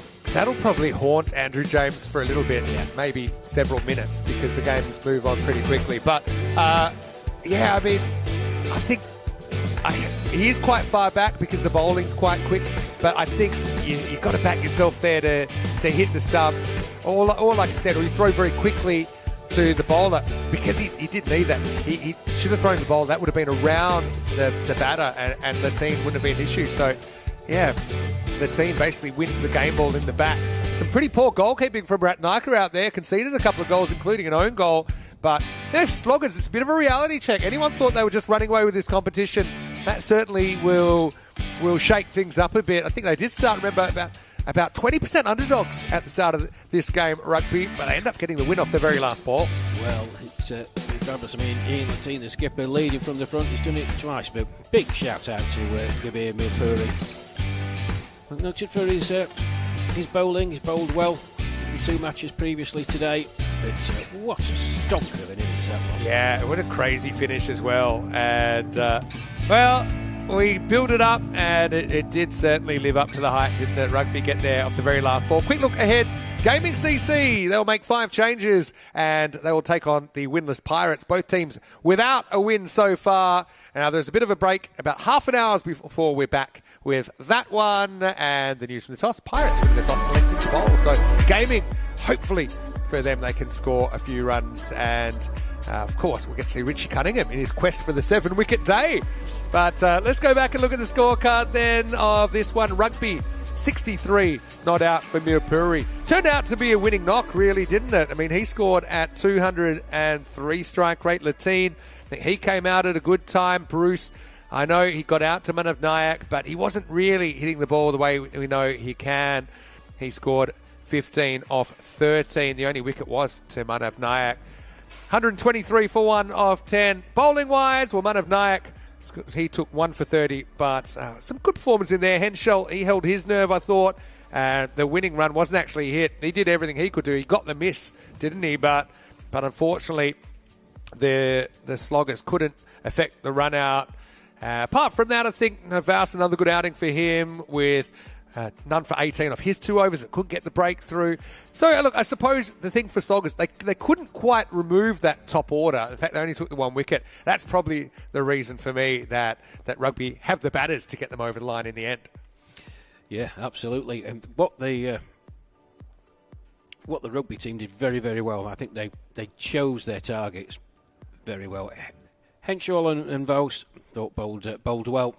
But when you have the likes of, you see the bowling figures, Manav Nayak, 30 with the 1 wicket. Raf Naika was a strange one for me, Vinny, I've got to say. It's 2 for 20, no wickets for 28 off his 2. I think if they had their time back, they probably would have bowled the left-arm spinner. He's too good not to bowl to Indy Kulkarni. Yeah. But that's the way the cookie crumbles, and Rugby get the win. Remember, these 2 teams will meet each other at least 2 more times, maybe even another time if they meet in the final. Rash, I want to say a big thank you to you. Really enjoyed having you in the commentary box today. I loved your dulcet tones. I think the viewers have enjoyed it as well. It's nice to have another voice, nice to have another sound, and I hope you have a great night. But please, I want you to be in bed nice and early because you've got a big day tomorrow. 6 matches, including the final, okay? Lovely. Just half a shandy for me tonight. Vinny, thank you very much for your company and your time, your patience. To all of you on the chat, just apologies. I'm still learning my way around what goes on here, but thank you for your kind words. It's been a great experience for me. I hope tomorrow is just as exciting. I hope the last 2 games are exciting as Game 5, and I'll be back tomorrow. 5 more games and then the final. At this point, I don't know who's going to be there. No, well, we'll find out. We didn't quite get you the golden ball, but it gives you the chance to maybe break your golden ball duck tomorrow. So Vinny Sounder here, Mr. Maximo. I'll see if I can maybe grab a guest or 2 as well. Maybe Louis floating around. He'll be in a good mood after his team got over the line there last ball. But for now, Vinny Sounder, Mr. Maximo, big thanks to Rash Mahmood. A reminder to all of our viewers, change over to the other stream because of the long day. And I'll see you there very shortly. We're 28 minutes away from the first ball in match 6 of the day. Gaming taking on Pirates when we return to Gibraltar for more European Cricket Series.